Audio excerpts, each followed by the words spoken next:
If Bella had a child with her husband Rodolphus Lestrange before Voldemort's downfall. Chapter 1 Birth. Bella, how do you feel? I am well, sissy, but what of my child? The voices of two women resonated within the opulent chamber, one laced with a hint of urgency and frailty, the other soft and gentle. Narcissa carefully handed the infant in her arms to the woman reclining on the bed. Be cautious, Bella. She is still so small. The woman on the bed possessed a cascade of sleek black hair, with a few damp strands clinging to her face. Though her expression bore a hint of weariness, she fixated her bright eyes unwaveringly on the tiny baby Narcissa had delivered into her care. This is my child. Indeed, Bella, she is your child. You have become a mother. Narcissa gazed affectionately at the infant nestled in the woman's arms. She is precisely 1 month younger than Draco, yet her temperament differs significantly. Draco was always so boisterous, whereas this child, aside from a brief bout of crying, quickly settled into a serene silence. Boys and girls are invariably distinct, serious and regulus. During their childhood, were starkly different from you and Andromeda. As if recalling something distressing, the woman's countenance soured. Is Andromeda still unwilling to return? You know, Bella, Narcissa sighed, her expression tinged with melancholy. We are well aware of Andromeda's nature. She is determined to defy our father. The woman, referred to as Bella, scoffed, her demeanor cold and disdainful. She is unworthy of the black name. Having betrayed our family for a filthy mudblood, she is akin to the Weasley family, a traitor to pure blood. Observing Bella's agitation, Narcissa, concerned that her emotions might endanger the infant, swiftly shifted the topic. Rodolphus is just outside. Shall I let him in? Bella's gaze returned to the child in her arms, her expression softening. She seemed oblivious to her husband waiting just beyond the door, instead gazing tenderly at her baby. Sissy, she's my child. Before Narcissa could respond, Bella continued. This is my child, a descendant of the Black family, a pure-blood wizard. I am her mother. Yes, Bella. Narcissa gingerly placed her hand on Bella's shoulder. She is your child. You are her mother. Not only that, Sissy. Bella gently caressed the infant. She is the closest person in this world to me, apart from you. You too are my dearest kin. Do you remember, Sissy? Bella seemed lost in recollection. Father and mother were not exemplary parents. They had me when they were still children themselves, unaware of how to embrace parenthood. Then came Andromeda, and finally you. It was only after your birth that they appeared to grasp the essence of parenting, but now my child will not experience that. Gazing at her child, an overwhelming emotion radiated from Bella's eyes, a profound affection mingled with another fervent sentiment that consumed her gaze. She is my child. When she matures, she shall be loyal to our master, the great Lord Voldemort, just as I am, and she will become an exemplary Death Eater, aiding in our master's grand endeavor. Only when Voldemort is mentioned does Bella recall her husband, as if the sole identity worthy of mention is that of a Death Eater, rendering all other aspects of his being, including his role as a father, insignificant. Narcissa's complexion appeared somewhat pallid, as her sister seemed to have meticulously arranged every detail regarding the child, intent on nurturing her in the direction she envisioned. Is it truly necessary to impose such expectations upon a child so young, training her as a Death Eater? Bella, Narcissa called out to her sister, attempting to draw her attention back, urging her to momentarily set aside her thoughts on these matters. This child is yet to be named. I believe you should choose a name for her. I will summon Rodolphus, so you both may decide upon a name. No need for him, Sissy. I have long since decided on her name, one I conceived the moment I became pregnant with her, regardless of whether she is a boy or a girl. It shall be this name, Deora Black Lestrange. Bella's eyes brimmed with adoration and fervor. A name befitting a Death Eater, a name born for a Death Eater. She shall become the most capable ally of our master. Narcissa's face turned ashen. Never had anyone dared to name their daughter after a black mandrake, a name wholly inappropriate for a girl, indeed, for any child. Bella, do you not think this name rather unsuitable for a girl? What of Rose? Or perhaps Rosa? No. Bella rarely dismissed her younger sister's suggestion with such unexpected resolve on her face. My child is destined for greatness. Such a name does not suit her. But no more words, Sissy. I will not alter my decision. Recognizing her sister's unwavering determination, Narcissa refrained from further protest, harboring a twinge of sympathy for her little niece. Once the name was settled, though Bella claimed indifference, Narcissa resolved to inform Rodolphus, for the child bears the Lestrange surname. To Narcissa's surprise, Rodolphus showed no concern regarding his wife's unilateral decision on their child's name. He simply gazed at their daughter and acquiesced to the chosen name. Even Lucius could not suppress a glance at his brother-in-law, his expression revealing no trace of joy, merely a subtle neutrality. Yet, after all, this was his child, was it not? Thus, the name Deora Lestrange was established. Unlike Muggles, wizards do not experience significant physical strain during childbirth, as evidenced by Bellatrix's ability to sit up and name her child immediately after delivery. Wizards possess remarkable recuperative abilities. It was this formidable capacity for recovery that allowed Bella to return to Voldemort's service after only 3 days of rest, while her younger sister Narcissa willingly took on the responsibility of caring for the newborn. Unlike Bellatrix, Narcissa is not a Death Eater. Her husband has consistently endeavored to keep her distance from a sinister influence of that faction. The Malfoys are astute individuals, never placing all their eggs in one basket. Lucius has always maintained a dual strategy. The current Voldemort may not necessarily be the best choice. Unlike his father, who steadfastly supported Voldemort, Lucius harbors multiple thoughts should he detect any sign of Voldemort's decline. Lucius, how long have Bella and the others been gone? Almost 3 months. Has it truly been that long? Narcissa gazed anxiously at the 2 human infants in the cradle. I even fear that Bella might have forgotten her own child. Lucius also looked down at his precious son and niece. Draco, with his Malfoy lineage's signature platinum hair, was a plump 4-month-old, agilely rolling in his cradle, saliva dribbling from his mouth and dampening the bedding beneath him. Lucius felt the serpent head wand in his hand stirring restlessly. Why does his son exhibit no semblance of noble demeanor? Salivating? Is this behavior befitting a Malfoy? His gaze shifted to his niece, and Lucius perceived a hint of Bella's childhood visage in Deora. Her dark hair, dark eyes, and features that bore resemblance, albeit faint, to her mother's youthful countenance. There are but a few pure-blood families, and they have practically grown up together, possessing vivid memories of one another's childhood appearances. In stark contrast to Draco, Deora lay quietly, neither crying nor fussing, unlike Draco, who could be likened to a Muggle sound system blaring incessantly. Listening to the repetitive sounds of the child, Lucius felt his head begin to ache. The serpent head wand in his hand felt increasingly restless, when suddenly, a gentle hand rested upon his. Lucius, tell me, what are you planning to do? Gazing at his wife's gentle smile, Lucius shuddered and hastily withdrew his wand, awkwardly responding, Sissy, you must believe me, I have no intentions whatsoever. Oh, is that so? Indeed, Lucius felt compelled to swear to the heavens to convey his sincerity. I swear.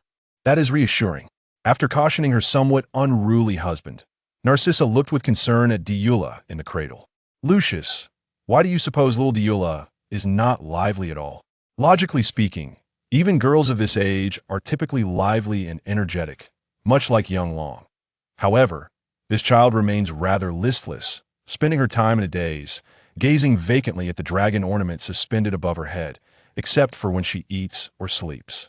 I find it rather unsurprising, Cece. Do you not think her demeanor resembles that of Rodolphus? She approaches all matters with an indifferent air, although that fellow does exhibit a hint of delight when tormenting others with the Cruciatus curse. All I hope is that this child is merely a tad aloof and does not inherit her father's rather peculiar proclivities. Having exhausted the delights of the rolling game, Draco found himself somewhat bored. Upon noticing another little bundle not far from him, his eyes brightened, and he rolled over with a series of excited grunts, eventually settling beside Dula.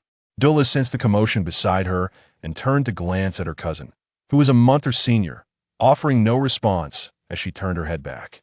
Observing Dula's indifference, Draco grew anxious, babbling nonsensically as he reached out to tug at Dula's clothing. A child of merely months cannot discern boundaries. They only seek the attention of those who pique their interest, disregarding the force of their grasp. Although Draco was unbothered, his actions startled the Malfoy couple, who hastily scooped up both children. Draco, however, assumed that his parents were preventing him from playing with another, narrowing his eyes and opening his mouth to reveal a recently emerged baby tooth, his unique wail resonating throughout the room.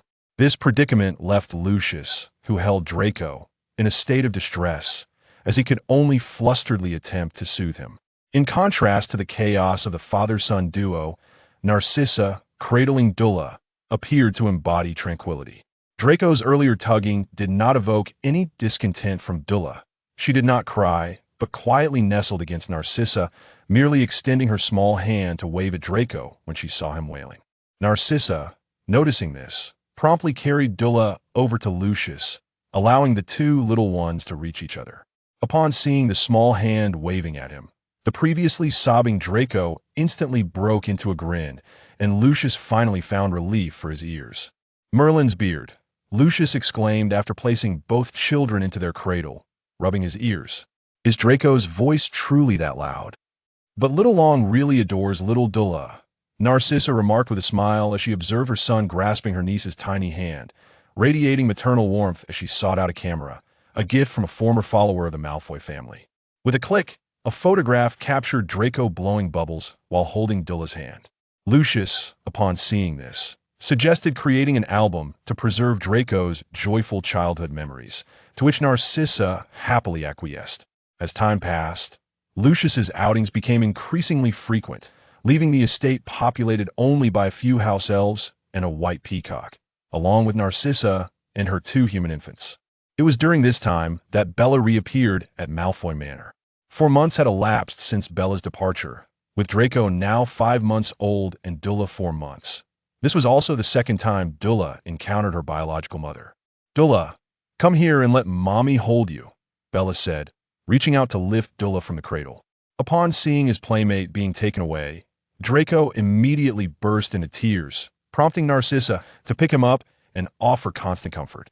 There, Little Long, be good and don't cry," Narcissa cooed to her son while simultaneously assessing her sister. Bella appeared notably haggard, her cheeks sunken, accentuating her prominent cheekbones and giving her an air of sternness. Yet, a softness enveloped her features when she gazed upon her child. Dula regarded the unfamiliar woman holding her without a trace of distress, merely observing with curiosity, devoid of any fear. This surprised Bella, who initially expected her daughter to be frightened by her presence. "Truly my child, unlike those who wail upon seeing me," Bella remarked. "How have your recent assignments fared?" "Dull, merely dealing with feeble-minded individuals attempting to defy their master. The sheer volume has made it cumbersome to resolve in one go, thus consuming some time. Hence, our little Dula must grow well, and when she matures, she shall eliminate all those pesky nuisances."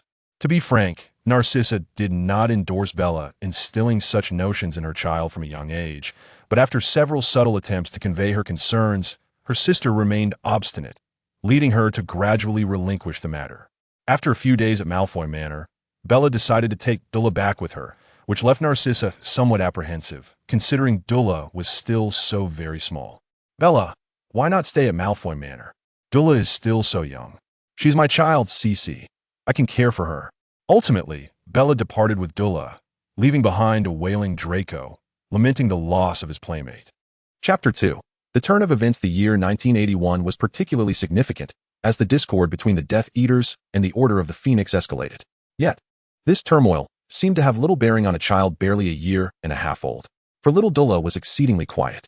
So much so that even the Lestrange couple occasionally wondered if their daughter might be a simpleton. However, upon witnessing her ability to roll over, sit up, and crawl, especially when she outpaced Draco in crawling, they were convinced their daughter was a prodigy. Bella even captured on camera the moment Draco, frustrated by his inability to keep up with Dula, burst into tears, though she had little fondness for Muggle cameras. The opportunity to immortalize her daughter's crawling prowess brought her a sense of satisfaction, allowing her to momentarily overlook her disdain for such Muggle trinkets. Rodolphus, too, began to view Dula in a more favorable light. He found an affinity with her serene disposition, which mirrored his own. This led him to frequently cradle Dula in his arms, though Bella would often discontentedly reclaim the child. The Death Eaters had numerous tasks to attend to, and dissenting voices began to emerge within their ranks, much to Voldemort's displeasure. He needed to devise a strategy to quell these doubts, for he was Voldemort. He could not allow his subordinates to question him. Consequently, The activities of the Death Eaters intensified. While Bella harbored hopes that Dula would follow in her parents' footsteps and become a Death Eater, Voldemort had no intention of marking a child who was yet to reach her first birthday with the Dark Mark. Thus, the family could not remain together, leaving Dula to become a left-behind child. Fortunately, her Aunt Narcissa was willing to care for her. However, due to her parents' long absences and the fact that she spent most of her time at the Malfoy residence, by the time the Lestranges were finally able to visit their daughter, they were met with the surprising revelation that she could speak, yet her first word was neither daddy nor mommy, but rather Draco. Lucius was indifferent. Narcissa found the sibling bond delightful. Rodolphus had not expected much, and Bella remarked, "Narcissa, perhaps you and Lucius should consider having another child." A little over a year old, Draco, with his tiny legs, toddled up to Dula, who was standing supported by a pillar, and urged her to walk with him, tugging at a white peacock feather to hasten their pace. "Dula, let's go," he exclaimed, attempting to lead her away from the adults, but was swiftly intercepted by Bella. "Where do you think you're taking my daughter?" Draco was frightened into tears by his fierce aunt. This period could be described as one of the most unforgettable times for all present, so much so that even Rodolphus, reflecting on those moments in Azkaban, would occasionally allow a faint smile to grace his lips. The upheaval occurred on the eve of Halloween when Severus Snape brought a prophecy to the Dark Lord. A child with the potential to conquer the Dark Lord was nearing birth, hailing from a lineage that had triumphed over him thrice. Due to arrive by the end of July, the two families that fit this description were the Potters and the Longbottoms. Voldemort, believing Harry Potter's mixed heritage made him the rightful adversary, chose the Potter family. Yet, on that fateful Halloween night, a mere infant defeated the one whose name could not be spoken, becoming the savior of the wizarding world. In response to the Dark Lord's debacle, certain radical Death Eaters, including Bellatrix and Rodolphus, were consumed by rage, refusing to accept this reality. Their unbridled fury led them to abandon their still tender daughter, joining forces with young Barty Crouch Jr. and Rabaston Lestrange to assault and capture the Longbottoms, subjecting them to madness. The fall of the Dark Lord emboldened the Ministry of Magic to pursue the Death Eaters more vigorously, ultimately resulting in their imprisonment in Azkaban for their use of the unforgivable curses, sentenced to life without parole. There was little solidarity among the Death Eaters. In fact, it could be described as a disarrayed scattering, with those accused scrambling to vindicate their identities while the unaccused fled in all directions. Among them, one individual set his sights on the treasures of the Lestrange Manor. When he infiltrated to steal, he unexpectedly discovered a child being cared for by a house elf. To conceal his presence, the intruder killed the house elf and abducted the child, opting not to harm her but instead abandoning her elsewhere, wary of the remaining Black family. When Narcissa finally resolved matters at Malfoy Manor, she realized that she had not received word from the house elf at Lestrange Manor in quite some time. Upon her hurried arrival, she was met with devastation. The place was in disarray, the house elf lay dead, and Dula was nowhere to be found. Chapter 3. The Escape Number 75. Have you completed your tasks for today? A gaunt, sharp-featured blonde woman carelessly exhaled smoke in front of a small, dark-haired girl. The girl appeared to be merely 5 or 6 years old, seemingly malnourished, her frail body swathed in loose-fitting long sleeves and trousers. Upon hearing the blonde woman's inquiry, she simply nodded in silence, offering no further words. "You know, I prefer calling you little monster rather than 75, the blonde woman chuckled, puffing smoke toward her, satisfied by the girl's impassive demeanor. "In my domain, if you wish to fill your belly, you must rely solely on yourself. You must have dealt with those children trying to steal your hard-earned gains. Haven't you? That peculiar strength of yours. Perhaps I should refer to it as a superpower?" The blonde woman teased 75, "As I told you before, little monster. You must fiercely protect what belongs to you, for it is yours. If you lack even that ability, perhaps I should sell you for live experimentation. It would surely fetch me a tidy sum. I do not harbor idlers, understand?" 75 nodded slowly. "Go on, then." The blonde woman inhaled deeply from her cigarette, savoring the moment before releasing the smoke, while a multitude of coins, varied and scattered, lay upon the table before her. 75 slowly pushed open the iron door, which creaked ominously due to rust, and silently stepped outside. The passage was devoid of light. A foul stench permeated the air, and stagnant water pooled at her feet, the source of the odor. Maintaining her composure, she traversed the dim corridor. After a while, she reached a platform. Descending from it, she could somewhat discern the surroundings despite the darkness. Rats and cockroaches thrived. Refuse was lodged in the crevices of stones and iron bars, and filthy, putrid water trickled through the passage, leaving a stench in its wake. This must be the sewers, she thought. It must have rained again today, for there was an abundance of water. A voice echoed nearby, and 75 turned to see a 12-year-old girl squatting on the steps, watching the filthy water flow. "Well, 75, Where does the old witch plan to sell you off to? The girl's face was twisted into a malicious grin. Do you know that the highest price is for those sold to brothels? But once there, you won't last long. Those men are revolting. You've earned the old witch so much money. Do you think she'll show you any sentiment and send you elsewhere? Number 175 spoke slowly, her tone icy and devoid of emotion. It's your turn. What do you mean? Number 1 sprang to her feet. What do you mean, your turn? Aren't you only sending one person out? I haven't been sent out. Number 75 regarded her with a cool detachment. Only the two of us remain. Either I or you. Impossible. The expression on number 1's face was one of disbelief. After following the old witch for so many years, how could she possibly let me go? This is about ability, not affection. It's inconceivable. So many children, and I have always been the one left behind. Why is it that when it comes to you, it's my turn to leave? Quite simply. Number 75 perched herself on the stone steps and stated, your abilities are lacking. You should go now. If you delay, Madame Mary will be displeased. She has never been one to indulge in sentiment. Number 1 ignored number 75's words, merely muttering impossible, insisting there must be a mistake. Reality often unfolds in ways contrary to 1's desires. Even if number 1 did not seek out Madame Mary, she was still taken away, forcibly dragged by Madame Mary herself. Meanwhile, number 75 merely observed with a frigid gaze, betraying no hint of emotion. Number 75, who should be called Dulla, sat vacantly by the waterway when Madame Mary approached, lighting a cigarette. Feeling lonely? Dulla shook her head in silence. Children of your age indeed require companionship. Shall I fetch a few more children for you to play with? Dulla again shook her head. TSK. Madame Mary clicked her tongue in irritation, then delivered a kick to Dulla, sending the frail girl crashing to the ground. How dare you sulk here, you ungrateful wretch? Abandoned by your parents? Do you really think that just because you possess some monstrous ability, you are invincible? Madame Mary continued to kick Dulla in the back, and soon, the already soiled fabric was smeared with filthy water stains. Freak. Monster. Were it not for my kindness in retrieving you, you would have been burned at the stake like a witch in the Middle Ages. Without me, you would have perished on the streets. As Madame Mary berated and struck her, the cheap cigarette clutched in her mouth emitted noxious fumes, causing her to cough uncontrollably as she inhaled some by accident. Dulla simply gazed at the spiteful woman. Perhaps she ought to be grateful, for this woman had rescued her from the streets, albeit for the purpose of training children to beg, steal, or perform menial labor, and even to sell the more attractive ones. Yet, there was no denying that she had preserved her life. Although her intentions were wicked, Dulla had survived thanks to her nefarious motives. What are you staring at? You're asking for a beating. Madame Mary kicked out again, but this time she lost her balance, weakened by her coughing fit, and stumbled into the waterway. The waterway was not particularly deep, about half a meter, but its shallow depth, combined with the sluggish water flow, had left various unidentified debris behind. Help me! Help me! As Madame Mary fell into the waterway, her head struck a ruined road sign. The sign was severely damaged, exposing the rebar within, which pierced her neck. It was not fatal, but she had also hit her head against a stone and had no strength left, only able to weakly plead for help from Dulla, who stood on the steps above. Yet, in response to Madame Mary's cries for salvation, Dulla simply regarded her with indifference. Faced with Madame Mary's abuse and insults, Dulla did not retaliate, nor did she heed Madame Mary's pleas for help. She merely squatted on the filthy stone steps, observing Madame Mary's struggles. Madame Mary, you are not my possession. I have no obligation to protect you. Beast, beast, I raised you until you were 8. And you would let me drown without lifting a finger. Madame Mary screamed hoarsely for a while, but the foul water occasionally surged over her mouth and nose. And with each gasp, she inhaled the stench of sewage.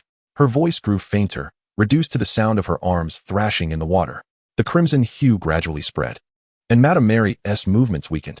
Dulla silently counted the time in her mind, and when she reached the 25th minute, Madame Mary's arms finally fell limp. Dulla slowly rose to her feet, and, facing the spot where Madame Mary had sunk, placed her left hand on her chest, mimicking what she had seen in church. She touched her forehead, heart, left shoulder, and right shoulder, then clasped her hands together and murmured, Amen. May your Lord protect you, Madame Mary. With that, Dulla turned and walked back into the dark passageway. Madame Mary's door was locked, but Dulla placed her hand on the keyhole, and with a click, the door opened.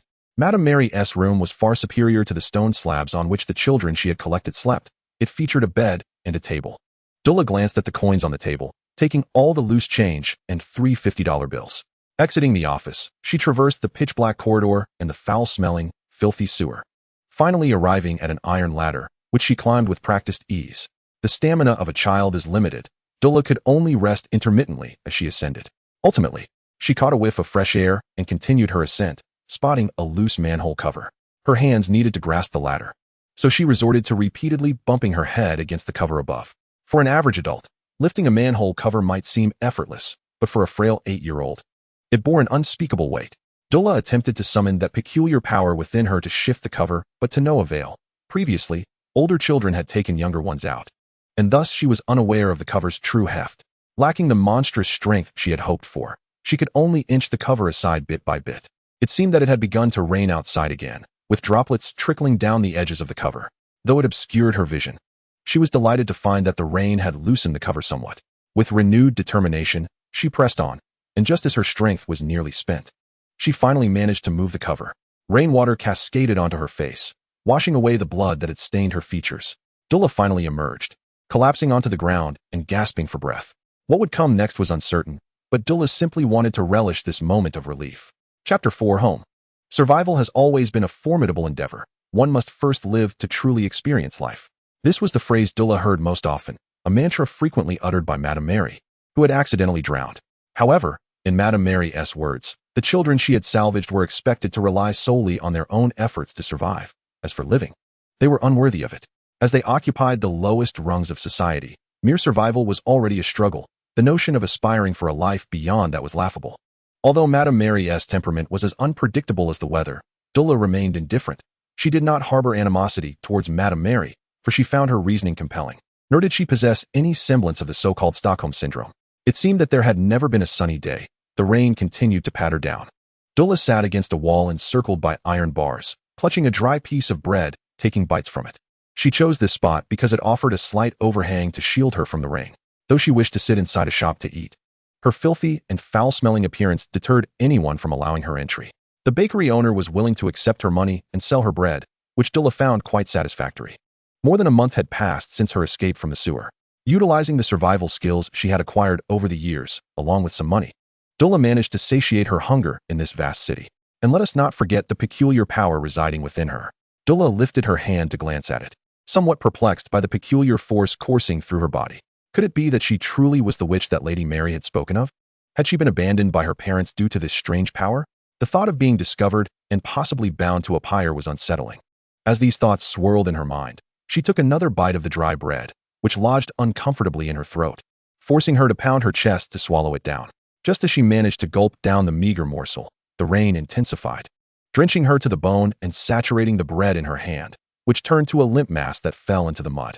Nevertheless, Dula squatted down, prying at the unsoiled upper half of the bread with her fingers before stuffing the soggy remnants into her mouth.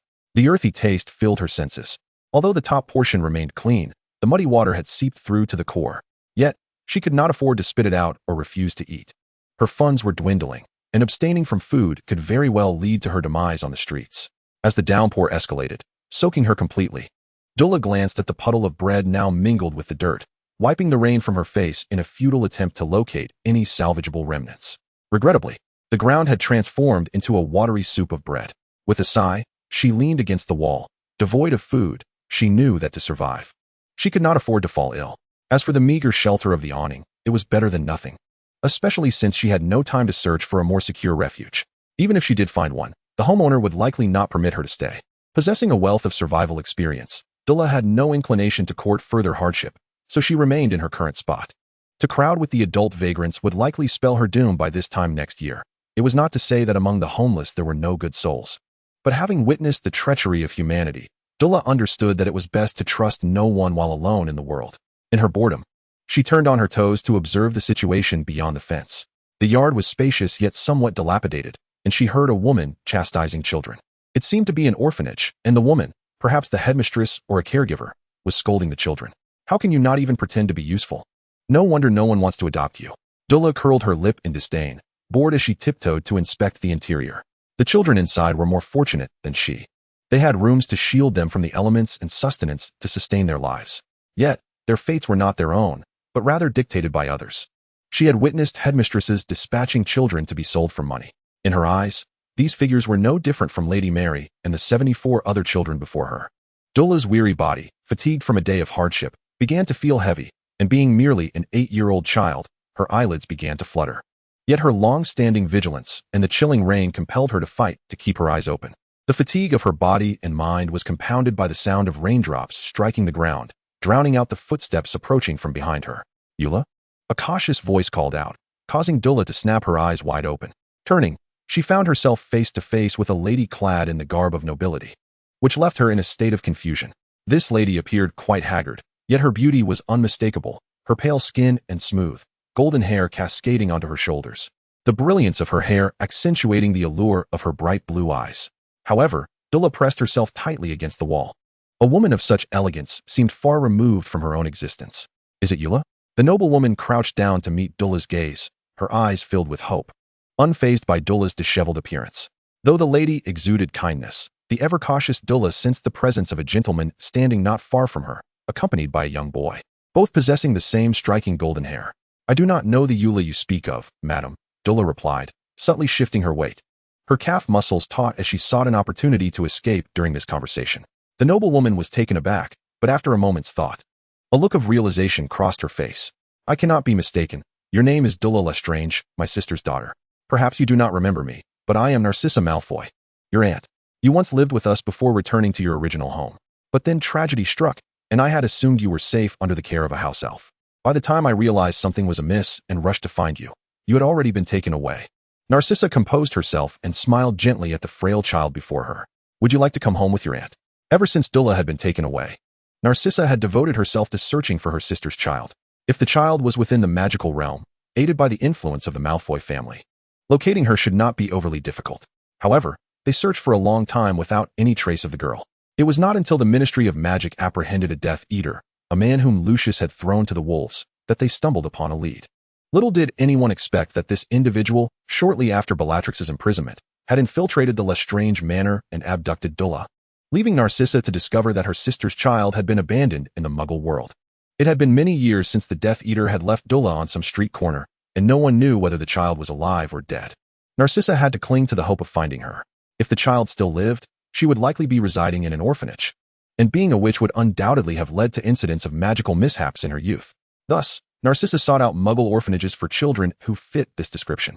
Initially, she had received word of a girl with black hair and eyes, rumored to possess inexplicable abilities and a striking resemblance to Bellatrix in her younger days. Impatient, Narcissa was convinced that this must be Dula, and she took Lucius and Draco to that very orphanage.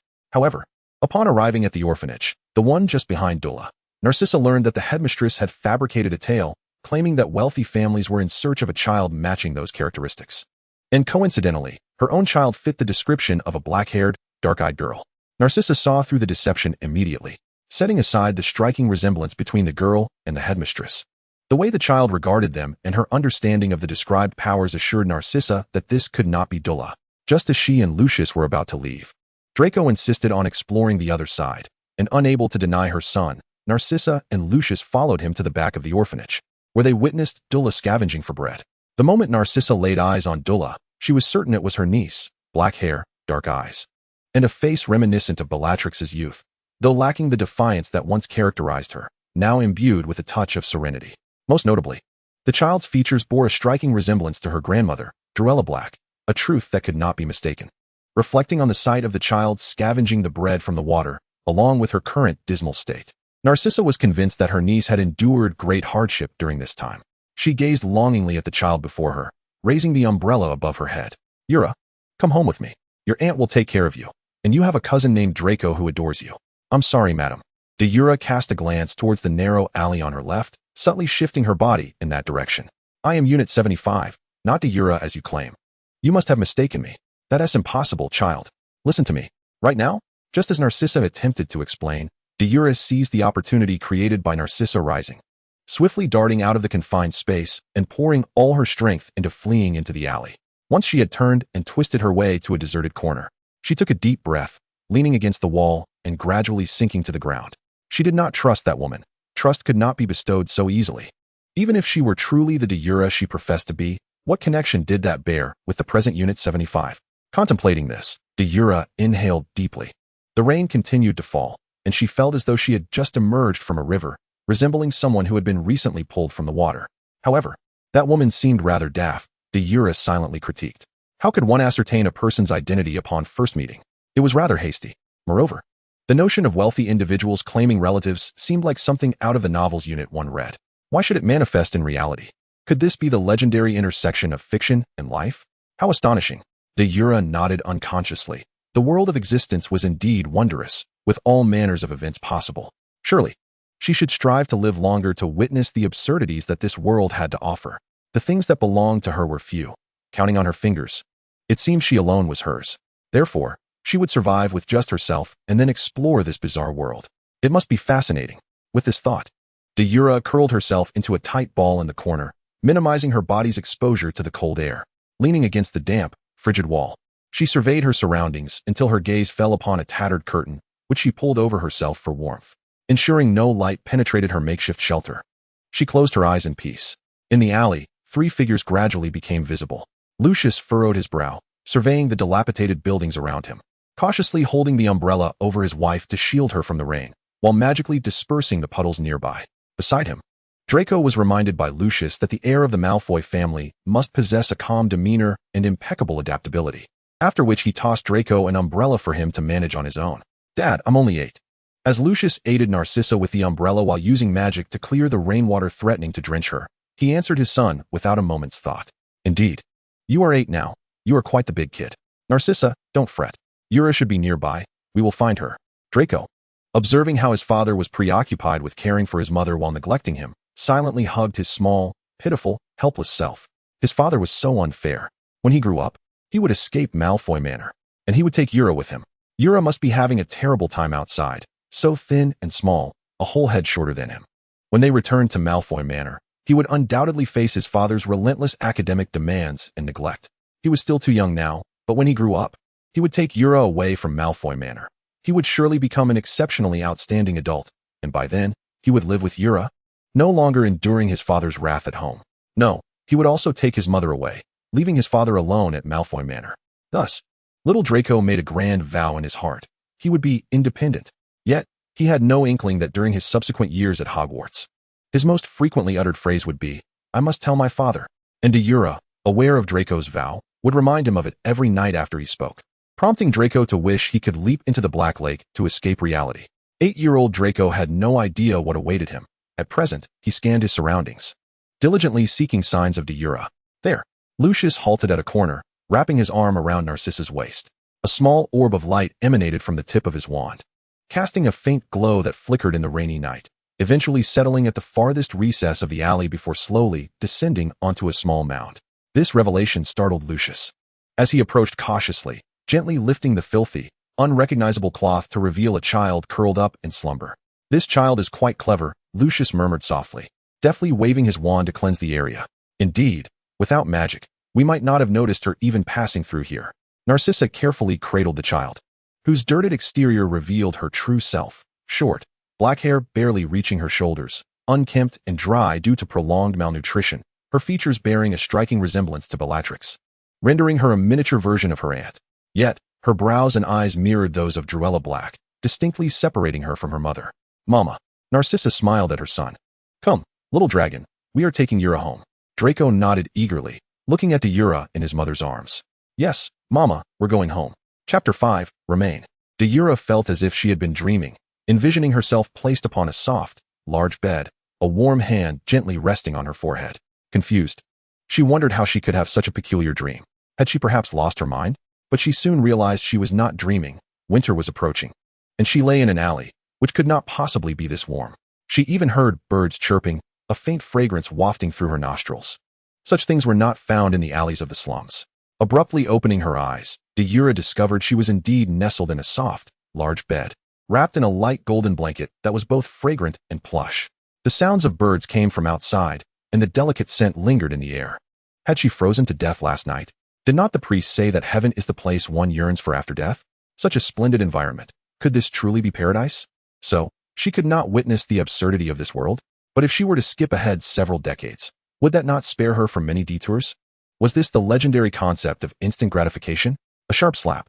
Deora numbly rubbed her slightly reddened cheek. It did not hurt. She was not truly dead. So, this was heaven. With a click, the sound of a turning lock caught her attention, and she glanced towards the door to see a small boy in overalls, looking somewhat familiar, as if she had seen him somewhere before.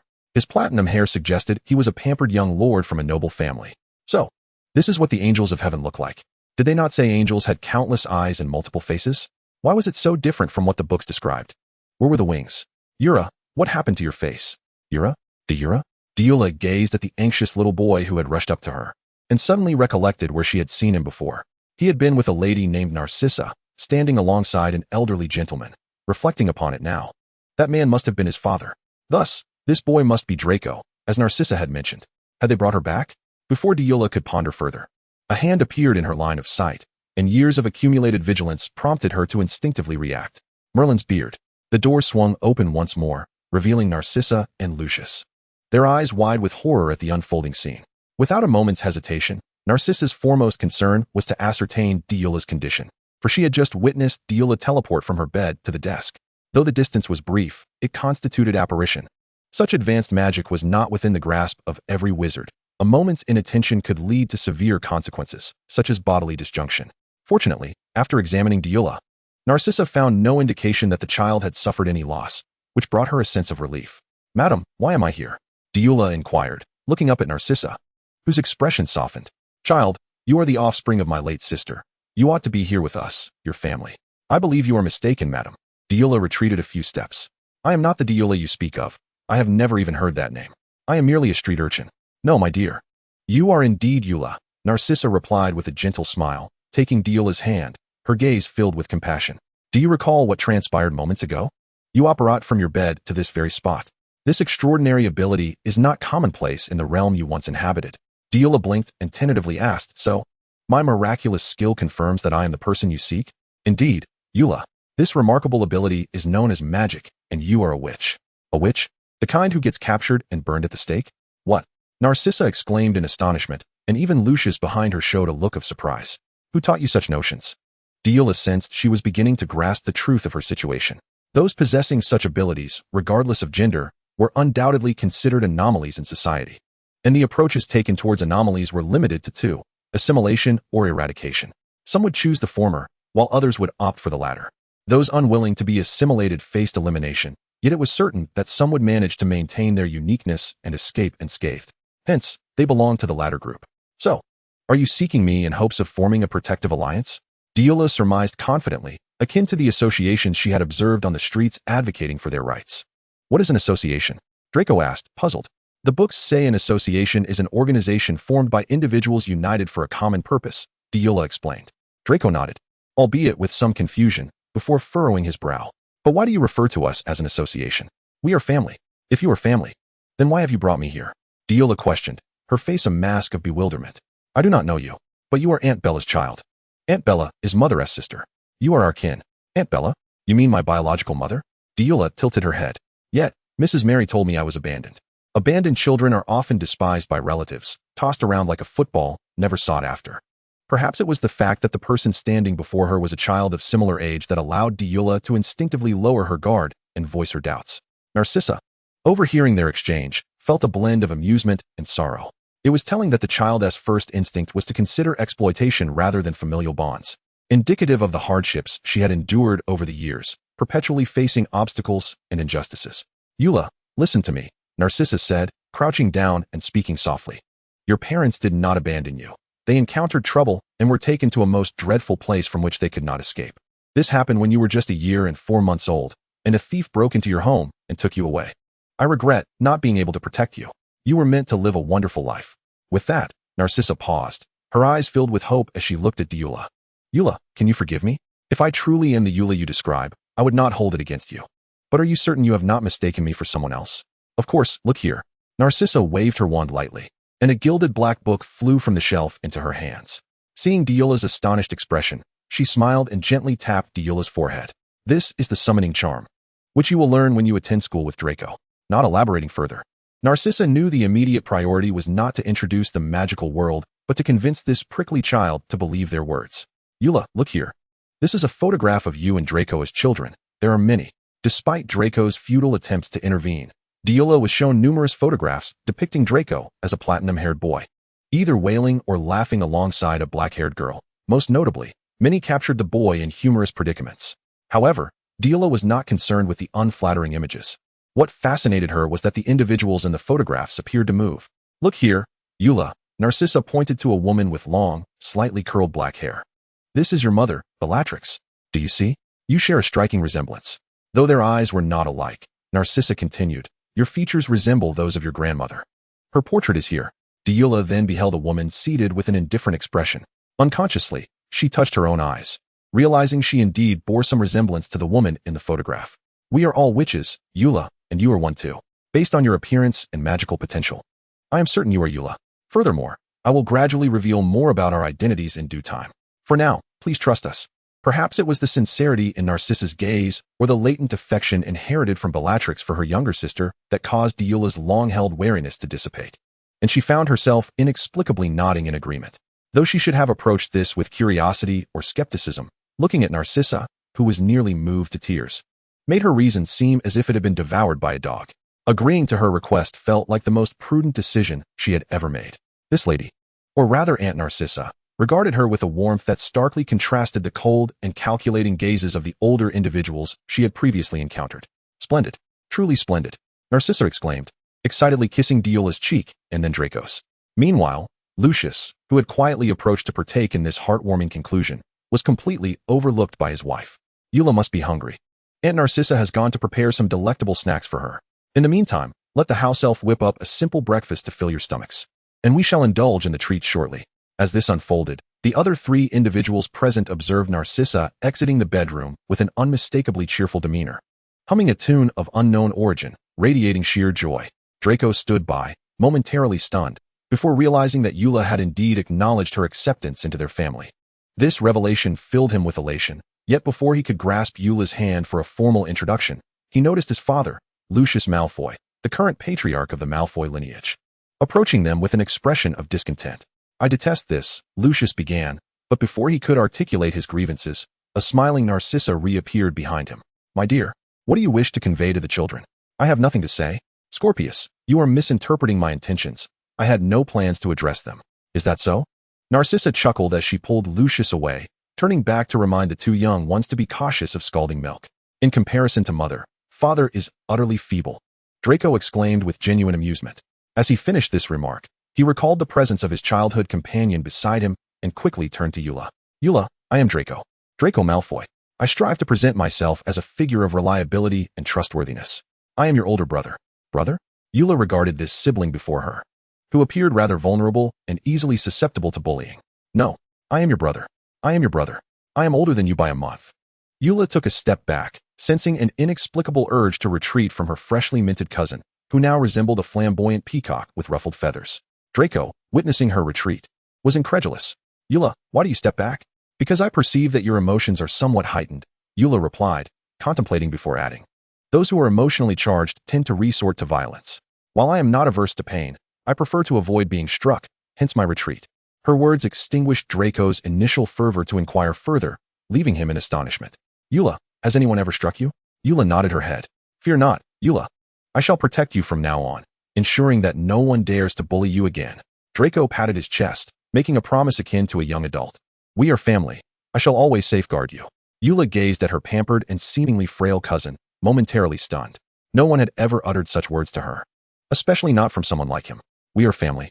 Indeed, we are family. Family members protect one another, do they not?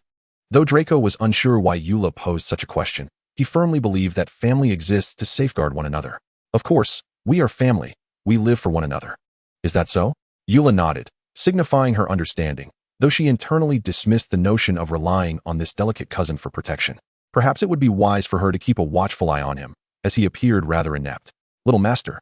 Nari has brought a delicious breakfast for the little master. Madam said that once the little master finishes breakfast, they may enjoy some snacks. A sudden voice interrupted, and Eula turned, her eyes widening in surprise at the sight before her. A peculiar creature that somewhat resembled the dwarves described by priests, yet was distinctly different. Its bulbous eyes and bat-like ears left her in disbelief. What manner of creature is this? Aunt Narcissa had mentioned a house elf would deliver breakfast. Could this strange being indeed be a house elf? Yet, why did it look nothing like the elves spoken of by the older children? Place it here, and you may leave, Draco instructed without sparing Nari a glance, merely directing her to set the food on the table before enthusiastically inviting Eula to breakfast. However, noticing Eula's curiosity towards Nari, He recalled that she was unfamiliar with the magical realm and did not know what a house elf was. Eula, her name is Nari. She is our house elf who typically attends to household chores. If you require anything, simply call her name, and she will promptly serve you, though only within Malfoy Manor, outside. They cannot hear you. If we take her with us on occasion, that is another matter. Nari gazed with wide eyes at the unfamiliar face she had never encountered before. Yet, upon hearing the little master introduce her to a guest, she excitedly bowed deeply, her nose nearly touching the floor. It is an honor for Nari to serve. She shall forever be devoted to the Malfoy family and Miss Eula. Enough, Nari. You may leave now. Draco gestured impatiently, signaling for her to depart. Nari bowed again, showering them with flowery praises, and then vanished from the room in an instant. Draco, do house elves possess magic as well? As Draco pushed the plate towards Eula, he replied, Indeed, house elves certainly wield magic. They require it to perform household tasks. However, they do not need wands. Now, let us eat, Eula. Mother claims that once we finish our meal, we may indulge in snacks. Mother's treats are the finest in the world. Eula set aside her curiosity about the house elf and turned her attention to the food on the table. There were fried eggs, bread, grilled sausages, and an unknown pastry. She had seen such items in restaurants, yet hesitated at the sight of the cutlery. After a moment's contemplation, she observed her cousin, who was relishing his meal, and mimicked his use of utensils. Though initially awkward, she quickly mastered the art of using the knife and fork, and soon the warm, delicious breakfast filled her with a comforting warmth. After finishing breakfast, the two young ones delighted in the pastries crafted by Mother Narcissa. Eula found Draco's assertion to be true. Aunt Narcissa's treats were indeed the most delectable in the world, if only Lucius's penetrating gaze did not linger upon them. To this, Draco reassured her, do not fret. As long as Mother is here, Father would not dare to cause a scene. Yet, Draco's calculations were flawed, for his father had other means of punishment. For instance, he could impose double homework or forbid him from riding his beloved flying broom. Draco's joy swiftly dissipated. Consequently, Eula soon witnessed Draco clinging desperately to his broomstick. His demeanor grave, before she was inexplicably ushered into the study. Lucius, radiating paternal affection, left her with a single piece of advice: study diligently, set a small goal, and familiarize yourself with the magical realm within 3 days. Eula stared at the multitude of books, falling into silence as she pondered where to begin. Chapter 6, Pure Blood. Lucius felt he had miscalculated. Observing Eula nestled beside a bookshelf, engrossed in a book, he fell into contemplation. He shifted his seating position multiple times to get a better view of his niece, yet something felt amiss. What kind of normal child possesses a week of 7 days? With each day comprising 24 hours, and seemingly wishes to remain perpetually ensconced in a study, engrossed in books? Is this truly the behavior of a typical child? Bella certainly did not exhibit such tendencies in her youth. As for Rodolphus, despite his somewhat aloof demeanor as a child, he was not the type to immerse himself in studies simply due to his temperament. He spent his time exploring subjects that piqued his interest or wandering aimlessly for leisure. Reflecting upon this, to whom does this child truly resemble? How is it that neither Bella's genes nor Rodolphus's seem to manifest in her? Logically, an 8-year-old ought not to possess such an extensive vocabulary. Yet, inexplicably, this child demonstrates an astonishing foundation, or rather, a remarkable aptitude. Moreover, she exhibits an extraordinary eagerness for learning, deciphering unfamiliar words through the explanations in her study materials. This is incredibly reassuring, to the point that Lucius feels a twinge of envy. Why can't Draco be this diligent? Why are the obedient and sensible children always those of others? How is it that Bella, that eccentric woman, and Rodolphus, that taciturn fellow, have produced such an obedient and studious child? Uncle Lucius? Lost in his contemplations, Lucius was roused by a voice. He turned to see the source of the inquiry, Dulla, and furrowed his brow. What is it? Observing Lucius's aloof demeanor, Dulla hesitated momentarily, but ultimately voiced her curiosity. You've been watching me intently, with a serious expression. Is there something troubling you? Lucius had not anticipated his emotions to be so overtly displayed. Clearing his throat awkwardly, he coughed lightly into his hand. I wish to inquire if, after observing for so long, you encountered any confusion. No, Dulla replied, shaking her head as she gradually closed the book in her hands. Uncle Lucius, I have finished this book. Which one should I read next? Finished it?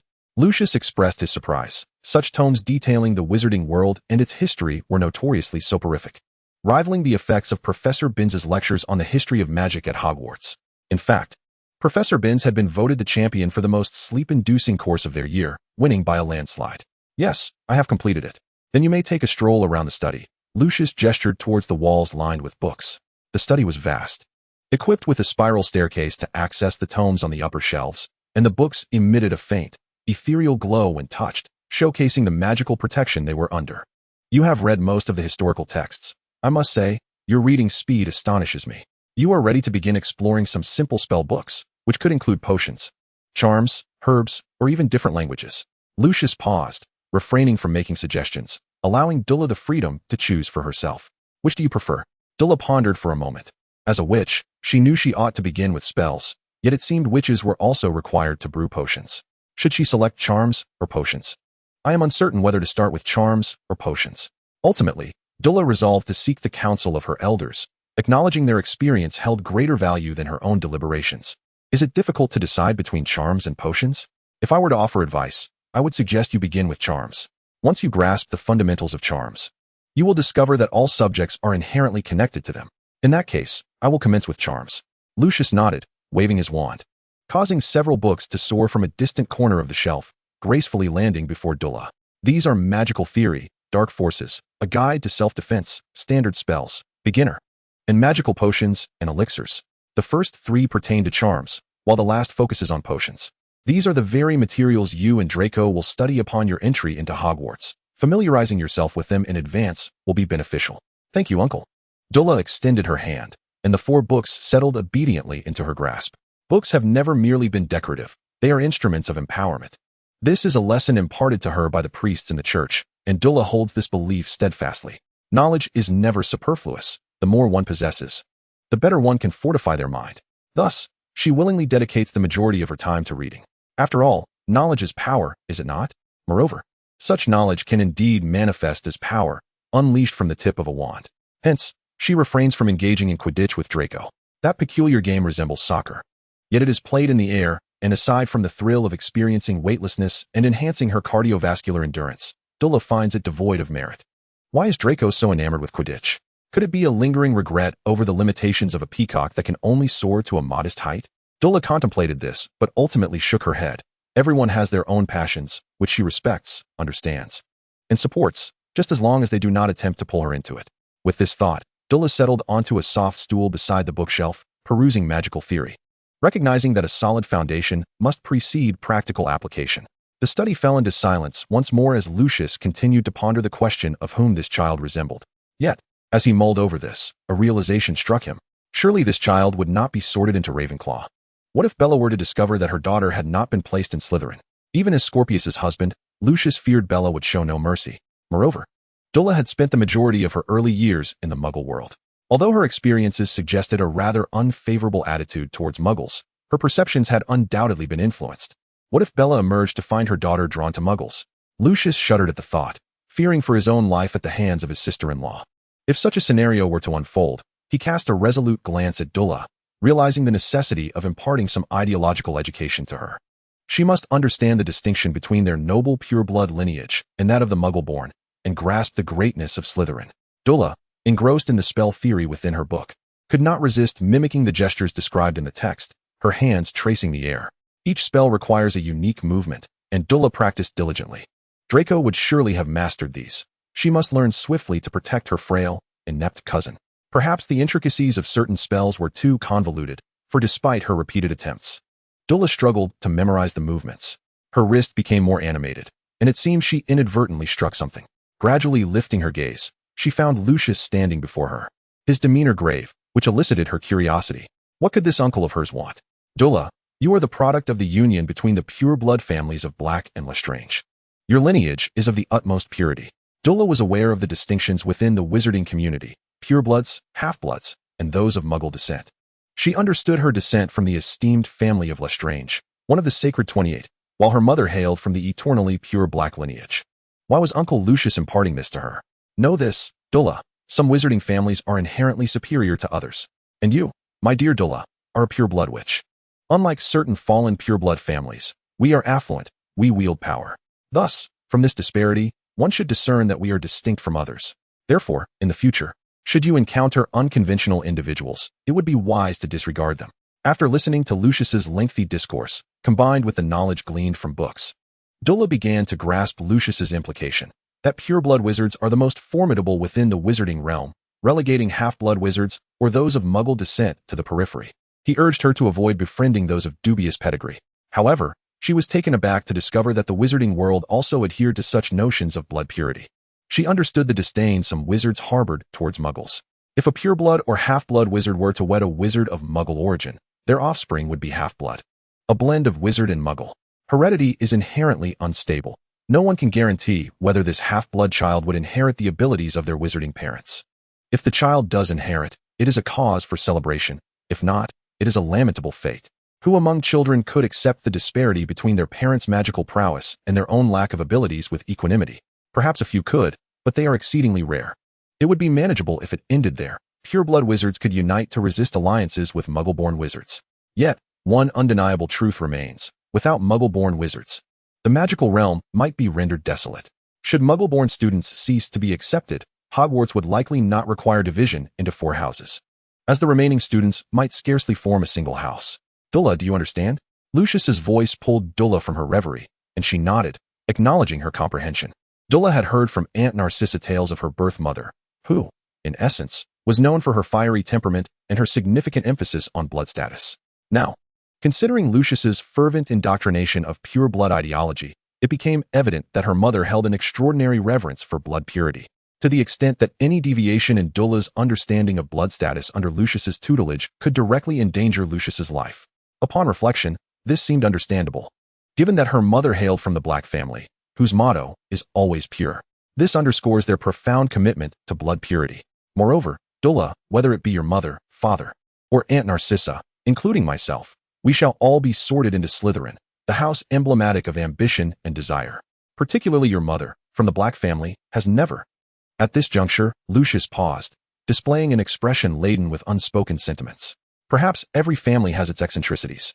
I should inform you, Dula, that you have a cousin named Sirius Black, the son of your grandfather's brother, who was sorted into Gryffindor. I trust you are familiar with the 4 houses. Dula nodded. No one anticipated a family of Slytherins would produce a Gryffindor. You seem to hold him in disdain. Indeed, my child. While one's sorting into a house may reflect character and destiny, the path ahead must be forged by one's own choices. As for Sirius Black, Lucius's face contorted with derision. He not only betrayed his family, but also forsook his friends. Had he remained steadfast on a singular path, I might have regarded him with a modicum of respect, but he did not. Such a person deserved to be disowned by the Black family.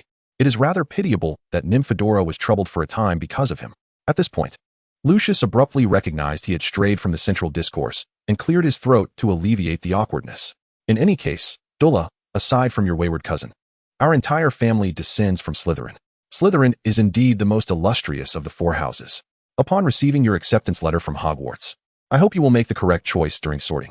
Of course, I have yet to reach a decision. Perhaps it is merely my imagination, but I sense that significant events may transpire in the coming years. Out of concern for your safety, I am contemplating whether to send you to Durmstrang, where only pure-blood wizards reside, allowing you to forge sincere friendships. Dula nodded, then recalled something and inquired, what about Aunt Narcissa's opinion? Lucius's expression revealed his resignation. Nymphadora naturally hopes that you will attend Hogwarts, as Durmstrang is located far in the north, and communication requires special means, let alone the prospect of visiting. She wishes for you to study in a place closer to home. So, Draco and I shall be attending Durmstrang or Slytherin. Yes, you and Draco will be a source of pride for us and your parents. I understand. That is good to hear. Lucius exhaled a sigh of relief. He had initially feared that instilling these notions in Dula would prove troublesome, yet she accepted them with remarkable swiftness, truly a child of a pure-blood lineage. Now, you may remain here to read. Should you require anything, summon the house elf. I have matters to attend to, and if Nymphadora inquires, please relay a message to her. Dula obediently nodded, clutching her book. Lucius acknowledged her with a nod and strode towards the door. Just as his hand approached the doorknob, the door was thrust open with a joyful exuberance, accompanied by a hearty thud as it collided with Lucius Malfoy. Dula, come play Quidditch with me. You will love it. However, what Draco beheld was not Dula's resigned expression but rather the stern, authoritative visage of his father, marked by the imprint of the door. Draco Malfoy.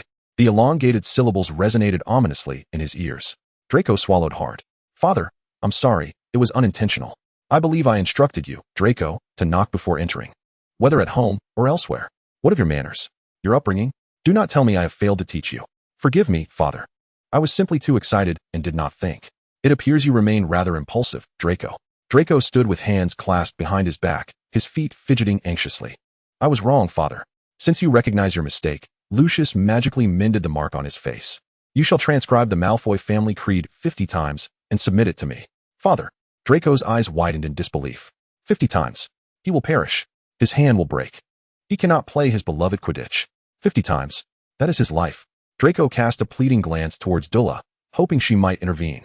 But upon receiving the silent signal from her, she shook her head and mouthed, I will help you. Seeing Dula's gesture, Draco felt a surge of hope. Yet he maintained a pitiful demeanor, gazing at his father with a look of forlorn resignation. But Lucius Malfoy, a seasoned figure in the political arena, was not easily deceived by his son's feeble theatrics. He discreetly glanced behind him and slowly intoned, I will provide you with a quill, Draco. Should I discover that the user of this quill is not you, the punishment shall double. Draco's fleeting joy dissipated, replaced by despair as he gazed imploringly at Lucius, wishing for his father's mercy. Yet, as is often the case, reality proved far harsher than his aspirations. Lucius was resolute. After retrieving a quill from the drawer and handing it to Draco, he departed with purposeful strides, leaving Draco to lament his fate to Dula. Chapter 7. Unbreakable Oath. Draco had been diligently transcribing his family's 50 decrees for quite some time, to the point where his eyes ached and his hands throbbed. Yura had offered to assist him, but upon the realization that her father could discern whether she had wielded the quill, she ultimately declined. It was his own lapse in etiquette that had led to this predicament. He could not allow Yura to bear the burden of his transgressions. Thus, he transcribed whenever he found a spare moment, before meals, before sleep, and even during his beloved Quidditch practice, which had now turned into yet another opportunity for writing. Yura, there are so many. Why haven't I finished yet? Why must my father be this way? Deora set aside her potion book and observed the several sheets of parchment before Draco, quietly extracting one to offer her assistance. I'll help you write. No. Draco immediately collapsed onto the table, shielding the space for writing with his body. It was my fault. How could I let Yura shoulder my mistakes? I will write it myself, and besides, father says he can tell whether it's me writing. Lucius' uncle claimed he could identify the quill's user, but he never mentioned being able to discern the content produced by that quill. Huh, what do you mean? Deora retrieved a quill from the drawer and placed it alongside the magically marked one. What I mean is, Lucius' uncle only cast a spell on the quill to identify the user, but the parchment is your own, and the ink is the same. I believe he wouldn't be able to tell. As long as the handwriting matches, there's no issue. Regarding handwriting, I've done copying work for others before. I can easily mimic it. Draco shamelessly found himself intrigued by this proposition, yet in that fleeting moment of temptation, he shook his head. No, it's too much. And I forgot my etiquette, so father is punishing me. How many more do you have left? 10 more. Then I'll help you with 5. Deora glanced at the decrees Draco had written, memorized the general style, and began to transcribe with the quill, all the while stating, Lucius' uncle is merely giving you a lesson, and 50 decrees are indeed excessive. He likely anticipated that I would assist you, so there's no need to worry. Just remember this punishment and learn from it. But, noticing Draco's hesitance, Deora waved the parchment in her hand. Do you not wish to play your favorite Quidditch? It's just 5 more. The 2 of us can finish it in a day. After all, being children, the longing for play was immense, and coupled with Deora's persuasive reasoning, Draco suddenly felt that she made a compelling argument. All right, but next time when Yura is punished with writing, I will help you. Thank you, Yura. Observing Draco's elated demeanor, Deora, with a hint of exasperation, gently tapped his slightly unruly hair with the feather of the quill. You'd best write quickly, Draco. Lucius' uncle will be returning tonight. Oh right. Outside the room stood 2 adults. After listening to the children's exchange, Narcissa covered her slightly flushed face and spoke in a hushed tone. Lucius, these 2 children are utterly adorable. Just listen to their conversation and the seriousness with which Yura analyzes everything. How could they be so charming? In contrast to Narcissa's overflowing maternal affection, Lucius remained composed. They are still young, Sissy, it is perfectly normal. However, I am surprised that Yura could infer my thoughts. Is Bella truly that astute? Oh, what do you mean by that? Narcissa, with a playful smile, grasped Lucius' arm. Perhaps you should elucidate your thoughts to me. No, Sissy, that is not what I meant. Meanwhile, Draco, deeply engrossed in his writing, looked up in confusion. Yura, do I hear father's voice? Having already sensed the commotion outside, Deora pressed Draco's head back down. If Lucius' uncle has indeed returned, you should write more swiftly to avoid his discovery. Right, I must write quickly. Yura, you needn't write so fast. I'm already grateful for your willingness to help me. Deora rolled her eyes at her naive cousin and simply uttered 2 words, write faster. Oh, Draco hastily returned to transcribing the decrees, finding Yura's expression somewhat intimidating. After dinner, Lucius took the hand-copied decrees Draco presented for inspection and found nothing amiss. He subtly cast a glance at the quiet and unassuming Deora beside him, choosing not to address the underlying implications. Very well, Draco. I hope you will always keep this in mind. I understand, Father. Time flew by swiftly. And under Narcissa's continuous nurturing, Deora's health gradually improved, much to her delight, though Draco felt rather disgruntled. Yura, why are you taller than me? Draco gazed in bewilderment at his cousin, who stood a fraction taller than him, despite having been a full head shorter when she first arrived at Malfoy Manor. But now, this is quite normal, Draco. Narcissa affectionately ruffled Draco's hair. Aunt Bella is taller than your father. What? Draco's expression contorted in disbelief. I want to be shorter than Yura, will I? No. He was the older cousin. Girls tend to grow faster than boys. Deora patted Draco's shoulder. Don't worry, you will grow taller again. Draco resolutely declared, I'm not listening, before being summoned by his father for further study. During her time at Malfoy Manor, Deora gradually accompanied Draco to various gatherings of pure-blood families and met many other children from those lineages. Naturally, none of these pure-blood families included the Weasleys or the Longbottoms. Among the more prominent children she encountered were Pansy Parkinson, Theodore Nott, Blaise Zabini, Daphne Greengrass, Vincent Crabbe, and Gregory Goyle. There were also older children, such as Adrian Pusey and Terence Higgs, who were of a different age group. Most of these children were supportive of Draco, regardless of their ages. They seemed to unanimously regard him as the leader, especially Crabbe and Goyle, who loomed like small mountains behind Draco. However, there were a few exceptions who showed little interest in such adulation, like Blaise Zabini and Theodore Nott. In contrast to their treatment of Draco, these children viewed Deora with a mixture of fear and respect, which she understood stemmed from their impressions of her mother derived from their elders. Bellatrix was one of Voldemort's most dangerous Death Eaters, so people's attitudes towards her children were not one of affiliation. Even with her lineage from the illustrious Lestrange and Black families, her resemblance to Bellatrix deterred any overtures of friendship. Yura, come play with us. Deora glanced at Draco, whose face radiated joy, and then at the anxious children behind him, and simply shook her head. No, I'm not very interested in those games. You all enjoy yourselves. Upon hearing Deora's refusal, Draco hesitated. He wanted to accompany Yura but also desired to play, caught in a dilemma. Go ahead. Deora, noticing Draco's indecision, offered him a choice. Aunt will take me to see grandfather soon. I'll return to find you afterward. All right. Yura, make sure to come find me later. Deora nodded.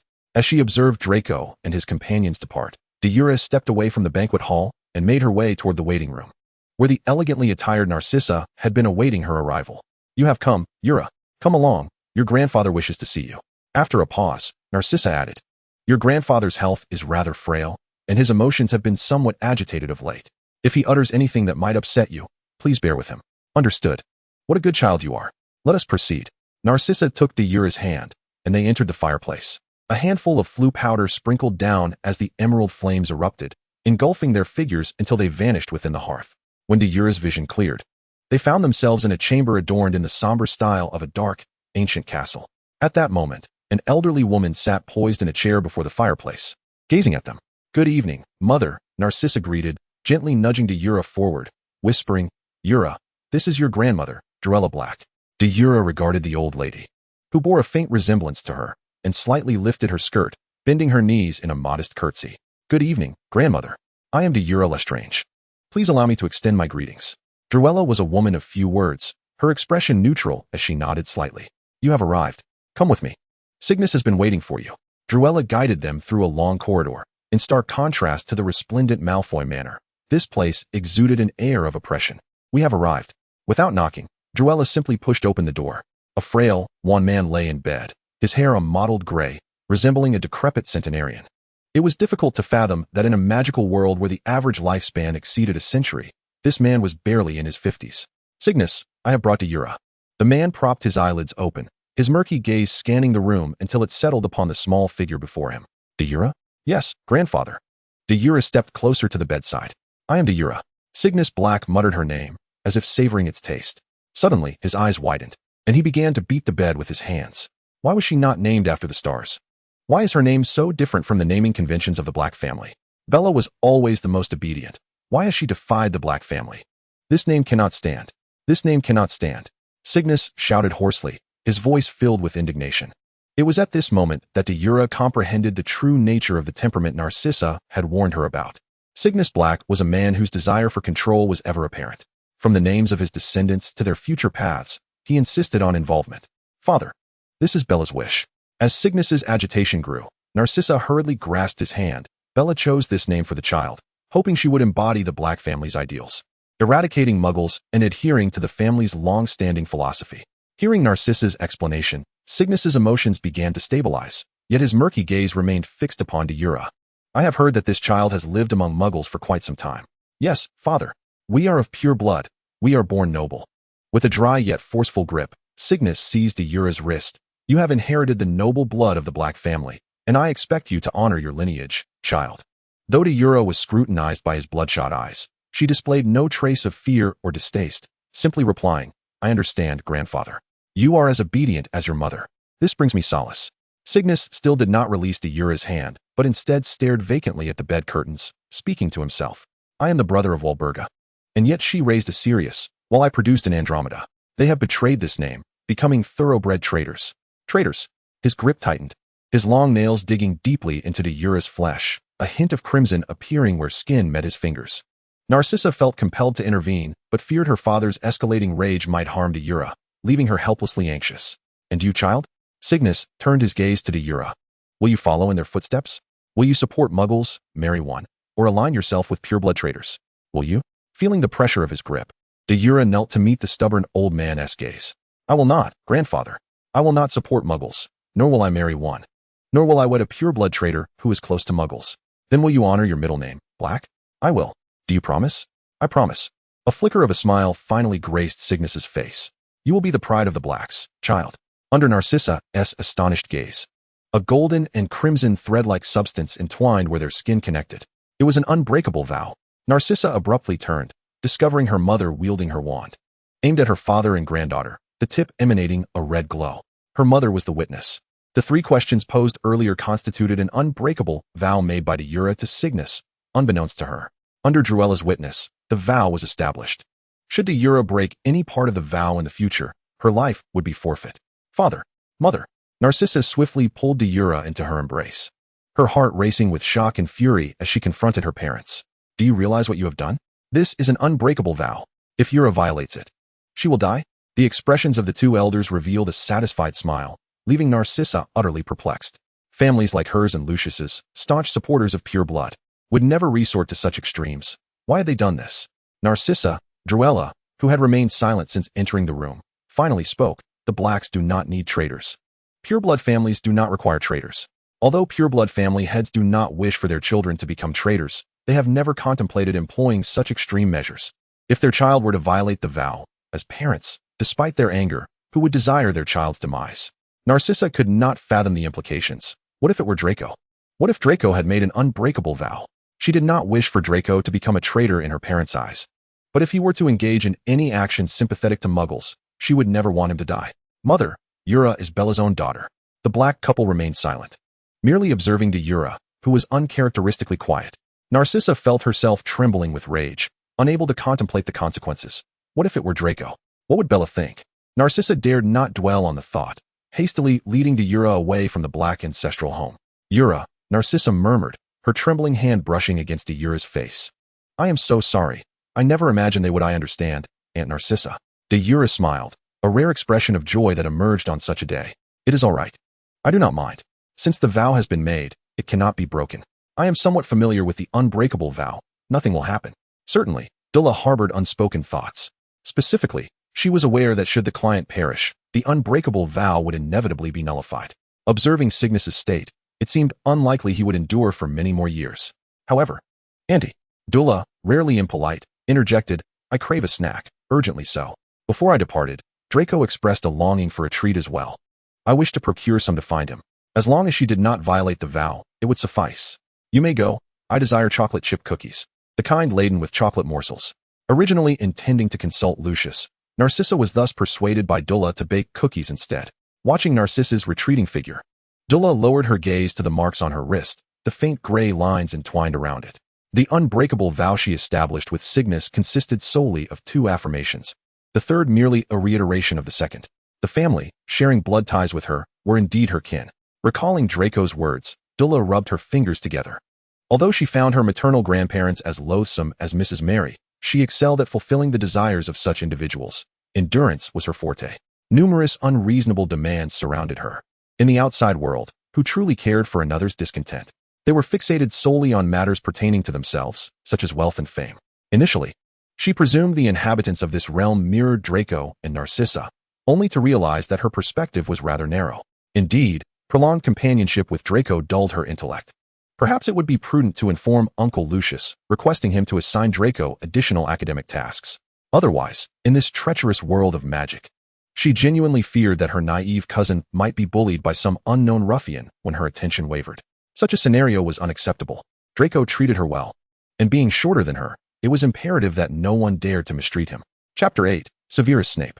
Time whisked by swiftly after establishing the unbreakable vow with Cygnus.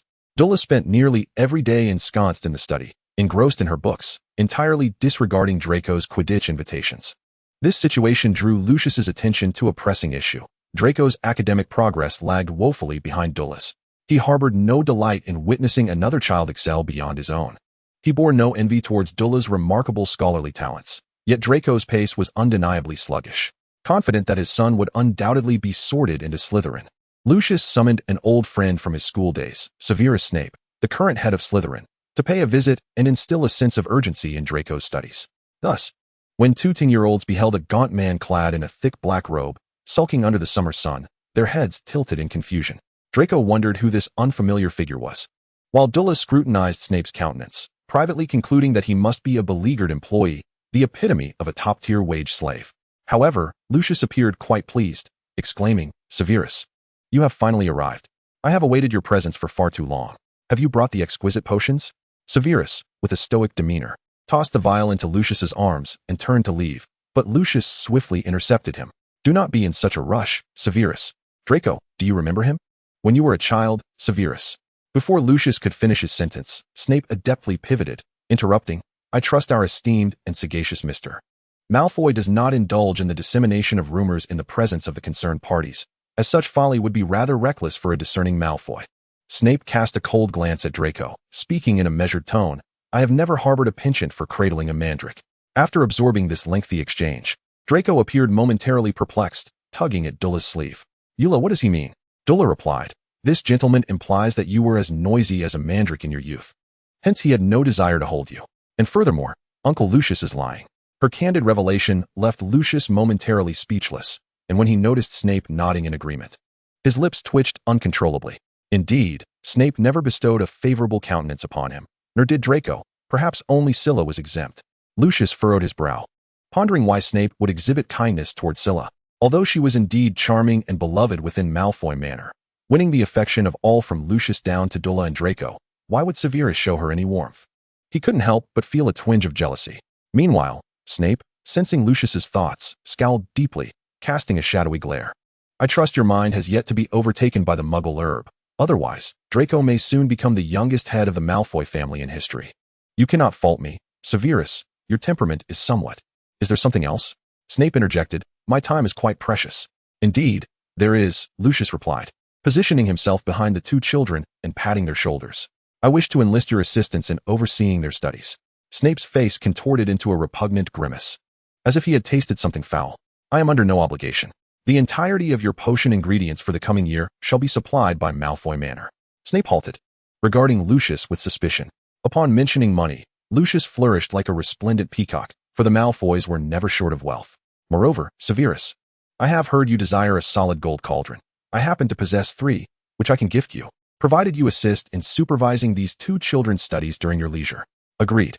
Time management maestro Severus Snape, a former double-agent adept at carving out time, found it manageable to devote attention to the education of 2 children amidst his full schedule. After all, these small giants would likely be sorted into Slytherin, and thus, their academic success would contribute positively to the house points. Of course, had they not been Slytherin, both Lucius and the incarcerated Bellatrix might have gone mad, but that was beyond his concern. In summary, with potion materials and a solid gold cauldron at stake, this deal was indeed worthwhile. Under Lucius's satisfied gaze, Snape gestured for the children to follow him to the study, where he began selecting various books based on his pedagogical experience to present to them. "If you are sorted into Slytherin, I shall be your headmaster. However, I do not particularly wish for that to occur." Snape wrapped his arms within his voluminous cloak, resembling a bat folding its wings in the eyes of Dula and Draco. "Regardless of which house you are allocated to, I will serve as your potions professor. And my name, as Lucius should have informed you, is Severus Snape. Given that you are not yet my students, I would prefer you refrain from addressing me as Professor. Dilla nodded. Mr. Snape. Excellent. Snape withdrew his wand, causing the tomes upon the table to levitate. Now, Mr. Malfoy and Miss Lestrange, please enlighten me on your academic progress and the subjects you prefer to study. Draco, being somewhat privy to the underlying dynamics, promptly opted for the potions textbook. Meanwhile, Dilla gazed contemplatively at the array of books before her gaze shifted and her finger pointed towards a tome adorned with a black cover on the bookshelf. Mr. Snape, I wish to learn that one. Snape glanced in the direction Dilla indicated, a slight twitch at the corner of his mouth betraying his amusement. Was it not evident that she was indeed Bellatrix's child? This little giant was truly living up to her lineage, desiring to delve into dark magic even before the age of 11. Although Snape held a certain admiration for potent dark arts, he pondered the implications of such a young child pursuing them. Does Lucius consent to this? He inquired. My uncle stated that in matters of study, I should be allowed to make my own decisions. Snape was taken aback, but quickly came to understand. No one had declared that the Dark Lord would not return. Should he make his resurgence, Bellatrix, as one of his most capable Death Eaters, would undoubtedly be released. If she were to return and discover that her child had been raised by Lucius into a staunchly virtuous white wizard, Lucius might find himself in grave peril. Thus, Snape acquiesced to Dilla's request to study dark magic and proceeded with her instruction. The advantage of children from pureblood families is their early introduction to magic and the emphasis their parents place on such education. Consequently, Snape found teaching these two children quite manageable, particularly Dilla. This child seemed to possess an inherent affinity for dark magic, grasping concepts effortlessly and demonstrating an impressive ability to apply her knowledge creatively. Snape couldn't help but marvel at Bellatrix's formidable genetics. While she may not have been exceptionally bright during her own schooling, Dilla's natural inclination towards dark magic was undoubtedly inherited from her mother. Mr. Snape, during a break, Dilla curiously addressed the stern, oiled-haired professor. Given that Hogwarts comprises 4 houses, how does the school allocate students to their respective houses? That is a secret. The method of sorting is not disclosed to students prior to their enrollment, hence I cannot answer your question. Oh, Dilla nodded, refraining from further inquiries as she returned to Draco's side. So what did you find out, Dilla? He asked. Nothing. Mr. Snape said new students cannot know how they are sorted. What are we to do then? Draco lamented. Father said we must defeat a dragon to be sorted. We don't even have wands. And as for magic, we only know a few basic spells. You shouldn't trust Uncle Lucius, Dilla replied earnestly. His favorite pastime is deceiving and bullying children. Think about it. If we truly had to battle a dragon, wouldn't St. Mungo's be overflowing with new students every year? Engaging with magical creatures inevitably leads to injuries. Would those from Muggle families willingly come? Would their parents consent? Draco stroked his chin, contemplating her words, and suddenly found Dilla's reasoning compelling. Dilla, you make an excellent point. But how do you think we will be sorted? I don't know, Dilla honestly shook her head. But rest assured, it will not harm you. The likelihood of physical injury is non-existent, so don't dwell on it. But I'm a bit anxious, Dilla. Perhaps we should attend Durmstrang instead. They don't have house sorting. Dilla flatly dismantled his fantasy, and he wouldn't agree. She wouldn't want us going to such a distant place in Northern Europe for school. True enough, Draco sulked, resting his head dejectedly on the table, his demeanor eliciting a sideways glance from Snape. You could focus on the positive, Draco, Dilla suggested. For instance, Mr. Snape is an exceptionally knowledgeable and efficient individual, dedicated to his work, and he is also the head of Slytherin House. Once we are sorted into Slytherin, he will be our headmaster. Isn't that wonderful? What did you say? Draco's mouth fell agape in disbelief. Are you referring to that greasy, dark man who even scowls at his father? You think he is kind? Has your hearing failed you? Mr. Snape is indeed a good person, Dilla asserted as if it were self-evident. He is seriously teaching us potions and spells. It's clear to me that he is a good man. Listening in, Snape chose not to interject his thoughts, but instead perused the rare potion texts from the Malfoy family. But Dilla, you cannot assess a person's character so simplistically, Draco insisted, puffing his cheeks in seriousness. If father provided him with benefits, then it is only natural for him to teach diligently. Yet I've encountered many tutors who, despite being paid, lack dedication in their work. What? Draco was incredulous. Such individuals exist? Dilla nodded emphatically, indeed. Mrs. Mary once informed me that those people, after receiving their payment, lounge about like lazy hounds, indifferent to the outcomes of their work, only lifting their heads when they hear the clink of coins, sniffing for the scent of money. Is that truly the case? Draco was astonished. I must inform father so he can keep a close watch on those under his employ. But you are correct. Mr. Snape is indeed an upright man. Snape, who took great pleasure in deducting points from the 3 other houses, slowly raised an eyebrow at this characterization. However, he did feel that in terms of point deductions, he was indeed fair and just, at least in that the reasons behind his deductions were always sound and substantiated. You feel the same, don't you? Dula nodded. By the way, Draco, am I certain to be sorted into Slytherin? Absolutely. Draco replied with utmost confidence. Our entire family will be in Slytherin. It is the finest house. Where else would we go? Ravenclaw is filled with bookworms, Hufflepuff is a den of fools, and Gryffindor. Draco scoffed disdainfully. Gryffindor is merely a collection of imbeciles, idiots, brutes, and self-important nuisances. Only a fool would choose Gryffindor. Is that so? Dula suddenly felt enlightened. One cannot solely rely on books for knowledge. One must integrate real-world experiences to truly comprehend the state of affairs, for books are lifeless, while people are vibrant. Thus, understanding the world cannot rely solely on oneself and literature, but must also involve seeking perspectives from others. Rest assured, Dula, we will undoubtedly be sorted into Slytherin. All right. You too, Snape, having approached them unbeknownst, interjected. After such extensive study, I trust you have heard the adage, practice yields true knowledge. Draco is studying potions, and Dula is learning spells. Hence I shall assign you both tasks, to chop a slug and to cast a spell. Yet, when Draco beheld the squirming slug before him, he was reluctant to accept this reality. Why must I chop this creature? You would make a Malfoy do such a thing. Observing Draco's pale face reddening with indignation, Snape replied unperturbed, this is quite normal. Once you commence your studies, particularly in my potions class, you will frequently encounter such things. Perhaps it is wise for you to acclimate to it in advance. Draco's face instantly contorted into a frown. All right, miss, it is your turn now. Simply cast the spell you are most familiar with. Dula glanced at the ornate wand in her hand, resembling a flamboyant flower, and furrowed her brow. Mr. Snape, are all wands in the magical realm like this? Snape, without even glancing at the gaudy wand, merely reiterated his previous instruction, cast the spell, Mississippi. It seemed that not everyone was willing to share their opinions with her. Dula mused, casting a sidelong glance at Snape's greasy hair. She raised her wand and declared, Scourgify. Upon witnessing Dula direct the cleaning charm at her own hair, Snape's expression darkened considerably. What did this little giant mean? Was she mocking the greasiness of his hair? Sir, Aunt Narcissa says that one should maintain hygiene. You ought to wash your hair more frequently, she remarked. Snape's countenance grew even more forbidding. Consequently, Lucius was utterly bewildered as to why his old friend, visibly enraged, thrust two children into his arms and hurried away. What has gotten into Severus? He inquired. I don't know. Dula merely suggested he should wash his hair regularly, and then he reacted this way, came the reply. Ah well, Severus certainly does need to wash his hair more often. Chapter 9, Diagon Alley. Despite the minor incident regarding Snape's hair, as the adage goes, one cannot bite the hand that feeds them. He was obliged to continue teaching the two children. As the most overworked potions master at Hogwarts, he had little time to visit Malfoy Manor, aside from summer and winter breaks, so his teaching schedule was rather limited. During the summer of 1991, Snape found himself unable to visit Malfoy Manor due to the impending arrival of the Chosen One at Hogwarts, necessitating his preparations with Dumbledore. Dula, look, the owl has arrived. Draco, who had received his acceptance letter a month prior, exhibited more excitement than Dula herself, complaining about the owl's sluggish flight, claiming that even their white peacock flew faster. Soon, the owl perched on the window, and Narcissa reached out to take the letter from its beak, feeding it some nuts before it departed, satisfied. Dula, quickly open it and see.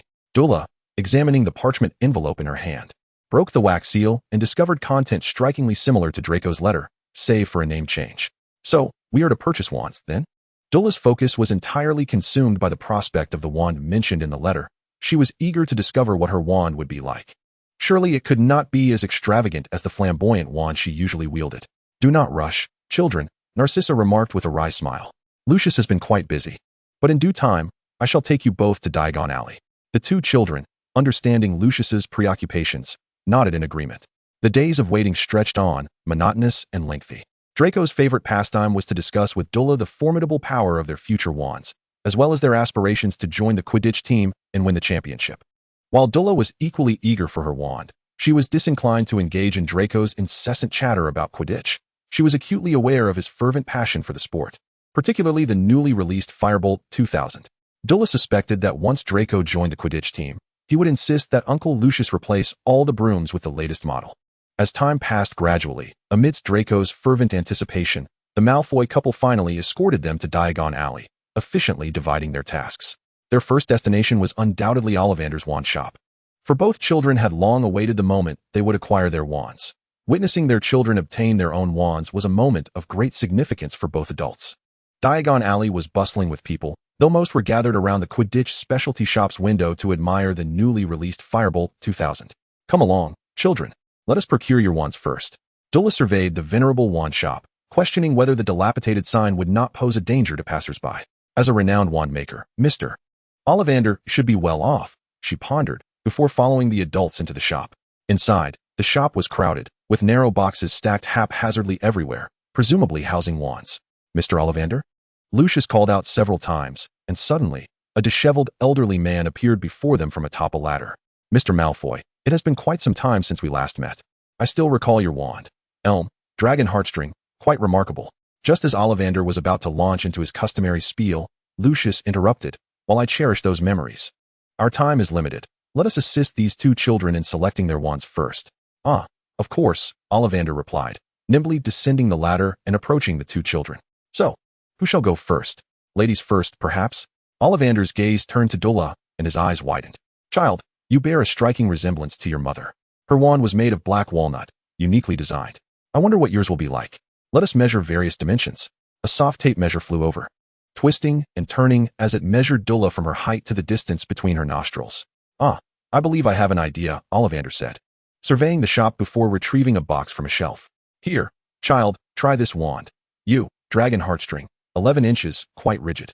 It is a wand well suited for dueling.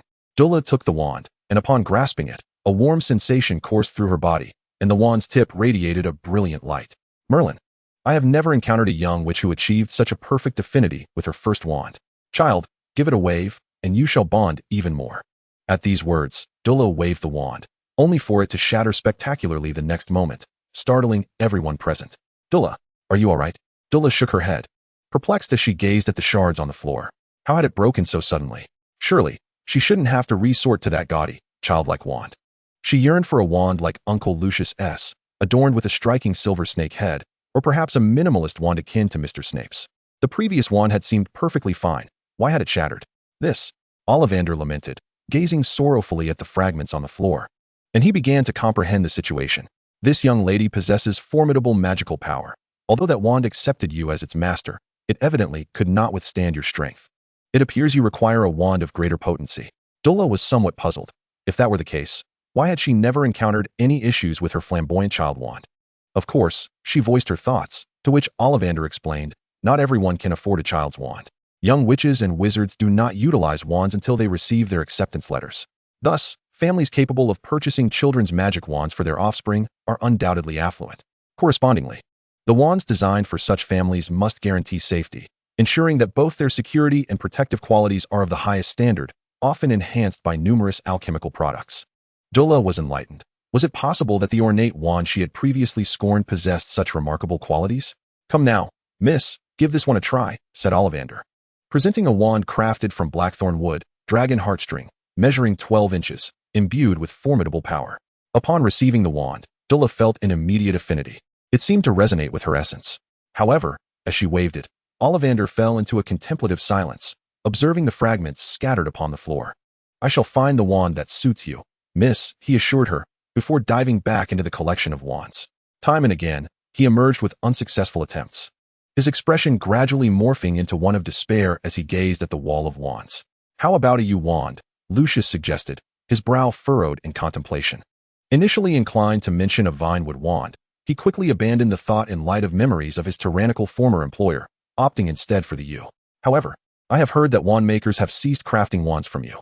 You are indeed correct, Mr. Malfoy, Ollivander remarked, his expression laden with complexity as he regarded Dula. I have never encountered such a situation. The yew wand has fallen out of favor for many years due to lack of sales, and I have never crafted one myself. Following this exchange, a moment of silence enveloped the room as Ollivander resolved to equip Draco with a wand first. Draco's initial 2 wands proved unsuitable, but upon selecting the third, a gentle glow emanated from its tip. Indeed, hawthorn wood, unicorn hair, 10 inches. This wand chooses a gifted master. And it is well suited for you, young Malfoy. Draco's excitement was palpable as he grasped the wand, yet upon noticing Dula's lack of selection, his enthusiasm shifted to concern. Dula. Before Draco could offer words of comfort, Ollivander suddenly recalled something, turning to retreat into a smaller chamber. Please wait a moment, he called out to the group. Just as confusion settled in, Ollivander's voice echoed from within. Found it. It's this one. When he returned, his hair disheveled and clutching an aged box, he stated, I believe this wand will suit you, Mississippi. A wand, adorned with carvings of serpents and imbued with a rich mahogany hue, appeared before her. Do give it a try. As Dula grasped the wand, she was enveloped by a warmth far more intense than that of the previous wands. Gently waving it, a serpentine pattern materialized in the air before dissipating. Larch wood, longhorn water snake horn, 13 inches, exceptionally resilient. This wand has long awaited its master, Ollivander declared. Longhorn water snake horn. Narcissa furrowed her brow, clearly unfamiliar with such a peculiar core. Do we still utilize this material for wand cores? Not at all, Mrs. Malfoy. Ollivander replied. The origins of this wand are quite extraordinary. The core was provided by a professor from Ilvermorny School of Witchcraft and Wizardry. However, larchwood is notoriously difficult to match with a master, and given the unusual core, despite its power, it had never found a suitable owner. I had thought it would remain unsold until the next Ollivander came along. Despite her puzzlement regarding the wand's composition, Dula felt a wave of relief wash over her at having acquired a wand. After Lucius paid for the wand and the compensation fee, he bid farewell to the two children and departed to procure books and potion supplies. Meanwhile, Narcissa led the children to Madame Malkin's robes for all occasions. Perhaps due to the excessive time spent procuring wands, the shop was devoid of other customers. Oh, dear, are you here to have robes tailored? Madame Malkin inquired. Dula and Draco nodded, and at Narcissa's gesture, they stepped onto a stool, allowing the magically animated measuring tape to take their measurements. While measurements were being taken, Narcissa accompanied Madame Malkin to inspect the adult women's clothing, leaving Draco and Dula on the stool. Dula, once we commence our studies, shall we join the Quidditch team together? Draco proposed enthusiastically. No, I have no interest in such a sport, Dula replied, struggling to comprehend the fervor surrounding it. Perhaps it was merely passion. Everyone has their unique interests. But Dula, you fly exceptionally well. Draco recalled her performance when he had forcibly taken her to ride a broom at Malfoy Manor. I believe you would excel as a seeker. Merlin, Draco, I genuinely have no interest in that sport. Mother has said we must balance work and leisure. If your notion of balance involves engaging in such strenuous activities, I would not hesitate to inform Uncle Lucius of your idleness spent tugging at the tail feathers of the white peacock. Dula, you mustn't say that. In her eyes, her version of balance involved reading until fatigued, then concocting potions, which hardly seemed like a balance at all. Just as Draco and Dula debated the true meaning of balance, the door swung open, and both turned to see a small boy with messy black hair and tattered glasses. Hello, the boy greeted timidly, glancing around awkwardly. Is this the place for custom robes? At that moment, Madame Malkin emerged from the back, her face lighting up with a smile upon seeing a customer. Dearie, are you here to purchase robes as well? Come inside. There are two other young guests here. Draco, noticing the newcomer, smirked and bluntly asked, Hey, are you a new student this year? The boy replied, clearly shy. Draco furrowed his brow, surprised by the boy's timidity. He recalled how Dula had appeared 3 years prior, and remained silent. Dula, with her keen eyesight, caught a glimpse of the scars beneath the boy's unruly hair and casually inquired, Are you Harry Potter? Yes, he answered. What? Draco's voice rose in disbelief. He had not anticipated that this scrawny boy was the renowned Harry Potter. Yet, neither of them acknowledged him further. After a brief introduction, Dula stated, Hello, Mr. Potter. I am Deora Lestrange, and this is Draco Malfoy. Hello, I am Harry Potter, the shy savior of the wizarding world replied, sitting quietly after taking his measurements. Awaiting Madame Malkin to present his finished robes, Dula, having introduced herself politely, fell silent, while Draco remained animated. After all, this was the savior. But, didn't Dumbledore say you lived like a prince? Draco pondered, perplexed. Harry, bewildered, questioned, what does living like a prince mean? Does a prince reside in a cupboard? Even if it's not a prince's life, a normal existence would suffice. Oh, you live such a miserable life? Draco exclaimed, recalling his little sister's plight, suddenly feeling sympathy for the savior. At that moment, Narcissa emerged, surprised to find her children gathered around a frail boy. Draco, Dula, what are you doing? Mother, I've met Harry Potter. Harry Potter? Narcissa was equally astonished as she gazed at the small, frail boy encircled by the two children. The pitiable sight instantly reminded her of Yura in her younger days, stirring a profound maternal instinct within her. Greetings, Mr. Potter. I am Narcissa Malfoy, Draco's mother. Such a poor child. Would you care to join us for a bite to eat? Before Harry could decline, Narcissa whisked Draco away from the robe shop to procure some food, leaving Yura and Harry exchanging bewildered glances. Shortly thereafter, Narcissa re-entered, levitating 3 ice creams with her magic. She offered the green apple flavor to Draco, the chocolate one to Yura, and the raspberry to Harry. Indulging in ice cream on such a warm day was indeed delightful. Thank you, Harry said cautiously as he accepted the ice cream Narcissa handed him, taking a bite of the cream topped with pink jam. He couldn't resist another mouthful of the sweet cream mingled with the refreshing fruit. This is truly the best thing I've ever tasted. Although Hagrid's birthday cake had appeared equally delectable, it had unfortunately been devoured by his cousin. Don't mention it, dear child. Narcissa was not one to extend such kindness to everyone. As the youngest daughter of the Black family, she had no obligation to wear a friendly demeanor. Her benevolence towards Harry Potter was not solely due to his resemblance to Ura's past hardships, but rather because Lucius had informed her that the Malfoys never relied on a singular strategy. Both the Death Eaters and the Savior must be handled with care, thus, she would certainly not forego this opportunity. At that moment, Madame Malkin emerged with Ura and Draco's robes. Narcissa remained unperturbed, prioritizing the impression she left on the Savior. Mr. Potter, who brought you here? It was Hagrid, the keeper of keys at Hogwarts. Before Narcissa could respond, Draco scoffed. I know him, a bumbling grade O from Gryffindor. Gryffindors are all a bunch of fools. Faced with Draco's unfriendly remark, Harry hesitated to retort. I think Hagrid is quite nice. Just a Gryffindor, that's all. Draco. May I call you that? Draco nodded. Of course. Are you implying that Gryffindor is inferior? You see, I am quite unfamiliar with the wizarding world. Hagrid mentioned the Sorting Hat, but I do not know much about the four houses. What is there to know? Slytherin is the best. The other three houses are hardly worth mentioning. But didn't Hagrid say that Gryffindor is the best house? Who's telling the truth? What characteristics do the four houses possess? Draco reiterated the information he had previously shared with Ura, leaving Harry feeling quite awkward. Fortunately, Narcissa intervened just in time, providing Harry with a more official account of the four houses. Gryffindor is brave. Slytherin is ambitious. Ravenclaw is wise. Hufflepuff is loyal. Each house has its own merits. Narcissa did not wish to leave a negative impression on Harry Potter, and besides, she did not believe that he would be sorted into Slytherin. According to the sorting outcomes of his parents, Harry Potter was destined to be a Gryffindor. Before Harry could inquire further, a gruff voice resonated in the ears of all present. Harry, are you all right? Hagrid, having pushed through the door, changed his expression upon seeing Ura and the others.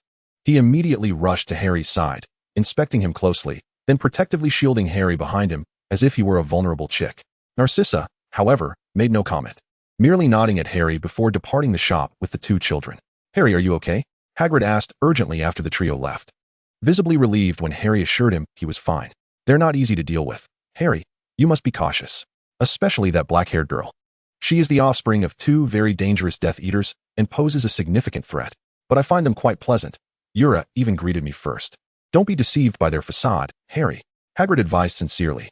Slytherins are the masters of disguise, and this house often produces unsavory individuals. Harry remained silent, obediently accompanying Hagrid as they exited the robe shop, yet he contemplated the evident discord between Gryffindor and Slytherin. Chapter 10, Pets. The trio, having left the robe shop, made their way toward Flourish and Blots, with Draco still simmering with indignation. What does that oaf mean by that? His words imply that I would bully the poor savior. Enough, Draco. Do not lose your decorum here. We are not like those boorish individuals. I understand, Mother. Narcissa soothingly caressed Draco's cheek, though she refrained from touching his heavily gelled hair. Lucius had completed his shopping for other necessities, and upon reuniting with the three, he learned of the earlier events. Oh, so the savior of the wizarding world is not faring well in the Muggle realm. Dumbledore's tales are indeed misleading.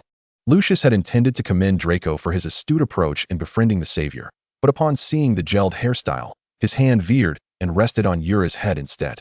Ura has done well, observing closely. Dad, are you disapproving of my hair? Ahem. Lucius cleared his throat. No, of course not. Little dragon, you are mistaken. Well, Narcissa, I must attend to some matters. I have already procured textbooks and cauldrons, which will be delivered to our home this afternoon. Please take the children to select a pet. Very well, go ahead. After receiving Narcissa's affirmation, Lucius departed hastily, as if pursued by unseen forces. Mother, does father disapprove of my hair? Not at all, little dragon. Your father is merely busy. Oh, Ura gazed at Draco's slicked back hair, suppressing the urge to reach out and touch it, yet one question lingered in her mind. Auntie, did Uncle Lucius use hair gel during his school days? Narcissa hesitated before shaking her head. Not at all. Lucius had long hair in school and did not require gel. Your hair is a bit short, and without gel, it may appear somewhat unkempt. But, Auntie, Ura pointed at Draco's receding hairline. Well, that's not too bad. Many children from pureblood families also use gel to style their hair. In time, you won't need to use it anymore. Really, Mother? Of course. Now, let us proceed, children. Shall we choose a pet? What kind of pet would you like? Mother, Can Yura and I bring a white peacock to school? That won't do. White peacocks are very delicate, and you two little ones cannot care for them properly. Oh, then can we only choose an owl, a toad, or a cat? Remembering the content of the acceptance letter, Draco suddenly lost interest in acquiring a pet, thinking that if it was an owl, he might as well bring the majestic Malfoy family eagle owl instead. Not at all. The 3 examples mentioned in the acceptance letter are merely suggestions.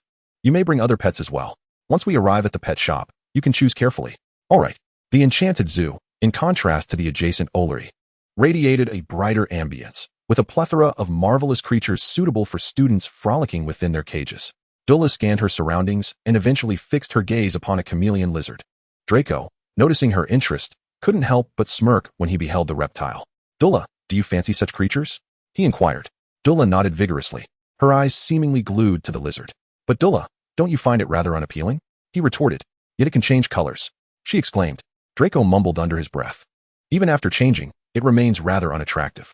Dula scrutinized the little creature nestled within its transparent enclosure and asked Draco, don't you like it? A bit, I suppose. It just feels a tad odd, he admitted. Then I shall choose another, Dula declared, diverting her attention to the other animals. You needn't concern yourself with my preferences. Simply select what you adore. Draco insisted. Dula shook her head. No, I'm afraid that if I bring it home, it might inadvertently become an owl's meal. A different pet would be wiser. Draco chuckled awkwardly, having assumed Dula was upset with him. Ultimately, Dula settled before a hybrid cat lemur, stroking its sleek, ebony fur before lifting it into her arms. Andy, I want this one. Narcissa gently tapped the furry head of the cat lemur and smiled, acquiescing. Meanwhile, Draco perused the selection but failed to find a pet to his liking. He persistently pestered Narcissa, eager to take the Malfoy family's majestic eagle owl to school. And as a doting mother, Narcissa readily agreed. Naturally, a pet acquisition necessitated a name. Draco conjured numerous formidable names, while Lucius, with utmost seriousness, suggested several that resonated with pure-blood lineage. Narcissa merely offered a name in passing, emphasizing that Dula should ultimately decide. After considering the trio's suggestions, Dula chose the name Narcissa had whimsically proposed. Let us call it Chocolate. Dula adored chocolate, particularly the delightful chocolate cookies that Narcissa baked. Although Chocolate could never indulge in its namesake, she found the name delightful, especially since it was suggested by Narcissa. Upon hearing the name, Lucius and Draco exchanged bemused glances. Yet Narcissa beamed with joy, affectionately tousling Dula's soft hair. Dula loves chocolate, but alas, Chocolate cannot consume chocolate, she mused. Lucius chuckled helplessly, while Draco incessantly recommended his grandiose names, attempting to sway Dula's choice. The newly named Chocolate pranced around the floor, occasionally meowing in delight. Chapter 11. School enrollment. In order to facilitate the swift acclimatization of the 2 children to school life, Lucius had instructed them to diligently study their textbooks throughout the month following their acquisition of school supplies, with particular emphasis on Draco, even going so far as to lock away his broom. Draco, unable to ride his broom, felt quite disheartened but recognized his father's intentions were for his benefit. Thus, he set aside leisure and commenced earnest study. Time trickled away from the pages of their textbooks, and before they knew it, the day of enrollment had arrived. Dula and Draco were roused early, and as they drowsily consumed breakfast, Narcissa busily imparted various school-related advisories, such as the importance of writing home should any issues arise and informing Lucius if they were bullied, so he could deal with the perpetrators accordingly. All right, sissy, Lucius interjected, setting down his newspaper with a weary gaze at his wife. They are not children anymore. They understand these matters. He added, 2 heirs of pure-blood families cannot be bullied by others, so let us not be overly anxious. I'm merely concerned, Narcissa replied, her gaze lingering on Dula. She understood that Dula's circumstances would become perilous upon entering school, not due to her identity, but rather due to the unbreakable vow she had made. While the Malfoy Manor provided a safe haven for Muggle-born wizards, Hogwarts was a different realm entirely, teeming with young witches and wizards from Muggle families. If Dula were to alter her attitude towards those of Muggle descent, Narcissa feared the consequences, especially given the vague nature of the vow she had taken with Cygnus. What did it truly mean to support Muggles? Dula, Narcissa called her name, prompting Dula to look up. You and Draco must remember that you are pure-blood wizards. Do not mingle with those from Muggle families. We are different. Dula grasped the underlying message, subtly glancing at the faint marks on her wrist before nodding obediently. I understand. Narcissa's face brightened with a look of contentment. Good child. After breakfast, the Malfoy couple escorted their children to King's Cross Station. Although they were not fond of such a Muggle-infested locale, they recognized it as the sole means of reaching school and suppressed their discomfort.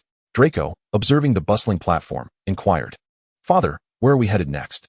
Now, little dragon, Dulla, we are not the foolish types who clumsily push carts into the fray. Your luggage has already been tidily arranged using a shrinking charm. Do you see that pillar? Walk briskly through it. Lucius gestured towards the third pillar between platforms 9 and 10. Exchanging glances, Dulla and Draco took hold of their suitcase and hurried towards it.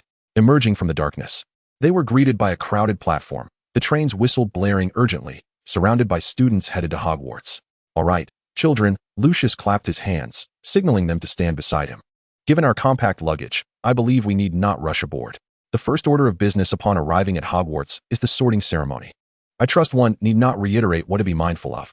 Dulla noted that Lucius cast several glances her way when mentioning the sorting, perhaps concerned that she might not be placed in Slytherin, fearing his sister-in-law's wrath. We understand, they replied in unison. Lucius nodded, and Narcissa embraced each child in turn. Remember what we have told you, all right? Especially you, Dulla, keep it in mind. Dulla nodded, reassuringly responding, don't worry, Annie, I understand. Good. Now hurry aboard. Find a quiet compartment and rest for a while. After a brief farewell, Draco took Dulla's hand, and they boarded the train. They searched through the crowded aisle for quite some time before locating an empty compartment. Once they stowed their luggage, the train set off, and the children leaned out to wave goodbye to the Malfoy couple.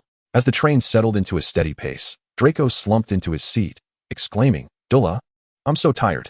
Just the thought of Pansy coming to find me makes me even more exhausted. No, Draco, you won't be tired.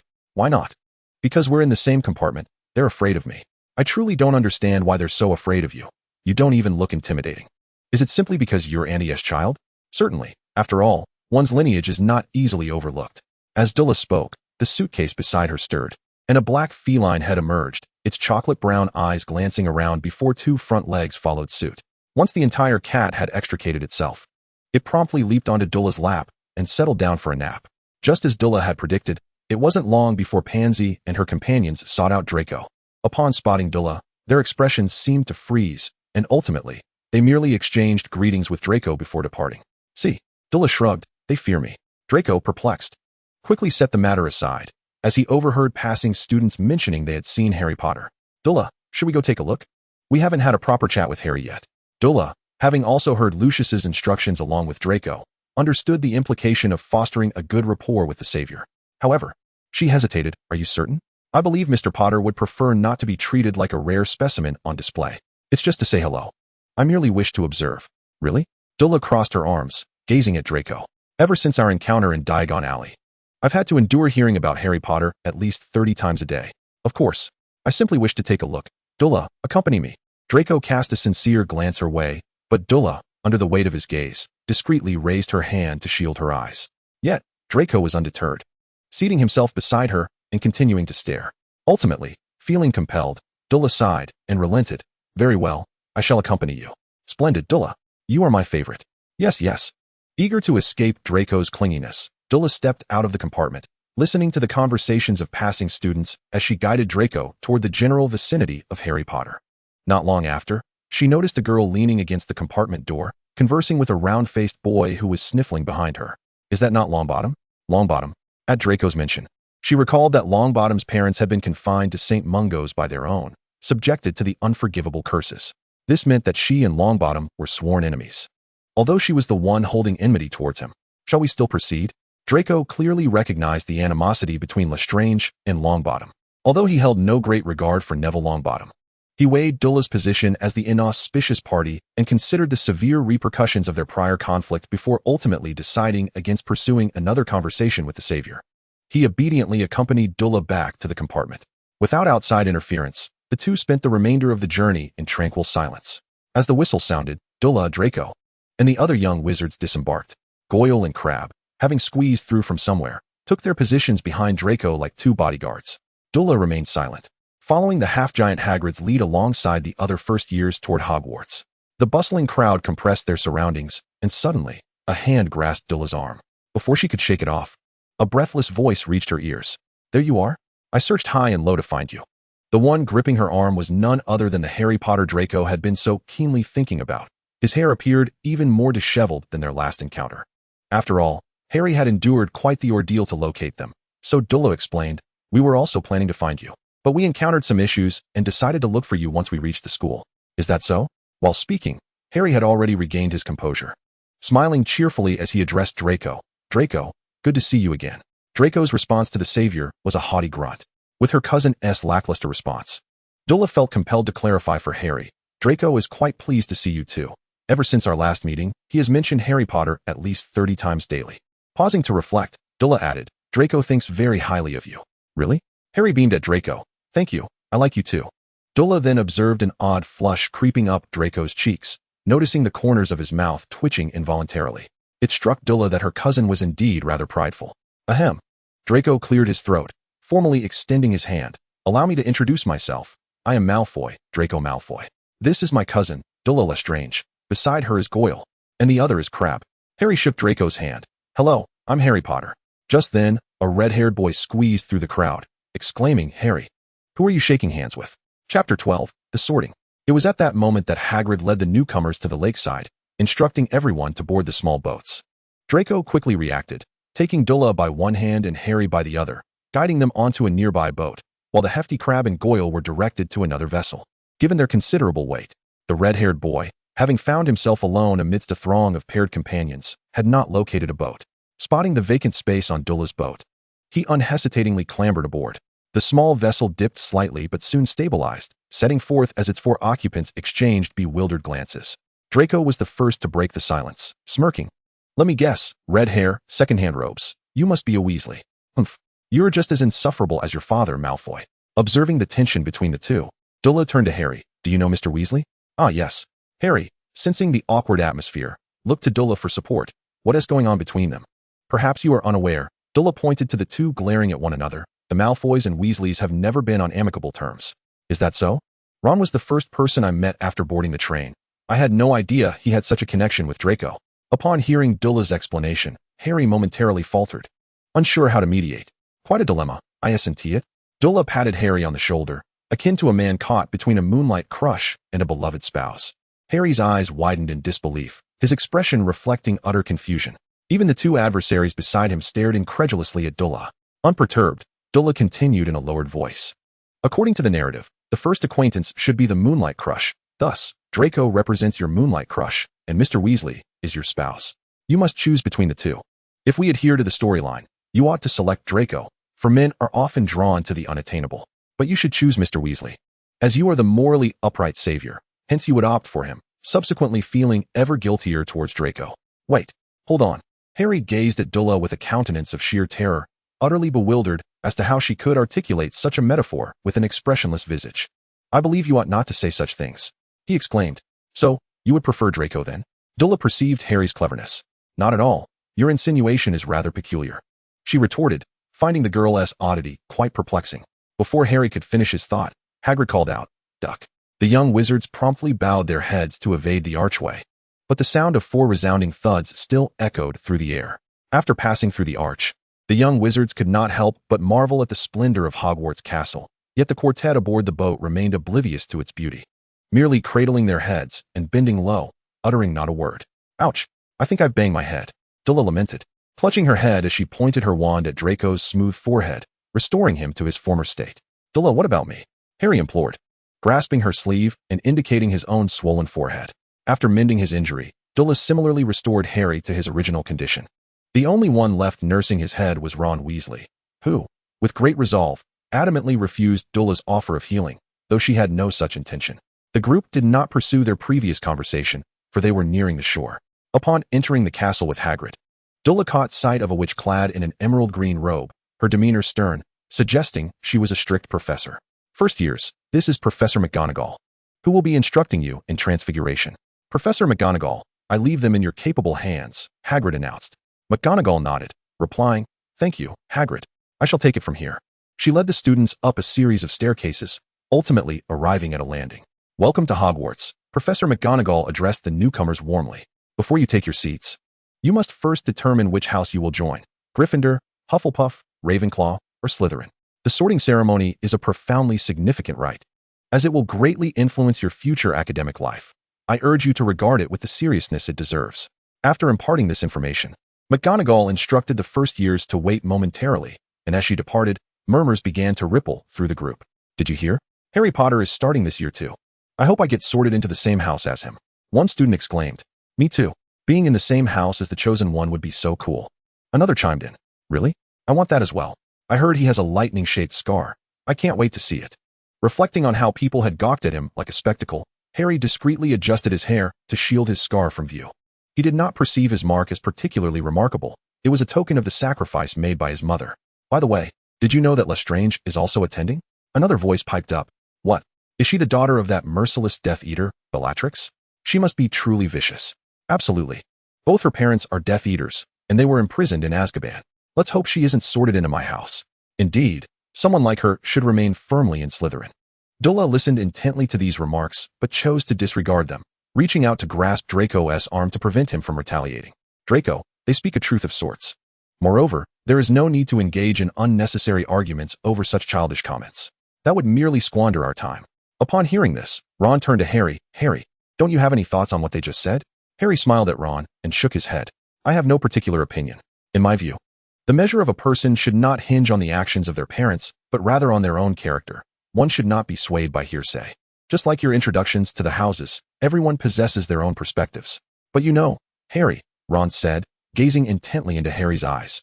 Lestrange's parents harmed Neville's parents with the unforgivable curses. Harry's expression faltered momentarily before he replied, such matters are complex.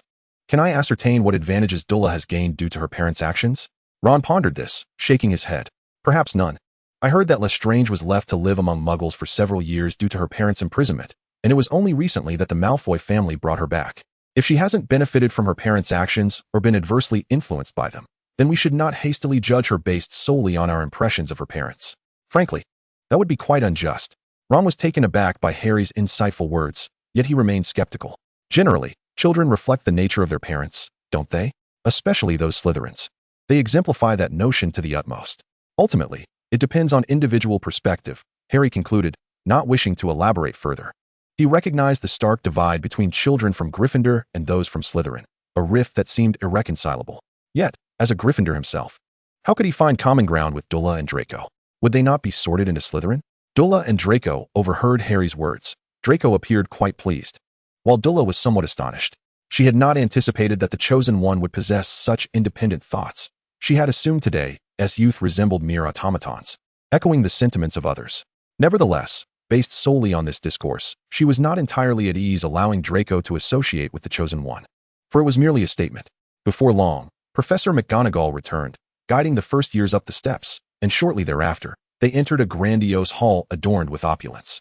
Above them, thousands of burning white candles illuminated the chamber with an extraordinary brightness. Although Dula had read about the hall's splendor in Hogwarts, a history, she could not help but marvel at its enchanting charm, pondering the myriad wonders she might witness at this school. Professor McGonagall halted beside a four-legged stool upon which sat a tattered wizarding hat. As Dula contemplated the purpose of this peculiar hat, she noticed a seam appear along its brim. Her sixth sense urged her to cover her ears, and though unsure why, she chose to heed this instinct, gesturing to Draco to do the same. Observing Dula shielding her ears, Draco, though puzzled, mimicked her actions, nudging Harry, who followed suit, but Ron scoffed at the notion. Indeed, the very next moment, to the astonishment of all, the hat began to speak. You may find me lacking in beauty, but do not judge by appearances. While covering her ears proved of limited efficacy, it still muffled some of the sound. Dula felt grateful for her sixth sense, for the hat's singing was decidedly unmelodious, more grating than the cries of white peacocks at Malfoy Manor. Half hearing the performance, Draco cast Dula an admiring glance. You were right, Dula. I shouldn't have listened to Father. He even deceived me into thinking I could defeat a dragon. Beside her, Ron and Harry were engaged in a spirited discussion, and Dula caught a mention of a name, Fred, though she paid it no mind. Once the song concluded, Professor McGonagall produced a scroll of parchment and announced that she would call out names for sorting. The first was Hannah Abbott. A little girl with 2 braids of golden hair donned the sorting hat. Hufflepuff. Next came Susan Bones. Hufflepuff. Then, Millicent Bulstrode. Slytherin. Hermione Granger. Gryffindor. Dula Lestrange. Upon hearing the name Lestrange, an eerie silence enveloped the hall. Dula understood that her mother's name resonated loudly, and she nodded at Draco before stepping up the stairs. The tattered hat was placed upon her head, and a voice echoed in her mind. Ah, a Lestrange, and oh, a black too, pure blood, astute, with formidable magical prowess. Slytherin would welcome you warmly. However, your ambition is not as fervent, dear child. You are unlike your forebears, an inquisitive mind eager to delve deeper into the mysteries of the world. Perhaps Ravenclaw would suit you better. Before Dula could utter a word, the Sorting Hat's voice resounded once more in her thoughts. Oh, look what I've discovered. Your mind brims with a myriad of knowledge. I have encountered few with such a vast reservoir of understanding. Coupled with your thirst for learning, Rowena will surely adore you. Off you go. Wait. Dula attempted to protest. If she were not sorted into Slytherin, Uncle Lucius would be furious. I believe, but the Sorting Hat did not grant her the opportunity to speak. Its voice reverberated throughout the hall. Ravenclaw, the hall, which had been filled with murmurs, fell into an immediate hush, and the first to voice their disbelief was the Ravenclaw table. Impossible. How could she be sorted into our house? Has the Sorting Hat lost its senses? The child of a Death Eater in our midst? She should belong to Slytherin. The Sorting Hat, perturbed by the chatter, wriggled in discontent. I am not senile. Now, what did you say, child? Dula, unperturbed, reiterated her earlier statement. I ask if you might sort me again? I wish to be placed in Slytherin. Child, believe me, Ravenclaw is a better fit for you. Before Dula could argue further, Professor McGonagall had removed the hat, and she caught a glimpse of Draco, who was staring at her with an incredulous expression, rummaging through his pockets. Dula knew he was searching for the two-way mirror to contact Uncle Lucius. Perhaps she would incite his wrath today. As she made her way to the Ravenclaw table, she noticed a gaze upon her. Neville Longbottom, the round-faced boy, was observing her with a complex and puzzled expression. Given her family's connection to the Longbottoms, Dula found his scrutiny rather understandable.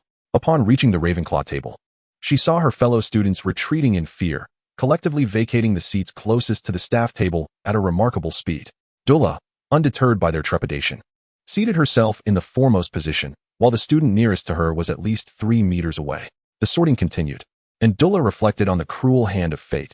Next was Neville Longbottom, who was sorted into Gryffindor. Then came Draco Malfoy, Slytherin. The Sorting Hat had scarcely touched Draco's head before proclaiming him sorted, which left Dula feeling somewhat vexed. Hadn't Uncle Lucius assured her that she would surely be placed in Slytherin?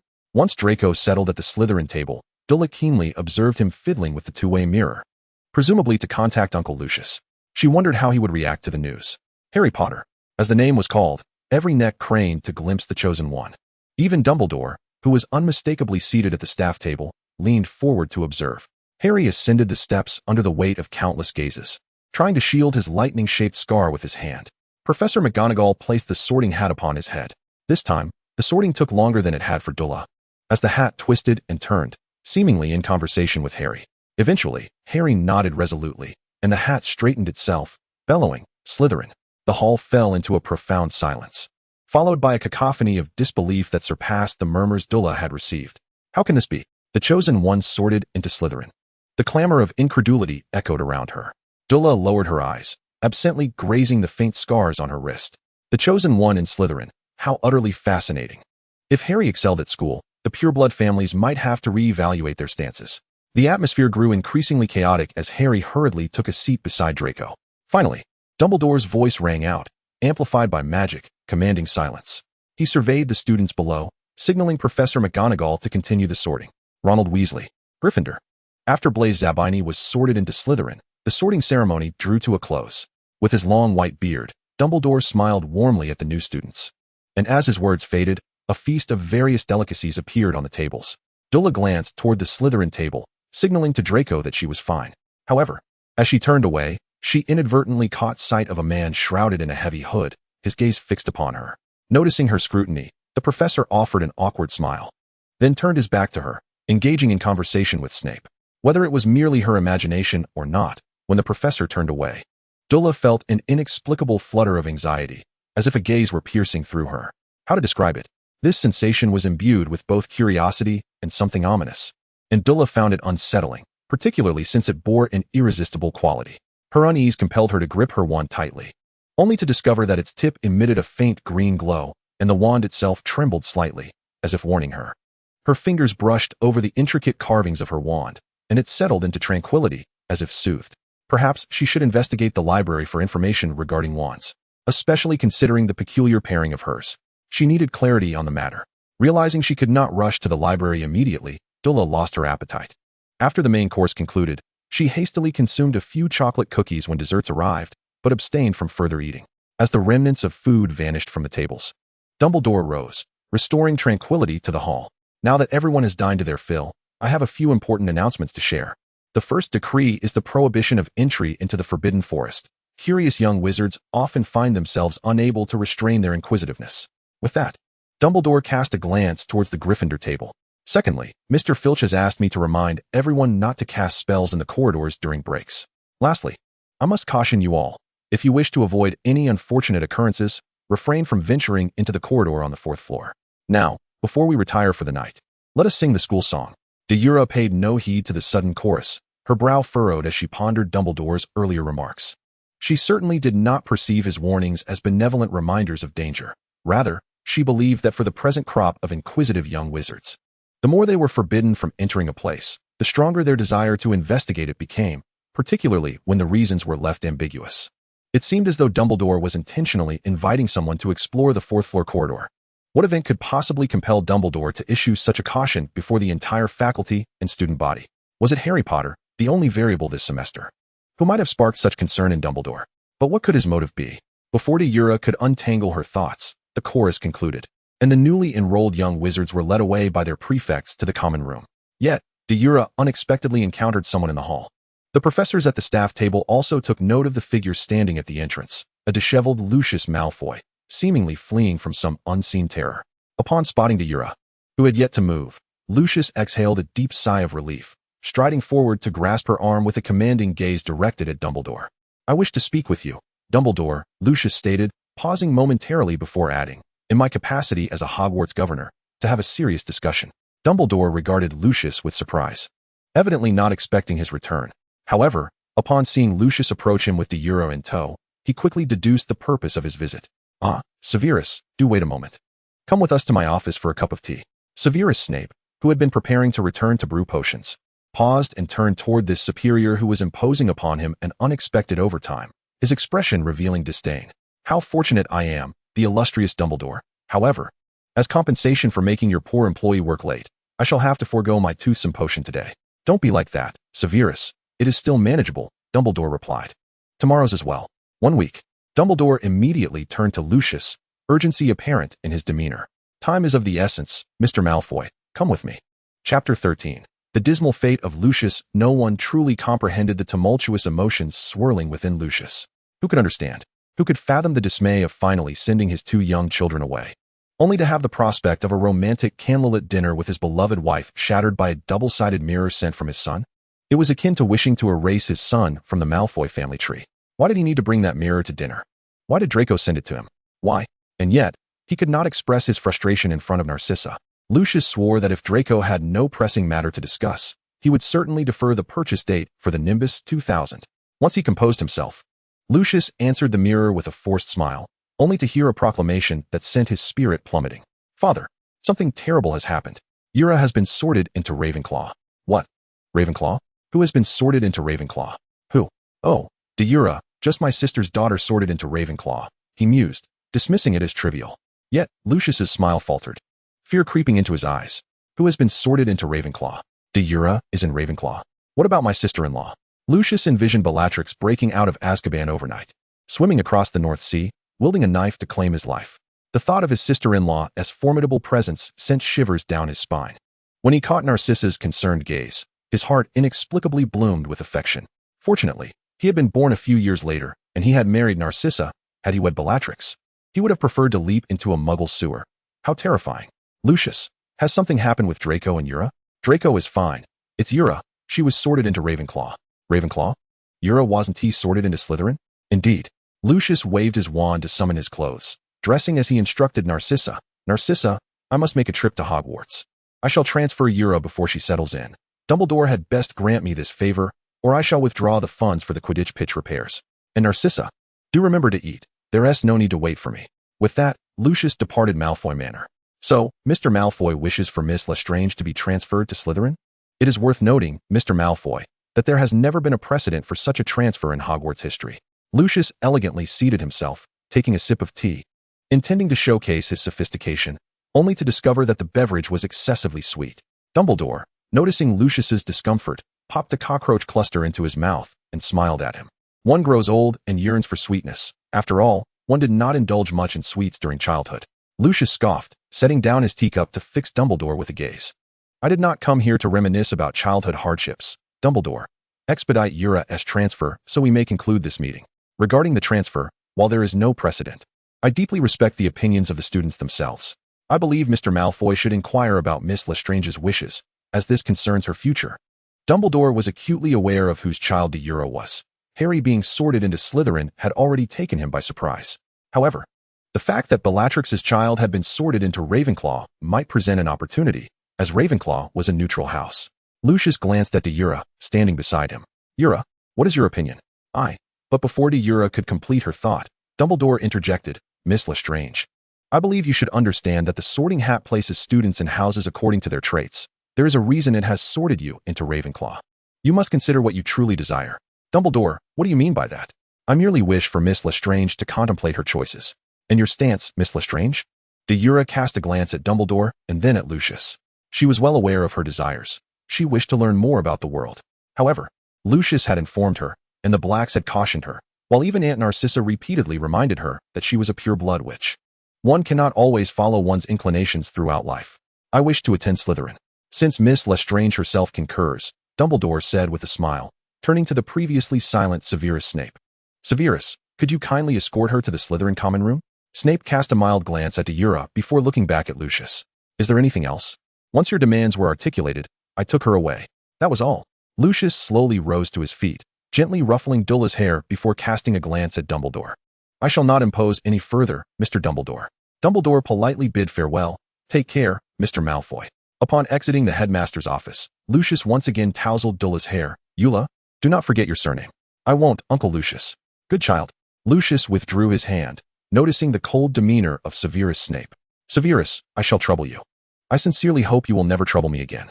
Accustomed to Snape's venomous retorts, Lucius chose silence, turning to exit towards Hogwarts Castle. After all, his scyther awaited him at home. Chapter 14, Nightmares. Dulla observed that as she followed Snape to the Slytherin common room, the Ravenclaw crest on her robes had transformed into that of Slytherin. Throughout the journey, Snape remained silent. The only sound echoing in the quiet dungeon was the rhythmic tapping of their footsteps. We have arrived. Snape halted before a damp wall. The house cup. A massive serpent sculpture, smooth and sinuous, arched upward from the ground, revealing a door. The password is house cup. It changes every 2 weeks. You may check the notice board for the new password and additional important information, which Miss Farley will reiterate for you. As the common room door swung open, Dulla followed Snape inside. Although it was quite late, the common room was not devoid of company. Draco, Harry, and a senior girl lingered within. Eula, Draco, with keen eyes, was the first to spot Dulla, but upon noticing Snape beside her, he instinctively sealed his lips. Snape cast a brief glance at the trio, his gaze lingering longest on Harry, yet ultimately settling on the senior girl. Miss Farley, please escort Miss Lestrange to her dormitory and reiterate some important points. I trust she will not be flustered tomorrow. Of course, Professor Snape, I understand. As Snape turned to leave, Dulla expressed her gratitude, yet the professor, more solemn than Professor McGonagall, paid her no heed. Dulla reasonably suspected that Snape still harbored resentment over her previous cleaning of his hair. But she had merely acted out of kindness, had she not? Well then, Miss Lestrange, welcome to Slytherin. Farley extended her hand, and Dulla shook it. Greetings, Miss Farley. Allow me to properly introduce myself. I am Gemma Farley, the female prefect of Slytherin. Should you have any questions, do not hesitate to approach me. Is there anything you wish to discuss with the two gentlemen beside you? If not, I shall escort you to your dormitory. Hearing that Farley would be taking Dulla to her dormitory, Draco quickly interjected, I'll accompany you with Harry. That won't do, Mr. Malfoy. Boys are not permitted in the girls' dormitory. Harry looked puzzled, but we saw Miss Parkinson enter the boys' dormitory to find Draco when the assignments were made. Why can't we take Dulla to the girls' dormitory?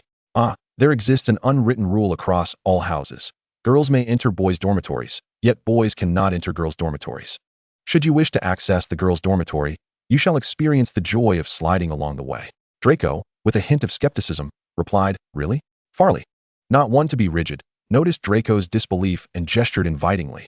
Experience is the best teacher, whether you believe it is up to you, young Malfoy. Draco and Harry exchanged glances, then ascended the staircase to the girls' dormitory. However, after a few steps, nothing unusual occurred, prompting Draco to mock Farley. I knew you were deceiving us. Farley tilted her head, adopting a demeanor of acquiescence. As Draco climbed a few more steps, he turned back to beckon Dulla. Eula, come on up. Dulla remained still, for she witnessed the stairs gradually transforming into a smooth slope. Sure enough, before Draco and Harry could ascend much further, the stairs abruptly morphed into a slide, sending them tumbling down in a flurry. Dulla smirked, Reaching out to assist Draco back to his feet, you handled that quite gracefully. Eula.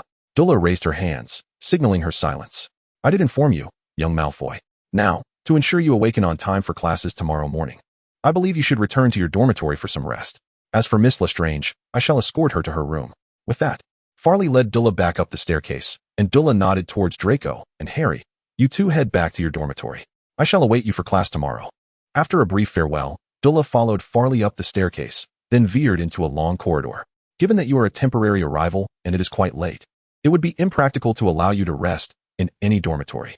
Fortunately, Slytherin is less populated, and there are plenty of vacant rooms. A single room is quite suitable for studying magic. You've landed quite the bargain. Dula accompanied Farley to a door, the nameplate displaying her name. This shall be your dormitory. Your class schedule and a map of the school are within. I hope you enjoy your time at Hogwarts. After thanking Farley, Dula opened the door and stepped inside. The bed was a traditional four-poster, with smooth emerald silk drapes cascading down. Outside the window, the occasional sight of a giant squid gliding by could be seen, while the gentle sound of water lapping against the windowsill filled the room. Meow. Chocolate, who had been dozing on the bed, stirred at the noise and, upon recognizing her owner, joyfully leaped down, circling around Dula's ankles. Dula bent down to scoop up Chocolate. You've been waiting a long time, haven't you? Purr. Cradled in her arms, Chocolate purred contentedly, while Dula lowered her gaze to stroke the cat's fluffy head, picking up the class schedule and Hogwarts map as she settled onto the bed. Although she dismissed the sensation of being observed during the sorting ceremony as merely her imagination, the wand's reaction could not be false. Perhaps she should investigate further in the library. Mr. Ollivander had mentioned that finding a master for a larch wand was rare, but not impossible. However, a wand with a core made from the horn of a longhorn water snake was exceedingly uncommon, if not non-existent. Given the rarity of such creatures in this locale, first-year courses were few, with only 1 to 3 classes each day. Mondays consisted of merely 2 classes, Transfiguration and Herbology, each lasting only 30 minutes. Dula was perplexed, astonished by the scant amount of learning time allotted to first-year students. Only an hour? However, it could also be to help new students acclimate to the castle and the curriculum, albeit it seems somewhat lacking. Nevertheless, this did afford her the time to visit the library for research. She had no intention of sharing her wand-related concerns or the nagging feeling of being watched with Draco. She was 100% certain that if she confided in him, her dear cousin would undoubtedly relay the matter to Uncle Lucius. Considering Lucius's recent hair loss, Dula resolved to tackle this issue on her own. After making simple plans for the following day, Deora briefly refreshed herself in the washroom before snuggling into bed with her Chocolate. As she listened to the gentle sound of flowing water, her eyes gradually fluttered shut. However, the events of the day were destined to shatter her dreams. Just moments before, she had been nestled warmly under her covers with her Chocolate, but upon opening her eyes, she found herself in a chilling room, where a massive serpent coiled beside her, seemingly oblivious to her presence as it stared ahead, motionless. I heard you had a daughter, Bella. A chilling voice pierced her eardrums. Deora frowned and turned towards the source of the voice, discovering a man standing beside a kneeling woman, whose face was alight with near-fanatic admiration. Bella, along with that visage, this was her mother. Was this a dream? Or something else entirely? The man's features were strikingly handsome, yet carried an unsettling, almost grotesque quality. His bloodshot eyes hinted at madness. Who was this man? Before Deora could ponder further, Bella's voice echoed in the air. Yes, master, I have named her Deora, a name befitting a Death Eater. In the future, she shall be your most capable and loyal subordinate. Please grant her the dark mark upon her coming of age. Deora? A fine name. I hope your daughter proves as loyal as you, Bella. You must train her well, instruct her on how to become a proper pure-blood witch. As the man spoke, Bella's expression twisted into a mask of fervent adoration, nodding eagerly and making assurances. Deora observed the unfolding scene, uncertain of its authenticity. Yet her mind momentarily froze upon realizing her mother named her to align with the Dark Lord. But she quickly regained her composure. Death Eaters, Dark Mark. Master, she could ascertain that in this scenario, the man was indeed the one whose name could not be uttered, Voldemort. Her mother aspired for her to become a Death Eater and implored the Dark Lord to bestow upon her the dark mark upon her maturity. This fervent worship of her mother towards Voldemort, was this what she termed love? To say that Deora had never yearned for her mother would be a lie. She longed for her mother, for her father. Family was of paramount importance, and she wished to meet her biological parents. Her mother bore an uncanny resemblance to her grandfather. Was it not fitting to say that they were indeed father and daughter? One who had forged an unbreakable vow, the other who had predetermined her path at birth. But was any of this real? Deora raised her hand and struck herself sharply across the face. It did not hurt. Perhaps she was merely dreaming, and the veracity of the dreamscape could not be definitively judged. Why was she plagued by such dreams? Deora did not consider herself a fervent admirer of the Dark Lord. She was not her mother, nor had she been steeped in the ideology of pure-blood supremacy since childhood. Her thoughts on the Dark Lord's former ideals were merely to adhere to whatever pleased him. Contemplating the peculiar gaze she had encountered earlier that day, Deora frowned at the scene before her, sensing something amiss yet unable to articulate what that was. This tableau did not feel like a dream. It seemed as though someone had deliberately orchestrated her observation of it. As this thought crossed her mind, the two figures across from her suddenly stirred.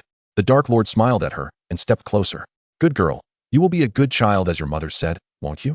Bella gazed at her with hopeful anticipation, eager for her affirmation of the Dark Lord's words. "Come, child, I have promised your mother that I would bestow upon you unparalleled glory." Deora was struck with terror as she found herself unable to move, the Dark Lord's hand gripping her left arm, the tip of his wand gliding slowly across her skin. In the darkness, Deora jolted upright in bed, gasping for breath, while Chocolate anxiously paced beside her. "I am fine." Deora cradled Chocolate, taking a deep breath. "I am fine. Meow." Chapter 15, Transfiguration. "Eula, did you not sleep well last night?" "Yes, perhaps I stayed up a bit too late." As she spoke, Deora stuffed a piece of chocolate cake, which looked sweet enough to rot one's teeth, into her mouth, causing Harry, seated nearby, to wince in discomfort. "Eula, is it wise to eat something so sweet in the morning?" Deora cast a glance at Harry, considering their current roommate dynamic with Draco. She refrained from correcting his name, replying instead, "Well, I do enjoy sweet things." "Ah, that's good then. A little sweetness can brighten one's mood, can't it?" Harry smiled bashfully. Though Deora had shown him kindness before Draco did, he still felt that Draco, with his livelier demeanor, was easier to get along with than the often stoic Deora.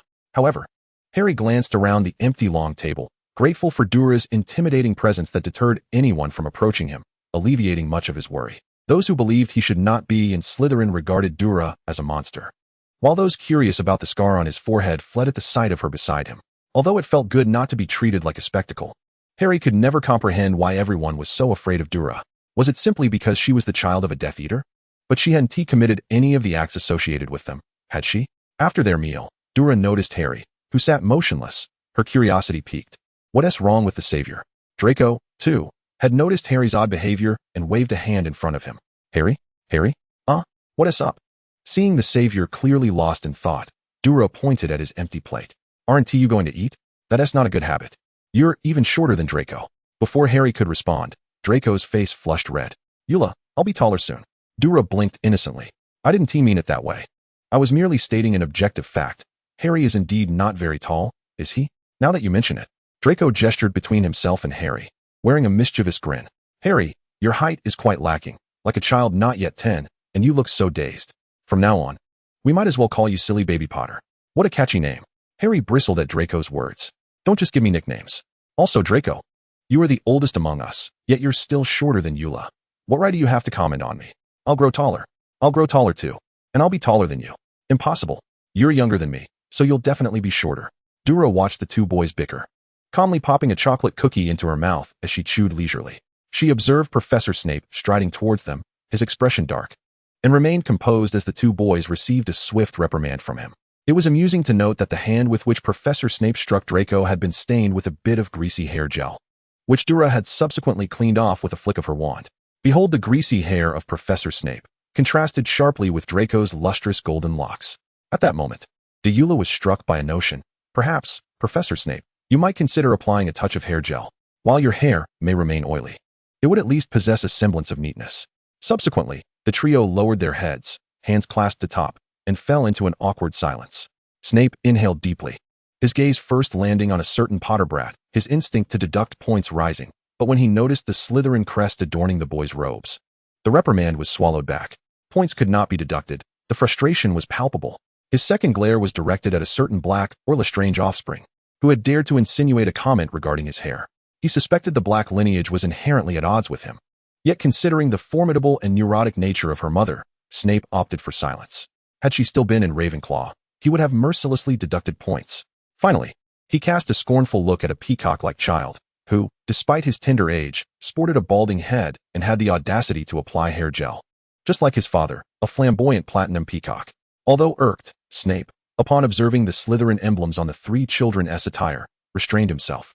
suppressing the urge to penalize the trio of mischievous imps. With no first-year classes today, Snape resolutely decided to deduct points from the upperclassmen of Gryffindor with fervor. Deduct points from everyone except Slytherin, leave none unscathed. The three children watched as their headmaster huffed disdainfully and strode purposefully towards the hall, his black robes billowing dramatically in his wake. The two children, having spent time in the Muggle world, felt as though their headmaster were strutting down a runway. Finally, Draco dryly remarked, "The headmaster certainly walks with flair." Deora and Harry nodded in agreement, finding this observation exceedingly accurate. It must be said, Snape's gait was indeed distinct from that of other professors, occupying more space as he moved, to avoid incurring their headmaster's wrath through his sudden imposition of justice. The trio maintained a decorum of silence as they finished their breakfast, hastily making their way to the Transfiguration classroom. As they departed, Deora casually pilfered a large box of chocolate biscuits. The Great Hall was located on the first floor, as was the Transfiguration classroom, making it easy to locate. Upon their arrival, the classroom was notably empty, perhaps not entirely devoid of life, for a tabby cat sat motionless upon the lectern. How curious, what was a cat doing here? Could it be a pet of the professor? No matter, Deora thought. Come, Harry, let us sit in the front row for a clear view. Draco placed his book on the central table of the front row, with Deora and Harry following suit. As a cat enthusiast, Deora's attention remained fixated on the tabby, as did Harry's, both of them captivated enough to notice the cat diverting its gaze. Deora, do you also fancy cats?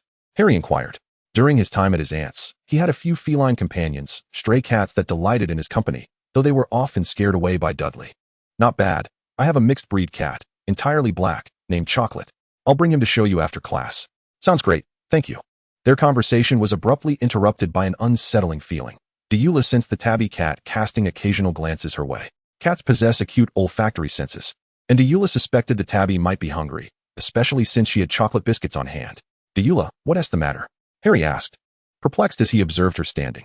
Upon seeing her retrieve a dried fish from her pocket, comprehension dawned on him. Are you planning to feed her? Yes.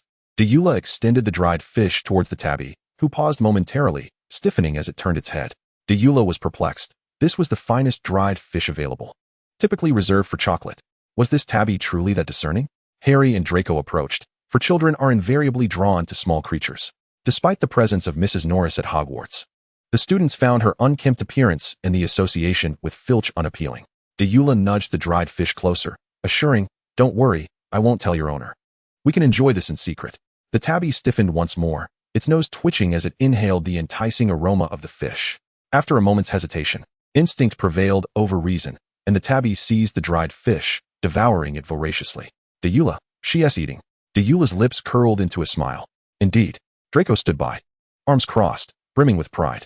Of course she'll eat it. It's the finest dried fish made specially for Chocolate by my mother. It's so exquisite. Even humans could partake without hesitation. No cat would refuse it. After finishing the treat, the tabby nuzzled Deora's palm, but upon seeing a second piece of dried fish, it suddenly sat upright, refusing to partake. Harry gazed at the aloof tabby, bewildered. Why is she ignoring us? Perhaps she is simply full. My cat always comes to me happily before meals, but once satisfied, she dismisses me entirely. All right, Deora, Harry, let us return to our seats. The class will begin shortly. Not long after the trio settled back in their seats, students began trickling in for Transfiguration, filling the classroom with a lively cacophony. 11-year-olds are at a playful age, and with the professor yet to arrive, they seized the opportunity to indulge freely. Deora, however, remained oblivious to her surroundings, her focus solely on the tabby cat at the lectern. This tabby, was it not a touch too sentient? Sitting upright, it exuded an air of seriousness, a demeanor unlike any cat she had encountered, as if it were possessed by a human soul. A human soul? This was the wizarding world, where the extraordinary was commonplace, and the tabby's behavior was curiously anthropomorphic. As this thought crossed her mind, Deora furrowed her brow, contemplating the implications. This lesson was Transfiguration, and the professor was none other than Professor McGonagall. Could such a stern individual possibly keep a cat? One could not deny that the exterior of a person might starkly contrast their inner self, much like the Dark Lord she had dreamt of the previous night. His features were striking, yet his soul harbored madness, with taste so abominable that the dark mark she had glimpsed was grotesquely unacceptable, even as a mere tattoo. Returning to her contemplation, she pondered whether this cat's human-like qualities might indeed suggest it was a human. Transfiguration. Could this be some advanced form of magic allowing one to transform into a cat or another creature? She recalled the existence of a remarkable spell known as Animagus, which enabled one to transform into different animals through rigorous training. Deora lowered her head, her eyes darting within their sockets, pondering if the tabby at the lectern was Professor McGonagall's animagus, thus explaining its myriad of human-like behaviors. The wonders of transfiguration at Hogwarts certainly promise her delightful surprises. Once she comprehends the inexplicable illumination of her wand from the previous day, she intends to seek out study materials. For Deora, the manifestation of a definition that exists solely in books into reality brings her immense joy, causing her to completely forget the earlier incident of feeding a professor dried fish. After all, what is there to be concerned about? It was a mutual exchange, was it not? As the hour for class approached, the young wizards gradually fell into a hushed silence. Some diligently scribbled notes, others perused their textbooks in preparation, while a few occasionally glanced towards the door. Draco, however, found himself increasingly irked by Harry's incessant glances over his shoulder and, lowering his voice, inquired, "Harry, what are you looking at?" "Ron hasn't arrived yet. I'm just checking," Harry replied. Upon hearing Ron's name, Draco's expression soured, and he dismissed Harry, turning his attention to his textbook instead. Harry pressed his lips together and turned to Deora, saying, "You should understand, Harry, as a Slytherin, it's best to maintain distance from Gryffindors. The animosity between the two houses cannot be resolved overnight. Currently, Slytherin does not welcome Gryffindor, and even if you wish to befriend him, I wonder if Mr. Weasley would reciprocate. Of course, I and Ron." Harry's sentence was abruptly interrupted by the sound of the doors swinging open. "Merlin, those staircases are quite treacherous. Thankfully, the professor hasn't arrived yet." It was Ron Weasley, accompanied by another boy from Gryffindor, presumably his roommate. As seating was scarce, the two of them had no choice but to move to the front, where Harry's gaze met Ron's. Deora cast a fleeting glance before returning to her reading. "You may attempt it and see if it aligns with your expectations." Harry flashed Ron a friendly smile. "Good morning, Ron." Upon hearing Harry's greeting, Ron's eyes widened in surprise, followed by a dismissive grunt, as he pulled his companion to the other side, leaving Harry awkwardly alone. With everyone present, the tabby cat on the lectern leapt gracefully, its form shifting rapidly into that of Professor McGonagall, causing the young wizards to widen their eyes in astonishment. Harry and Draco exchanged incredulous glances, recalling how they had just been teasing the tabby cat with Deora moments ago. What had they done? Professor McGonagall briefly acknowledged Deora's curious gaze before turning her attention sternly towards Ron and his companion. "Mr. Weasley, Mr. Finnegan, you are 2 minutes late. Perhaps in my class, you might learn to transform yourselves into a clock to remind you of the time. Due to your tardiness, Gryffindor loses 2 points." The Gryffindor students gaped in disbelief, unprepared for their head's lack of favoritism towards her own house. "Now that everyone is here, let us commence the lesson." McGonagall glanced at Deora and her companions in the front row before approaching the lectern, transforming it into a small pig, which prompted gasps of amazement from the students. Transfiguration is a highly intricate and perilous branch of magic. Therefore, should anyone misbehave in my class, for the safety of all, I will ask them to leave and never return to my lessons again. With that, McGonagall reverted the pig back to the lectern. For the first-year students, it was unrealistic to expect them to turn furniture into animals right out of the gate. Thus, they began with the fundamentals. After a lengthy discourse on theory, McGonagall distributed a matchstick to each student, instructing them to attempt to transfigure it into a needle. As Deora contemplated the matchstick before her, she instinctively sensed something hurtling towards the back of her head. Muscle memory kicked in, and she grasped the object. It was a wand. Nearby, a blushing Neville stood up, stammering, "I didn't mean to. I swung my wand too hard while casting the spell." Deora raised an eyebrow. She found it hard to believe Neville would genuinely dare to ambush her in class, even amidst their rivalry. The timid boy lacked such audacity, particularly at the age of 11. She remained silent, flicking her wrist, causing the wand to perform several graceful flips in the air before landing upright on the desk in front of Neville, showing no signs of toppling over. "I hope you do not inadvertently harm others, Mr. Longbottom." To her surprise, Neville said nothing, but his classmates voiced their discontent, recounting the unfortunate events surrounding the Longbottoms. Completely disregarding Neville's pale visage, McGonagall, upon hearing their remarks, immediately reprimanded them, deducting points from those who had spoken out. However, those words resonated not just with Neville, but also with Deora. She tilted her head thoughtfully, a smile gracing her features. "It appears your friends have meticulously charted your future, Mr. Longbottom. In light of this, I wish you the best of luck in ensuring your wand finds its way directly into my throat during your next mishap." Bellatrix was infamous for her madness. Although McGonagall had never encountered Bella herself, observing her daughter now, she sensed that Deora must have inherited some traits from her mother. The smile that had just crossed Deora's face sent a chill down McGonagall's spine. It was difficult for her to reconcile the gentle child who had just fed the cat with the current Deora, yet as a professor, She felt compelled to quell the unfolding drama. All right, let us proceed. The classroom remained silent for a considerable time before gradually returning to its earlier state. Unfettered by distractions and dismissing Draco and Harry's attempts at consolation, Dula swiftly transformed the matchstick into a needle, capturing Professor McGonagall's attention. An exceedingly meticulous transfiguration, McGonagall remarked, examining the silver needle. You even managed to create a needle's eye. Quite perfect. 10 points to Slytherin. Draco craned his neck to glance at Dula, then pointed to his own matchstick, which had only transformed halfway. Dula, why did mine only change partially? Perhaps you should regulate your magical energy and envision the entire needle in your mind before trying again. Following her advice, Draco succeeded, and the matchstick transformed into a silver needle. Being not the first, McGonagall awarded him only 5 points. Harry also managed to transfigure his matchstick, earning 2 points. By the end of the lesson, aside from Dula, Draco, and Harry, only Hermione from Gryffindor successfully transformed her matchstick. After McGonagall's customary praise, she assigned a considerable amount of homework before dismissing the class, leaving behind students who lamented their fates, heads resting on their desks. After class, Harry, who had intended to drag the two of them off to explore the castle, had barely taken a few steps before his arms were seized from either side, and he was pulled in a different direction. Draco, Dula, where are we going? In unison, Draco and Dula replied, to the library to complete our homework. But the assignment isn't due until next week. Harry protested. Dula frowned, and Draco mirrored her expression, disapprovingly eyeing Harry. Do you mean to say that once you finish your homework, you will cease your studies? Harry felt as though he were undergoing a soul-searching interrogation. Well, we are only first years, right? And there are so few classes. Draco grasped Harry's left arm and queried, do you truly believe the school has arranged so few first-year classes for no reason? Meanwhile, Deora seized Harry's right arm, adding, it's not all for you to wander around the castle and get caught by Filch, leading to your detention. Harry weakly retorted, well. The two of them regarded him with blank expressions, prompting Harry to suggest the library. He swallowed hard, managed a sheepish grin, and conceded, I'll go along with you. Thus, he was escorted by Draco and Deora towards the library on the 4th floor. Chapter 16. The Library. Upon arriving at the library, Harry was pleasantly surprised to discover its charm. Thanks to Madame Pance's imposing presence, the young wizards dared not misbehave, and with the added deterrent of Deora seated beside him, Harry was liberated from the worry of anyone approaching to examine his lightning scar. He found himself utterly enamored with Deora. However, her resumption of an expressionless reading state dampened his spirits a bit, but his discontent was not solely limited to that.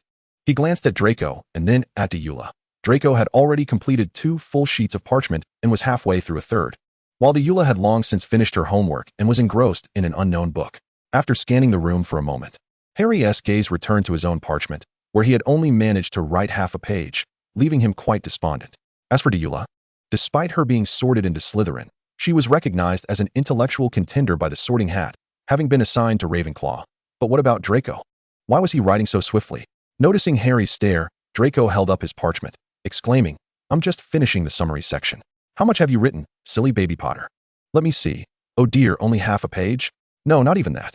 Were it not for the fear of Madame Pants expelling him, Harry would have relished the thought of throttling this boastful little brat beside him. However, mindful of Madame Pance's wrath, he suppressed his emotions and buried himself in the overwhelming amount of homework. Deora, absorbed in her book, paid no heed to the boy's antics, diligently flipping through the pages. She failed to uncover any useful information, aside from a line stating that a wand with a core of horned serpent horn would unleash formidable power. However, she did not attribute the previous brilliance to the wand's strength. Rather, she sensed it was a warning. But could a wand truly warn its master?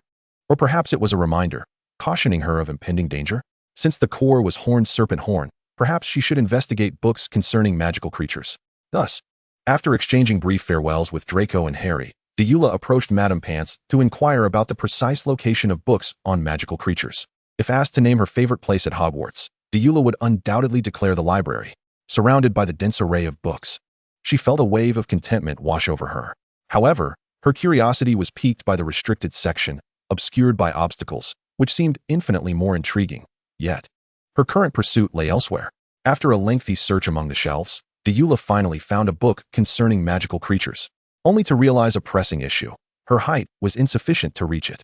Upon this revelation, Deora smacked her hand lightly, having spent too much time in the Muggle world.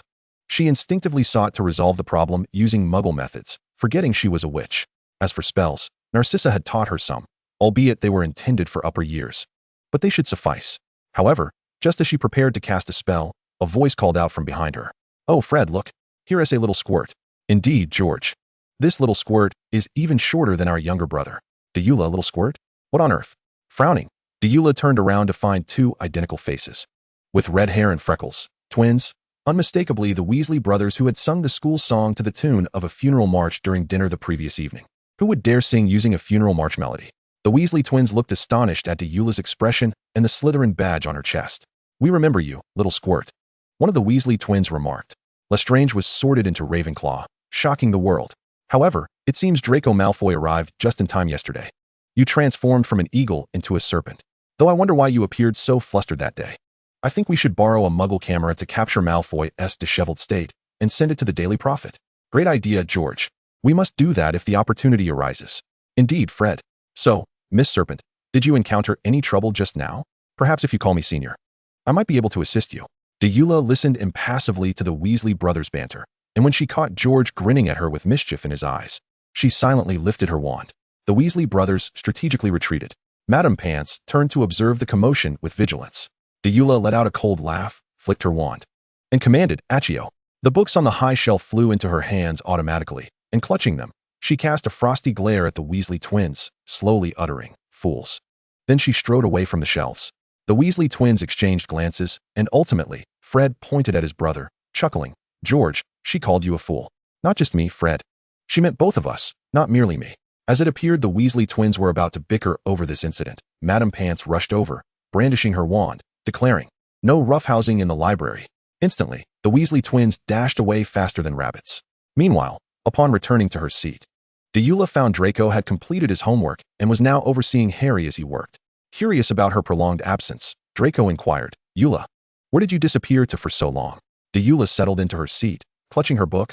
"I took some time to find the book, and then I encountered two fools." "Fools?" Deora nodded. "Yes, the Weasley brothers." "Oh, those two twins." Draco agreed, nodding, quite fitting. Harry looked up in confusion, but Draco pressed him back down. "Harry, you must finish your homework before indulging in gossip." "Draco, I feel like you're acting like a mother hen," Harry weakly retorted. "And you are the troublesome brat in need of supervision." Draco remained unfazed, his eyes solely focused on ensuring Harry completed his work. "Hurry up." Oh, Harry had no choice but to acquiesce to the malevolent forces once again, laboriously writing his homework. In the midst of it, he even sought Deola's assistance. But the reply was, "Draco is the oldest, listen to him." For the first time, Harry felt that being younger was not necessarily a blessing. Chapter 17, The Peculiar Quarrel. The afternoon's lesson was herbology, and the students were required to head to the greenhouses for class, located at the rear of the castle. The journey was quite lengthy, so the trio set out early. However, considering that there would be no classes after herbology, Deora had brought along chocolate, intending to enjoy it on the grassy expanse outside the greenhouse. The professor teaching the herbology class is Professor Sprout, the head of Hufflepuff House, a plump and amiable witch. The curriculum of herbology focuses on the care of magical plants, during which Professor Sprout introduced the students to a peculiar potion ingredient known as the venomous tentacula, aptly named for its propensity to bite. To underscore the importance of herbology, Professor Sprout conducted an experiment by launching a venomous tentacula at a dummy. Within moments, the students fell silent, watching as the dummy was reduced to tatters on the ground. From that moment forth, none dared to underestimate the significance of herbology. Deora found herself fascinated by the venomous tentacula, considering it far more practical than the dark arts. She resolved to procure some seeds to cultivate her own. After a delightful conclusion to the class, Professor Sprout, who had initially intended to depart, noticed Deora outside the greenhouse cradling a cat.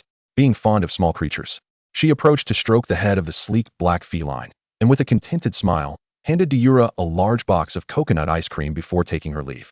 The coconut ice cream was delightfully sweet and generously portioned, which Deora relished. However, she could not locate a brand label. It was a kind-hearted third-year Hufflepuff student who enlightened her, explaining that the ice cream was Professor Sprout's signature dessert, typically gifted to her favorite young witches and wizards. Unfamiliar with Deora's background, the Hufflepuff student ruffled her hair, marveling at its fluffiness and softness, before retreating under the disapproving glare of Draco, resembling Professor Sprout's earlier expression of satisfaction as he departed. "Is this a tradition of Hufflepuff?" Harry mused, noting the uncanny similarity between the older student's expression and that of Professor Sprout. "Perhaps," Deora replied. "This is Deora, and this is Draco." With their large servings of ice cream in hand, the trio of young witches and wizards made their way to the edge of the Black Lake. Given that Harry had finally completed his homework, Deora and Draco decided to indulge in some leisurely relaxation, basking in the sun alongside an octopus. The creature lounged in the water while they reclined on the shore. Chocolate, the cat, rolled contentedly on the grass. The peaceful ambience was abruptly shattered by an overwhelming aroma of garlic. "Hello, hello, children," stammered Professor Quirrell, who had suddenly appeared nearby, cautiously greeting them. Out of politeness, the trio returned his greeting, only to be taken aback when Quirrell was overcome with emotion, tears, and snot streaming down his face. To be frank, witnessing a grown man weep so profusely in front of 3 children was bewildering for Deora. She was uncertain of Quirrell's sentiments, but she was acutely aware that the pungent garlic odor was nearly suffocating them. Chocolate, who had been lying on the ground, promptly bolted away with a startled meow. The 3 children exchanged glances, and ultimately, Harry, the only one with prior interaction with Quirrell, was pushed forward.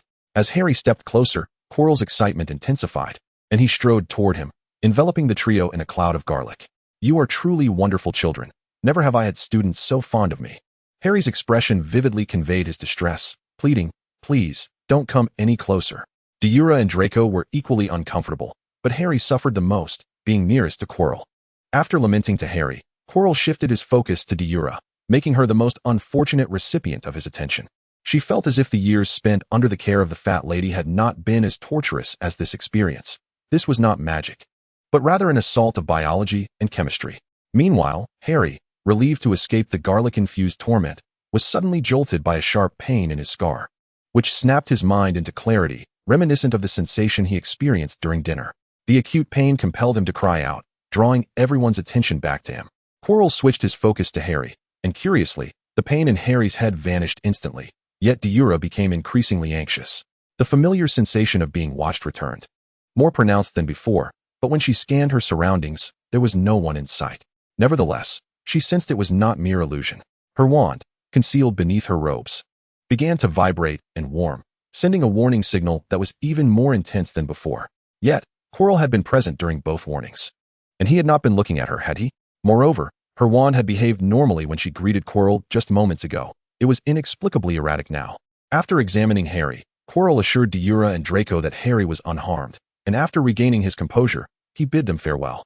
Once Quirrell had left, Deora and Draco approached Harry. Draco reached out to feel Harry's forehead, questioning, "You don't have a fever, so why the headache?" Harry shook his head, responding, "It's not a headache. It's my scar that hurts." "Your scar?" Deora lifted Harry's fringe, revealing the lightning-shaped mark. "Is that the scar left by the Dark Lord?" "Yes, but it doesn't hurt anymore. It just throbbed for a moment, strangely." "That is indeed peculiar. You did mention at the long table that your scar hurt, didn't you?" "It only ached briefly then as well." Harry nodded, rubbing the location of his scar, acknowledging the oddity. Upon hearing Draco mention that Harry's scar had hurt during dinner, Deora recalled feeling a similar sensation during the sorting ceremony. Could there be a connection between the two occurrences? Harry's scar was a remnant of the Dark Lord. Was the gaze upon her also from the Dark Lord? However, they were in a school, and Dumbledore had been present, unless Dumbledore had intended it. The Dark Lord could not possibly have entered. Yet, both incidents had involved Quirrell. To liken Quirrell to the Dark Lord seemed implausible, especially considering Quirrell's tear-streaked, snot-covered visage. Nevertheless, she did dream that night. Could it be connected to her dreams? Perhaps the Dark Lord had cast some curse upon her mother, affecting her through bloodline. Yet, it seemed there were many possibilities to consider. If she were to verify this, she would need to see if she would dream that night. But did you notice? Quirrell came from the Forbidden Forest. The Forbidden Forest? Deora's ears perked up, intrigued by Draco's words. Harry nodded in agreement, adding, "That does seem likely. But professors should be allowed to enter the Forbidden Forest, right? To collect herbs or something." Draco concurred, "It is possible." Deora gazed towards the Forbidden Forest, her keen sense of smell discerning that although Quirrell reeked of garlic, she could not detect any herbal scents on him. Only a hint of livestock? Perhaps cattle or horses? Why would such an odor linger? Had Quirrell been feeding animals in the Forbidden Forest? Deora found her thoughts scattered. She needed a quiet place to sort through these musings, or perhaps first identify the cause of her wand's warning. As Deora pondered, Draco and Harry, overwhelmed by the lingering aroma of garlic, decided to return to the dormitory for a wash. Deora had no objections to this plan. After all, Chocolate had returned and maintained a healthy distance from her, as she too was struggling to tolerate the garlic scent. It is uncertain how Chilo endures it all. Perhaps this is what they call habit becoming second nature. Chapter 18. Slytherin or Gryffindor. Contrary to what Dulla anticipated, on the night she returned, she did not dream of the Dark Lord. The fleeting clarity she had painstakingly attained was once again disrupted, leading to several days where the pent-up resentment within her threatened to overflow, causing the Slytherin students, already wary of her, to fear her even more. However, to Draco and Harry, it seemed that Dula was merely experiencing a temporary bout of melancholy, and in an effort to uplift her spirits, Draco penned a letter requesting Narcissa to send over some homemade treats. No one could refuse the confections crafted by Mum Narcissa. It was simply impossible. And thus Dula's mood brightened once more. Life continued to unfold day by day. Dula spent her time either attending classes or poring over materials in the library. Meanwhile, Harry, accompanied by two companions with a strict routine, gradually adapted to the rhythm of Dula and Draco's activities. After classes, he would rush to the library, first completing his assigned work and then previewing the lessons for the following day, before joining the siblings in exploring the castle, returning before curfew. Through this period of interaction, Dula realized that her cousin harbored a rather profound admiration for Harry Potter, nearly to the point of considering him a sworn brother. It dawned on her that Harry Potter would, in fact, become her future brother-in-law. She had previously thought that Draco's incessant mentions of Harry in his childhood stemmed from a mere fondness. During their spell class, Professor Flitwick taught the students the levitation charm, and Dula, being the first to master it, was awarded 10 points by Professor Flitwick. However, it seemed that a dispute was brewing among the Gryffindors. Ron, whom Harry had long been preoccupied with, was embroiled in an argument with a wizard sporting a thick, unruly mane. Dula had a vivid impression of this young witch, having frequently encountered her in the library, though they had never exchanged words. Although she felt indifferent toward Muggles, her unbreakable vow prevented her from approaching them. On the way back to the dormitory after class, Dula overheard Ron lamenting that Hermione had no friends. At that moment, Hermione was not far from her, and Dula distinctly observed the unpleasant expression on her face as she stormed past Ron, tears streaming down her cheeks. Weighing the books in her hands, Dula glanced at Harry, whose expression was somewhat uncertain, and spoke, "If you wish to clarify matters with him, Draco, and I will not hinder you. However, I hope you can discern the gravity of the situation. Harry, you are currently a Slytherin. Yet, could Gryffindor and Slytherin truly not forge a friendship?" Dula pondered briefly before shaking her head. It was not always the case. In the past, Slytherin and Gryffindor had been the closest of friends. Long ago, Gryffindor would socialize with Slytherin students, but that was no longer feasible. The divide between the houses had become irreconcilable. In such circumstances, choosing one path might lead to the forfeiture of another. Of course, this was a personal decision, and we had no right to interfere. Draco remained silent, clutching his textbook and watching Harry intently. He too disliked Harry's indecisive demeanor, despite having once yearned to befriend him before enrollment. Harry understood their stance and nodded, saying, "Wait here for me a moment." With that, he dashed towards the group where Ron and the others were gathered. Sensing someone approaching, Ron and his companions halted. Upon recognizing Harry, Ron scoffed, his tone dripping with sarcasm. "What does a Slytherin want with a Gryffindor? Up to no good, I suppose." Harry furrowed his brow. "I'm not. Ron, I merely wish to have a proper conversation." "What is there to discuss?" Ron's face was ablaze with anger. "You're a traitor." "I am not a traitor. What have I betrayed?" Ron pointed furiously at Harry. "You are the chosen one. You should belong to Gryffindor, yet you chose Slytherin, a house of dark wizards. Listen to me, Ron. While many dark wizards may have graduated from Slytherin, the current students are simply students. They are still learning. We are just students, not dark wizards. That doesn't make it any better. Do you not know the infamous figures that have emerged from Slytherin? You know it well, yet you still chose to enter Slytherin." Harry took a deep breath, striving to remain calm while speaking to Ron. "Every day I interact with Slytherin students. They are quite decent. They are just preoccupied with their own matters, which may come across as aloofness, but they are not bad people." Despite Harry's efforts to persuade him, Ron, indoctrinated by years of house rivalry, would not heed his words. "Of course you think they're decent. You're just like them." Ron's face flushed with indignation. Harry's eyes widened in disbelief. "Ron, I only wish to have a sensible conversation with you. You were my first friend on the train. Gryffindor does not befriend Slytherin. Do you think we desire to befriend you?" A sarcastic voice interjected, and Harry turned to see Draco, who wore an expression of haughty disdain as he regarded Ron and the others. "I wouldn't even consider befriending the likes of you." "Malfoy, what do you mean by that?" "Quite literally, Weasley." Draco narrowed his eyes. "Do not speak as though you're above us. We look down on you." "You." Ron, infuriated, drew his wand, but Draco merely chuckled. "What? Do you intend to duel me with that old wand of yours, which has surely been used by countless others? Is it perhaps a hand-me-down from one of your brothers?" Ron's face reddened with rage as he glared at Draco. "Are you brave enough to duel me?" "Duel? What would I have to fear?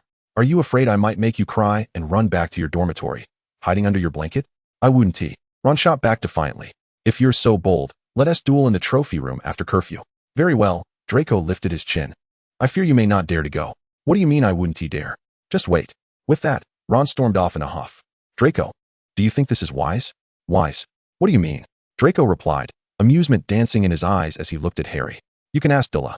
Harry, puzzled, turned to Dula. Dula, tonight, after curfew, Filch will personally supervise a senior student cleaning the trophies in the trophy room. If Draco dares to go, I swear, the headmaster will ensure we spend countless hours dealing with Snidget goo. After a moment's contemplation, Dula added, the headmaster's stock has hundreds of vials. Harry was taken aback by the enormity of that number, but then recalled Ron. Dula shot Harry a glance. I'm surprised you're still thinking of him. However, we are doing this on purpose. Of course, we'll allow you to inform him, but whether he chooses to believe you is another matter. Harry hung his head in sorrow. He probably won't believe me. It's not just probably, it's certain. You need to discern what truly matters, Harry. Right now, you are a Slytherin. Draco disdained indecisive friends, and he hoped Harry could firmly make his choice. Draco remained silent, for Dula had articulated the true sentiments residing in his heart.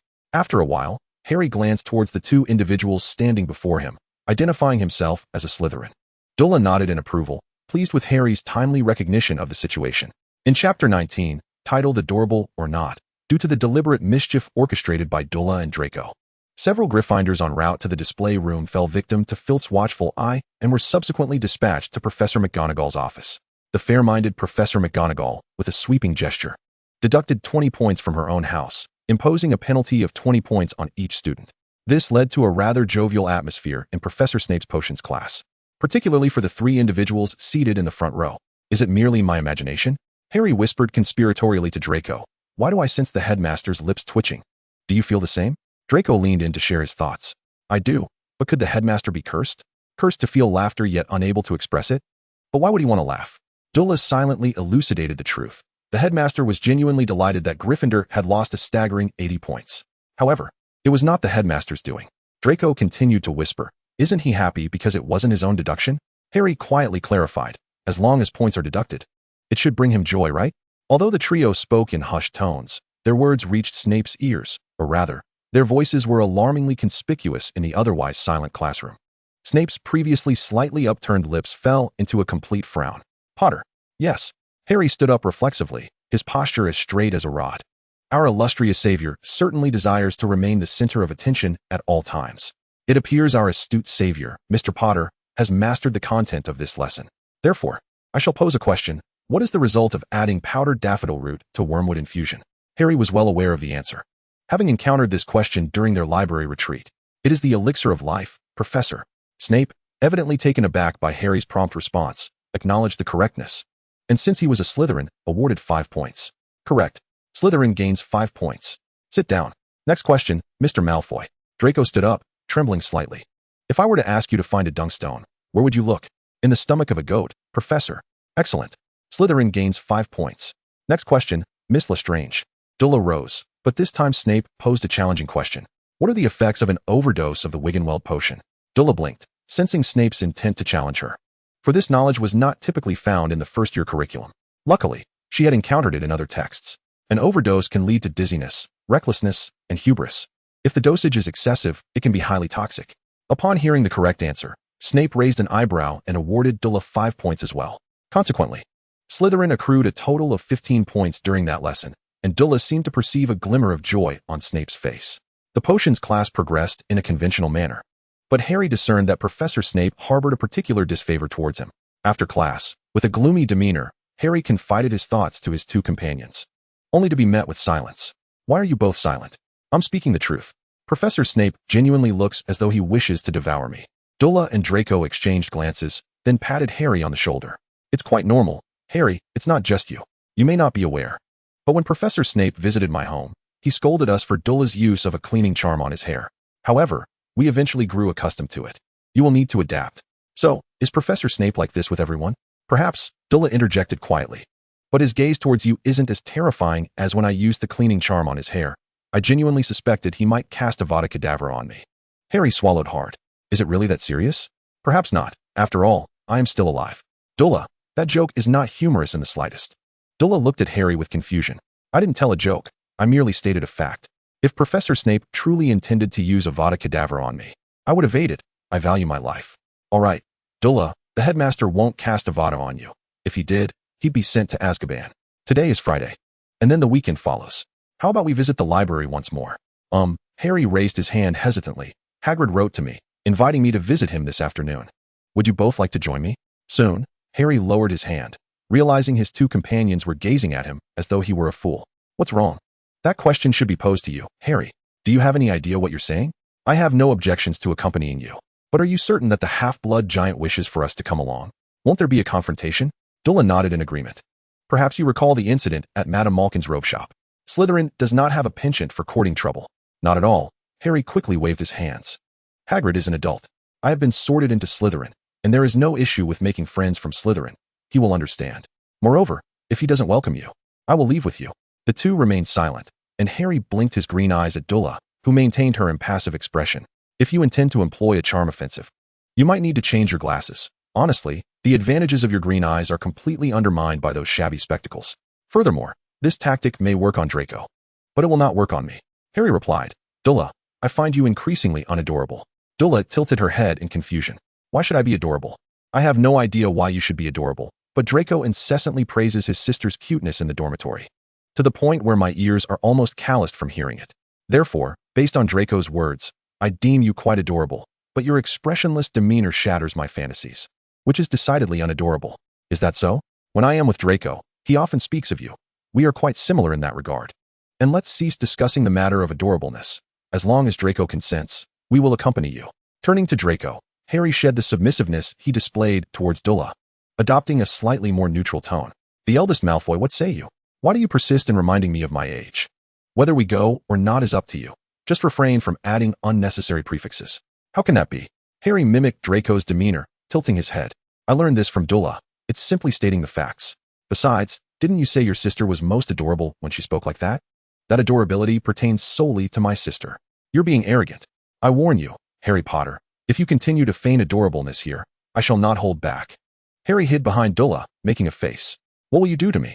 I will tell my father. This unexpected turn of events left Harry taken aback. While Dula slowly interjected, but Draco, didn't you say you wanted to be independent? Draco was momentarily speechless, staring at Dula's expression that conveyed the truth of her words, regretting ever sharing his sentiments with her. It was all Harry's fault. Thus, the two boys began to frolic around Deora, playfully shoving each other as they made their way to the auditorium. Deora picked up their fallen backpacks and followed suit. Chapter 20, Hagrid's Hut. After lunch, Deora and Draco accompanied Harry to Hagrid's hut, a quaint abode constructed from piled stones, where the occasional sound of barking dogs could be heard within. Hagrid, Harry called out, knocking on the door. The noises inside became a bit chaotic, accompanied by the sound of something being knocked over. After a moment, the door opened slightly, revealing Hagrid's rugged face. Don't lean forward like that, Fong. You'll frighten him. Hagrid forcefully shoved a drooling black dog back inside, and then warmly welcomed Harry. Wonderful to see you, Harry. I knew you would come, and you've brought friends. At this point, Hagrid's voice trailed off as he gazed in disbelief at the figures behind Harry, but out of politeness, he ushered the three into the wooden hut. Hello, Hagrid said, standing awkwardly in the middle of the room, as if he were the guest rather than the host. Hello, Draco and Deora reciprocated politely, acknowledging Hagrid for Harry's sake. To Hagrid's surprise, the encounter was not as tumultuous as he had anticipated, but he suppressed his curiosity and invited the three to sit down, offering them his specially made rock cakes and rich tea. How is Slytherin treating you, Harry? Hagrid inquired with concern. Harry smiled. I'm doing well, Hagrid. Draco has been very friendly, as has Deora. They're both great. Is that so? Hagrid scratched his head, a hint of guilt washing over him. I thought you might struggle to adjust to Slytherin. Honestly, I did find it a bit challenging at first, Harry admitted, and Hagrid's expression softened with concern. What? Why? He asked, glancing toward Draco and Deora. Draco snorted. Of course you wouldn't adjust, Harry. You're simply too lazy. Huh? Hagrid responded, puzzled. What does laziness have to do with it? Well, you see, Hagrid, Harry said, shyly touching his nose. I initially struggled with the idea of completing assignments right after class. It was only after spending time with Draco and Deora that I adapted. Hagrid had never considered that the struggle was related to academics. Struggling with studies? Why would one need to adapt to studying? Shouldn't young witches and wizards enjoy their time at Hogwarts? Back in his day, there were no such students. Hagrid swallowed hard. You're only in your first year. There's no need to work so hard. What do you know? We come to Hogwarts to become more powerful. Not just to have fun, Draco replied, a hint of disdain in his tone that Hagrid did not appreciate. He often felt that Draco spoke to him with an air of superiority. Hagrid had not anticipated Harry being sorted into Slytherin. He didn't delve deeply into the implications. Despite Slytherin's notorious reputation, Hagrid believed Harry would not embody that stereotype. His concern lay in whether Harry would face bullying there. As it stood, Draco appeared to be quite friendly towards him, but Hagrid was wary of Deora, given the notorious nature of her parents. With such a brutal lineage, Hagrid felt a certain trepidation in meeting her gaze. Initially, he had been at ease, but now, with Harry in Slytherin and befriending Draco, Deora's cousin, Hagrid genuinely feared for Harry's safety. Lost in thought, Hagrid stole a glance at Deora, but was taken aback. She did not possess the haughty, savage demeanor he had envisioned. Instead, she was diligently nibbling on her rock cake. The contrast was striking, and it appeared she had genuinely bitten into it. Noticing the two boys also observing her, they picked up their own rock cakes and took a hearty bite. "Ow!"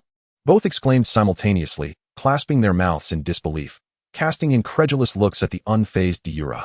Is the disparity between people's teeth really that vast? Deora, noticing their stares, looked up in confusion. What's wrong? Deora, doesn't your mouth hurt? Deora, puzzled, replied, I brush my teeth daily and take dental potions. Why would my teeth hurt? Harry rephrased his question. Don't you find this cake a bit hard? It's fine, my teeth haven't deteriorated to that extent. With that, Deora showcased her impressive dentition by biting into another piece of rock cake, declaring, this cake is quite good. It has a decent hardness and a rustic flavor. Draco was astonished, vowing to himself to also consume dental potions daily. Harry mused, is Deora sporting shark-like teeth? Hagrid was utterly surprised. He had not expected Deora, who should have resembled a little dark wizard, to be so unassuming. However, hearing someone praise his rock cakes brought tears of joy to his eyes. No one has ever appreciated my cooking before. You are the first. Thus, Deora was bombarded with rock cakes, experiencing firsthand what it meant to be overwhelmed. Perhaps these cakes could serve as chew toys for chocolate. While listening to Harry and Hagrid converse, Deora noticed a piece of paper wedged beneath the teapot, distinctly cut out, a clipping from the Daily Prophet regarding the Gringotts robbery, an event from long ago. Why was it specifically cut out? Did it relate to Hagrid? The date coincided with the day she and Draco encountered Harry in Diagon Alley, a day when Harry must have visited Gringotts to access his inheritance. I remember your birthday is July 31st, Harry. That's right. Why do you ask? Just a coincidence, Deora replied, tilting her chin toward the newspaper fragment. Harry picked it up, scanning it quickly. Hagrid, the paper says the stolen items from the vault were taken just before the robbery. Were the thieves after that item you took me to the vault for? Hagrid avoided meeting Harry's inquisitive green eyes, merely handing him another rock cake. I don't know. Harry, Dumbledore didn't tell me. Deora lowered her gaze to conceal her emotions. Hagrid's actions were directed by Dumbledore, indicating that the stolen items were likely connected to him. If so, the missing items were likely hidden within the school, especially since a new rule had been instituted this year prohibiting entry to the fourth-floor corridor. Perhaps that item was concealed somewhere there. Of course, this was merely her speculation. The truth remained to be seen. However, Deora was quite curious about what could be so significant that a powerful wizard like Dumbledore would go to such lengths to protect it, even attracting the attention of dark wizards.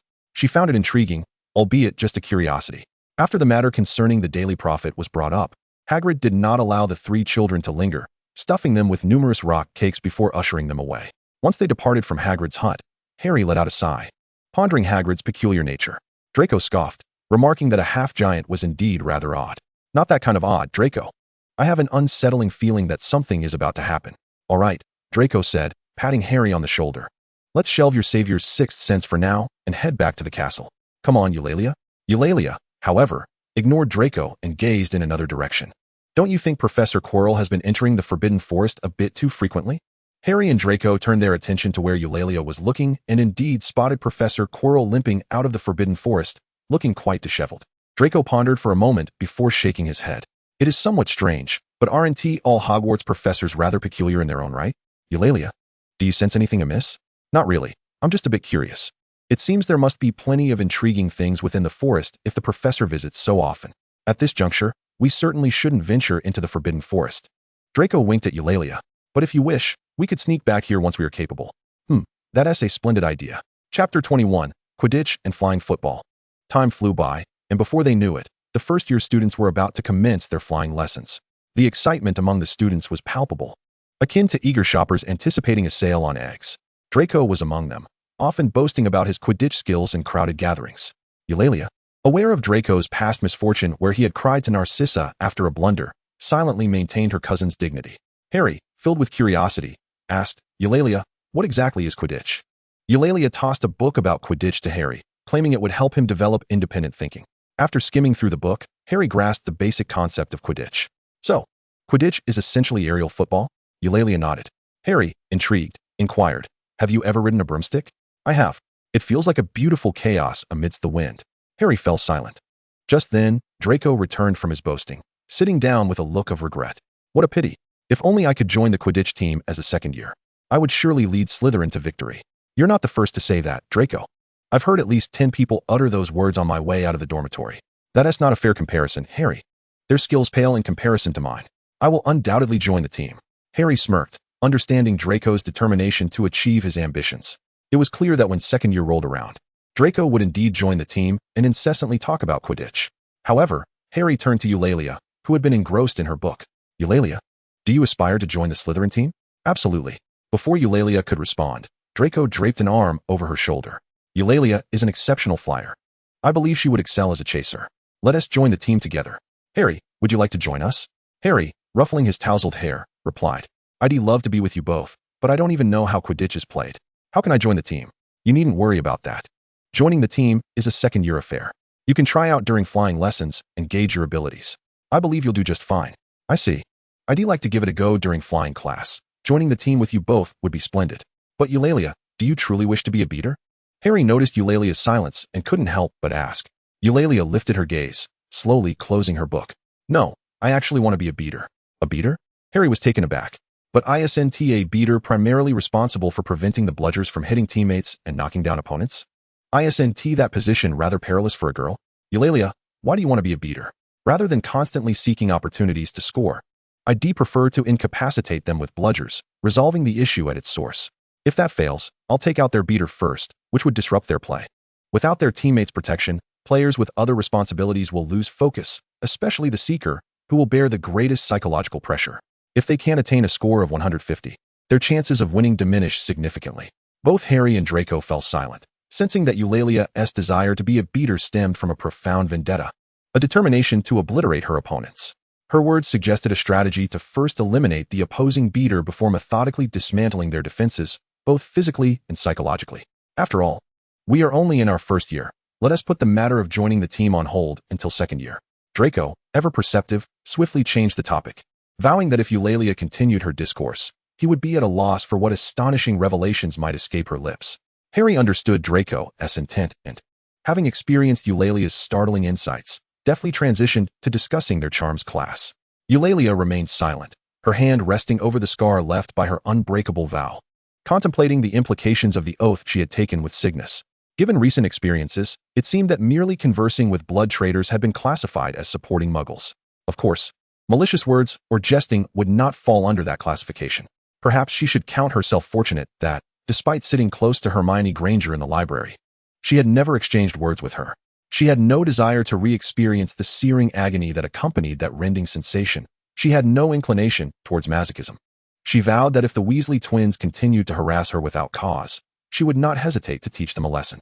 With Eulalia yet to find more useful records regarding the Horned Serpent, she did not engage in Harry and Draco's conversation, opting instead to continue perusing the borrowed book. For the young witches and wizards eagerly awaiting their flying lessons, the time felt interminably long. Finally, on Thursday, the students erupted and chattered during their defense against the dark arts class. Professor Quirrell struggled to maintain control and ultimately dismissed the class early. However, as Eulalia was preparing to leave, Quirrell called out to her, Miss Lestrange. Despite the strong odor of garlic emanating from Quirrell, being a professor, Eulalia refrained from displaying any disdain, simply gazing at him quietly. Draco and Harry stepped outside to wait for her, leaving only her and Quirrell in the classroom. You possess a remarkable talent for this subject. A child of your caliber requires proper guidance. With that, Quirrell handed Eulalia several ticket-like items. Upon examining them, she noted that the gold-edged paper bore Quirrell's name. Quirrell's demeanor shifted from timid to serious, and his stammering significantly lessened. There is much valuable knowledge in the restricted section. I recall there exists a tome that delves profoundly into the subject matter of this course, yet the title eludes my memory. Perhaps you might seek it out. Hand the pass to Madame Pants, and she shall grant you entry. Observing the pass in Chilo's hand, and reflecting on her recent inability to locate the information she sought, Deora extended her hand to accept the pass. Thank you, Professor Chilo. Not at all, my dear, he replied. You possess remarkable talent, and I firmly believe that in the near future, you shall achieve great things. Such is the destiny of a Slytherin student. Deora's hand momentarily faltered as her gaze met Chilo's, only to be swiftly diverted. I appreciate your kindness. Very well, you may go. The first years have their flying lesson this afternoon, and the little witches and wizards are quite fond of it. At the instant Chilo turned his back, Deora felt that familiar sensation of being watched. During recent encounters, even when she stood behind Chilo or crossed paths with him, the feeling of scrutiny had dissipated. Yet now, it resurfaced, and though she could not ascertain the cause, she was certain it was linked to Chilo. However, she remained unaware of the reason and resolved not to alert the proverbial snake. The pass to the restricted section was undoubtedly advantageous for her at this moment, albeit its origins were questionable.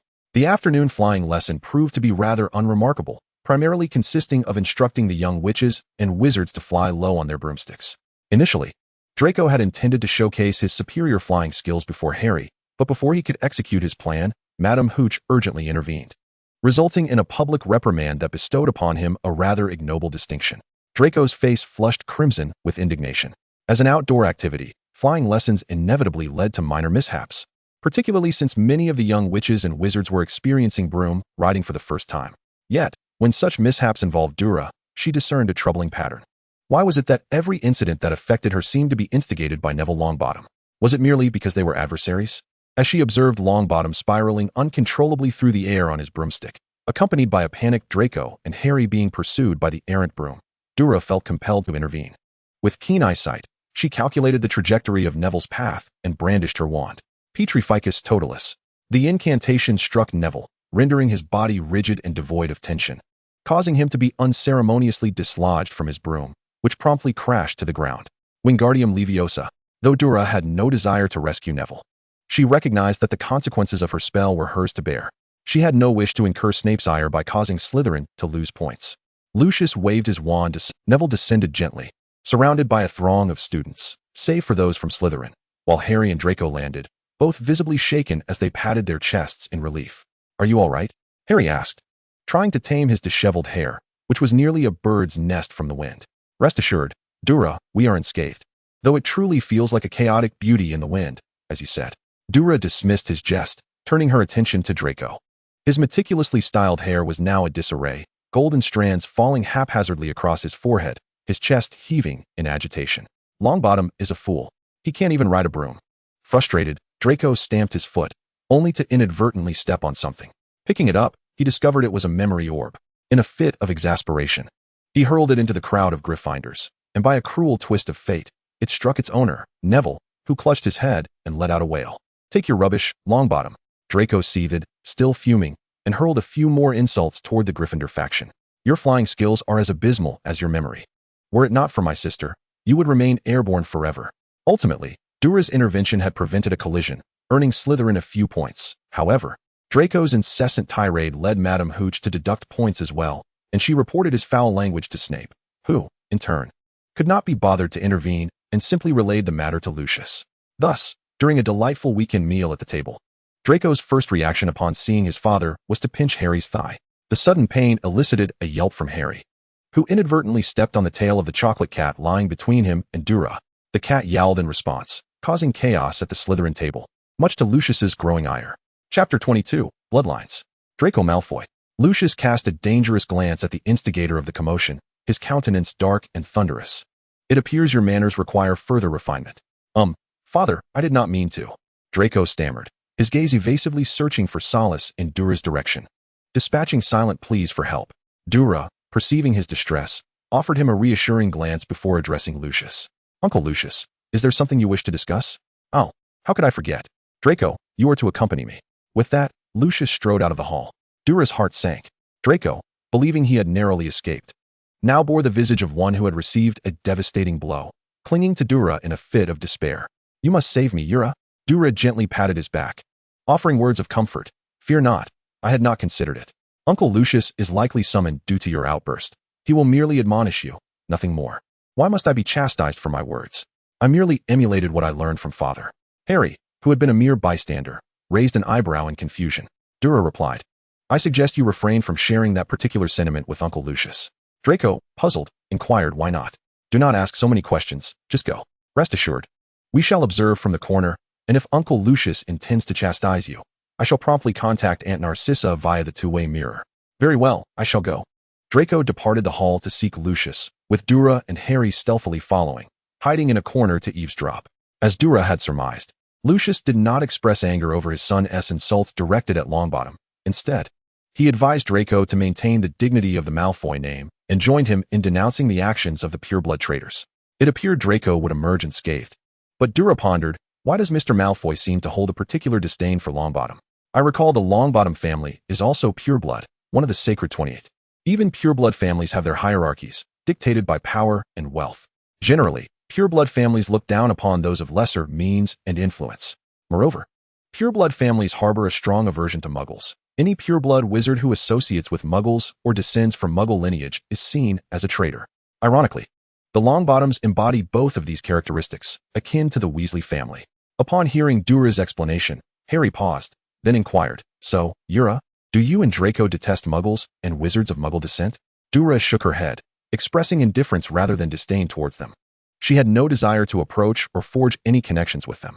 As for Draco, he harbored a genuine contempt for Muggles and Muggle-born wizards. Why do you two hold such differing views? She was asked. It's no secret that I spent most of my childhood in the Muggle world, she replied. I feel indifferent towards them, whether Muggle or wizard, they are all human, embodying both virtue and vice.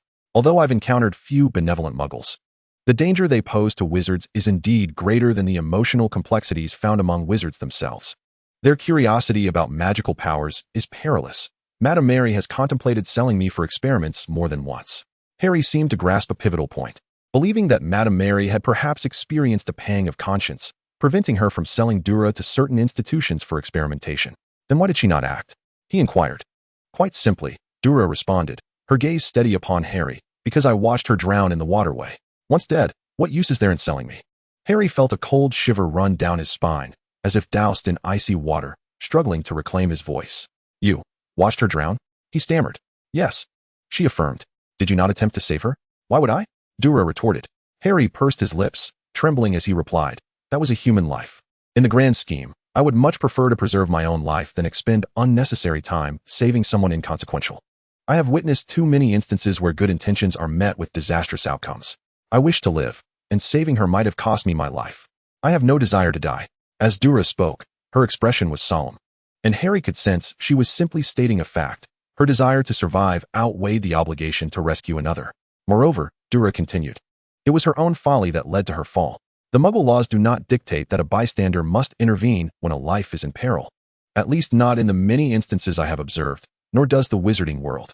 Indeed, Deora, what am I standing? Are you inquiring about your mixed blood status or your Muggle-born mother? Harry lowered his head, aware that both were factors. What does that make you feel? Deora asked, glancing at Draco, who was conversing with Lucius. Do you believe that Draco and I look down upon your mixed heritage and your Muggle mother? I don't know. I was merely pondering how Slytherin despises Muggles and Muggle-born wizards. What then is their view of mixed-blood wizards with Muggle parents? This question is complex to answer, Deora admitted. As you've seen, Slytherin has the fewest students among the four houses, and even our dormitory accommodations are limited to pairs.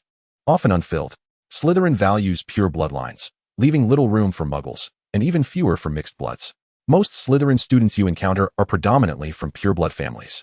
I wonder if you've noticed since the beginning of the term how constrained the existence of mixed-blood wizards has become. And what of me?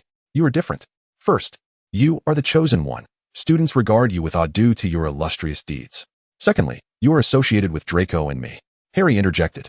You and Draco bear the names Lestrange and Malfoy, both of which sit atop the hierarchy of pure-blood families. Especially considering that both of your mothers hail from the Black family. They assume I am under your protection. Deora nodded in agreement, precisely. Then, Deora, do you and Draco also look down upon my mixed heritage and my mother? Harry's voice was barely above a whisper, as if afraid to seek the truth. Though I have not attended a Muggle school, you surely have, Deora stated. Taken aback, Harry nodded slowly. Yes, I attended primary school, but received my acceptance letter to Hogwarts before entering secondary school. Since you have been educated, your teachers must have imparted the lesson that to befriend someone, one must respect not only the individual, but also their parents. This is the most fundamental requirement of friendship. Harry paused. Then a radiant smile broke across his face, so dazzling it nearly compelled Deora to shield her eyes. I understand now, Deora, thank you. You need not thank me. It is fortunate you posed the question to me. Had you asked Draco, he would have been despondent for quite some time. I have mentioned that he holds a great fondness for you and has long desired your friendship. Should he discover your doubts, it could shatter the delicate vessel of your friendship. Is it truly that grave? But Deora, what would you do if such a scenario were to unfold? I would do nothing. I merely need to stand by Draco's side. You are quite heartless, Deora. Harry feigned a dramatic expression of heartache. Do I hold no weight in your heart? None at all. Joking too much can indeed become tedious. Deora, could you not exhibit a modicum of facial expression while conversing with me? Deora frowned. I do not make cold jokes, and what is wrong with my facial expressions? Harry sighed as he observed Deora's bewildered demeanor, conceding that these matters were best left for Draco to resolve, as he was her brother. You are younger than me and cannot be my brother. Deora, can we not dwell on age? She retorted. Were you not the one to initiate this? What are you two discussing? Draco's voice interjected as he approached, having concluded his conversation with Lucius, who stood behind him, observing Deora and Harry. Nothing much, Deora replied. Just Harry lamenting his youth compared to us. Have you finished your conversation? Lucius chuckled. Indeed, I trust Draco will remember this lesson. You are Mr. Potter, correct? Greetings. I am Draco's father, Lucius Malfoy. Hello. Harry extended his hand to shake Lucius's, and after a brief exchange of pleasantries, Lucius presented the small cakes made by Narcissa to the three children before departing Hogwarts, having ensured Deora was well before leaving in peace. By the way, Draco, what did Mr. Malfoy say to you? Upon hearing this, Draco's previously calm demeanor transformed into one of tempestuous frustration. Do you know? Do you know? Father postponed the delivery date of my Firebolt 2000. My Firebolt 2000. Draco was despondent, and thus the three children opted not to visit the library that day, instead sitting by the Black Lake, listening to Draco boast. Boasting serves as a recreational activity that enhances self-confidence and increases enjoyment.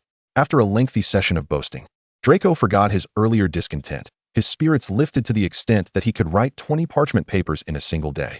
Consequently, Harry, who had anticipated a day free from study, found himself once again dragged into the library by his two companions after Draco's mood improved. Harry believed that the three of them should be able to dominate the top 3 spots at Hogwarts during the final examinations. Was this lavish fortune finally destined for him? He resolved to study diligently, ensuring that Professor Snape would have no opportunity to berate them with his words. Not only he, but all three would endeavor to do the same. Chapter 23. Hesitation. Deora, did you say you managed to obtain a pass to the restricted section? Realizing that his voice was a tad too loud, Draco gently tapped his lips, then lowered his voice to inquire of Deora. Deora, who gave this to you? Professor Quirrell. She replied, suggested I explore some books related to the dark arts. Although he couldn't recall the titles, he encouraged me to seek them out. I'm sure I'll find something suitable. Draco, upon hearing this, was quite exhilarated. He had never imagined that Quirrell would exhibit such foresight. The upperclassman spoke of the wonders contained within the restricted section, urging a visit.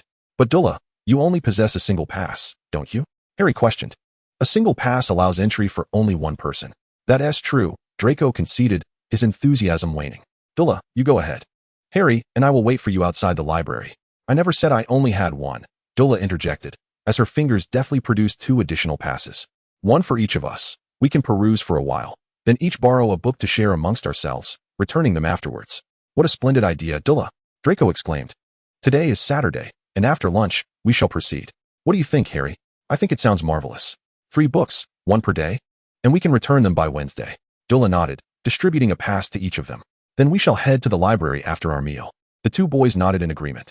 After lunch, the trio hastily made their way to the library, handing their passes to Madame Pants before venturing into the enigmatic restricted section. This truly is the restricted section, Draco remarked as he surveyed the surroundings, a stark contrast to the atmosphere outside. After all, it is the restricted section, Harry mused, casually pulling a book from the shelf and flipping through its pages.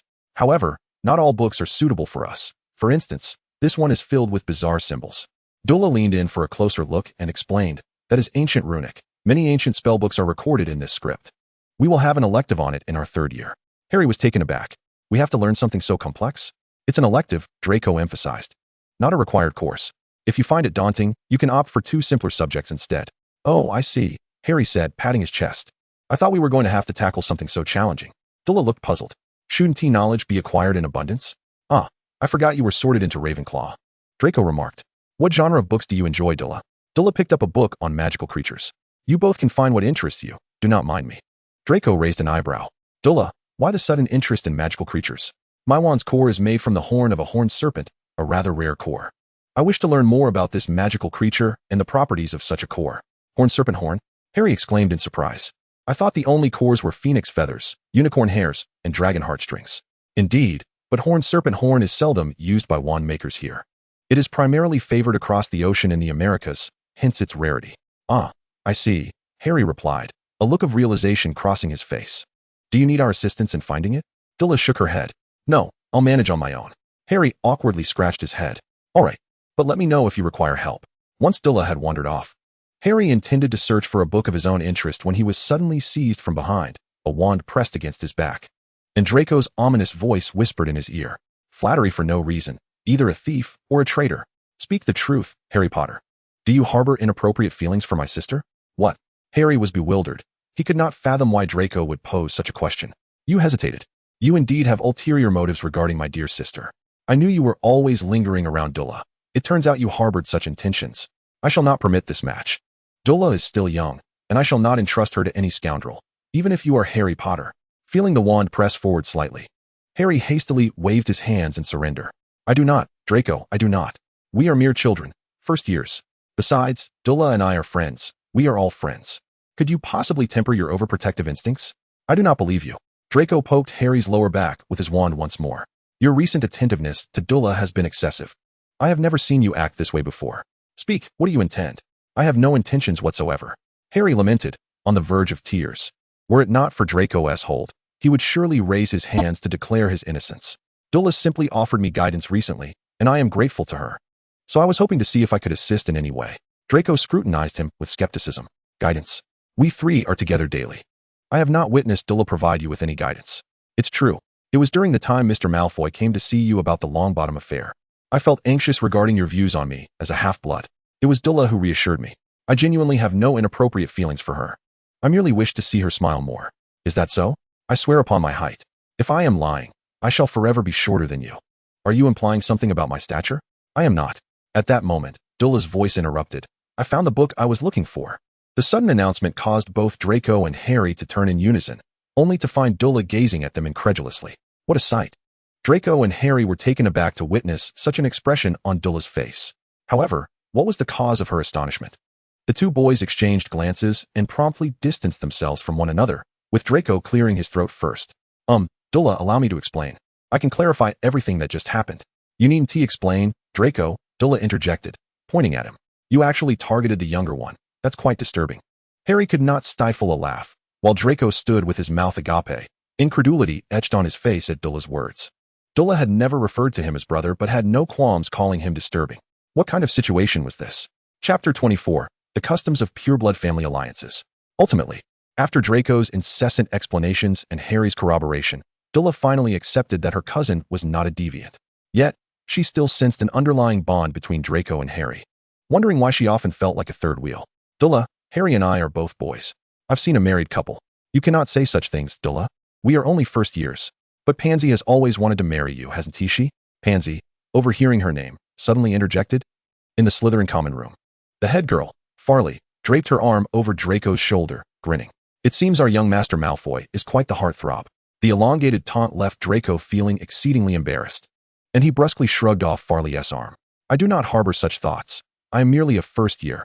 Those matters are far from my mind. Your response piques my curiosity, Draco. Seated across from him, Blaise wore a mocking expression as he spoke. As the heir of a pureblood family, it is only natural that your future partner will hold a status commensurate with yours. Of course, one cannot entirely dismiss the possibility of a less suitable match. However, there are indeed appropriate candidates for such a union, and one in particular is well suited for you. Draco perceived the implications behind Blaise's words, his countenance darkening. I warn you to think carefully before you speak, Blaise, in his clothes, dressing as he instructed Narcissa. Narcissa, I must make a trip to Hogwarts. Unfazed by Draco's admonition, Blaise showed no fear of this young master. What is there to hide, Draco? We are all well aware that unions among pureblood families are often conducted in this manner. I find it hard to believe your father has not entertained such thoughts. Blaise's insinuation was directed at Deora, causing the atmosphere in the lounge to plunge to an icy low. Long before the discussion among the pureblood children commenced, the other young witches and wizards had hastily vacated the room, wishing to avoid any unnecessary entanglements. Among our generation, the only family of comparable standing to the Malfoys is the Lestranges, and the sole representative of that family is your cousin. Coincidentally, both your mothers hail from the Black family, where intermarriage is quite common. There are indeed instances of sisters marrying brothers within the Black family. Perhaps you two could serve as a living testament to this example. Zabini, don't be angry. Blaise raised his hands in a gesture of surrender. I speak nothing but the truth. However, your evident regard for Deora makes it difficult for us not to speculate on whether your family harbors such intentions. Are you certain your father has never asked you similar questions? It's none of your business. Blaise smirked. Then it seems there is something to it. I said it has nothing to do with you. Draco, incensed, drew his wand and glared at the seemingly innocent Blaise. Yet, Deora placed a hand on Draco's arm, urging him to calm down. Deora, I know what you're thinking, Blaise, Deora said, her gaze steady and composed. While strategic foresight is indeed a commendable trait, it is not appropriate to discuss future matters at this time. I trust you wouldn't wish to leave me with a poor impression. Of course not, Deora, Blaise replied, offering a polite smile. I have no desire to tarnish your impression of me. Without further words, Deora took Draco and a bewildered Harry by the arm and departed. Initially consumed by anger, Draco halted when he noticed Deora leading him and Harry toward the boys' dormitory. Deora turned back, puzzled. What's wrong? What do you mean what's wrong? Draco gestured toward the staircase ahead. Deora, this is the boys' dormitory. And so? Huh. Farley told me girls are allowed in the boys' dormitory. Is there a problem with that? Draco appeared utterly perplexed. Strictly interpreted, there seemed to be no issue. No, wait. No. Deora, you're a girl. You can't. All right, Draco, Harry interjected, covering Draco's mouth. If you keep shouting, everyone will come out to see. I'll just escort Deora out in a bit. With his mouth covered, Draco had no choice but to fall silent. Upon reaching the dormitory, Harry opened the door and ushered Deora inside. Deora surveyed her surroundings, initially curious about the differences between the boys' and girls' dormitories, only to find that they were quite similar. Deora, Harry said, shoving a bag of chocolates into her arms. What did Blaise mean? And why did he mention you and Draco? As Harry trailed off, he struggled to articulate the thought.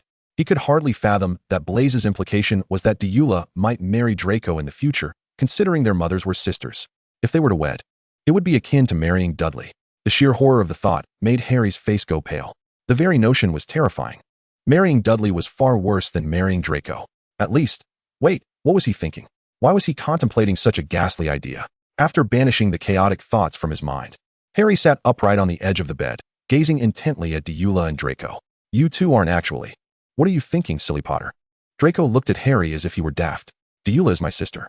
Deora nodded in agreement, casting a dubious glance at Harry. Could you stop looking at me like that? Harry protested. I heard Blaise say that some pureblood families have this tradition. Draco flicked Harry's forehead, speaking with exasperation.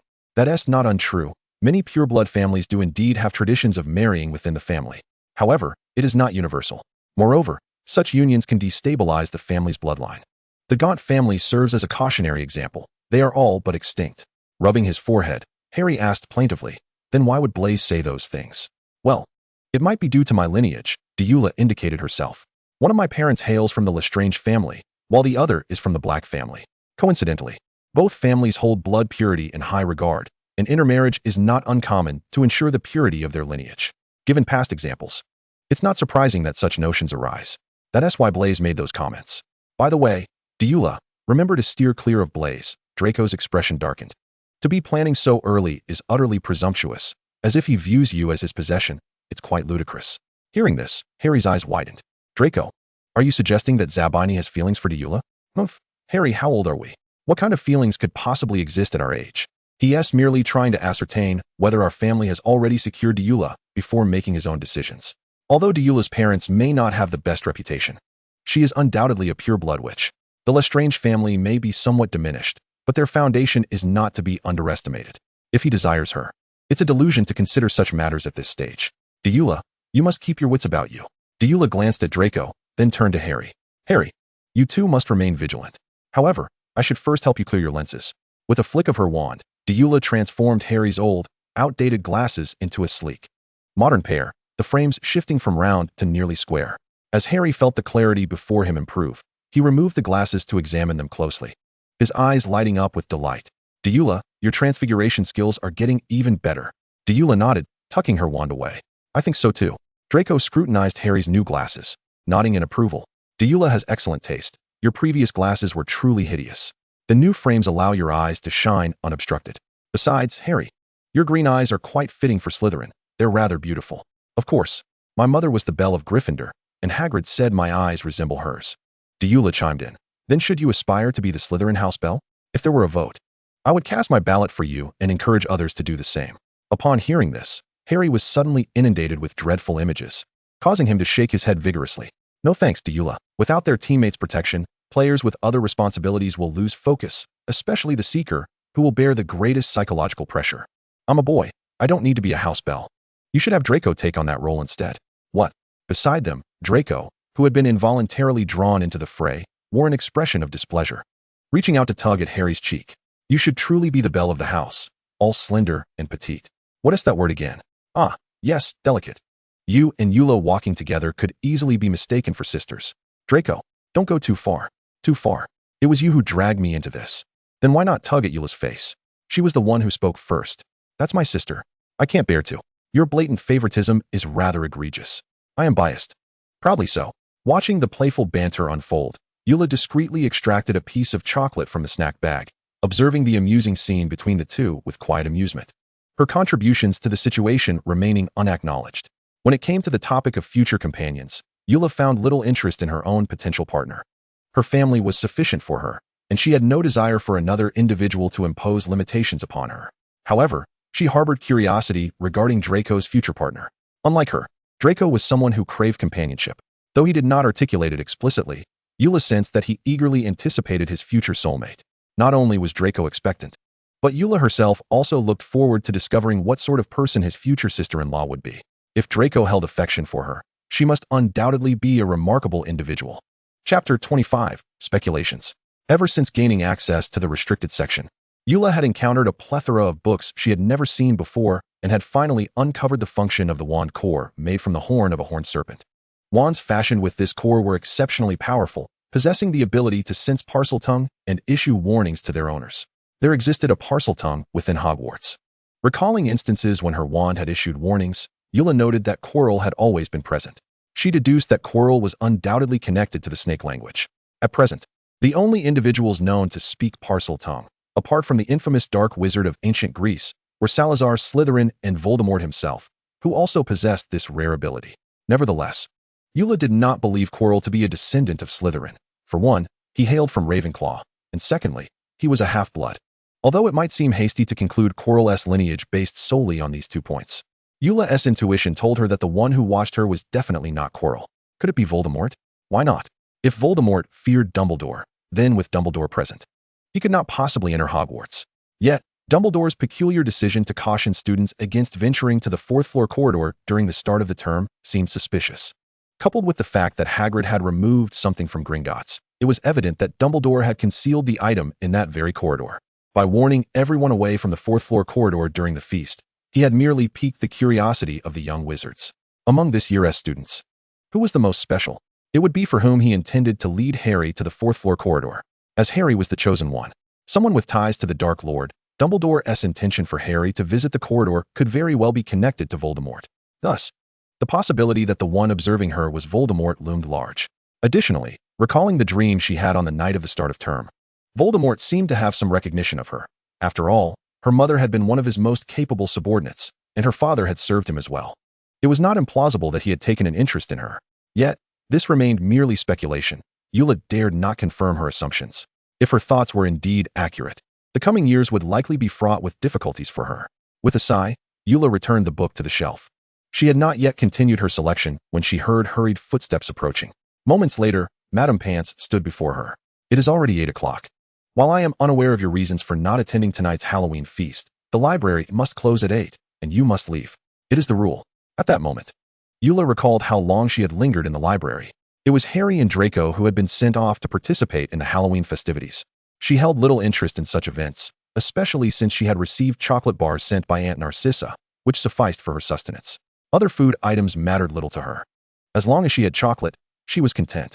Her diet consisted solely of chocolate products, while she consumed normal amounts of other food required for survival. The surplus of fruits and vegetables she only consumed out of respect for Aunt Narcissa. Initially, she believed herself to be an unpicky eater. However, it seemed she truly was unselective.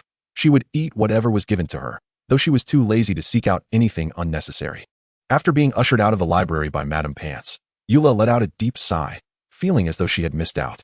She had only spent a few hours in the restricted section that afternoon and evening, and her pass had not been utilized to its full potential. Eula felt disgruntled but did not wish to confront Madame Pants. Hogwarts had an unspoken rule. Within the confines of the hospital wing, Madame Pomfrey was invincible, and even Dumbledore dared not overstep his bounds. In the library, Madame Pants held the same unassailable authority, and no one dared to provoke her. With a sense of regret, Eula departed the library, only to find the castle, which should have been alive with festive cheer, shrouded in an unusual silence, devoid of any students in the corridors. Upon descending to the second floor, she glimpsed students orderly ascending the tower, each house moving in its designated direction, presumably toward their respective common rooms. Had she missed something?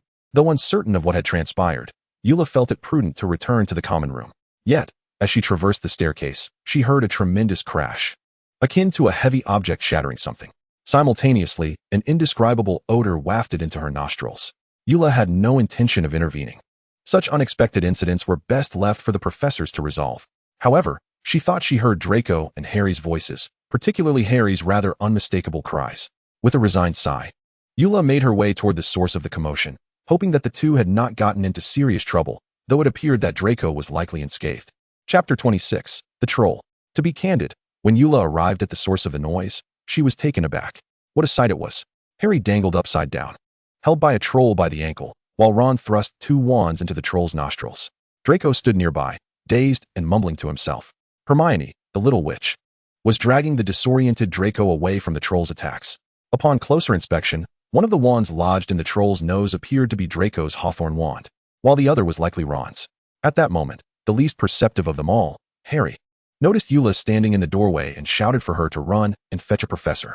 However, the troll was also drawn to Harry's voice. Upon spotting Eula, it dropped Harry and swung its club toward her. The scent that enveloped Eula was reminiscent of her days in the sewers. The stench of sewage and refuse invading her nostrils, a sensation all too familiar. Though Eula was not particularly concerned about her living environment, the presence of the troll induced a visceral discomfort within her. Thus, as Harry and Draco shouted for her to flee, she brandished her wand at the looming club. Expelliarmus. The wooden stick swiftly escaped from the grasp of the giant, leaving the creature perplexedly staring at its hand while scratching its head. The 2 wands protruding from its nostrils bobbed up and down with its movements. Observing the 4 individuals still lingering in the washroom, Eula felt their minds were as blank as if they had grown white hair, and she frowned, shouting, "Come out now." Only then did the 4 inside awaken from their stupor and hurriedly exit the washroom. However, upon seeing that everyone had left, the giant grew agitated and reached out for Draco and Hermione, who were closest to him. As the giant was about to seize Draco, Eula's temper flared. Stupefied, stunned, the giant was struck by the spell, stumbling backward and crashing into the basin behind it, causing a splash. Yet, the giant's skin was as tough as the walls of a castle, rendering the spell ineffective. With the giant charging towards them once more, Eula quickly stepped forward, pulling Draco behind her. Impedimenta. If they can't impediment jinx. A score of 150. After halting the giant's advance, Eula thrust her wand into the ground, causing the water beneath them to rapidly freeze, spreading swiftly around the giant. Glacius. Freezing spell. The icy blue incantation swept through, enveloping the ground in a thick layer of ice. And the giant was instantly transformed into an unsightly ice sculpture, utterly immobilized. Once the chaos subsided, Eula turned to assess Draco's condition. Aside from a few scrapes, he seemed relatively unscathed, albeit a bit disheveled. In stark contrast, Harry was not so fortunate. Hanging upside down for an extended period had left him dizzy, and his captured ankle bore a large bruise, making it difficult for him to stand even with the support of the wall. With no other option, Eula and Draco assisted Harry in leaning against the wall to sit down. Using the restoration spell, Eula helped alleviate Harry's bruising, but his ankle was significantly swollen, clearly indicating a dislocation, or perhaps even a fracture. "Harry, look over there." "What?" Harry turned to where Eula was pointing, but before he could see anything, a sharp pain shot through him, causing him to cry out, "Ouch. It hurts." "Eula, I'm dying, it hurts." After releasing Harry's foot, Eula looked at him incredulously. "What are you complaining about? Aren't you a strapping lad who can endure a bit of pain? Now, let us see if you can move your foot." Harry feigned a brave face, attempting to wiggle his foot, and after a moment, he cautiously opened his eyes. "Does it hurt?" "Of course not." Draco ruffled Harry's tousled hair and helped him to his feet. "Eula healed you with restoration, so stop lounging on the ground. Don't tell me you genuinely aspire to be the Slytherin mascot." "I do not."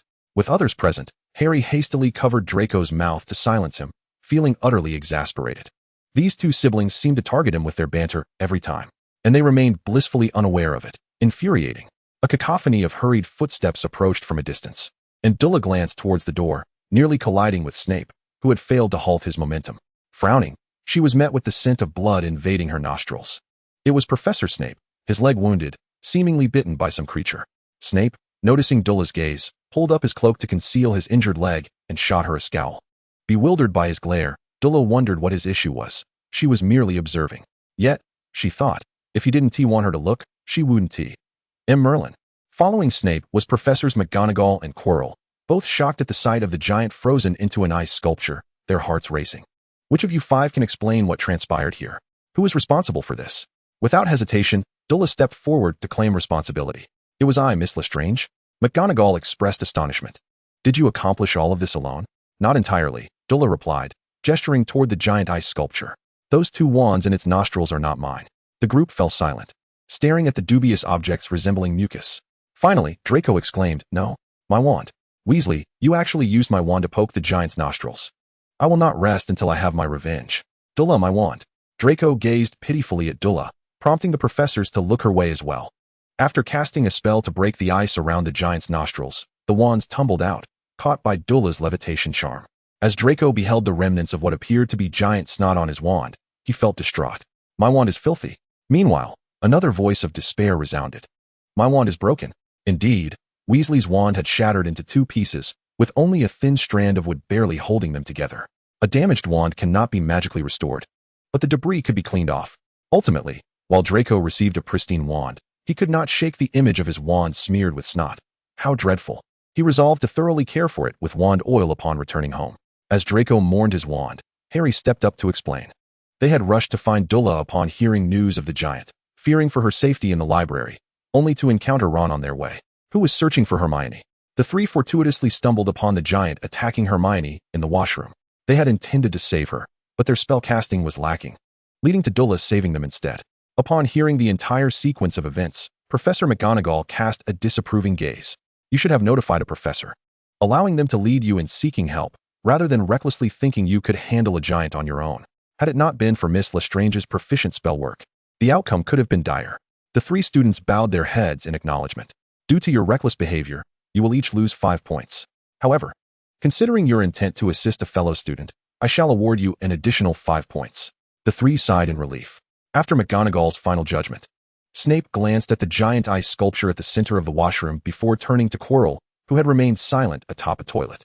It appears your teaching methods are quite effective, Professor Quirrell. Quirrell looked up, bewildered. What? The spells employed by Miss Lestrange are remarkably powerful. Furthermore, while you are only teaching second-year spells, she has mastered them in her first year, indicating your teaching success. Quirrell gazed at Dula in surprise, a flicker of unrecognizable joy crossing his features.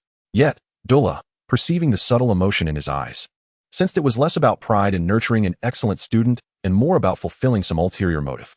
Miss Lestrange possesses a remarkable talent, Quirrell remarked with a hint of pride. She will undoubtedly become an exceptional witch. Dula bristled at his tone, feeling as though he was plotting something involving her. Already set in motion. No first-year student could independently confront a giant, Snape interjected, casting a glance at Dula. Slytherin gains 10 points. As for this giant, I trust you can manage it, Professor Quirrell. Startled by Snape's icy stare, Quirrell nodded vigorously, his voice trembling slightly. Of course, of course. Very well, Snape elongated his tone, his gaze lingering on the 5 young wizards. I believe it is time for you to depart. Dula, Draco, and Harry naturally heeded their headmaster's words, while on the other side, Hermione and Ron dutifully followed Professor McGonagall's lead. However, just before departing, Hermione approached Dula's side. Thank you for saving us. I never expected you to be so formidable. The power of your spells far exceeds what I read in books. Moreover, you are nothing like what others have said. Dula opened her mouth to respond, but in the next moment, her complexion turned ashen. She could only clutch her right wrist and fell silent, striding past Hermione without a word. Draco, as he passed by, let out a huff but chose not to speak, directly pulling Harry along to follow Dula's pace. Hermione watched the 3 Slytherins walk away, falling into a contemplative silence as her hands slowly dropped to her sides. Beside her, Ron snorted disdainfully. You wish to befriend her, but she clearly has no interest in reciprocating, Hermione. Those comments were not mere exaggerations. That Lestrange is notorious as the most dangerous individual in all of Slytherin. But she just saved us, didn't she? I've encountered her several times in the library, and she does not strike me as the sort to bully others. Have you not noticed how indifferent she is to everyone? I can see it. That girl only cares about Malfoy. To her, Harry is merely an afterthought. Yet he foolishly thinks Lestrange holds him in high regard. Hermione shook her head. I disagree with your assessment. While Miss Lestrange may appear aloof, she didn't seem to genuinely despise me. More like she was wounded. Could it be that a troll injured her? I didn't see any troll harm her. However, George informed me that you ended up here due to some of my remarks, and I apologize for my words. Additionally, I offer you a piece of advice. Do not be deceived into thinking that group of Slytherins are benevolent. If you had wizarding blood, it might be slightly more tolerable. But being Muggle-born, you should be wary. Malfoy is one thing, but Lestrange is infamously hostile towards Muggles. They are exceedingly dangerous, so I strongly advise you, Hermione, to keep your distance from that Lestrange. What are you two discussing? Professor McGonagall hurriedly approached after finishing with Quirrell. I thought you both had left already. Come on. I'll escort you back to the common room. As they prepared to depart, Ron tugged on Hermione's sleeve. Think carefully about what I said. Hermione clutched her dress, remaining silent. Chapter 27. Does right and wrong truly matter? The Halloween incident swiftly faded from memory as everyone's attention shifted to the impending Quidditch match. Yet Dula felt somewhat disheartened, for she had noticed that every time she visited the library, that Gryffindor which named Hermione invariably seized any opportunity to sit beside her and engage in conversation, though Dula consistently ignored her. This irked Dula, as the remnants of her unbreakable vow still haunted her, causing her considerable distress. She certainly did not possess a penchant for masochism. Miss Lestrange, may I call you Dula? Dula answered with resolute finality. No, can't we be friends? I believe you are unlike the other Slytherins. You haven't spoken cruelly to students from other houses, plus you saved us. Perhaps Dula's brief acknowledgement of Hermione, coupled with Hermione's words, caused the marks on her wrist to flare up, sending waves of pain coursing through her. Frustrated, she recalled a word that could render a Muggle-born wizard forever uninterested in her. Honestly, Miss Lestrange, I truly believe you are different from the other Slytherins. We could be. Stay away from me. Dula interrupted Hermione. As Hermione attempted to say something further, she caught sight of Dula's shadowy gaze, the madness simmering in her eyes causing Hermione's heart to quiver. Stay away from me, mudblood. Hermione's heart plummeted to the depths. She could scarcely believe those words had escaped Dula's lips. What did you call me? Mudblood. Is there a problem? Aren't you one? Don't assume my silence means I condone your approach. Any rational person would understand that after being rejected once, they are not welcome. If you wish to avoid insults, keep your distance. I desire no entanglement with a wizard from a Muggle family. Lestrange, what did you just say? As Gryffindor students surrounded them, Dula chuckled coldly. What? Do you need me to repeat it? If you all like that term so much, feel free to write it on a sign and hold it high above your heads. No need to linger here to hear others' limited opinions of you. You are intolerable, Lestrange. You possess no manners, truly a child of a Death Eater. A child of a Death Eater? You'd have forgotten about that identity if I hadn't mentioned it. Dula flicked her wand, and the student who had just questioned her levitated off the ground. With a flick to the right, he was sent hurtling out of the corridor, plummeting downwards. What are you doing? What? Do you wish to join him? That is fine. After all, a wizard won't die from a fall from the 4th floor. The boy's words remained unfinished as Dula sent him down as well. Do you have any further business? I'm not inclined to remain amidst a throng of Gryffindors. No one dared to speak further. Dula advanced, and the crowd instinctively parted to create a path. Hermione had expected Dula to at least glance back or hurl another insult her way, but to her astonishment, she simply walked on, as if nothing had transpired. Listening to the hushed discussions around her, speculating about her proximity to Dula, Hermione wiped the tears from her face and fled in the opposite direction. Dula, now in a tranquil state, felt quite pleased. She understood that her actions would reach the ears of the professors, but she was unconcerned. At worst, she would face a reprimand and a few lost points. Such matters held no significance for her. News spread rapidly, and by the time she returned to the common room, nearly the entire house was aware of the incident. Soon after, she received a letter informing her of her detention for insulting and harming a fellow student. After noting the location and time of the detention, Dula crumpled the letter and discarded it into the waste bin. Dula, you're back. Draco greeted her with evident joy, beckoning her to join him. I heard you dealt with a few Gryffindors today. They didn't retaliate, did they? Dula shook her head. No, but 2 of them broke their legs, so I'll be serving detention and 1 accompany you to the library tonight. Draco remained indignant on Dula's behalf, asserting that had those Gryffindors not provoked her, she wouldn't have faced detention. And that Granger, just because you saved her by chance, she thinks she can befriend you. She ought to consider her own status. The other Slytherin students echoed Draco's sentiments, save for one. Dula, mudblood is a very derogatory term. Dula turned her gaze to Harry. I know, which is precisely why I used it. But it's an awful term. I understand, but it is precisely because it is an awful term that I chose to employ it. Harry, puzzled, asked why. Hermione merely sought to draw closer to you. If you dislike her, then the term mudblood seems a bit too. I intend for her to be unable to accept it. Only then will I find peace. Dula lowered her head, perusing the textbook in her hands. I do not like her. Her actions have caused me distress. A permanent solution seems quite satisfactory. But you shouldn't have called her mudblood. The surroundings fell into a hushed silence, with everyone quietly observing the farcical scene before them. Yet, one of the protagonists of this spectacle, Dula, merely regarded Harry with a detached gaze. Draco furrowed his brow, but refrained from uttering a word, choosing instead to sit silently beside Dula. I have reiterated this countless times. Dula's voice remained unperturbed. I do not harbor fondness for you.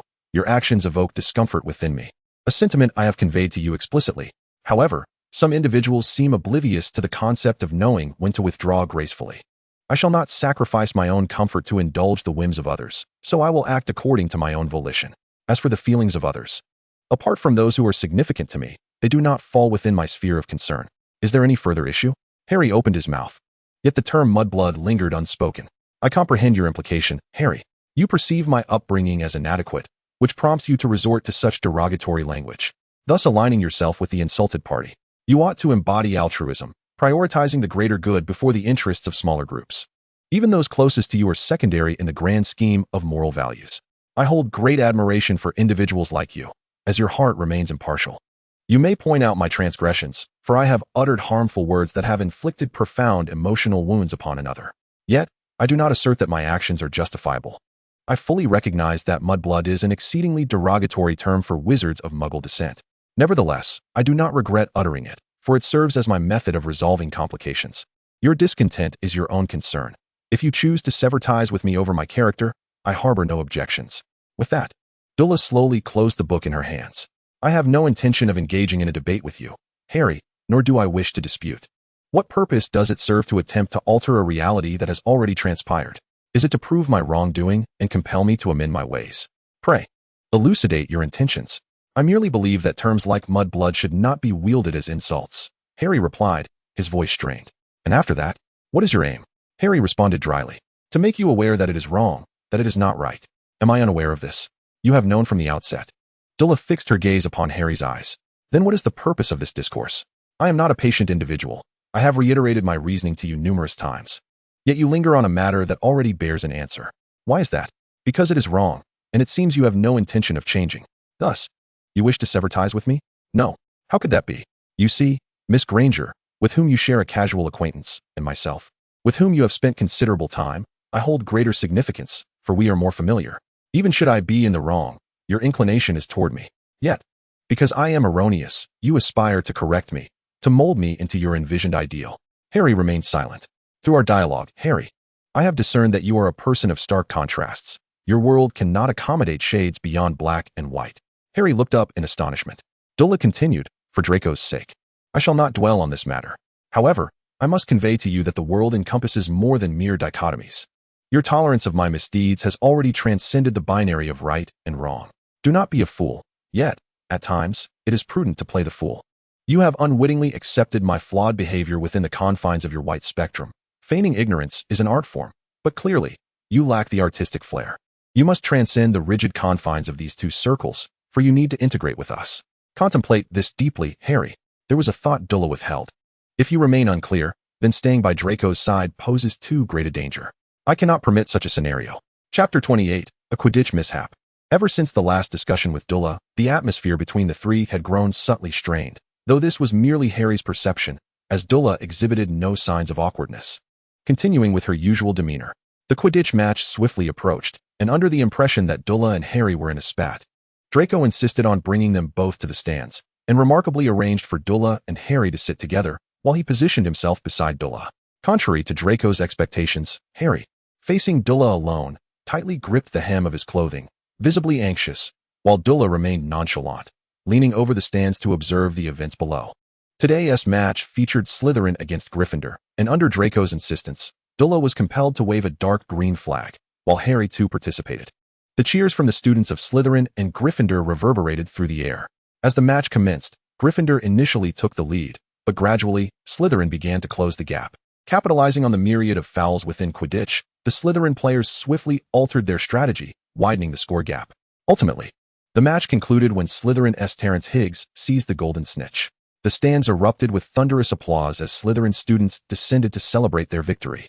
Dula and her companions included, with Draco notably elated, repeatedly proclaiming that once he joined the team, he too would bring home a trophy for Slytherin.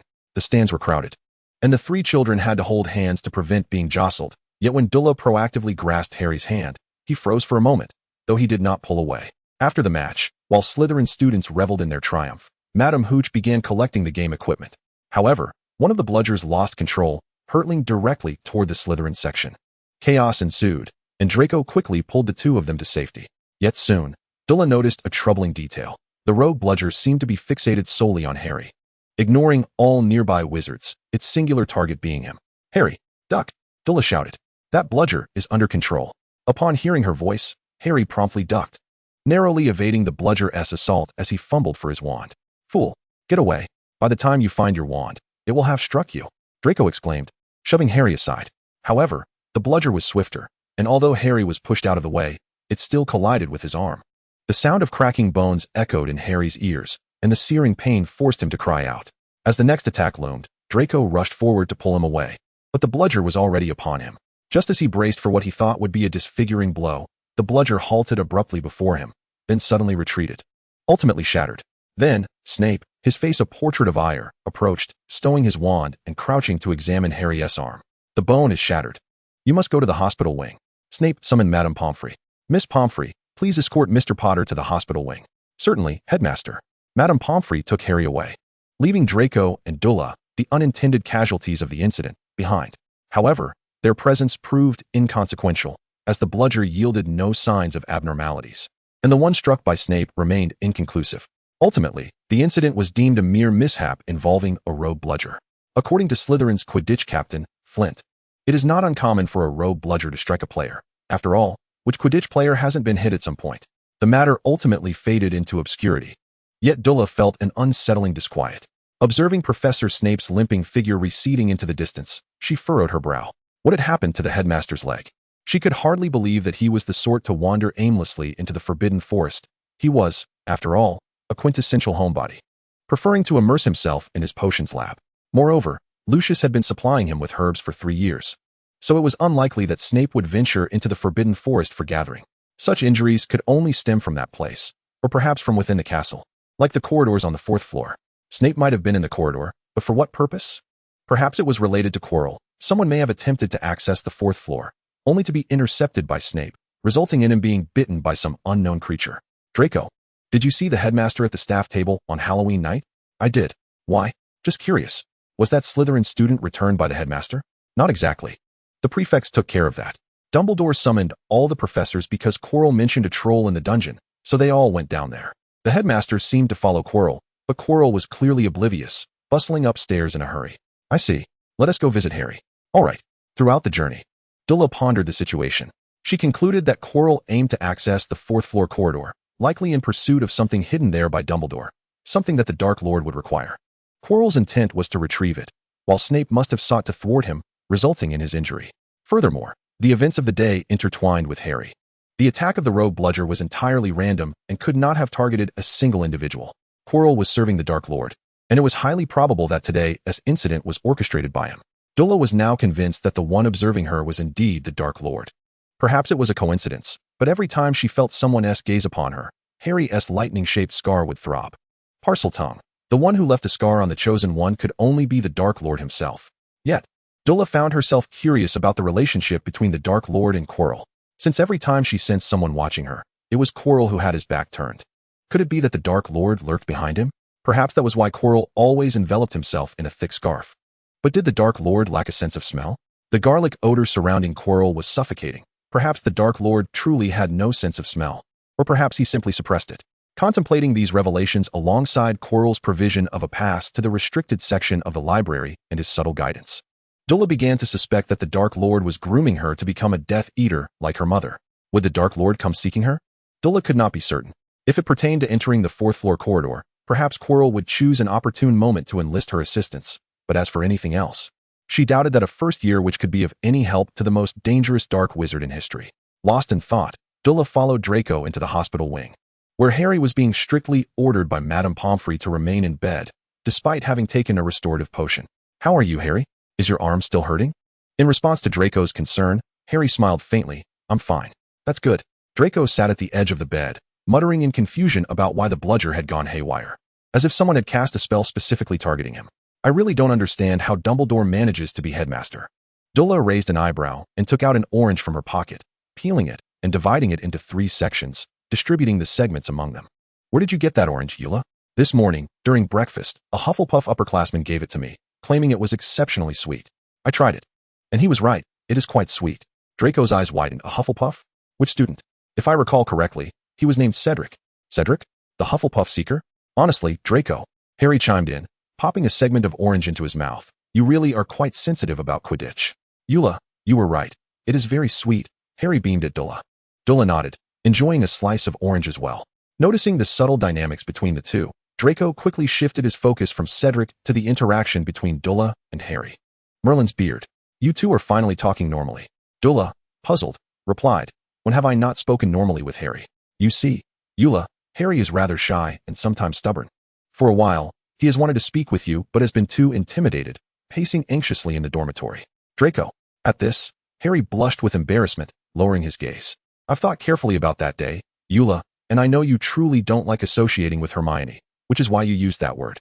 Taking a deep breath, Harry continued, though this might anger others, Eula, in my eyes, you are more important than anyone else. You are one of my cherished friends, along with Draco and I. Harry lifted his head. I am a Slytherin. Perhaps I do not grasp the survival dynamics between houses, but I understand that I stand with you now. So, Eula, Draco, you are my first choice. After mustering the courage to express these sentiments, Harry anticipated a heartfelt response from Draco and Dula, but instead, he was met with, your expression still lacks the requisite emotion. Your face is too stiff. You should do it like this, and this is the utterly unromantic Eula. Haha. I told you, your bashful demeanor is perfect for becoming the Slytherin houseflower. I will vote for you when the time comes. This was Draco, ever keen to tease. These two siblings were insufferable. He had meticulously crafted those words for so long. How could they? How could they? I'm cutting off all ties with you for 10 minutes. With that, Harry buried his head under the covers, but he could not escape Draco's laughter. Soon, however, the sound of Madame Pomfrey's reprimand pierced through his cocoon, prompting Harry to slowly peek out and declare unilaterally, the period of estrangement is hereby concluded. Chapter 29, Hagrid's Slip of the Tongue. Eula, Draco, the siblings, who had been peacefully basking in the sun by the Black Lake with chocolates, turned at the sound of a voice calling out to them, only to see Harry hurriedly approaching, flustered. Weren't you supposed to be at the astronomy tower? Why are you in such a frenzy? Did you lose something? Gasping for breath as he leaned against a stone, Harry waved his hand dismissively at Draco's inquiry. No. I saw something. Cough, cough. Dula kindly offered him a bottle of water, which he gulped down, finally regaining his composure. She then handed him a handkerchief. What did you see that has you so agitated? I saw something terrifying. Dula and Draco exchanged a glance, asking in unison, what did you see? A huge dog, with 3 heads. It tried to bite off my head. Fortunately, I managed to close the door just as he collapsed into a heap. Otherwise, I might have found myself in a rather precarious situation. 3 heads. Eula furrowed his brow. Are you referring to a Cerberus? Such creatures are exceedingly rare. Where did you encounter it? On the 4th floor, in a room along the corridor. Harry animatedly gestured. I was on my way down from the astronomy tower when the spiral staircase led me to the 4th floor corridor. Eula crossed his arms. And you ventured inside out of curiosity? Harry sheepishly scratched his head. After all, Professor Dumbledore spoke of it with such mystery, I was simply intrigued. You mentioned a 3-headed dog? What on earth does Dumbledore hope to achieve by housing such a perilous creature within the school? Perhaps it is to maintain the secrecy of that room on the 4th floor. That 3-headed dog may be tasked with guarding certain items, like what you mentioned last time. Harry, that Hagrid brought from Gringotts. As he spoke, Eula glanced at Harry. Has Hagrid ever informed you? Harry shook his head. No, but I could inquire. That beast utterly terrified me. I thought I was on the brink of losing my head. Eula gently patted the chocolate-colored, fluffy head. Did you see anything else in that room? Well, I think I spotted a harp, and beneath the 3-headed dog, I noticed a trapdoor that seemed to be operable. Eula, why are you asking this? Oh, it's merely to validate a hypothesis of mine. It appears that the 4th floor indeed conceals something, and has set up obstacles. That trapdoor might serve as the entrance to the next chamber, with the first challenge being that 3-headed dog. It seems Dumbledore is intent on cultivating a savior, progressing through levels. I wonder what the final boss might be. Eula, Do you have any conjectures? Recalling his thoughts, Deora smirked. If there is indeed a harp in that room, I can ascertain one thing. That three-headed dog will fall into slumber upon hearing music. Draco and Harry exchanged glances with Deora, with Harry curiously asking, Eula, how do you know this?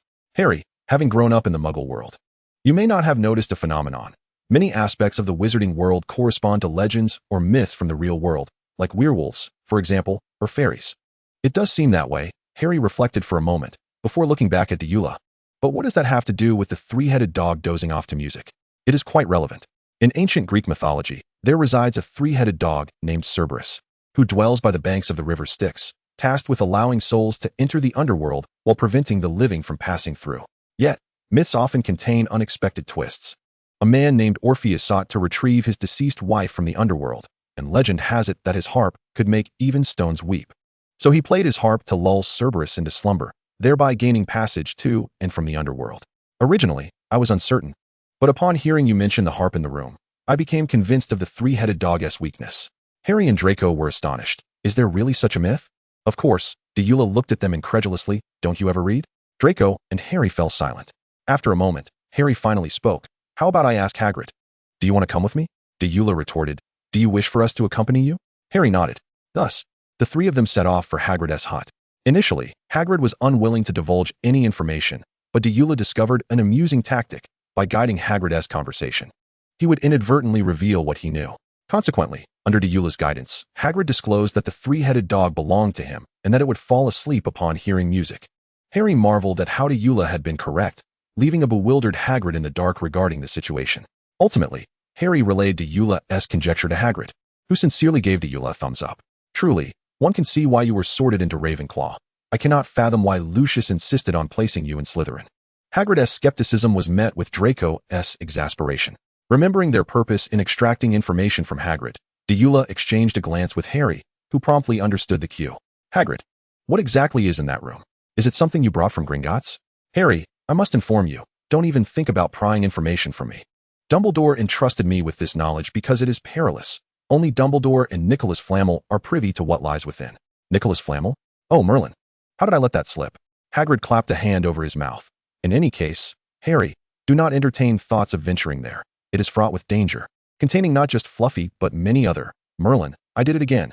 Watching Hagrid retreat, Deora smirked. Just as she suspected, there are indeed numerous other challenges within. Meanwhile, Harry and Draco were engaged in a discussion about who Nicholas Flamel might be.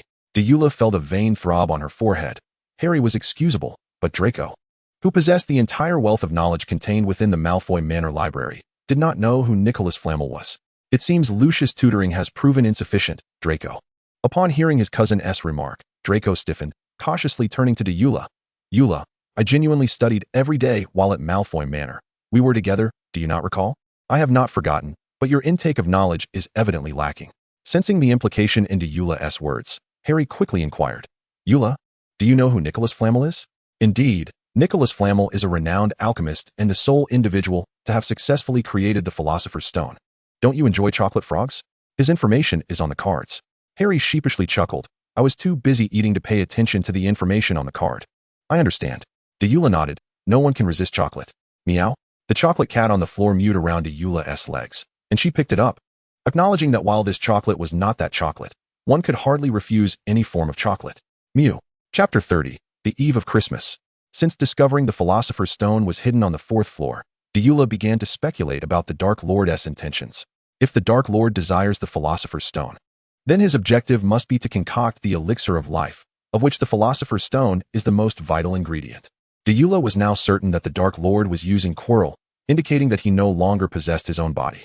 It was said that his body perished while attempting to kill Harry, only to be repelled by him. There was something rather ridiculous about this situation. Deora felt that Dumbledore must be aware of Quirrell's peculiarities. Perhaps he even knows that the Dark Lord is at Hogwarts, yet he has not taken any action. Instead, he has established a series of obstacles on the 4th floor, which seems less like a deterrent and more like a trial. An idea began to form into Eula's mind. Dumbledore couldn't he possibly be orchestrating some sort of savior cultivation plan? Could he? Entrusting an underage child to confront the Dark Lord is quite a controversial matter. Gryffindor is quite satisfactory, yet the savior has been sorted into Slytherin. Deora finds this rather intriguing.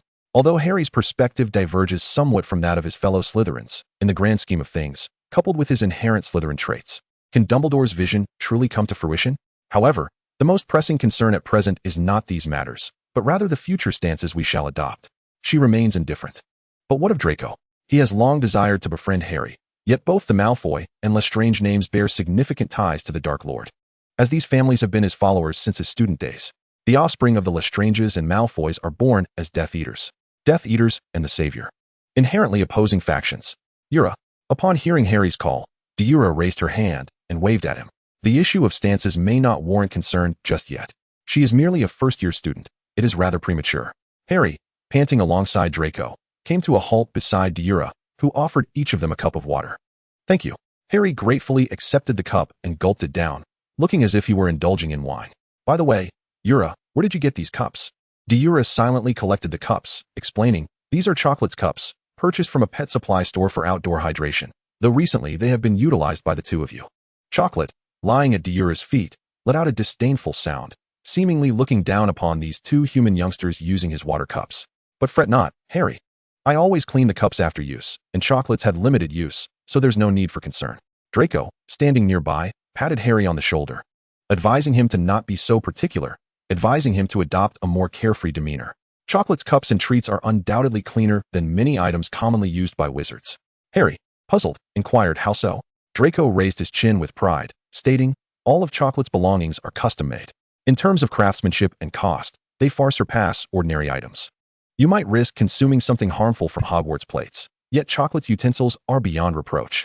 Harry's mouth fell open in astonishment. Is this the power of wealth? Indeed. In Harry's eyes, Draco now appeared as a resplendent golden thigh, emblazoned with the message, I am wealthy, come embrace my golden leg. Deora frowned at Harry's simple accessories, remarking, I recall the Potter family being quite affluent. The profits from their shampoo business are stored in Gringotts, and as the heir to the Potter legacy, you should have no shortage of funds. Ah, is that so? I don't really delve into the matter of spending money, but was our family involved in shampoo production? Deora nodded. Did you not know? Your grandfather, Fleamont Potter, quadrupled the Potter family's fortune through his shampoo formula. My grandfather, is that remarkable? Indeed. I see. No wonder my potions grades are so commendable. Draco, observing Harry's unusual pride, unhesitatingly shattered his daydream. While your talent may play a role, Harry, with your tendency to prioritize play over study, had it not been for restrictions on your library visits, your grades would likely plummet. Do not underestimate your own efforts. They are indispensable. Rest assured, Draco, I am aware. Harry, who had initially been in high spirits, gradually fell into a despondent mood after conversing with the two. Noticing Harry's woeful countenance, Deora commanded Chocolate to deliver a powerful meow to Harry's head. Ow, Deora, why did you make Chocolate hit me? What do you think? Deora pointed at Draco. He is quite worried about you. Harry, covering his head, muttered, couldn't you say you care about me too? Deora instinctively dismissed this remark, picking up Chocolate and gazing at Harry. Now, tell me, what troubles you? Tomorrow marks the beginning of the holiday. The extended Christmas break is about to commence. You both will return home for Christmas, correct? Deora and Draco exchanged glances before turning to Harry. Aren't you planning to return to your aunt's house? Harry shook his head. I do not wish to. They do not like me, and I harbor no affection for them. It is better to remain at Hogwarts, but if I stay, you both will leave, and there will be no other Slytherins remaining at school. As for me, I can manage. Have you not noticed Draco's complete lack of urgency lately? If my memory serves me correctly, you two are roommates. What does Draco's lack of urgency have to do with anything? Of course it does. Deora tapped Harry's forehead with her finger. Tomorrow, we shall board the train, yet Draco shows no inclination to pack. Do you not perceive any issues? Harry, rubbing the spot she tapped, glanced between Deora and Draco, a glimmer of joy rising in his eyes. You too. Do not display that expression, silly baby Potter. We remain at school due to certain special circumstances, not for your sake. Upon hearing Draco mention special circumstances, Harry became curious. What special circumstances? Well, Draco recalled the letter from his dear father, which explicitly expressed a strong desire for him to leave his mother and enjoy some quality time with her, and informed him that merely 6 months remained until summer vacation. So there was no need to rush home, and that he should stay at school and take good care of Deora. Draco scoffed at his father's underhanded tactics. Despite the letter containing much family news, its essence boiled down to a single message. His beloved father did not want him and Deora returning home to intrude upon his and his mother's private world. Most importantly, his father's explanation to his mother was that they wished to remain at school to study, a flimsy excuse that Draco found hard to believe, especially given that his mother had written to Deora inquiring whether the recent pressures had been overwhelming. Draco held his father in contempt. After reflecting on these matters, faced with Harry's curious gaze, Draco found himself reluctant to divulge his family affairs, merely clearing his throat discreetly. We have certain matters to attend to at home that prevent Deora and me from returning. Harry nodded. I see. Although you and Deora cannot go home, the three of us can still celebrate Christmas together. Do you have any plans? Deora and Draco exchanged incredulous looks, responding in unison. What else could we possibly do? A fortnight of holiday. Where else would we go besides the library? Harry retorted. Could you two act like normal humans? Deora countered. Do you have a better idea? With a mischievous smile, Harry suggested, we could check out the corridor on the 4th floor. That three-headed dog falls asleep when it hears music. We could bring an instrument. Are you certain? Draco wore an expression that screamed disbelief. Harry, do you truly wish to seek out Merlin for tea? What do you mean, seeking Merlin for tea? I merely proposed an idea. Harry sighed. How about we spend our Christmas holiday in the library, or borrow some books to read in the common room? Deora nodded in agreement. That is indeed a splendid idea. Thinking it over, Harry beamed a shy smile. This will be my first Christmas spent with friends. What of it? Draco, with an air of camaraderie, casually draped his arm over Harry's shoulder. Will you come to my house for Christmas next year? Harry's eyes widened in surprise. Really? I won't be a bother, will I? Not at all, reassured Deora from the side. The only discomfort you might experience is from the headmaster's venomous remarks. Huh? What do you mean? Draco patted Harry's shoulder. Let me put it this way, silly baby Potter. Ever since we retrieved Eula, my father invited the headmaster to tutor us, so we could better understand the magical world, and this tradition has continued. Tutoring? And the headmaster is your tutor? Yes, Draco shrugged. I reckon the headmaster would be quite pleased to see you next Christmas, but I don't want to. The headmaster is terrifying. Actually, it's not that bad. His hair is just a bit greasy, which is why Eula and I plan to gift him a bottle of shampoo for Christmas. Draco, what qualifies you to speak about the headmaster? Hey, I'm nothing like the headmaster. Upon hearing Harry call his own hair greasy, Draco could not help but bristle. This is hair gel. Hair gel. It's for styling. It's a symbol of status. The headmaster simply neglects his hygiene, but we are different. Oh, is that so? A familiar slow voice rang in their ears, and the three turned to find the headmaster, his expression darkening.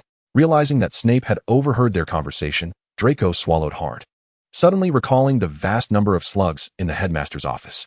Good day, headmaster. Oh, good day? Snape's hawk-like gaze swept over the trio.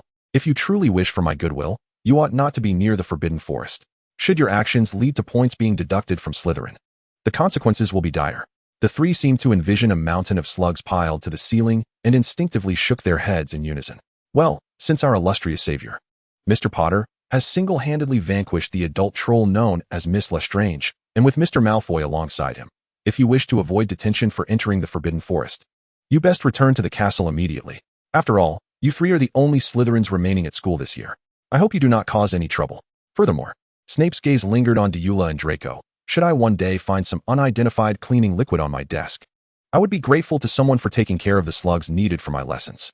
As Snape walked away, Deora and Draco seized Harry and sprinted away at unprecedented speed. Eula, Draco, slow down. I can't keep up. I can't slow down, Draco shouted. I can already see the mountain of slugs waiting for me. That owl delivering the gift 1T slowed down. Deora was also running desperately. I hate fast-flying owls. Left behind, Chocolate the cat was frantically chasing after them. Meow, meow, meow, meow. Harry was astonished to see Chocolate gradually catching up with the three. Why is Chocolate running faster than me? Shut up, silly baby Potter. If you keep talking, you'll miss your chance. Draco was right. At that moment, Cedric, who had just passed by the Black Lake, was suddenly bumped into by an unknown shadow, spinning in confusion several times. Oh, Merlin, what magical creature is that? Did it come running out of the Forbidden Forest? It seems to have 3 heads and can meow. Cedric, puzzled, touched his hair, wondering if it was some unknown species. Perhaps he should send a letter to the author of Fantastic Beasts and where to find them to inquire if Autumn knew of such a creature. Chapter 31, Cedric's Perspective. The owl was successfully halted, and Draco and Deora wrote a letter to the owl post, exchanging the shampoo in the package for various rare herbs, all properly processed. After handing over the galleons to the owl that came to collect the payment, the 2 children let out a sigh of relief, eagerly anticipating the arrival of Christmas. The Christmas feast was a gathering of the remaining students, with Slytherin represented by Draco, Deora, and Harry, while Gryffindor had the 4 Weasley boys. Hufflepuff retained Cedric, and all Ravenclaw students had returned home. To be honest, when Deora realized Cedric had taken a seat beside her, she was quite surprised. Cedric, aren't you going home for Christmas? My father and mother have to travel far for work with the ministry, so I'm staying. You are too, aren't you? Deora nodded.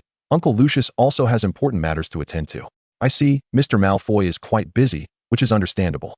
Draco, sitting next to Harry, raised an eyebrow, as the busy his father was involved in seemed quite different from what Cedric described. However, Draco discontentedly eyed Cedric. Eula, when did you become so friendly with him? Deora replied candidly. I previously asked Cedric to help me bring a package of bubotuber seeds, and that is how we got to know each other. Bubotuber? Deora nodded. Exactly. Don't you think Professor Sprout looks quite impressive when she throws bubotubers? Remembering the dummies shredded by bubotubers, Draco and Harry shivered in unison. Realizing that Professor Sprout could so calmly handle such dangerous plants, she was indeed impressive. Herbology in Hufflepuff is not to be underestimated. Nearby, Professor Sprout, deeply engrossed in her meal, stood up excitedly upon hearing Deora say she looked cool throwing bubotubers. No one has ever said I looked cool. Today, she would prove herself. Thus, amidst the astonished gazes of all the professors, Professor Sprout mysteriously produced 2 bubotubers from nowhere. All the professors, including Dumbledore, had their pupils dilate in shock. Calm down. Professor Sprout, we know you're impressive, but please, remain calm. Eventually, Professor Sprout collected the bubotubers and quietly sat down, though all the professors continued to watch her closely, lest she produce the bubotubers again. After this interlude, the feast returned to its usual merriment. The house elves at Hogwarts showcased their culinary skills, and the students remaining at school enjoyed their meal heartily. On their way back to the common room, Cedric invited the 3 young wizards accompanying him to the warm Hufflepuff common room for a cup of hot chocolate. Unlike the other 3 houses, entering the Hufflepuff common room required a rhythmic knock on the wooden barrel beside it, listening for the melody. Deora felt that Cedric was tapping in accordance with the melody of Helga Hufflepuff's name. You 3 shouldn't just knock on these barrels at random. If you knock incorrectly, it might spray you with vinegar, which is a roundabout way of being jealous. Cedric smiled kindly at the 3 young wizards before leading them into the Hufflepuff common room. As they traversed the passage, Harry quietly asked Draco, why does Hufflepuff seem different from what you described? Draco scoffed softly. Cedric Diggory is quite a decent fellow. Though he is in Hufflepuff, that cannot be denied. He embodies everything one expects from a Hogwarts student. If Eula is close to him. Draco fell silent for a moment before speaking dryly. I find this entirely reasonable. He is quite an admirable elder, adept at caring for others in various aspects. Compared to me, he is far more suited to be a brother, and he is better positioned to assist Eula. Harry gazed at Draco in astonishment, as it seemed to be the first instance where Draco felt a sense of inferiority in someone's presence. Perhaps Eula's excellence instilled in him a sense of retreat, or perhaps, having come from home to school, Eula met many more remarkable individuals, leading him to feel that everything had changed from the past. However, Cedric has only assisted Eula a few times. I know, Draco's voice was pitifully faint, but it is precisely those few instances that have earned Eula's trust. Eula had spent a considerable amount of time in the Muggle world. Her vigilance was heightened. Over the years, aside from me, no one has managed to gain her trust so swiftly, not even you. Harry chuckled. So I almost became the object of jealousy for young Mr. Malfoy? After a moment of silence, Draco slowly replied, Eula is my sister. We were meant to grow up together, but an unfortunate event separated us for 7 years. Although we are not blood siblings, I believe our bond is profound. We share a common lineage. Eula means more to me than just a childhood companion. We are family. In truth, Draco, you are merely exhibiting the mindset of a child whose beloved toy has been taken away. It is quite childish, I remarked. I am not. Draco retorted. No, Draco, you are, for Eula is exceedingly fond of you, more so than you are of her. Especially when the 3 of us are together. Eula's kindness towards you makes me a bit envious. Draco's eyes widened. Indeed, you harbor improper thoughts about my sister. Do not misunderstand me. Harry waved his hand dismissively. Lowering his voice, I merely observe that Eula treats you exceptionally well, always considering your feelings first. I would love to have a sister like that, but unfortunately, my cousin is rather lackluster. Of course, Eula is my sister. So, Draco, you see, regardless of who Eula befriends or how she interacts, your position in her heart remains unchanged. As she mentioned, her familiarity with Cedric stemmed entirely from her desire to acquire the seeds of biting cabbage. You are well aware of her eagerness to learn. What you say seems to hold some truth. Therefore, you must reflect carefully and not always feel as though you are on the verge of losing something. In reality, what you fear losing will steadfastly stand by your side. What? Has the foolish baby Potter started dispensing wisdom? What wisdom? I am simply looking out for you, all right? I do not wish to gaze upon a sour face before bedtime. The 2 boys, quietly muttering to one another, remained oblivious to the fact that they had been stationary for quite some time, while the 2 individuals walking ahead were also observing them. It seems I have instilled a strong sense of crisis in Draco. Though I did not comprehend why Draco felt this way, I found it quite astonishing. Eula gazed at Cedric's smiling face. In your presence, I instinctively relax my guard. It appears you are someone I subconsciously perceive as non-threatening. Is that so? Then I am honored. Eula continued to softly inquire. Are all Hufflepuffs like this? Cedric reached out and gently tapped Eula's forehead. Every individual is unique. Hufflepuff merely gathers together those with similar qualities. The other Hufflepuff students possess their own distinct characteristics. That is their own treasure. I have never encountered anyone quite like you. It is my honor. Eula's hand brushed against her right wrist. Cedric, before her, appeared to be an affable person. Such individuals should support Muggles. Yet, the indelible marks left by an unbreakable vow revealed no abnormalities, piquing Eula's curiosity about Cedric's thoughts. Are you this kind to everyone? You should know. I am the child of 2 Death Eaters. Cedric nodded. Yes, I am aware. Then why are you so friendly towards me? You seem like someone who does not oppose Muggles. Indeed, I do not oppose Muggles, but I also do not oppose purebloods. I understand the concerns of Muggles, the apprehensions of wizards born to Muggles, and the worries of pureblood families, as well as those of half-blood wizards. Each group has its own set of concerns. People should not hold opposing views on the concerns of another group simply because of one group's apprehensions. That is unfair. Every group is striving for what they desire. And it is not easy to judge, so I do not involve myself. You are quite an unusual person. However, if there were more individuals like you, perhaps there would be less conflict. But that is merely an idealistic scenario, is it not? Cedric ruffled Eula's hair. No wonder you were sorted into Ravenclaw. You are truly intelligent. I have struggled with the matters you mentioned, but each person is different, with their own unique thoughts, and we cannot change that. Eula looked up at Cedric. Do you truly regard all events with equality? I do. I do not believe you. Time will reveal all truths. You speak like a loquacious old man. No, you should refer to me as sir. Old man is too disrespectful. A Hufflepuff actually exhibiting politeness towards a Slytherin. Of course, Slytherins are not bad children. It is only right to be polite. Chapter 32. Good people. The Hufflepuff common room was far warmer than the Slytherin common room.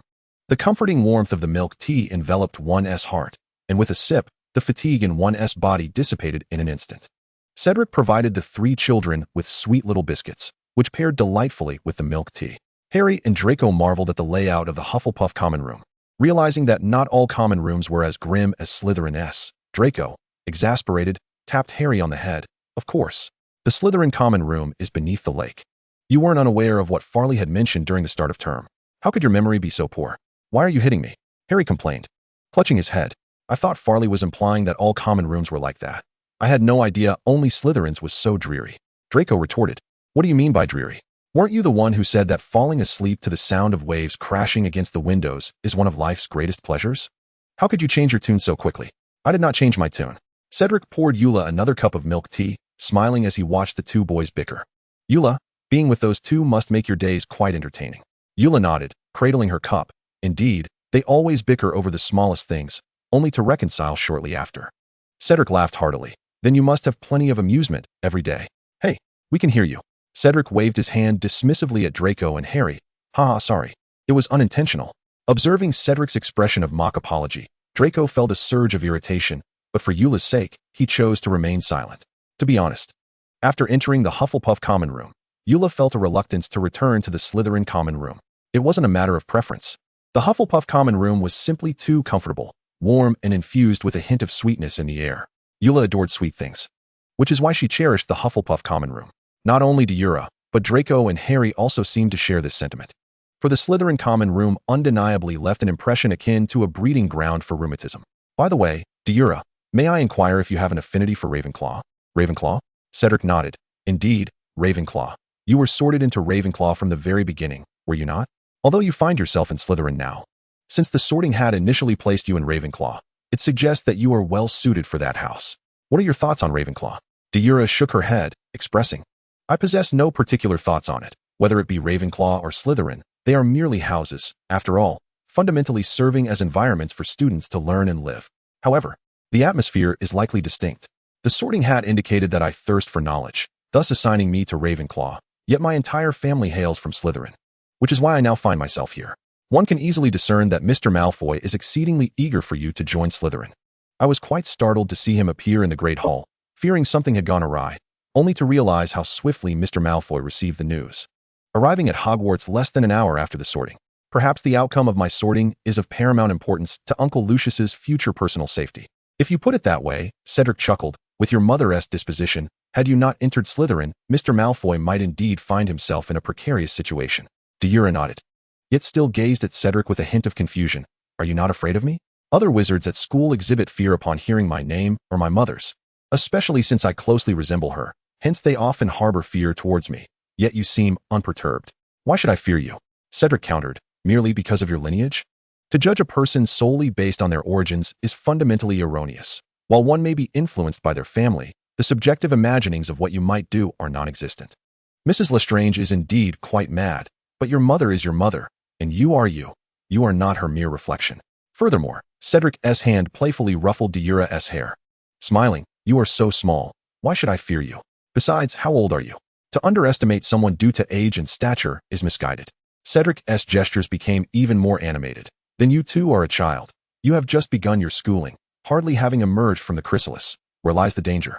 Even if you possess that capacity, discerning right from wrong is not always a straightforward endeavor. I believe, at that moment, I lack the authority to judge another. You are a truly wonderful person. After a moment's contemplation, Deora nodded again, affirming that you are better than anyone I have previously encountered. Better than Draco? Deora shook her head. It is different. Draco is very kind to me, whereas you are kind to everyone. Your kindness and his differ. If we were to speak in terms of virtue, you surpass him. Should I be grateful that young Mr. Malfoy is asleep? Cedric laughed. Otherwise, should he hear your remarks, I might find myself in dire straits. Deora, puzzled, remarked, but I speak the truth. You are indeed very kind. Thank you for the compliment. However, it is likely already past curfew, and with these two boys asleep, it would be no small task for us to escort them to Slytherin's common room. Encountering Filch would be disastrous. Shall we rest for the night in Hufflepuff's common room? It is warm and comfortable here, devoid of discomfort. Deora nodded in agreement. Thus, with Cedric's assistance, Deora covered the two boys with blankets, arranging their positions to ensure they slept as comfortably as possible, while she borrowed Cedric's second-year textbooks to read by the fireplace. It seems the Sorting Hat's decision to place you in Ravenclaw was indeed quite justified. Knowledge is the weapon with which one arms oneself. I adore knowledge, particularly in realms yet unexplored. The world is wondrous. To remain stagnant is to miss the grand tapestry of existence. The more one explores, the stronger one becomes. Indeed, you articulate a compelling argument. Therefore, Cedric extended a small box toward Deora. Merry Christmas, Miss Raven of Knowledge. Thank you. After expressing her gratitude, Deora opened the box to reveal a simple silver brooch, the centerpiece being a raven. If memory serves, the Lestrange family crest features a raven, and the direct translation of Ravenclaw is Raven's Claw, signifying a thirst for knowledge. Both interpretations resonate with you. It is rather fitting, is it not? Deora traced her finger over the exquisite raven carving on the badge, thanking Cedric. Thank you. I truly like it. Ravens can soar high and see vast expanses. I appreciate it immensely. Thank you. As long as you like it. After a moment of silence, noticing that Cedric remained seated beside her with no intention of departing, Deora decided to affix the badge to her attire. The owl will deliver your gift tomorrow. I shall await it eagerly.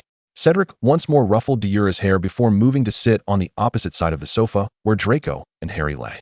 Deora continued her reading, and the common room was filled solely with the crackling of the burning wood, the turning of pages, and the gentle sounds of breathing. Time flowed on, and after a considerable interval, the sound of wings flapping echoed from outside the common room window. An owl was arriving with gifts. Deora opened the window, and one by one, the owls flew in, depositing their cargo beneath the Christmas tree before departing. Gazing at the plethora of gifts, Deora could only marvel at Cedric's remarkable popularity. Truly, he is a good person. Chapter 33, Christmas Gifts. Christmas, being the most cherished holiday among young witches and wizards, owes much of its allure to the exchange of gifts. In Deora's view, just awakened Draco shared this sentiment. He was so eager that he scarcely registered that he was in Hufflepuff's common room, hastily tearing into the gifts. Perhaps due to their overnight stay in Hufflepuff's common room, the owls delivered all the gifts here. Draco received numerous presents, primarily small tokens from other pureblood families, snacks, toys, or fine garments, whereas Deora's gifts were notably sparse. Aside from those from the Malfoys and the gifts from Draco and Harry, she had only received a present from Hagrid, someone she knew somewhat, but not intimately. And of course, the badge from Cedric. The gifts from the Malfoy couple were as usual, particularly Narcissa, who perpetually believed Deora's wardrobe insufficient.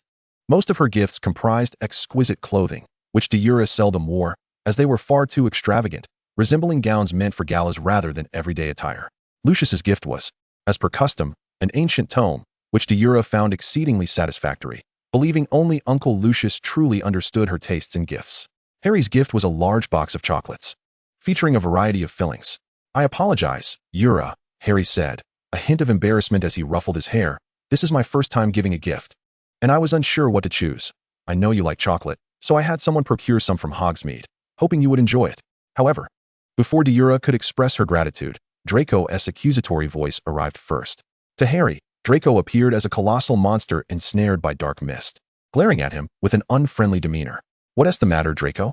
Harry took a step back. "Is my gift not to your liking? I spent a considerable amount of time researching to select the shampoo that would suit you best." Upon hearing this, Draco's expression soured even further as he seized Harry's scarf, his scrutinizing gaze sweeping over him.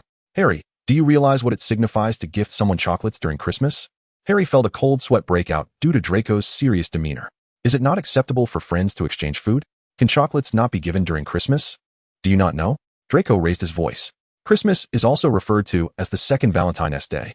Generally, chocolates are given between couples or those in a romantic entanglement. "What? No. I didn't mean it that way, Draco, truly. I don't believe you." Draco stood firm, while Deora, positioned behind him, called out in exasperation, "We are only 11. Not to mention that Harry harbors no such intentions. He is also unaware of this connotation of chocolates. Besides, we are in the Hufflepuff common room, and Cedric is right here beside us." At this, Draco mechanically turned around, only to find Cedric smiling and waving at him. "No, forget what you just saw." "Apologies," Cedric said, pointing to his temple and delivering a line that sent Draco into despair. "I've made a mental note of it." Draco's expression froze instantly. His lifelong reputation was now tarnished. Though he had exchanged barbs with Harry the previous night, today was different. He had embarrassed himself in front of others. Ignoring the panicked Draco beside him, Harry adjusted his scarf and looked apologetically at Deora. "I'm sorry, Deora, I had no idea about these taboos. It's fine. I quite like chocolates." Relieved, Harry opened the Christmas gift from Deora, revealing a small vial of potion and a pair of exquisite glasses. "What's this?" "An item to correct your vision. You'll apply it weekly, and in 2 months, you won't need glasses anymore. The glasses are to be worn during the potions used to help you adapt to the changes in your eyesight." "Deora, do you dislike me wearing glasses that much?" Deora retorted. "Do you enjoy the feeling of entering a room in winter and being unable to see?" Harry fell silent. Meanwhile, Cedric curiously opened the gift Deora had given him. The box was light, suggesting it contained something not too hefty. Shaking it, he could tell it was spherical. Thus, under the watchful eyes of the three, Cedric opened the box. In that moment, a round object suddenly leaped out, landing on the floor and began to circle the common room. As the three, excluding Deora, finally comprehended the nature of the object scuttling about on the ground, they fell into a collective silence. It was a biting cabbage. Cedric was speechless, shocked, and incredulous. Was Deora attempting to murder him? After planting that bag of cabbage seeds, "This is the only one I managed to cultivate," Deora said, pointing at the erratically bouncing biting cabbage while looking at Cedric. "I've discovered something quite remarkable. It will obey your commands to bite, making it an excellent means of self-defense." Faced with Deora's expectant gaze, Cedric found himself unable to voice any rebuttal, silently accepting the overly spirited biting cabbage. He felt that this Christmas gift would be one he remembered for a lifetime. Chapter 34. The invisibility cloak. Draco had received quite a number of gifts, yet it was impractical to open them all in the Hufflepuff common room. Thus, with Cedric's assistance, the three children transported their gifts back to the Slytherin common room.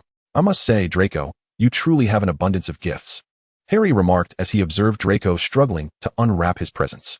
He had initially thought that receiving 39 gifts, like Dudley, was quite a feat, never imagining that Draco would receive so many. "Most of these are from the followers of the Malfoy family," Draco replied, setting aside the unwrapped trinkets. "Merely tools for them to curry favor. By the way, Harry, why did you gift me shampoo?" Hearing Draco's inquiry, Harry averted his gaze, pretending he hadn't heard. "By the way, Draco, what did Deora get you?" "Hear this." Draco proudly opened his palm, revealing a small golden snitch that fluttered out and circled around him, incessantly flapping its wings. "A golden snitch?" Harry exclaimed, surprised. "ISNT that only used during Quidditch matches? Can it also be given as a gift?" "This ISNT for competition, it's a replica. Haven T, you noticed it only flies around me? It won't wander off, it solely orbits its owner." "Is it truly that marvelous?" Draco lifted his chin. "Of course. It was a gift from Deora. You're quite proud of that, aren't you? Why don't you go and coax Deora's cat, Chocolate?" Harry's gaze shifted to the other side, where Deora sat on the sofa, attempting to groom Chocolate, who seemed indifferent, evidently still harboring resentment over Deora's absence the previous night. "I have no way of doing that," Draco shrugged. indicating his helplessness. That fat cat has quite the temper. Anyone other than Dula who approaches it is likely to receive a claw. Once Dula soothes it, all will be well. If she genuinely ignores it, then I'll be worried. Hey, Draco, have you ever been scratched by it? Draco shot Harry a fierce glare. Open your gifts and leave me be. It appeared that our young Malfoy was indeed vexed. Harry Potter. Dula, seated on the sofa, had been observing the two boys. Seeing them bickering again, she sighed helplessly, still holding a piece of dried fish to coax chocolate. She had never anticipated Professor McGonagall would gift her something, particularly dried fish. Although it seemed chocolate was not fond of it, persistently refusing to eat. Dula examined the dried fish in her hand. Despite its unappealing appearance, it emitted a fragrant aroma, suggesting it might taste decent.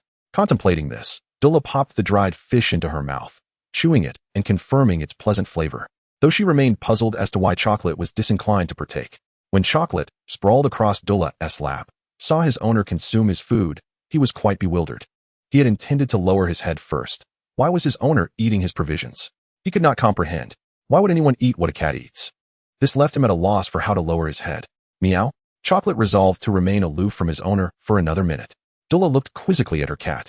Chocolate, what's the matter? The black cat resting on her lap merely flicked his tail, ignoring her. Merlin's beard. Harry, who gave you this? Draco's voice captured Dula's attention. Even for someone as composed as Dula, witnessing Harry's body vanish startled her momentarily. And it took her a few seconds to realize it was an invisibility cloak. I don't know, Harry grinned at the two, but doesn't it look cool? Indeed. It's quite impressive. While invisibility cloaks are available on the market, none are as flawless and supple as this one. Harry removed the invisibility cloak to showcase it to his two companions. As the boys engaged in a discussion about the potential uses of this remarkable garment, Dula's attention was drawn to a piece of paper lying at Harry's feet. Harry, Dula gestured towards the note, indicating that he should take a look. Upon picking it up, Harry examined the note, and Dula felt a flicker of concern. Harry's eyes appeared slightly red. It wasn't just her who noticed, Draco did as well. Aware of the worried glances from his friends, Harry offered them a faint smile and remarked, "This invisibility cloak belonged to my father." Draco was taken aback. Your father? Yes. Harry nodded. The note says that my dad lent the cloak to him, and now it's being returned. As he spoke, Harry handed the note to Dula. Upon scrutinizing the handwriting, Dula furrowed her brow slightly. The script bore a striking resemblance to that which she had seen on the desk in the headmaster's office on her first day of school. Could it be? Dula, what's wrong? Nothing. I just think this person must have had a close relationship with your father. Such an invisibility cloak is unparalleled in the entire magical world. Your father must have had immense trust in him to lend it.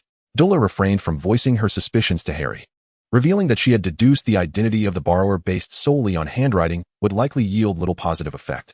However, considering the alliance between Harry's parents and Dumbledore, along with Dumbledore's ongoing crusade to cultivate a savior, it was difficult for Dula to dismiss the notion that Dumbledore was indeed the one who had borrowed the cloak and had some ulterior motive for returning it to Harry.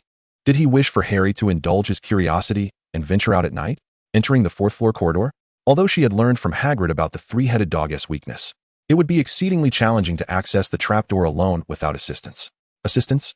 Dula's gaze snapped to Draco, who was engrossed in conversation with Harry about the invisibility cloak. How could an 11-year-old navigate through multiple unknown trials? What could a first-year student accomplish? Even if academically proficient, he would be consumed by fear when alone. But if he had companions, perhaps they could strategize together and succeed. Among those Harry could consider friends at Hogwarts, only she and Draco fitted that description. If they were closer, it would undoubtedly be Draco. Dula began to grasp Dumbledore's intentions. What would it mean for a close friend in the same dormitory to possess an invisibility cloak? They would embark on adventures together, perhaps even to perilous places. What would the outcome be?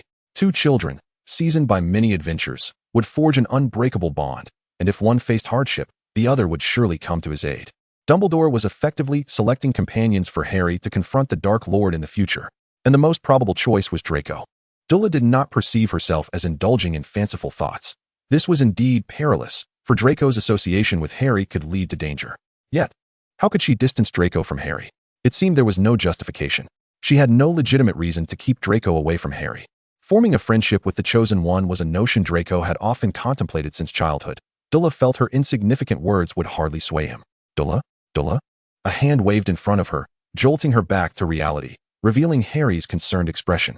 Dula, what's the matter? You look unwell. Are you catching a cold? Did you not sleep well last night? Draco approached with a furrowed brow, placing his hand on Dula's forehead, which felt warm and slightly sweaty. Dula, how are you feeling? Shall we visit the hospital wing? I'm fine. Chocolate, the cat, meowed at Dulla's feet, reminding her that she had been rather transparent with her emotions. She realized she had been unable to control her feelings thus far. Faced with the worried gazes of the two boys, Dulla picked up the cat and stroked its dark fur. Would you like to go eat? I have a craving for chocolate cake. So you're hungry? Dulla nodded.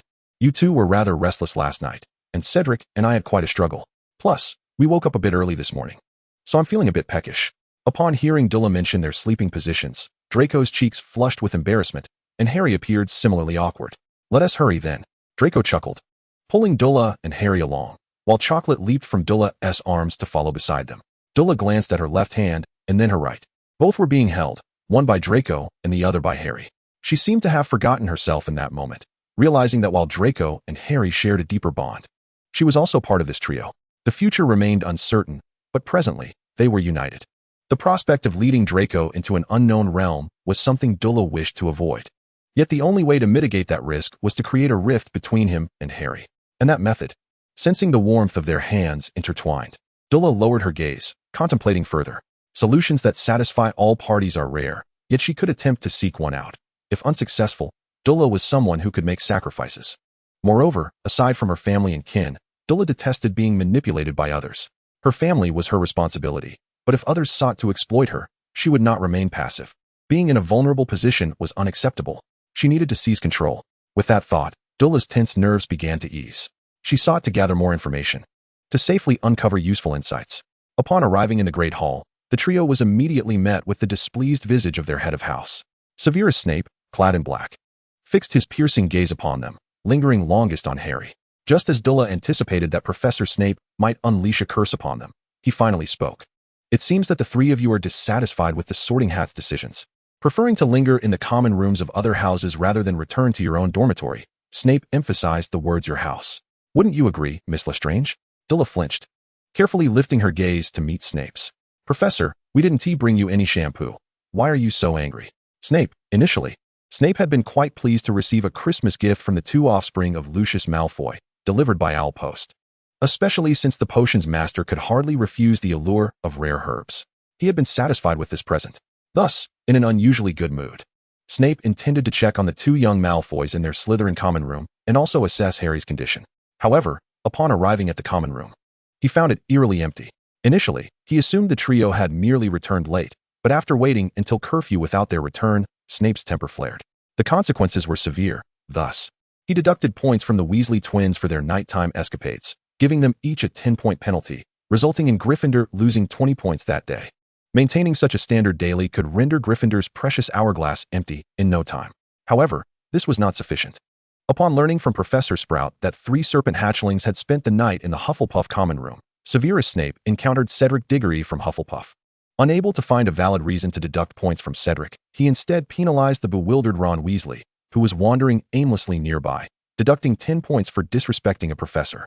Now, as he beheld the 3 mischief makers appearing in the Great Hall, Snape felt a sudden realization that someone had dealt with the stock of slugs in his office. Yet, after hearing Dulla's words, he concluded that confining the slug handler was a mere indulgence for that wretched scion of the Black family. Indeed, he and the Blacks were destined to be at odds. However, these 3 individuals seemed to have some connection to the Blacks. Miss Lestrange, Dulla inquired, raising her brow in confusion. Disrespecting a professor will result in detention with Filch after the Christmas holidays. 3 days of confinement await you. But Professor Snape, I didn't. Dulla was cut off by Snape's piercing gaze, which locked onto Harry and Draco. As for you two, the illustrious savior, Mr. Potter and Mr. Malfoy, I dare say you shall share a kindred bond with the slugs in the storeroom. You will have 3 days to get acquainted with them. With that, Snape dramatically swept his robes and strode out of the Great Hall, the hem of his cloak obscuring the trio's vision, as if to envelop them entirely. The 2 boys and the girl exchanged bewildered glances, utterly perplexed by Snape's fury. What did we do to provoke the headmaster? Draco queried, frowning. Harry blinked in confusion. Is Professor Snape in a foul mood? Dulla summarized. Both of you are correct. Professor Snape is indeed displeased, and coupled with our nocturnal escapade, we now face the consequences. But, Dulla, Harry asked, perplexed, why are our punishments different? Perhaps it was my mention of shampoo, she speculated. Harry raised an eyebrow. What does that have to do with anything? Draco interjected, the headmaster despises shampoo. Why would he hate shampoo? His hair is rather greasy. Wouldn't it be better to wash it? Dulla concocted a plausible explanation, It might be because all the shops sell Potter brand shampoo. I've heard the headmaster's relationship with your father was rather tenuous. So, he dislikes me because of his history with my father? Harry pondered. Dilla nodded. That is indeed a possibility.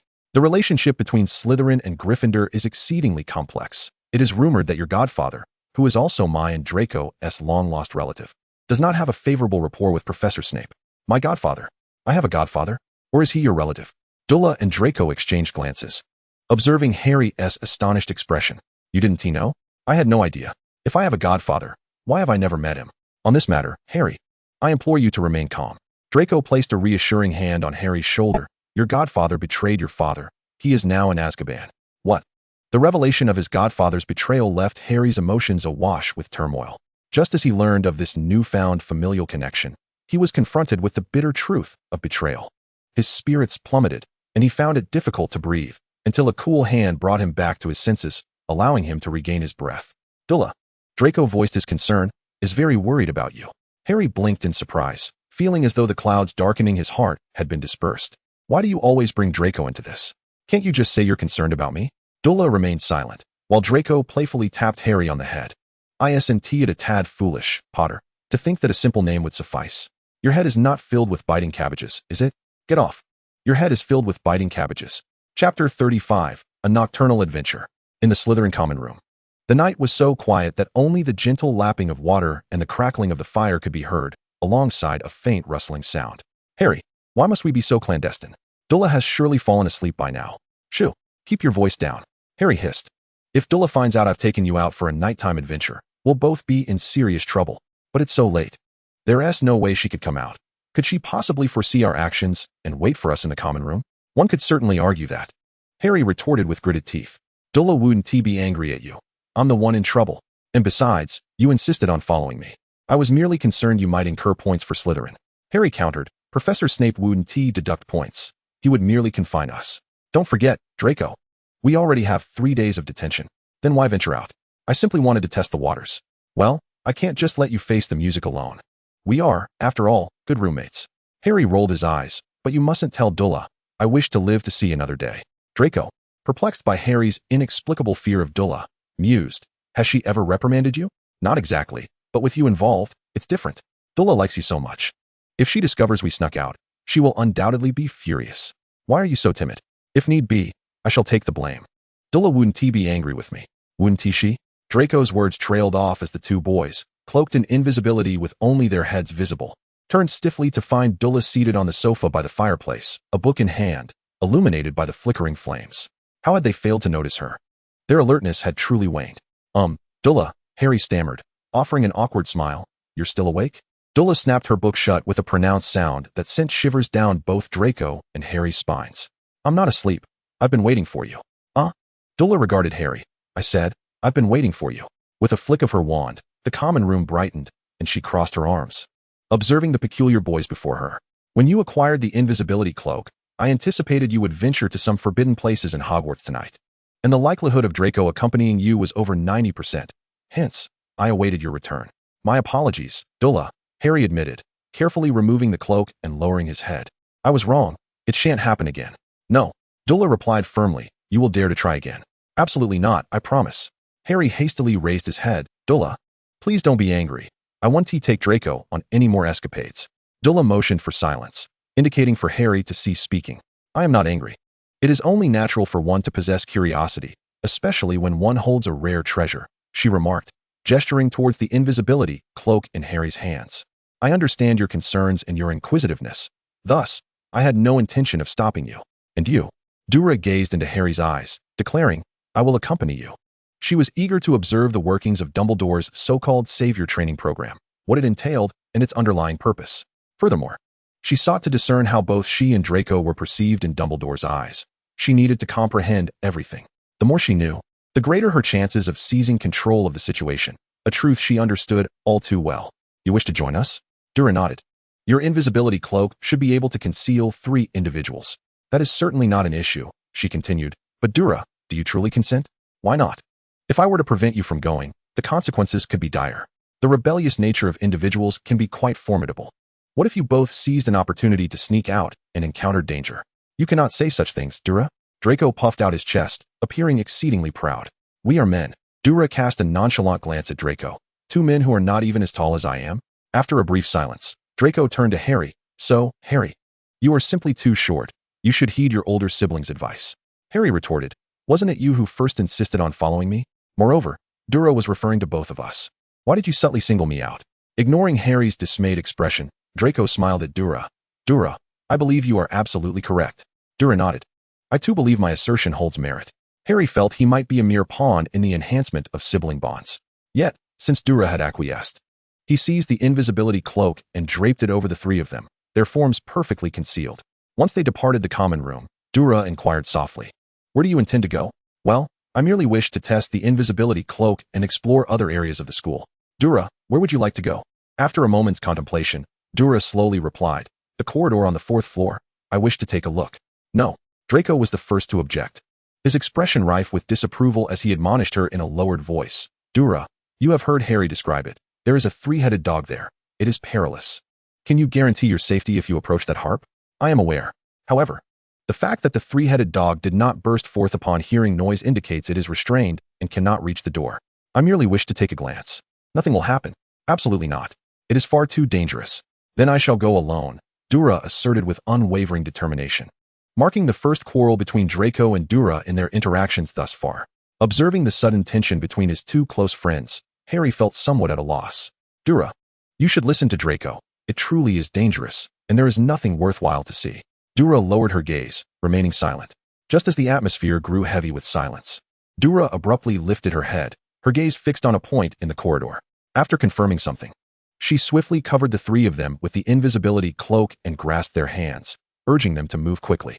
Initially bewildered, Harry and Draco soon heard Filch's voice as they turned a corner. Have you discovered something, Mrs. Norris? Sniff around and locate those disobedient little ones. They could not help but marvel at Deora's keen hearing, feeling reassured as they followed her through the corridor. Chapter 36, Disrupting the Future. Under Deora's deliberate pace, the three of them maintained a safe distance from Mrs. Norris until Deora spotted the spiral staircase on the 4th floor corridor. She quickened her pace, leading them to leap onto the staircase, which momentarily obstructed Mrs. Norris. That was close. Harry leaned against the wall, exhaling a deep sigh of relief. Thank goodness, Deora noticed in time. I cannot fathom the wrath we would face from Professor Snape if we were caught. Draco surveyed their surroundings, remaining silent. Sensing the tension in the air, Harry glanced around and realized they had arrived at the 4th floor corridor.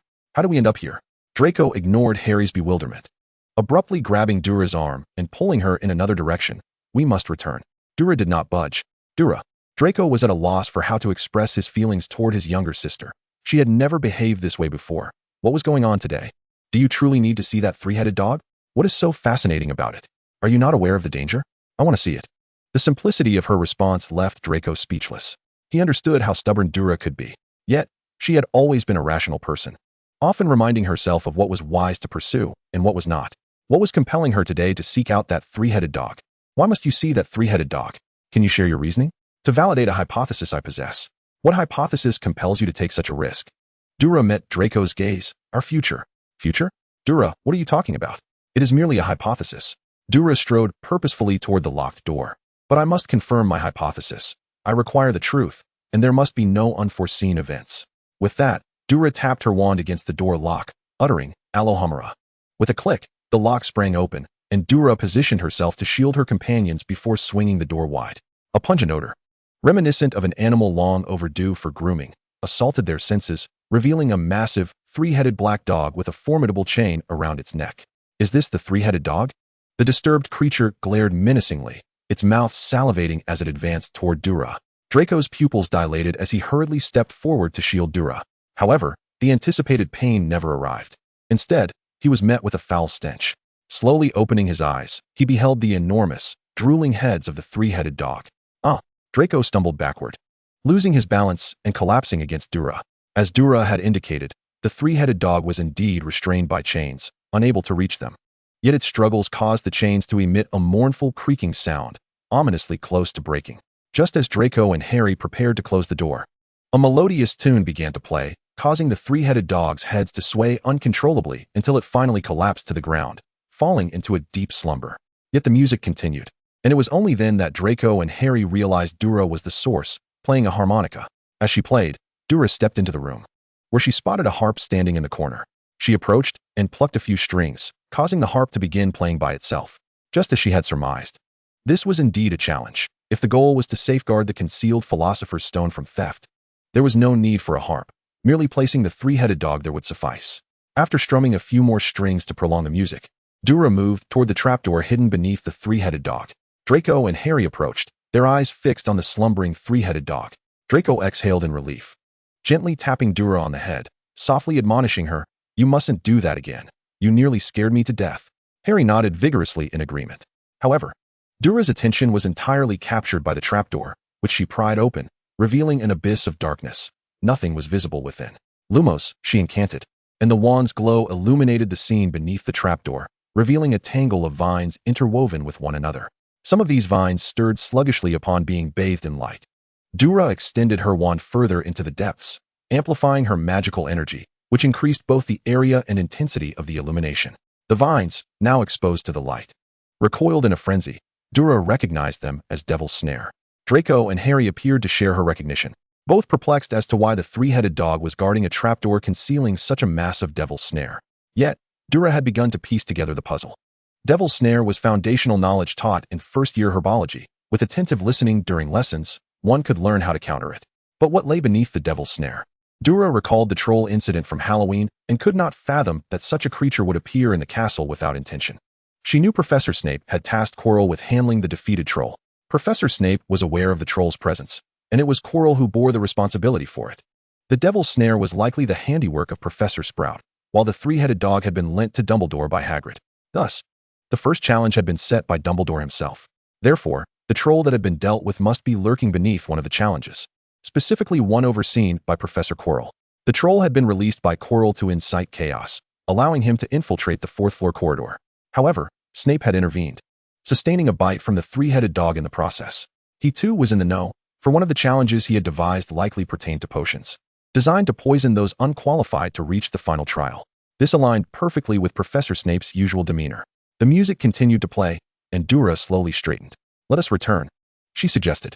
"Deora, have you discerned anything? What are your speculations?" In response to Harry's inquiry, Deora closed the door to the challenge, posing a seemingly disjointed question. "Harry, would you entrust your future to another?" "Entrust my future to another?" Harry assumed Deora harbored distrust towards him. "Deora, I have complete faith in you. If you wish to do something, I will follow your lead." "No, that is not my intention." Deora gazed at Harry. "It is not about me or Draco. If you were to surrender your future to someone who had already mapped out every possible path for you, would you be willing?" "Deora, do you know something?" "Perhaps." "Would you?" Harry cast his eyes downward toward the wooden door behind him. "Is this meant for me?" "Indeed. Is it because I am the so-called chosen one?" "Precisely." "Then, Deora," Harry looked into her tranquil eyes, "will you stand by my side?" Deora shook her head. "I do not know." "Oh." Harry rubbed his fingers together, the uncertainty of the future weighing heavily upon him. After a moment of silence, he lifted his head and smiled at Deora. "If I choose not to follow the predetermined path, the possibilities for the future will surely expand." "That is indeed the case." "I know." Harry hooked an arm around the shoulders of the two slightly taller boys, bringing them to his level. "Slytherin excels at adapting to circumstances. We are all Slytherin. And as the future shifts, we may tread different paths. But for now, we are together." Draco rolled his eyes in exasperation. "Of course we are together now. Whatever is destined to happen in the future will happen, but that is a matter for our future selves to decide." "Well said." Harry beamed. "The Sorting Hat mentioned that we might find delightful companions in Slytherin. I've already found one. Slytherin is truly splendid." "Certainly." Realizing his voice had risen, Draco quickly covered his mouth, though he whispered, "Slytherin is the greatest house. Merlin himself graduated from our house." Deora observed the two boys, who were now joyfully shoulder to shoulder, and sighed, her gaze lowering. She could only hope that this future she had deliberately disrupted would assist Draco at some point in time. Thus, Chapter 37, The Mirror of Erased began. Deora had recently uncovered a peculiar issue. After confiding in Harry, he had completely let loose. After Cedric had informed her, for what felt like the umpteenth time, about spotting Harry and Draco sneaking past the Hufflepuff common room toward the upper floors just before curfew, Deora found herself once again lurking in the common room, watching the two mischievous boys, cloaked in invisibility, preparing to venture out into the night. Life is an unending journey of exploration, is it not? Deora crossed her arms, observing the two friends as they playfully shifted blame onto one another. Was exploring Hogwarts truly this entertaining? She suspected that their animagus forms were likely those of owls, sleeping by day and foraging by night. Harry averted his gaze guiltily, while Draco silently distanced himself from Harry. Noting their reluctance to speak, Deora raised an eyebrow. Pray tell, gentlemen, what fantastical escapades do you plan for tonight? Deora, we have discovered something intriguing. Harry pulled Deora aside, adopting an air of secrecy, much to Draco's visible annoyance. What is with the theatrics? I'm not oblivious. Draco, can you not allow me to create a semblance of mystery? Not a chance. Humph. Harry ignored Draco's retort and continued speaking to Deora. Deora, Draco and I have found a magical mirror. I even saw my parents in it. So, you and Draco sneak out every night just to gaze at this mirror? Indeed. It appears you both are quite adept at entertaining yourselves. Did Draco see his parents as well? Pretty much. Draco interjected. I saw the three of us standing together, with Mom and Dad behind us. Deora, would you like to join us to see it? Deora shot Harry a sidelong glance. I trust you won't dare to do this again. Harry lowered his head in silence. However, I am indeed curious to see it. Are you both still inclined to go? Absolutely. Upon hearing Deora's intent to join them, the two boys perked up, donning the invisibility cloak and ushering her out of the Slytherin common room. Navigating the winding staircases, the trio arrived at a chamber, just as Harry had described. A colossal mirror stood in the corner of the room, its golden frame inscribed with a row of letters. Eri stra eru oit ube kafir oit onwosi.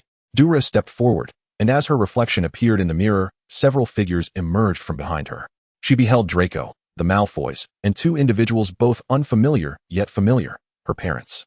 Though she had glimpsed their likeness in photographs, the moment their figures mirrored in the glass as if they were corporeal beings, her heart fluttered unexpectedly. These were indeed her parents. This marked the first occasion she scrutinized her mother intently since her recollections began. She bore a striking resemblance to her, and her mother was undeniably tall, especially in high heels, towering significantly over Lucius. If this were the case, she would likely surpass Draco in height. Beside Bellatrix stood her father, Rodolphus, whose stature was modest, slightly shorter than Lucius, his expression one of mild indifference. The reflection in the mirror revealed her father's placid gaze directed at her, devoid of emotion, merely observing her with a detached demeanor.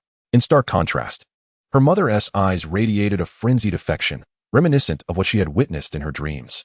Draco approached Deora, gently tapping her shoulder. What do you see? He inquired. I see you and my parents. Deora's gaze shifted from the mirror to the inscription adorning its frame. The mirror reveals the desires of mankind. Desires? Indeed. The sound of Draco's voice roused Deora from her reverie. An object that allows one to glimpse their cherished aspirations is perilous, should one's resolve falter. One risks becoming ensnared in their own idealized dreams. The inscription reads, 39, I show not your face, but your heart's desire 39. Stepping back, Deora watched as the reflection gradually blurred, the figures fading from view. This is a deceptive artifact. You must refrain from returning here. Harry took a few steps forward, gazing at the smiling faces of his parents within the mirror. Deora, do you see your parents as well? Yes. Do you miss them? I long for them. Then do you not think that since this mirror allows you to perceive your parents beside you, visiting it could be a source of solace? It is an illusion. Deora's eyes no longer held the warmth and longing they had when she first beheld the mirror's vision. The mirage is a devil that lures one into despair. Becoming lost within such illusions is a terrifying fate, as one's mind may be consumed by it. Harry, never trust the allure of dreams. No, Deora, I believe you are mistaken. I merely come to see them when I miss my parents. Indulging endlessly in woven fantasies will erode your spirit. Incessant reminiscing will only deepen your sorrow, intensifying your yearning for the visions within the illusion. Your psyche will shatter. I know you understand my meaning, Harry. You are astute. Draco also patted Harry's shoulder. Deora is correct, Harry. Forgive me for not considering these ramifications sooner. Your immersion in this illusion will only amplify your suffering. One can easily lose their sanity in such an environment. I understand. Harry continued to gaze at his parents in the mirror, who smiled tenderly at him, his mother resting a hand on his shoulder. In a trance, Harry reached out, only to encounter emptiness. Yet, the mere sight of them standing beside me is unbearable. I have no memories of them. This is the first time I have truly seen them. Deora, do you understand this feeling? I truly cannot bear it. Deora regarded the heartbroken Harry and delivered a swift punch to his head, the force causing him to stumble against the mirror. Not only Harry, but Draco too was taken aback, as was the secretly observing Dumbledore.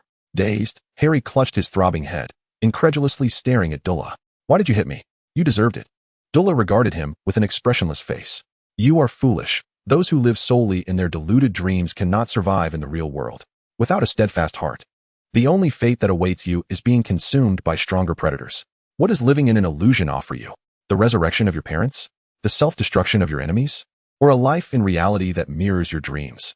Harry stared blankly at Dula, rendered speechless. Do you know what your greatest folly is? It is the awareness that such illusions will lead to your destruction, yet you, like a moth drawn to a flame, throw yourself into the fire. Humans are creatures of reality. To dwell in idealism? Dula scoffed inwardly. Such individuals would perish in a slum within a day. Waiting for them are the ravenous wolves and leopards. Everyone harbors desires. What you must do is recognize your own. Your parents have passed away. What were their hopes before their departure? They wished for you to live well. They desired you to carry their love forward. Do you honor their memory by drowning in fantasy? Is your existence meant to succumb to illusions in their name? A flash of enlightenment pierced through Harry's mind as he turned to look at his parents in the mirror, who now regarded him with concern. Their eyes filled with worry. They loved him. They wished for him to live well. To be ensnared in fantasy was wrong. Thank you, Dula. Harry cast one last reluctant glance at his parents in the mirror, who were smiling at him. I understand now.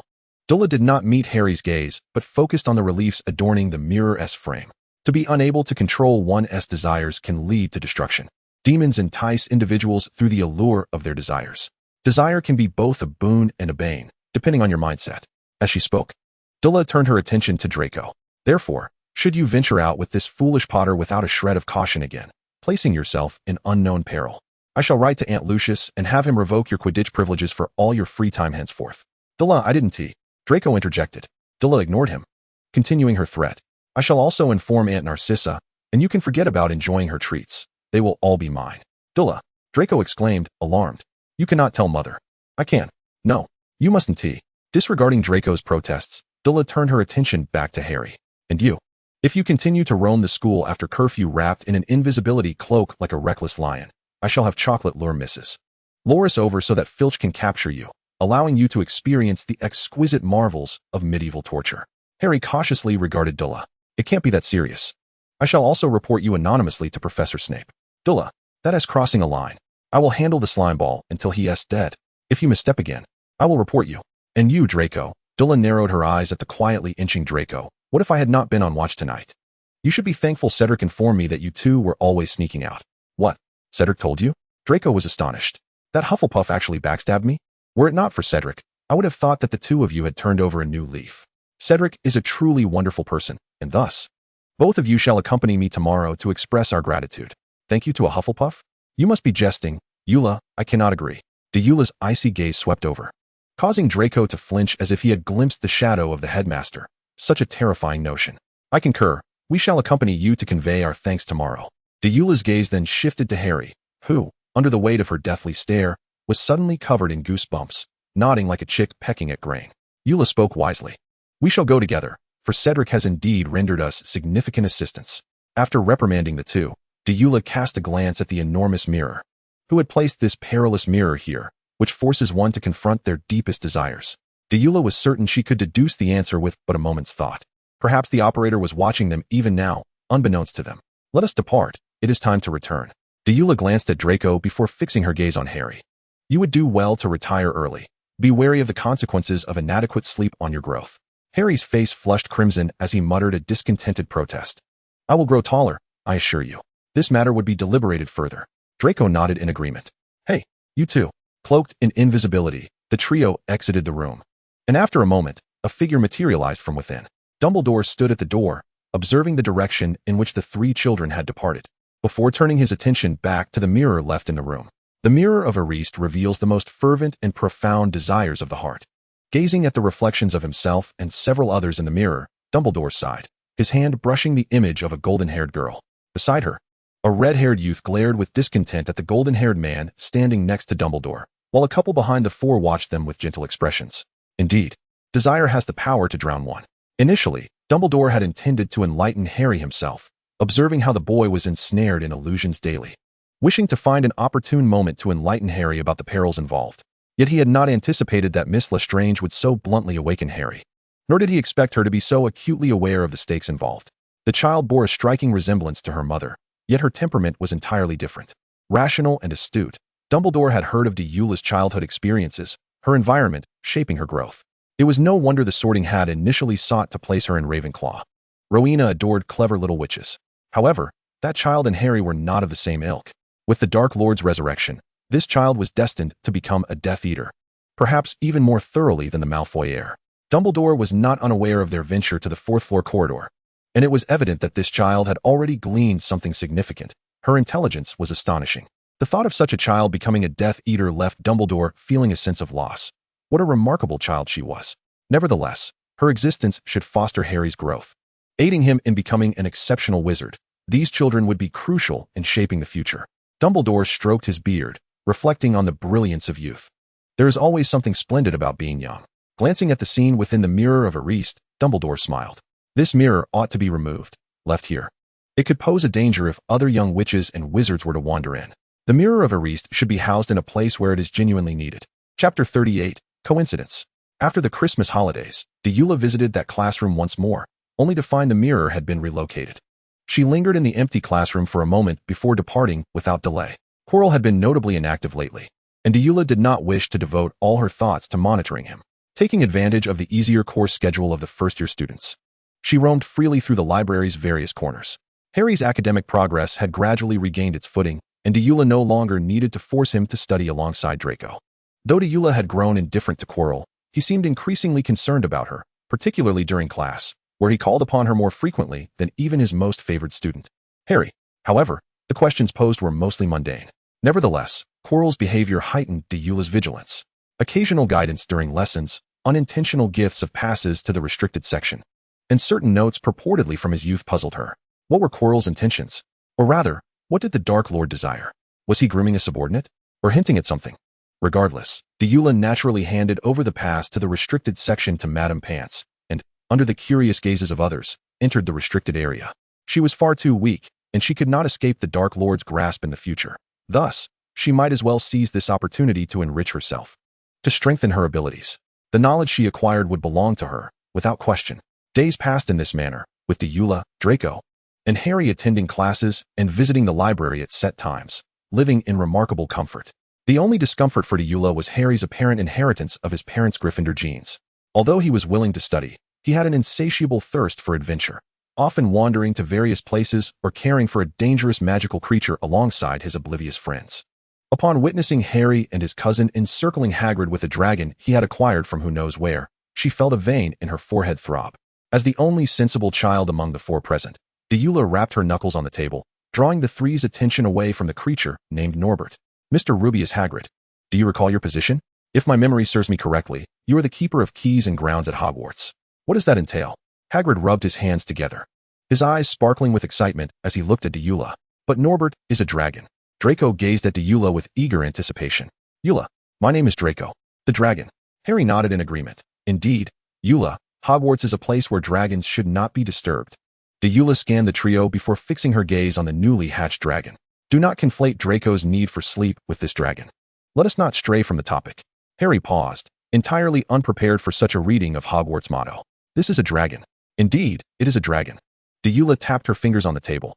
He is a dragon, yet he is not merely a dragon. He could also become the basis for the Magical Creatures Control Division to deem your illegal possession of a wild dragon species, granting you a complimentary trip to Azkaban for a year. Hagrid nervously averted his gaze. Do you not find Norbert to be a beautiful little girl? The dragon, referred to as a beautiful little girl, exhaled a plume of fire, igniting Hagrid's beard. Draco snickered. It seems she disapproves of the name you bestowed upon her. Naming a girl after a boy is rather thoughtless.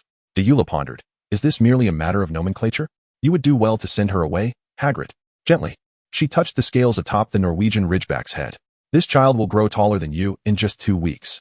If you do not wish for Dumbledore to dismiss you due to your oversight, you would be wise to find her a new home. Deora understood that whenever Dumbledore was mentioned, Hagrid would hesitate, and true to form, Hagrid's demeanor became uncertain. Surely, the repercussions could not be that severe, could they? Deora countered. What are your own thoughts on this matter? Hagrid stood there, scratching his head, his internal scales tipping back and forth between Dumbledore and the little dragon, Norbert. During Hagrid's moment of indecision, Deora suddenly realized a pressing question. Hagrid, how did you acquire your dragon? It hatched from an egg, what of it? And where did your dragon egg come from? Hagrid's face brightened with a hint of pride. I won it while playing cards in Hogsmeade. I must say, my luck was extraordinary. Moreover, I believe that fellow wanted to rid himself of the dragon egg, a win-win situation. You won it while playing cards? Indeed. That day, I had a bit of brandy, and it felt as though Merlin was smiling upon me. Sure enough, I won a dragon egg. You had been drinking? Indeed. I am an adult. Drinking is quite normal, and you cannot chastise me for that. I did not mean to condemn you. Dula placed a piece of meat before Norbert, remarking that drinking was quite ordinary, but it was surprising that your fortune was such that you managed to win a dragon egg even while intoxicated. Though Dula felt that even if Hagrid had not been inebriated, with his straightforward nature, it would have been unlikely for him to win a dragon egg. Dragon eggs fetch a handsome price in the black market. There is no reason to give away such impending wealth. From Hagrid's account, it seemed as if that individual had acted intentionally. My luck is certainly remarkable. Furthermore, that person seemed to have a fondness for magical creatures. Even inquiring about stories of three-headed dogs, I shared my experiences with Fluffy, and he was thoroughly delighted. Fluffy? A faint smile graced Dula's lips. It seems you have found a kindred spirit. Absolutely. He appeared eager to adopt a three-headed dog on the spot. Had Fluffy not been so useful, I would have been inclined to show him off, though he does require some comforting music, as Fluffy is quite the timid little creature. Is that what you told him? Yes. Is there a problem? No problem at all. Dula chuckled. What are your thoughts concerning this dragon, Hagrid? Can you manage her? For certain dragons, the flesh of young wizards is far more delectable than ordinary fare. Harry and Draco's faces turned pale. She is still young. Hagrid protested. She won't harm anyone. Really? Dula observed him with calm amusement. In just 2 weeks, she will be foraging for herself. What do you suppose her first meal will be? Even professors find it challenging to contend with a Norwegian ridgeback, for their magical resistance is remarkably high. You must remember your responsibilities, Hagrid. Having said that, Dula withdrew her finger, which had been bitten by Norbert, revealing blood smeared with the dragon's saliva. Look, she is enjoying her meal. You must think this through, Hagrid. Dula, when did you feed her? Draco grasped Dula's hand and cast a healing spell. Observing her mended wound, Dula smiled. Had you arrived a moment later, the wound would have likely healed on its own. Dula, very well, I shall cease my remarks. Dula raised her hands in a gesture of surrender. Yet her gaze shifted towards Hagrid. You ought to consider this carefully, Hagrid. Perhaps you should confide in someone you trust, so you might find some peace of mind, no? Hagrid gazed longingly at Norbert, who was curiously inspecting the surroundings. You all should return. Allow me some time to ponder. After exchanging brief farewells with Hagrid, the three departed from his hut. The moment they stepped outside, Dula's smile vanished, her expression turning blank as she walked down the steps. Draco and Harry continued their discussion regarding whether Norbert would be sent away, entirely oblivious to Dula's countenance ahead of them. Her fingertip lightly brushed the spot where her wound had been, and Dula found herself amused by Dumbledore's unwavering trust in Hagrid. However, she was curious how Dumbledore would react should he learn that Hagrid had divulged the secrets of passage to Quirrell. Undoubtedly, it would be a sight to behold. Perhaps this was precisely what Dumbledore desired, for the final challenge would ultimately require the presence of the Grand Boss. Coincidence or design? A balance of both could indeed yield the most profound miracles. Chapter 39 Summary. Norbert was indeed sent away, and Hagrid informed Dumbledore, pleading for him to find a suitable home for the little dragon. Dumbledore contacted Cedric's father, an official within the Department for the Regulation and Control of Magical Creatures. Cedric later conversed with Dula about the matter, advising her to remain vigilant regarding her personal safety. In response to Cedric's admonitions, Dula merely feigned attentiveness, allowing his words to flow in one ear and out the other. Lately, Quirrell's complexion had grown increasingly pale, and Dula had overheard him weeping on multiple occasions as she casually passed by his office, seemingly pleading for mercy, beseeching the one to whom he was loyal to cease imposing certain tasks upon him. It appeared that the Dark Lord had once again commanded Quirrell to undertake some peculiar actions, possibly related to the attacks in the Forbidden Forest. Although Dula did not particularly favor the Weasley twins, she could not deny that these two mischievous brothers served as the information hub of Hogwarts, perhaps due to their escapades throughout the castle, which rendered them well informed about the happenings within. It was from them that Dula learned of the recent frequent harm befalling unicorns in the Forbidden Forest. Rumor had it that unicorn blood could prolong life, albeit at the cost of a curse upon the drinker. It seemed that without the Philosopher's Stone, the Dark Lord was struggling to sustain himself, thus necessitating the blood of unicorns for survival. Yet, to harm such pure and benevolent beings was destined to invite retribution. As it stood, the Dark Lord appeared to have grown impatient. He awaited the opportune moment when Dumbledore, a potential threat, would vacate the school. Meanwhile, Dumbledore too awaited the right moment, anticipating that the Dark Lord would eventually act and that Harry would be ready to face his trials. The Dark Lord could not wait any longer. Dula sensed an impending loss of control. Indeed, following one of the defense against the dark arts lessons, Quirrell summoned Dula to his office. While Quirrell's reputation among students was far from favorable, it did not hinder the belief that he had a particular fondness for the academically gifted Dula, especially given her outstanding performance in his class. Miss Lestrange, your recent accomplishments have been commendable. I believe you will emerge as the most exceptional student in defense against the dark arts this year. Dula lowered her gaze, refraining from contradicting Quirrell, merely offering a compliment. You are also a very good teacher. No, my dear, the one who truly teaches you is not I. Dula maintained her expression, yet her hands, concealed within her voluminous sleeves, were clenched into fists. You are an exceptional teacher. I have told you, child, your true instructor is not me. You should feel honored to have such a teacher. Dula remained silent, merely observing the hint of madness flickering in Quirrell's eyes. You are a noble pureblood wizard. My dear child, your lineage is a coveted treasure sought after by many. You hail from the illustrious Black family and the ancient Lestrange lineage. You embody the essence of a perfect Slytherin, with the sole blemish being your initial sorting into Ravenclaw. However, one might attribute this to your remarkable intellect, which both your teacher and I have recognized. With no escape in sight, Dula found herself compelled to play along. Professor, who do you refer to as my teacher? Quirrell chuckled softly, slowly removing his headscarf, revealing his bald head. As he turned, Dula beheld a grotesque visage. The structure of a human's occiput starkly contrasts with that of the face, rendering this eerie countenance even more terrifying when situated at the back of the head. Is this the Dark Lord? It differs from the man she encountered in her dreams. Although his eyes brimmed with madness, he still appeared human. In contrast, the eyes of this face, though similarly glimmering with a crimson hue, resembled those of a monstrous aberration. Had the Dark Lord truly transformed into this after being vanquished by Harry? I believe we have met before, child, the Dark Lord's voice echoed, identical to the one in her dreams. I trust you recall, as you seem utterly unfazed. I remember your voice. You are the man who spoke with my mother. Indeed. Clever child. Do you now understand who I am? Dula regarded him calmly. You are the Dark Lord. You bear a striking resemblance to your mother.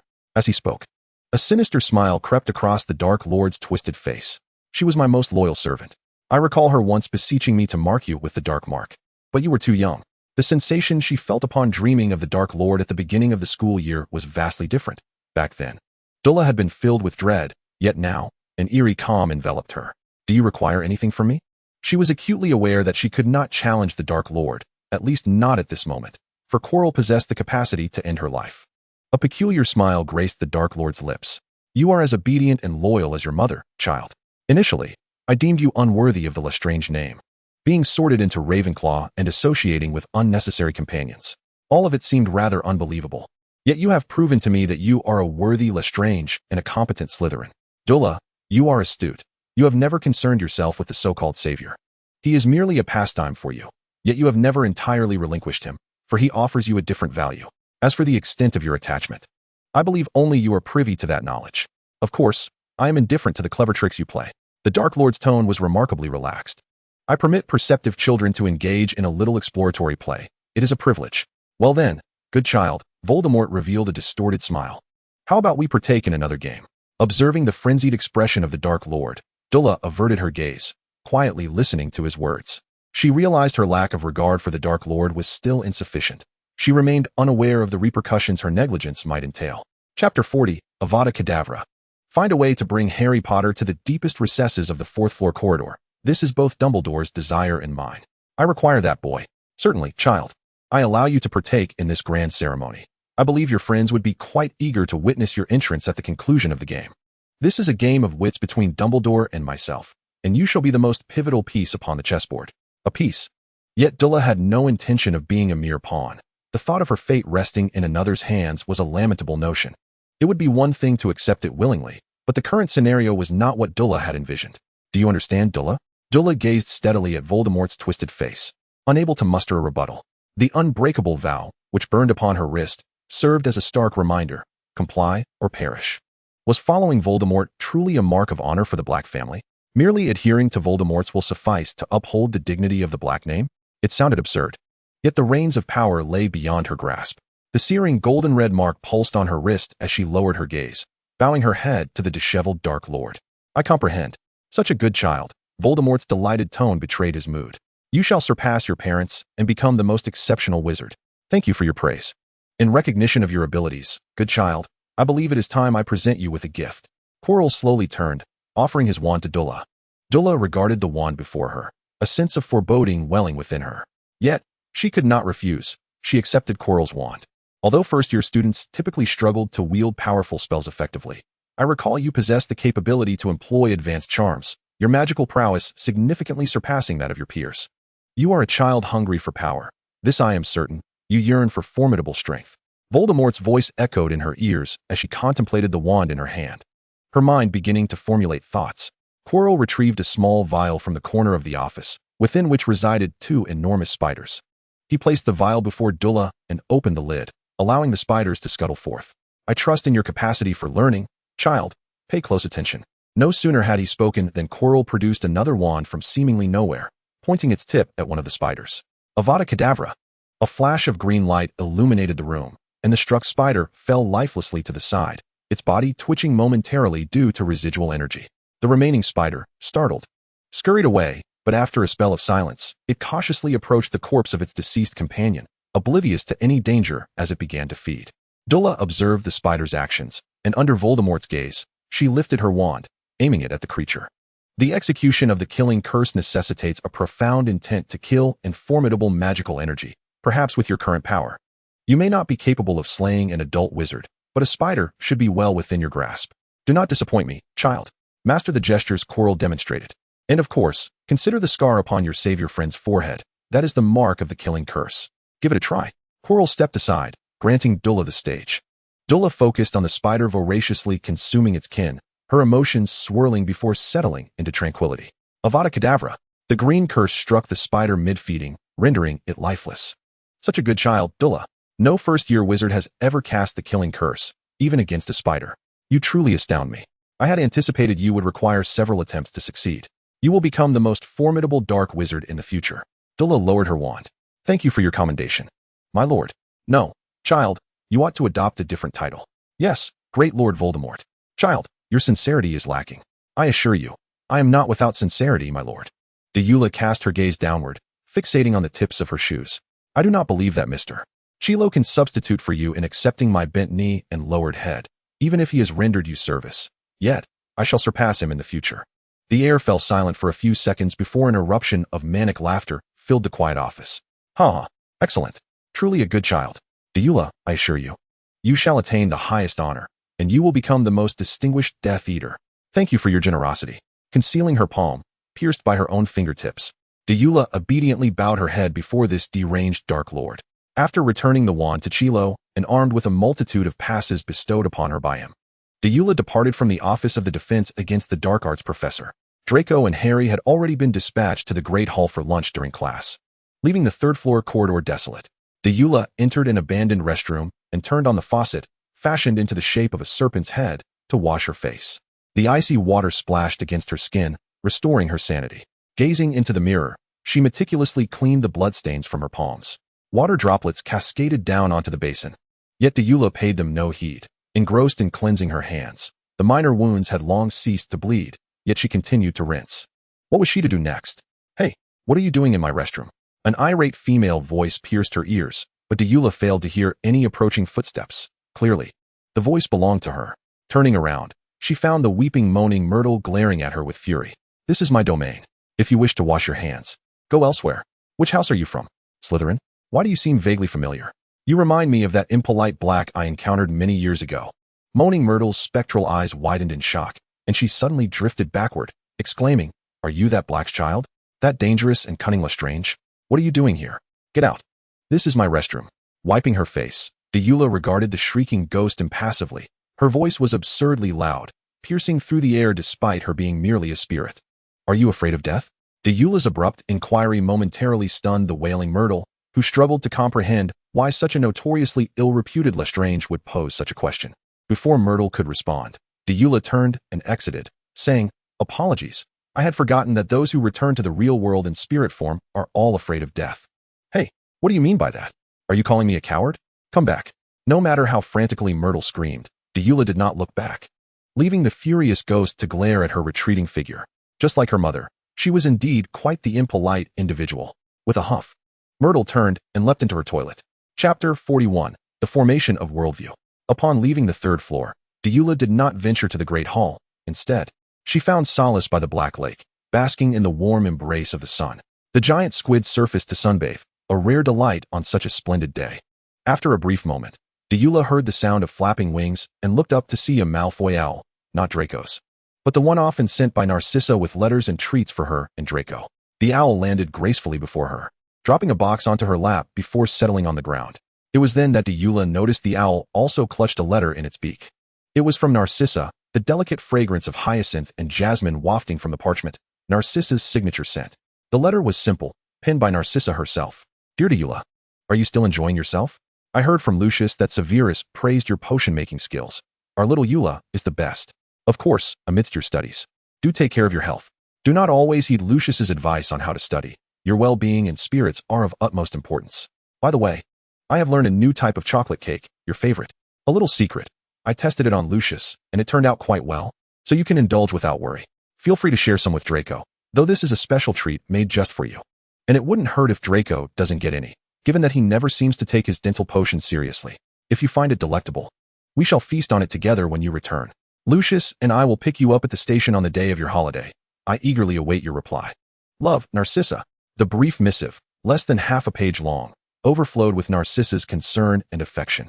Cradling the thin letter, Deora reclined on the ground under the glaring sunlight, closing her eyes. She could feel the owl flapping its wings beside her, its soft feathers brushing against her fingers. Absently, her fingers grazed the owl's plumage as she shielded her eyes with her arm. Suddenly, an enchanted quill and parchment flew from her bag. The quill swiftly scribbling lines of letters on the parchment. Once finished, the letter was automatically folded and sealed in an envelope. Deora offered a piece of jerky to the owl, murmuring, "Thank you for your trouble." After consuming the treat, the owl grasped the envelope and departed from the castle, while Deora continued to lie on the ground, her afternoon free of classes leading her consciousness to gradually fade. In her drowsy state, she suddenly sensed someone reaching for the letter she held. Startled, she opened her eyes wide and instinctively drew her wand, pressing it against the intruder's throat. Upon recognizing the visitor, Deora narrowed her eyes yet lowered her wand. "I recall that third years have classes this afternoon." Cedric settled beside her, curiously glancing at the letter in her grasp before diverting his gaze. "I have care of magical creatures this afternoon. It's not yet time for class. I came out early to take a look. Why didn't you join us for lunch in the Great Hall? A professor needed me, which delayed my departure." Deora folded the letter and tucked it into the pocket of her robes. "I accidentally caught a glimpse of it. Is it a letter from Mrs. Malfoy?" "Yes. You truly hold a fondness for Mrs. Malfoy." Deora nodded, affirming, "Indeed. Are you feeling down?" Deora regarded Cedric with mild surprise. "You seem rather too kind. Coming all this way to offer comfort." Cedric chuckled. "There's chocolate lava cake for dessert today. Your absence was quite unusual." "Chocolate lava cake? Is there still food available in the Great Hall?" "Of course not at this hour. However, I can share a little secret with you. You may visit the kitchen adjacent to the Hufflepuff common room. Whatever you desire, the house elves will prepare for you. But remember to thank them afterward to prevent them from becoming overly excited and colliding with the walls. I understand. They can become quite exuberant. Much like the house elf at Malfoy Manor. But does Hogwarts truly have a kitchen? Indeed, just behind the portrait of the pair near the Hufflepuff common room. Give it a gentle tickle before entering, and you shall find the entrance. But before that, Cedric rummaged through his pocket and produced a small cake, which he had initially intended to discreetly enjoy during class. However, he remarked, "You are in greater need of it than I am. Do remember to eat properly. Neglecting your meals may hinder your growth." Deora accepted the cake, unwrapped it, and took a bite, the velvety chocolate melting in her mouth. "I want to stop growing," she asserted confidently. "Aunt Narcissa says my mother is quite tall, and everyone says I resemble her. I will grow tall, no doubt." While this was indeed a positive sentiment, Cedric gently reminded her, "Deora, the foundation of being a good person lies in first becoming your true self." He affectionately ruffled her hair, adding, "This connection you have with your mother is wonderful. It signifies the bond you share. Yet, you mustn't aspire to be her. You must strive to be yourself." "Why do you always have to preach?" she retorted playfully. "You sound like an old man." "It's an elder." "Actually," Cedric corrected with a hint of exasperation. "And I believe my words hold merit. Furthermore, do not assume I am unaware that you comprehend these truths. You are merely ensnared by your circumstances, which has soured your mood of late, has it not? Someone once told me that an individual overly concerned with a child might be a pedophile." Cedric's lips twitched in response. While a heightened sense of caution is commendable, such comments are rather impolite. Do refrain from uttering such things in front of others. Of course, should you encounter such individuals, do not alarm them. Seek assistance or let Mr. Malfoy handle them. After all, we are friends, are we not? You have not been yourself lately, and as your friend, I am genuinely concerned for you." "Concerned for me?" Deora marveled at this new perspective of Cedric. "You are truly a good person." Cedric sighed, feeling somewhat bemused by the unexpected compliment. "Thank you, Miss Lestrange. But do remember to wipe the chocolate smudge off your face before you speak. Dula took out a handkerchief to clean her face, yet her gaze remained fixed on Cedric. Cedric, do you not fear that associating with me will lead to accusations of joining dark forces? Won't they isolate you? With a smile, Cedric shook his head. I am aware of my actions. The current atmosphere at Hogwarts has been tainted by external circumstances, and students have become accustomed to judging others based on these influences. Each person harbors their own opinions, and I understand how difficult it is to change them. Thus, I can only focus on myself. So, Dula, it is best that you refrain from delving deeply into others' thoughts. I won't pry into their thoughts. Their sentiments are plainly written on their faces. They are but children, and engaging with them would be a tiresome endeavor. Dula opened the box containing the cake, contemplated for a moment, and offered a piece to Cedric. Everyone has their thoughts displayed on their faces, losing the ability to reason. For such individuals, the future is a matter of little concern. Finding ways to interact with them is both exhausting and futile. Is that truly how you feel? Indeed. Cedric took a bite of the cake. It seems you have developed a perspective on this world. I have for quite some time, Dula replied, savoring her own piece of cake. Madame Malfoy's culinary skills are quite remarkable. Aunt Narcissa's creations are the finest in the world, without exception. The two sat by the Black Lake, and eventually, it was Dula who broke the silence. Aren't you going to class? You're already late. Also, I can only spare you one. Auntie sent me 6. Oh. I have already excused myself from Professor Kettleburn's class. And rest assured, I have no intention of competing with you for food. Dula fixed him with an incredulous stare. Then what are you doing here? As a friend, Dula, I wish to know if you have resolved your troubles. Chapter 42. Dula remains Deora Lestrange. Dula frowned slightly, turning her gaze away from Cedric to the calm surface of the Black Lake. Children must not lie. Hearing Cedric's old-fashioned admonition, she rolled her eyes in exasperation. Do all Hufflepuffs possess the qualities of a nurturing figure? I can't call you an old man anymore. I should call you a matron. Cedric sighed. If matron is what you prefer, then so be it. However, I do not wish for you to act like a disobedient child who internalizes everything and bears burdens alone. You have family and friends. Now tell me, Dula, do you need help? I have no need for assistance. She had accepted Quirrell's teachings on dark magic and the pass to the restricted section. These were rewards bestowed upon her by the Dark Lord. Some actions, once taken, need not be overanalyzed. But your current situation does not align with your words, Dula. Cedric regarded her earnestly. If you truly did not care, you would not have spent several days wandering alone. You feel troubled. Something must be weighing on you. Everyone has their burdens. Dula stifled a yawn. Cedric, you are a good person. Have you ever considered the future? The future? Ah, the future. Dula gazed at the giant squid basking in the sun, reclining back against the grass. You will come to regret entangling yourself with me. After a moment of contemplation, she added, I am a Lestrange. Cedric looked at the reclined Dula in astonishment, a dawning realization in his eyes. Do you wish to be Dula, or do you aspire to be Deora Lestrange? Me? If I disregard others' opinions, Dula's voice held a hint of amusement. I wish to be the liberated number 75. Number 75? Yes, that was my former name. Back then, were you truly yourself? I was myself, though that period was fleeting. It was difficult, but I merely had to focus on surviving each day, which was not overly challenging for me. Cedric reclined beside her. I assumed you held a fondness for the Malfoy family. I do cherish them. Encountering Aunt Narcissa has been the most fortuitous event of my life. When I first beheld her, I thought I had stumbled upon a devil of temptation. Yet Aunt Narcissa is no devil. She is an angel. She surpasses anyone I have ever encountered. Dula smiled. At times, I even find myself envious of Draco. To me, Aunt Narcissa is the finest person in existence. Therefore, if I consider others, I wish to be Dula. Cedric adjusted himself for greater comfort. I understand that at times, one cannot always act according to their desires. You are a truly good person. This must be the umpteenth time you've referred to me as such. A good person is a splendid description. I have encountered few, and they are rare. You are indeed an exceptional individual. Am I? Yes. Do you truly require no assistance from me? I have my own plans. Is that so? Cedric propped himself up, smiling as he extended an invitation to Dula. Professor Kettleburn requested I check in with him before class ends. Would you care to accompany me? Today's lesson involves grooming unicorns, and the edge of the Forbidden Forest is rife with unexpected wonders. You have yet to experience it, I presume? Is it truly fascinating? Indeed. Such sights are not easily encountered in everyday life. Let's go take a look together. Dula sat up, while Cedric, who was already standing, extended his hand towards her with a smile, still holding Dula's cake box. Dula placed her hand in his, using his strength to help her rise. At a glance, it was evident that you were indeed taller than your peers, and among boys, your stature was quite remarkable. Perhaps one day in the future, you will need to look up at me. If that day ever comes, I shall request a compilation of your culinary experiences from childhood for my child. At the very least, my offspring should surpass your height, restoring my pride. I can tell you now to prepare an abundance of chocolates for your future child, particularly milk chocolate. Too many sweets are not beneficial. Therefore, invest a little more to provide your child with some dental elixirs. It is said that children growing up in the company of certain individuals tend to resemble them. Why not let you be the godparent to my child? Perhaps they might even grow taller than you. Dula was momentarily taken aback, gazing incredulously at Cedric. What do you think?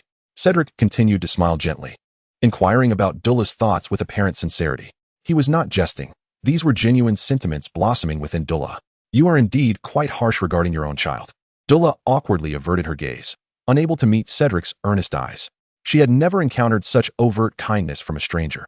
Even Harry Potter, who was closely associated with Draco, remained an uncertain variable in the future.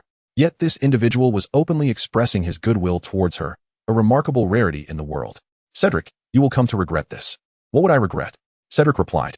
Kindness is a beautiful thing, and those who extend it are rare. However, one must exercise discernment when offering goodwill to others, lest they find themselves in a real-life fable of the farmer and the snake. Cedric chuckled lightly, patting Dula's head. I am not a foolish farmer. Nor are you a treacherous snake. Tragedy will not ensue, I assure you. But what if your judgment is mistaken? From the moment you posed your question, I knew I would not be, nor would you. Your first thought was whether I would regret this. You are considering my welfare. You are a good child, Dula, and I recognize that. Are you pitying me? Dula asked, looking into Cedric's eyes. With so many Slytherins and other students, why do you choose to foster a relationship with me? It is not pity. Cedric guided Dula through a grove. I noticed you the moment you asked me to bring you a pack of biting cabbages. Few young witches express such interest in herbology. That biting cabbage still resides in my pot. At the mention of biting cabbages, Cedric shook his head in mild exasperation. You are very different from Draco, who has friends. While you do not. You are undeniably a wonderful child, are you not? You are a good friend. I can attest to that. A good friend? Yes, a good friend. Dula looked up at the dense foliage. Are you certain? I am absolutely certain. I have insulted Granger, Dula interjected. I called her a mudblood. Surely that is unacceptable to you, as wizards close to Muggles or those of Muggle descent must detest that term.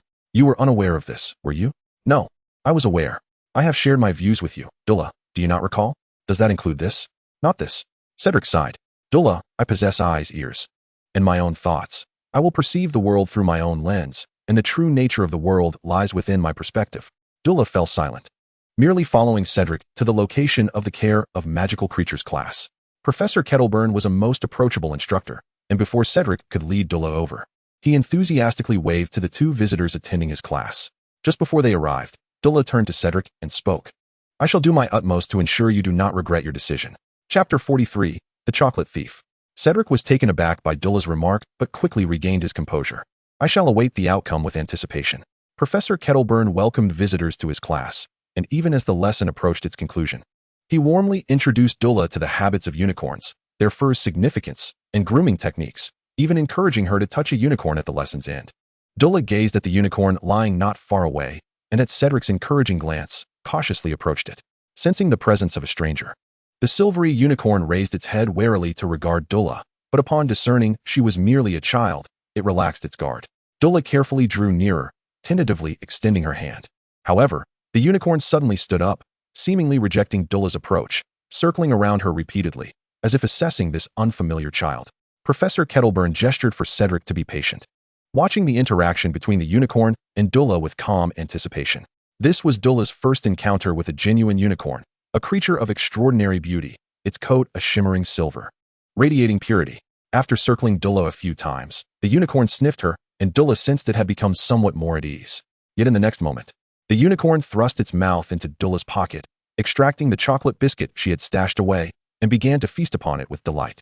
Dula resolved then and there that the unicorn would henceforth be the most detested creature in her life. If she were to touch such a being, she would consider herself a fool. That biscuit constituted one of her meager rations for the day. This unicorn was nothing short of a chocolate thief. After devouring the biscuit, the unicorn sniffed around Dula once more, appearing somewhat dissatisfied at not discovering any more treats. Soon, however, it shifted its focus onto Cedric, or more accurately, the cake box he was carrying. No, Dula exclaimed, moving with astonishing speed to stand in front of Cedric, the unicorn hastening to position itself before her. You've already consumed my biscuit. Do not even think of stealing my cake. I only allowed Cedric a small portion. The unicorn neighed in apparent discontent. No, you are a unicorn, essentially a horse. You ought to consume grass or other plants, or at best, some fruits, rather than attempting to pilfer my cake and biscuits. The unicorn lifted its foreleg, clearly dissenting with Dulla's assertions. If you fancy chocolate, you should indulge in cocoa beans, not invade my chocolate cake. Do not even entertain the thought. The unicorn protested with several calls, then bit its own tail, tearing off a strand of its silvery tail hair, which it tossed in Dulla's direction, followed by another neigh. The meaning was unmistakable. The behavior of the unicorn left the erudite Professor Kilburn utterly speechless. Even Cedric stood by in astonishment. I have no desire for your tail hair. It's sullied with your saliva, utterly disgusting. The biscuits are one thing. But the cake was made for me by Narcissa, so do not even entertain the thought. The unicorn appeared quite irate, stamping its front hooves beside its tail to signal Dulla that it had indeed plucked a piece of its tail. The cake must be shared today, whether you like it or not. This is purely your own selfishness, and I never asked for your tail hair. Do not attempt to impose your moral high ground upon me. Cedric remarked, this is the first time I've witnessed someone being morally coerced by a unicorn. Professor Kilburn replied, in my many years, I've never seen such a spectacle. Are unicorns truly this domineering? However, remaining in this stalemate was not a viable option. Professor Kilburn quietly conferred with Dulla. Miss Lestrange, might you consider sharing a slice of cake with him? With cake in hand, he should cease pestering you. Absolutely not. This was made by my aunt for me. I only gave Cedric a single piece, and he has already devoured my biscuits. If I give him anything else, I would be akin to a dog. The impasse continued between the two, until a sound of hooves shattered the tension. Dulla and the unicorn turned their heads to behold a centaur, a being half horse, half human. This centaur bore a silvery lower half, surveying the trio and the unicorn. You ought not linger here. You must be protected. The night is perilous for you, and you must return with me. Though directed at the unicorn, it was clear the creature was reluctant. It raised its front hoof and neighed defiantly at him, then resumed its steadfast gaze with Dulla. You should not be so gluttonous. The centaur approached the unicorn, attempting to persuade it to return. This is but a juvenile, and you are an adult. Competing for food with a child is an undignified act. You ought not to behave thus. The unicorn neighed once more, continuing to lock eyes with Dulla, who defiantly stared back. The centaur persisted. You have already consumed their food. Even if it is delectable, you should not ask for more. Come with me. But the unicorn paid him no heed. The centaur then turned his attention to Dulla. Young witch, could you know? If I give him anything, I am a dog. He is nothing but a despicable chocolate thief. The biscuits he just ate were also made by my aunt. Those were all I had left. Now he wishes to devour my cake. He should return to sleep, for in dreams, there is everything. The unicorn, visibly dissatisfied, exhaled through its nostrils, the warm breath scattering over Dulla's face. Ultimately, after much persuasion from the centaur, the unicorn resolved to accompany him, albeit tossing a cloud of dust at Dulla as it departed. I sincerely apologize, his temperament is rather like that. The centaur formally addressed Dulla. I am Ronan, and I apologize for the behavior of that unicorn. In stark contrast to the unreasonable unicorn, Ronan exhibited great courtesy. Dulla shook her head. I forgive him. But you must convey to him not to indiscriminately consume others' chocolate biscuits. I have so few left, and he has eaten them all. My apologies. Ronan reiterated. May I know your name? Should we cross paths again, I will bring some food for you. Dulla, intrigued, asked, what do centaurs eat? Typically, apples. No need. My cousin has plenty of apples. I am Deora Lestrange. It is a pleasure to meet you. Lestrange? Ronan expressed surprise. You are a Lestrange? Dulla looked at Ronan. Is it that surprising?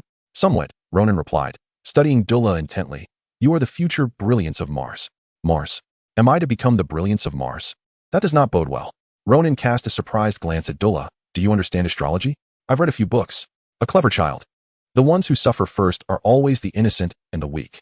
I hope you grasp this truth. This is a truth known to all, Mr. Ronan. Ronan regarded Dulla with a sorrowful gaze. Each night, Mars shines with its brilliance, dazzlingly bright. I did not expect you to utter such words to me. The stars have instructed me to do so. Can the stars be mistaken? The stars cannot err. Dulla took a step back. The stars are constant. It is humanity that changes, is it not? I hope so, child. Nightfall is approaching. You must depart. Even the periphery of the forbidden forest is fraught with danger. With that, Ronan exited the scene.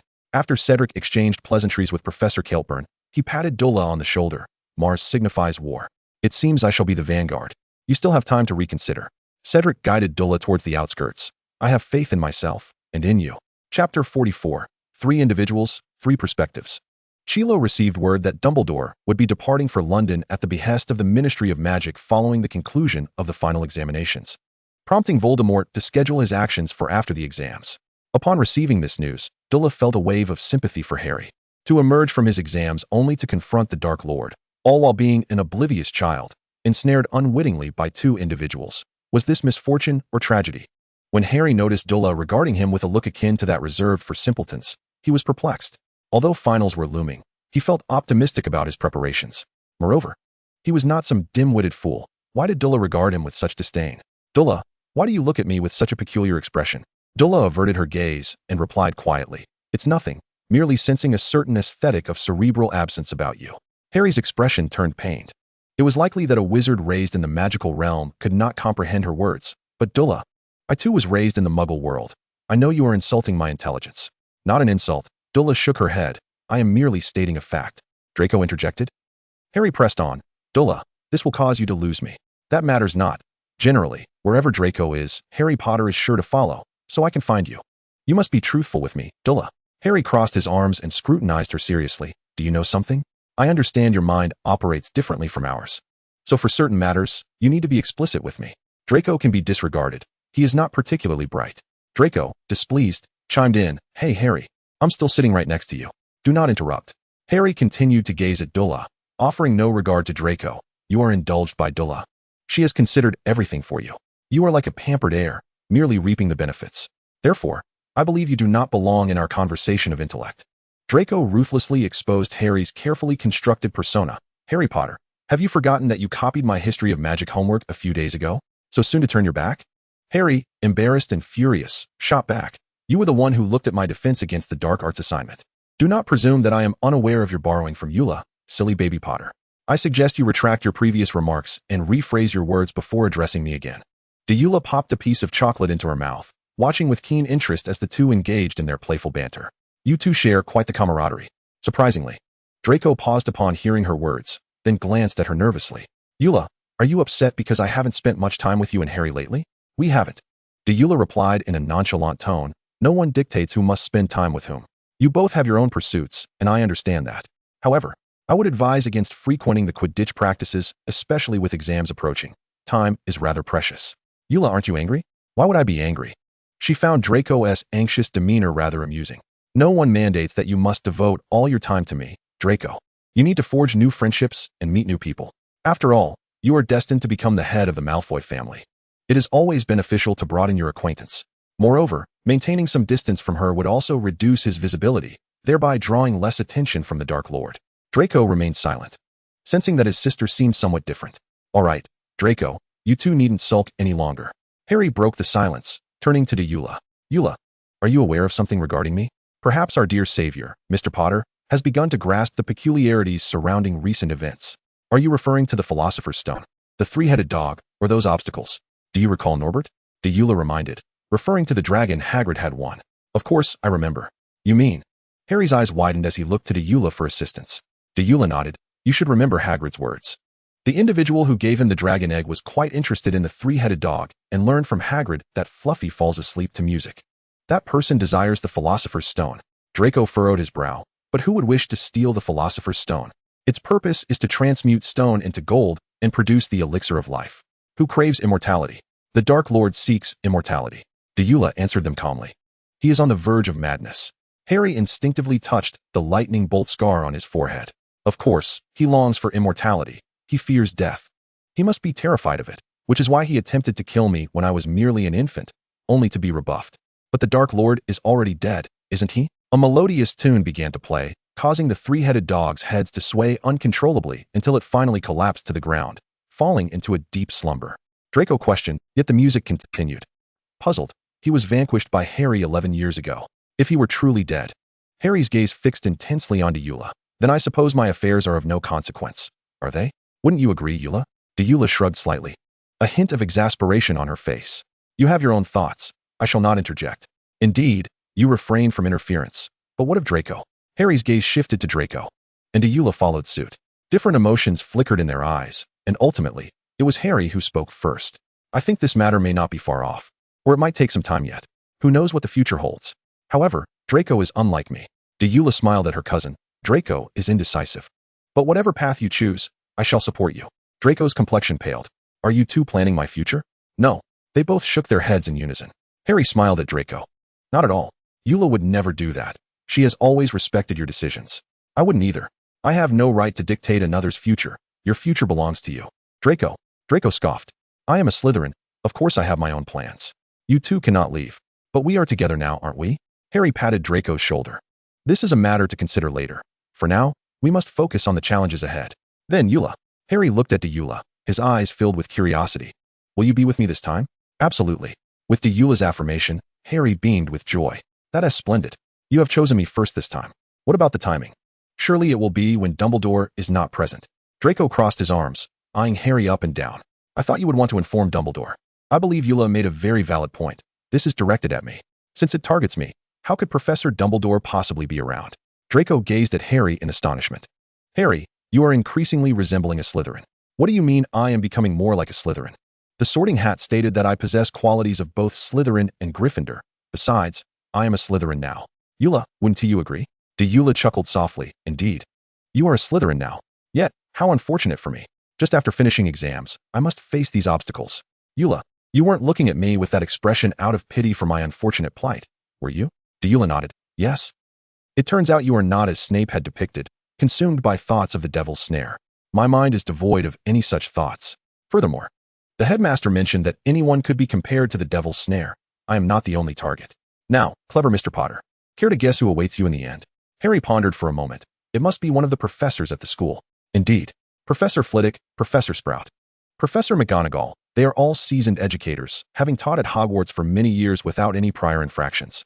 That leaves the headmaster and Professor Quirrell, one a former Death Eater, the other a newly appointed defense against the dark arts professor from Ravenclaw. I suspect it is Professor Quirrell. Deora raised an eyebrow. And your reasoning? Because of the curse. I know Voldemort once left a curse stating that the defense against the dark arts professor cannot remain in that position for more than a year. Thus, I believe it must be Professor Quirrell. Besides, he enjoys wandering. He may have encountered Voldemort before coming to the school. The headmaster is unlikely. Just look at how busy he is every day. He hardly seems the type who could go out and find Voldemort. Moreover, the headmaster is perpetually occupied and reluctant to leave the dungeons. Surely, Voldemort wouldn't venture in to seek him out. I doubt Voldemort possesses such capability. After all, this is a school. He would require someone to escort him, and he cannot brazenly search for someone here. But how does the headmaster maintain his hairline despite being so busy? Draco, I think you should inquire with him. Harry Potter, what do you mean? I am merely considering your hairline. Why are you choking me? Baldy, I warn you to let go. What did you call me, you foul scarhead? As the two resumed their quarrel, Deora stepped forward, grabbing Harry by the collar to separate him from Draco. Eula, be the judge here. I was only offering a well-meaning reminder. What well-meaning reminder? You were mocking my hair. I shall sever ties with you for half a day. Then I shall sever ties with you for an entire day? Humph, humph. The two of them simultaneously strode toward the common room. After a few steps, they suddenly realized they were in the same dormitory. Harry scoffed and began walking toward Deora, prompting Draco to follow suit. Why are you pulling my sister? You return to your dormitory. I wish to take a stroll with Eulalia. I refuse. Harry made a face at Draco. You can go back to your dormitory alone. With that, Harry seized Eulalia's hand and dashed away, with Draco pursuing him, unwilling to be outdone. However, as the two chased each other, they eventually reconciled, leaving even Eulalia to marvel at their peculiar friendship. Chapter 45, The Challenge 1. The examination period swiftly approached, and for the trio, who spent their days immersed in the library and armed with knowledge from the restricted section, the tests passed with remarkable ease. Consequently, while other students frolicked outside, the three found themselves, almost in unison, standing before the door of the room that housed the three-headed dog. Eulalia gazed at the locked wooden door. Harry, have you made up your mind? Of course. Professor Dumbledore is absent from the school today, and Quirrell is nowhere to be seen. We must seek out our esteemed professor. Draco, holding a harmonica, signaled to Eulalia, who raised her wand and incanted, Alohomora. The wooden door creaked open, and the three-headed dog abruptly lifted its head, glaring fiercely at the unwelcome visitors. Draco began to play the harmonica, the music filling the air, and the three formidable heads gradually lowered. Harry approached the harp, plucking its strings, which began to play of its own accord, while Eulalia closed the door, as if the creature had already succumbed to slumber. Harry then pulled open the trapdoor, revealing that the occupant within had likely been awaiting their arrival for some time. One by one, the trio leaped into the unfathomable darkness, entangled in the devil's snare, yet their understanding of its nature prevented them from struggling. In the darkness, Harry's voice emerged. I'll cast Lumos first. Eulalia, your levitation and slowing charms are your strongest. We don't know how deep it is below. You must time your spell perfectly to prevent us from meeting a disastrous fate. All right, here I go, Lumos. A brilliant light illuminated their surroundings, causing the devil's snare to recoil, and the trio plummeted downward, unencumbered. Eulalia. I know. Wingardium Leviosa. An unseen force lifted them, while Eulalia deftly waved her wand. Arresto momentum. The three descended gently, and after a brief interval, they landed upon the cold ground. Thankfully, Eulalia's slowing charm had worked. Harry stood and helped Draco to his feet. A passage lay before them, and the three children exchanged glances before venturing deeper. Do you hear something that sounds like wings flapping? Harry furrowed his brow. I heard it too. Perhaps there is something ahead. Eulalia raised her wand. Golden light illuminated the path, revealing something flitting past. What was that? A bird? No. Eulalia shook her head. It's a key, but it has wings. The trio entered the room where the door to the next chamber was locked, surrounded by keys fluttering about haphazardly. Draco frowned. Are we really supposed to catch them one by one? That seems rather tedious, especially since they can fly. Perhaps not. Eulalia pointed to a particular key. That one's wings appear to have been grasped by someone. It should be the one we need. Harry, puzzled, asked, how do we acquire it? Draco scanned the surroundings, his gaze landing on a broomstick in the corner, concluding that this challenge bore the mark of Madame Hooch's design. Harry, how about a game of Quidditch? A game of Quidditch? Indeed. We can join the Quidditch team next semester. Let us have a match. The winner gets to try out for Seeker, and we shall see who among us is superior. All right. Harry grasped a broomstick. I refuse to lose to you. Draco similarly picked up a nearby broomstick. Don't get too cocky, you silly Potter. Under Eulalia's guidance, the two mounted their brooms and soared into the air, pursuing the flying key. Ultimately, the contest concluded with Draco bested by Harry. Upon dismounting, Draco raised an eyebrow, surprised by Potter's unexpectedly impressive skills. Of course, I'm the one who can secure 150 points for Slytherin. Harry used the key to unlock the door, and the trio proceeded into the next room. After a short while, they arrived at a massive chessboard, where black and white pieces stood in opposition, blocking their path. Draco was well acquainted with this game. It was Wizardess chess, and it seemed they were to play. Eulalia, shall you or I take the lead? Harry blinked in surprise. Eulalia is adept at wizard's chess? He had never witnessed her play before. Certainly, Eulalia excels at it. Draco raised his chin with pride. The reason she doesn't play is that she has never experienced defeat. Thus, she lacks interest. Even her father cannot best her. Is that so? Harry had never anticipated that Eulalia could be so formidable. Indeed. Eulalia, do you wish to give it a try, or shall I? I shall. Eulalia approached, caressing the knight among the black pieces before mounting it. I suspect this piece must eliminate the opposing pieces, as per the usual rules of wizard's chess. I aim to conclude this swiftly. Which piece should we represent? Harry noticed that Draco had already assumed the role of bishop, his eyes widening in disbelief. Draco, shouldn't we heed Eulalia's strategy? Draco raised an eyebrow. Would you like to hear what Eulalia has to say? Eulalia regarded Harry indifferently. Choose freely. Nothing will go awry. Hesitantly, Harry moved to the queen's position, then witnessed Eulalia's prowess. The white pieces commenced, playing reactively, yet Eulalia remained unperturbed, retreating strategically. Gradually, Harry sensed something amiss. No matter how aggressively the white pieces advanced, they suffered no losses, and he suspected the opposing white queen was on the brink of frustration. The tide turned in an instant when Eulalia commanded Draco to shift to a particular position. The entire game began to reverse. As the black pieces ruthlessly decimated the white ones, their vigor equal to that of the previous white pieces. Eventually, when the white pieces were reduced to mere remnants, Harry heard Eulalia clear her throat awkwardly. My apologies. It has been too long since I played wizard's chess, and I grew a bit restless. I hadn't intended for it to take so long, but I must admit, the white pieces exhibit quite an impressive operational mechanism. I momentarily lost track. Draco, you may checkmate. Harry felt somewhat embarrassed at Eulalia's words, staring at the battlefield of pieces in silence. So, this was Eulalia's usual style of play? He began to understand why Mr. Malfoy had never been able to defeat her. Her approach was exceedingly ruthless. Chapter 46. The Challenge, 2. Having triumphed in wizard's chess, the trio traversed past the remaining white pieces, passing through the door they guarded, and entered another room. Upon entering, an indescribable odor assaulted their senses. Illuminated by the light of their wands, they discerned the source of the stench. A troll. However, this was not the troll they had encountered on Halloween. It was a far larger specimen, lying unconscious on the ground, its injuries suggesting it had been struck down. It appeared that Professor Quirrell had acted swiftly. Deora traversed the formidable body of the giant and approached a door leading to the next chamber. Within this room, there was nothing particularly strange, yet upon the trio's entrance, violet flames erupted at the entrance, while black flames ignited around the door they were meant to enter. On a table lay 7 vials of potions. accompanied by a piece of parchment. Deora picked up the parchment and cast a cursory glance, raising an eyebrow slightly. This was evidently a puzzle crafted by a clever mind, combined with various potions, a trial set by Professor Snape. It appeared that the next room was indeed the final destination, albeit with only 2 individuals permitted to enter and exit. Draco and Harry leaned in to examine the parchment in Deola's grasp. After a moment of scrutiny, they turned their gazes toward her. I know which vial to drink to enter and which to drink to exit, but the number of drinkers is limited.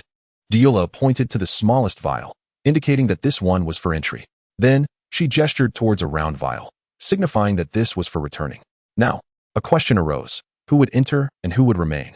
I will go in, Harry declared, picking up the small vial. As it pertains to Voldemort, I must be the one to face it. It's too perilous for both of you to risk yourselves for my sake. Perhaps, Draco suggested, we 3 could share that vial. Absolutely not. Harry shot them a disapproving look. The remaining potion would barely suffice for a sip, and both of you have already assisted me immensely. Since this is directed at me, it is imperative that I confront it alone. You 2 should seek out Professor Snape. As long as you return promptly, I shall be fine. But, there are no buts, Draco. I believe Deora would concur with me. The 2 turned their attention to Deora, who was observing the 2 potions on the table. Deora, you give the exit potion to Draco. Draco, you will seek the headmaster after drinking it. Harry, you will enter, and I shall remain here. What? No. Draco protested vehemently, casting a disapproving glare at Deora. If anyone should stay behind to assist, it shouldn't be you. You go find the headmaster. I will stay here. This is not a game, Draco. Deora's expression turned serious. This matter is grave. We must select the most suitable individuals for each role. You will find the headmaster. If you encounter any other Slytherin students, they will heed your words, but they will shy away from me. The person remaining here is meant to provide support, and I am the most fitting choice.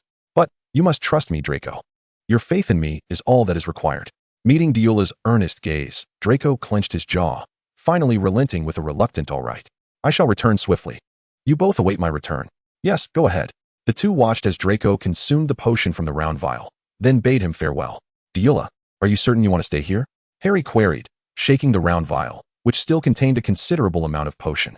The quantity remaining is sufficient for 5 or 6 individuals to exit. You could easily join Draco.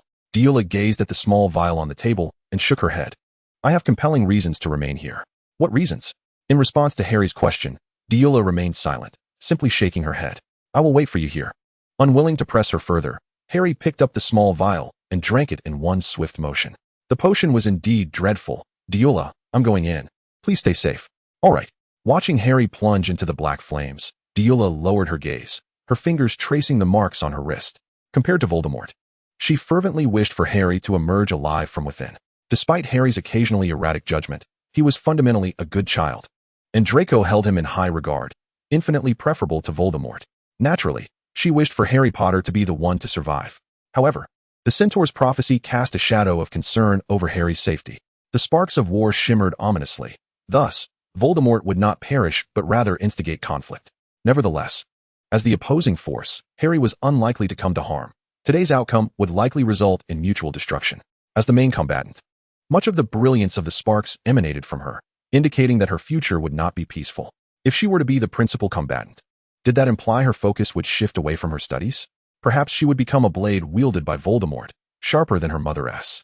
Or, she might find an opportunity to bring this all to a close, but that would require time, and critically, Harry's cooperation.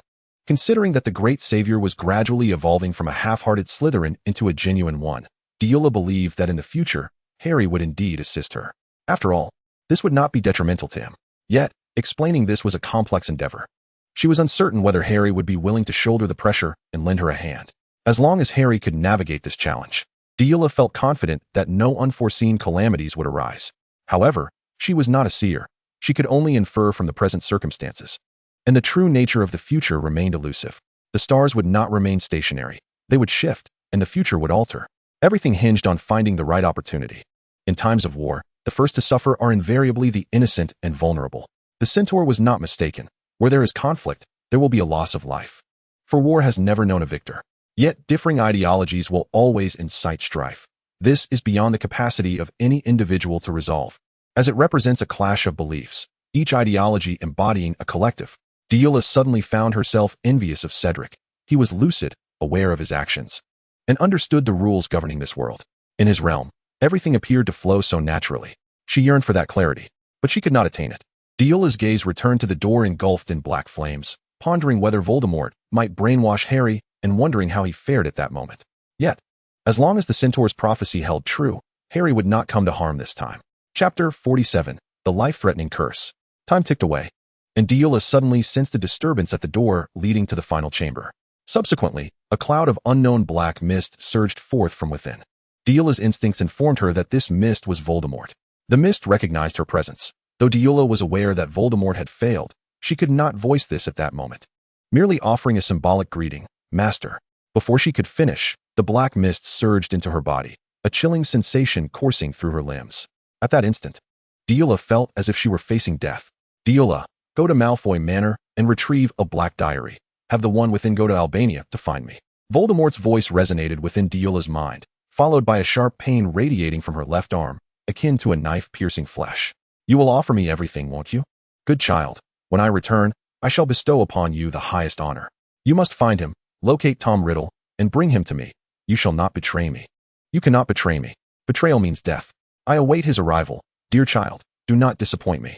As Voldemort's voice faded, Deola felt her strength wane, and darkness enveloped her vision, plunging her into unconsciousness. The state of Harry remains an enigma, as does whether Draco has summoned Professor Snape. Deola finds herself enveloped in a hazy stupor. The external world sounds muffled and indistinct. However, she seems to sense Narcissa's hand, followed by a delicate waft of jasmine mingling with hyacinth that cautiously drifts into her nostrils, prompting a semblance of awareness to return. "You must tell me the reason. Why has my child, whom I entrusted to Hogwarts, been reduced to this state?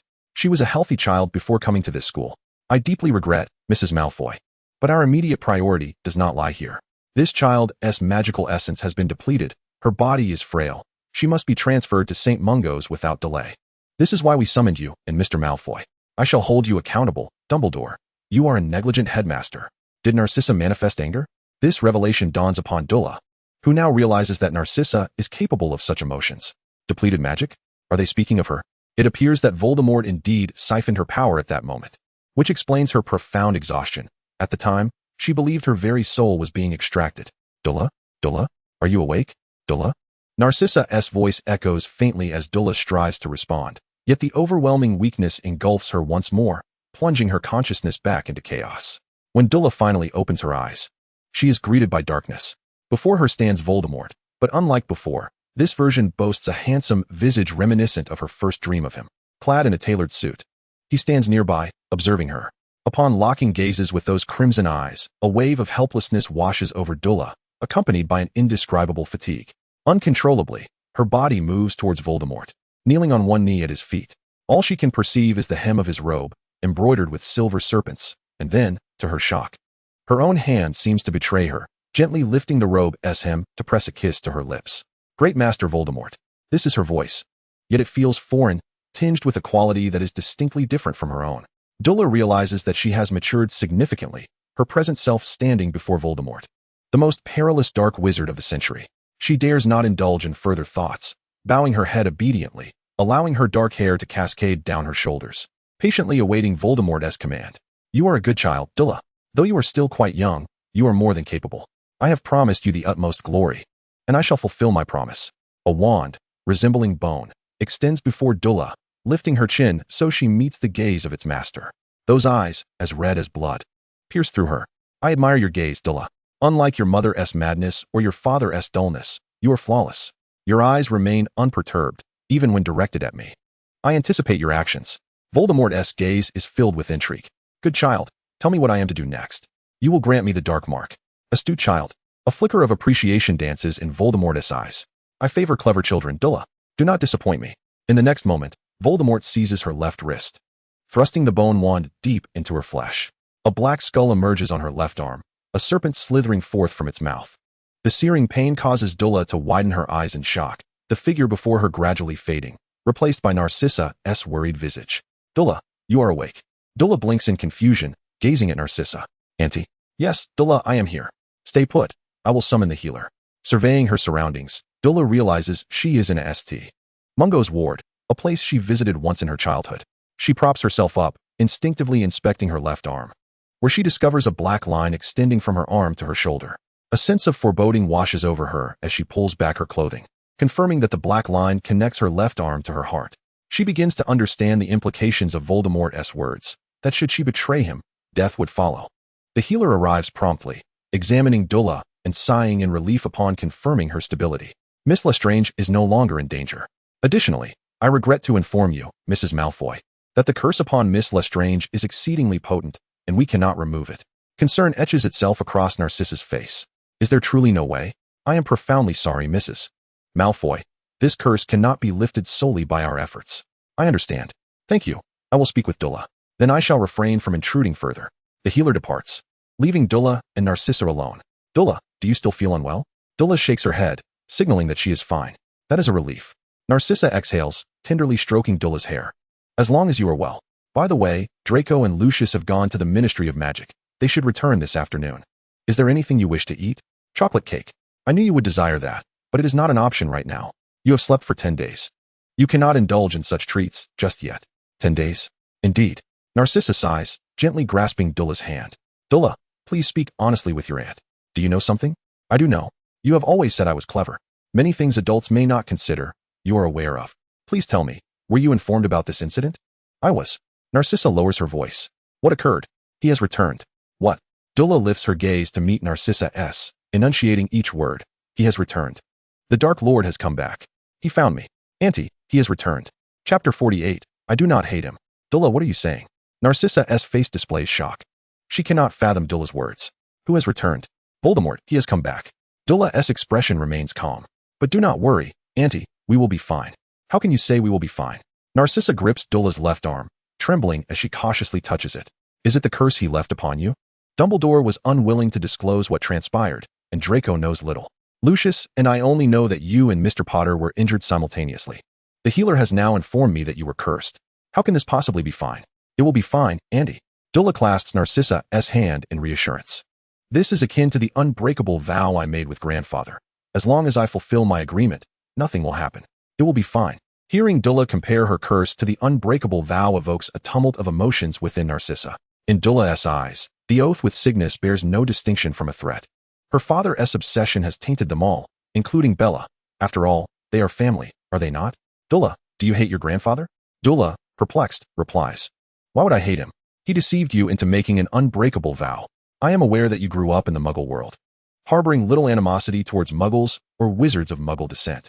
However, that unbreakable vow may very well claim your life at an unforeseen moment. Living in such constant fear each day, Eula, do you not harbor any resentment towards him? I do not harbor hatred for him. Narcissa appeared somewhat taken aback. Why?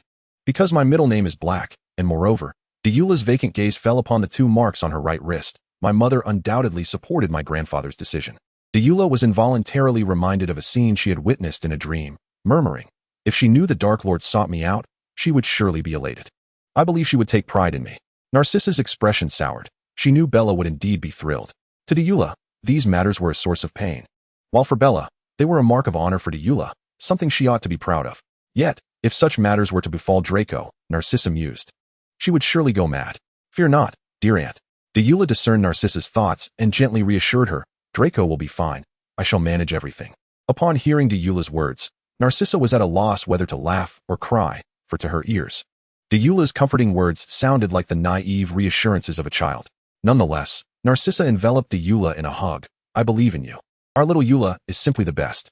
However, some matters are best left for adults to handle. Your current task is to grow up well. Only then will more possibilities unfold. You need not worry about the curse. Lucius and I will surely find a way to resolve it. Lucius? Her rather inept uncle? Eula felt it best to rely on herself. After all, Draco and Uncle Lucius were cut from the same cloth. Self-reliance seemed prudent. After Narcissa brought Eula something to eat, she had a light snack before resting again in bed. That evening, Lucius arrived at the hospital room with Draco. Upon seeing Eula, Draco rushed to her bedside, excitedly pulling her to and fro. Eula, I am so relieved you are well. Harry nearly scared me to death when he woke up before you. How do you feel now? I am fine. Eula smiled at Draco. How is Harry? He is as lively as ever. Once he woke, he devoured food as though he had never eaten before. It seemed he had his share of struggles.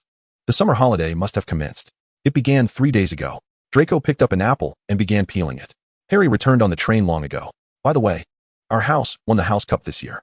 Dumbledore even awarded us extra points. Professor Snape must be quite pleased. Of course, the headmaster is delighted. I can almost see the corners of his mouth twitching. Draco handed the peeled apple to Deora. All right, Deora, it's time for you to explain. Deora arched an eyebrow at the rabbit-shaped apple. Explain what? You ought to explain your previous promise. Did you not ask me to trust you? Draco crossed his arms. Looking at Deora with indignation, you told me to believe in you, that everything was fine. Yet what is the outcome? Perhaps you ought to consider the inherent instability of the conclusion? Deora bit off a rabbit ear. I did not anticipate Voldemort would so shamelessly siphon my magic. Deora, do not utter that name. You should not fear a name, Draco. It is merely a name. You will have to face him eventually. Of course, if your concern is that speaking the name will provoke retribution from the Death Eaters, you need not worry. Our parents are among the main forces. There is nothing to fear. Do not be afraid of that name.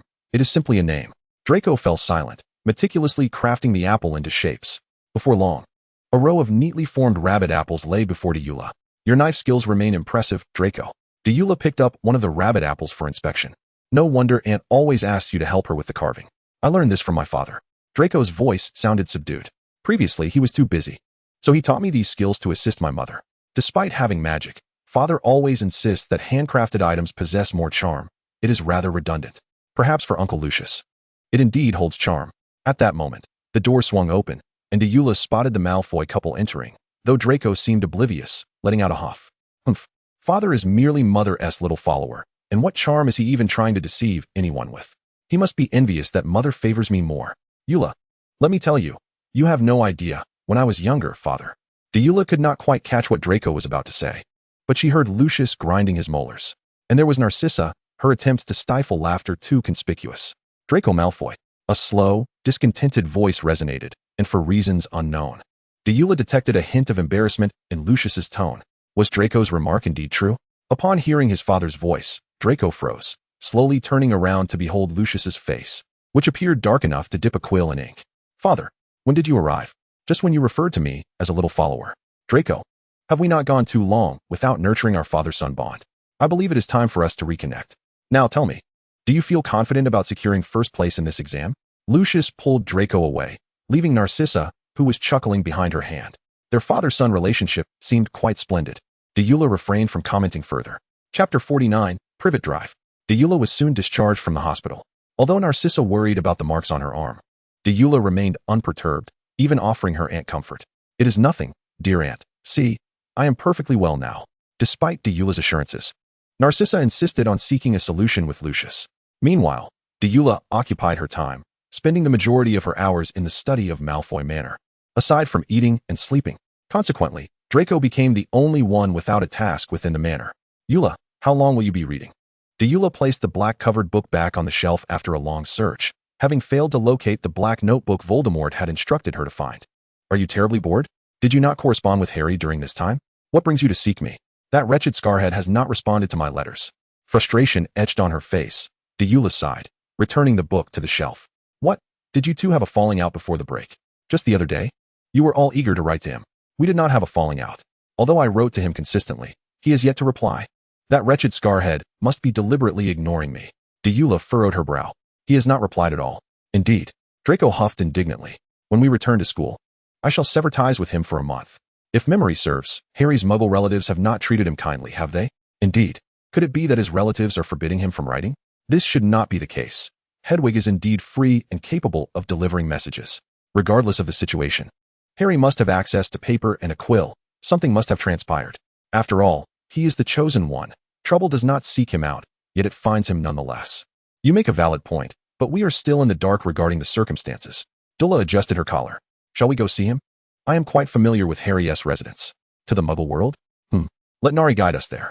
With a snap of her fingers, Nari promptly appeared in the study, bowing deeply upon seeing the two of them. Nari is eternally devoted to the Malfoy family and Miss Deora. What do you think? Shall we pay him a visit? With Nari leading us, we should return swiftly. Then let us proceed to Harry's place. Deora raised an eyebrow. I did not know you held such interest in the Muggle world. If you desire, I could take you on a tour. Perhaps not. Draco glanced at Nari. Nari, you must not divulge our outing to anyone, understood? Not even to mother and father. But, master and mistress, this is an order, Nari. We shall not linger long. And you are forbidden from informing mother and father. Do you understand? Yes, young master. Nari will comply with the young master's command. After a brief gathering of essentials, Draco suddenly realized a pressing question. Wait, Deora, Has Nari ever been to the Muggle world? How will she guide us there? No, Draco, she has been there before. Accompanying me. Draco regarded Dula with skepticism. With you? How was I unaware of this? It was the Muggle world. You might have found it uncomfortable. I requested Aunt Narcissa to have Nari accompany me because I had some matters to attend to. Although I am not fond of the Muggle world, Dula, remember to call on me next time you have something to deal with. I will accompany you. Dula nodded in resignation. Very well. Nari used her magic to transport the two children away from Malfoy Manor, and after a brief moment of apparition, Dula and Draco found themselves behind a house. Draco shook his head, feeling disoriented. This sensation is unpleasant. I must learn to apparate myself in the future.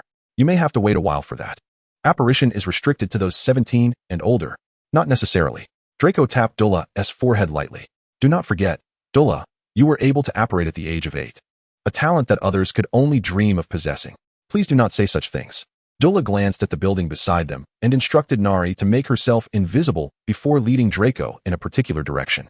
My ability was involuntary. It was not formal apparition. Yet, does that not indicate your talent? Your magical aptitude is unparalleled among your peers, Dula. Let us not dwell on that, Draco. I assume you do not wish to engage too deeply with Muggles. Certainly not. I have no desire to interact with them. Very well, I understand. Dula led Draco to the roadside and raised her hand, summoning a taxi. A black car halted beside Dula, and as Draco stood astonished, she swiftly pushed him inside. To 4, Privet Drive, please. Thank you. All right, young ones, are you ready? Draco sat in his seat, taking a moment to process what Dula had just done. Yet he found himself unwilling to scold his sister and could only protest with his eyes. Draco, do not look at me like that. You cannot possibly want to walk there. The driver chimed in. Indeed, children, while the distance is not great, you two would not manage the walk. It is wiser to heed your sister's advice. Draco widened his eyes in protest. I am the older brother. Is that so? The driver chuckled awkwardly. I would not have guessed. You seem to have great potential. Draco thought. Do not assume I am oblivious to your insinuations. Preferring not to converse with Muggles. Draco sulked in the back seat while Dula engaged the driver in a light-hearted discussion about the peculiar happenings in the area. I must say, we were all startled when a female corpse was discovered in the sewer nearby. However, upon learning she was involved in child trafficking, my sympathy for her diminished. So many children lost. One wonders where they were sold off to. Those poor children. Indeed. Dula lowered her gaze. It has been many years, hasn't it? Certainly. It occurred 4 or 5 years ago. Yet you, child, appear unfazed. You are remarkably brave. There is nothing to fear. The car sped along. And soon Dula and Draco arrived at Privet Drive. However, as Dula paid, Draco watched in wonder as she produced a handful of Muggle currency to settle the fare. Dula, he whispered, where did you acquire Muggle money? Left over from before. I still have quite a bit. Dula pocketed the remaining coins and approached number 4, ringing the doorbell. She instructed Draco to stand behind her, though he was reluctant, but the door swung open. A rather portly boy stood before them, larger than both Goyle and Crab, with an unconsumed ice cream cone in his mouth and a chicken wing in hand. Surely this was Harry's cousin, Dudley. Who are you looking for? You must have the wrong house. Dudley, smeared with ice cream, instinctively softened his tone upon noticing the attractive young girl at the door. Yet his expression soured when he observed her expensive attire. I do not believe there are any wealthy families residing here. However, the next words from the girl caused his eyes to widen in shock. You are Harry's cousin, correct? I am looking for Harry Potter. To Dula's astonishment. As soon as she uttered this, Dudley let out a shriek, discarding his food and bolting back into the house. Mum, the freak's relatives are here. Freak? Dula maintained her composure, observing the chaotic scene inside the house. It appeared to be a family deeply terrified of magic. It seemed Harry's childhood was indeed rather bleak, if not utterly dreadful. Chapter 50. Jealousy is humanity's original sin. There is no Harry Potter here. A burly man moved to shoo them away. Dula surmised this man must be Dudley's father, Harry's uncle, while the gaunt woman beside him was likely Harry's Aunt Petunia. You are Mr. Dursley, I presume? Dula regarded the excessively rotund man with a formal greeting. I am a classmate of Harry's. He resides here, and I believe you should permit me to see him. There is no Harry Potter here. You have the wrong address. As Mr. Dursley prepared to strike, Draco swiftly stepped in front of Dula. You are exceedingly rude. Muggles lack manners. Draco Dula called his name in exasperation, pulling him behind her while her gaze remained fixed on Mr. Dursley. I do not wish to offend you, sir. But Harry is our friend.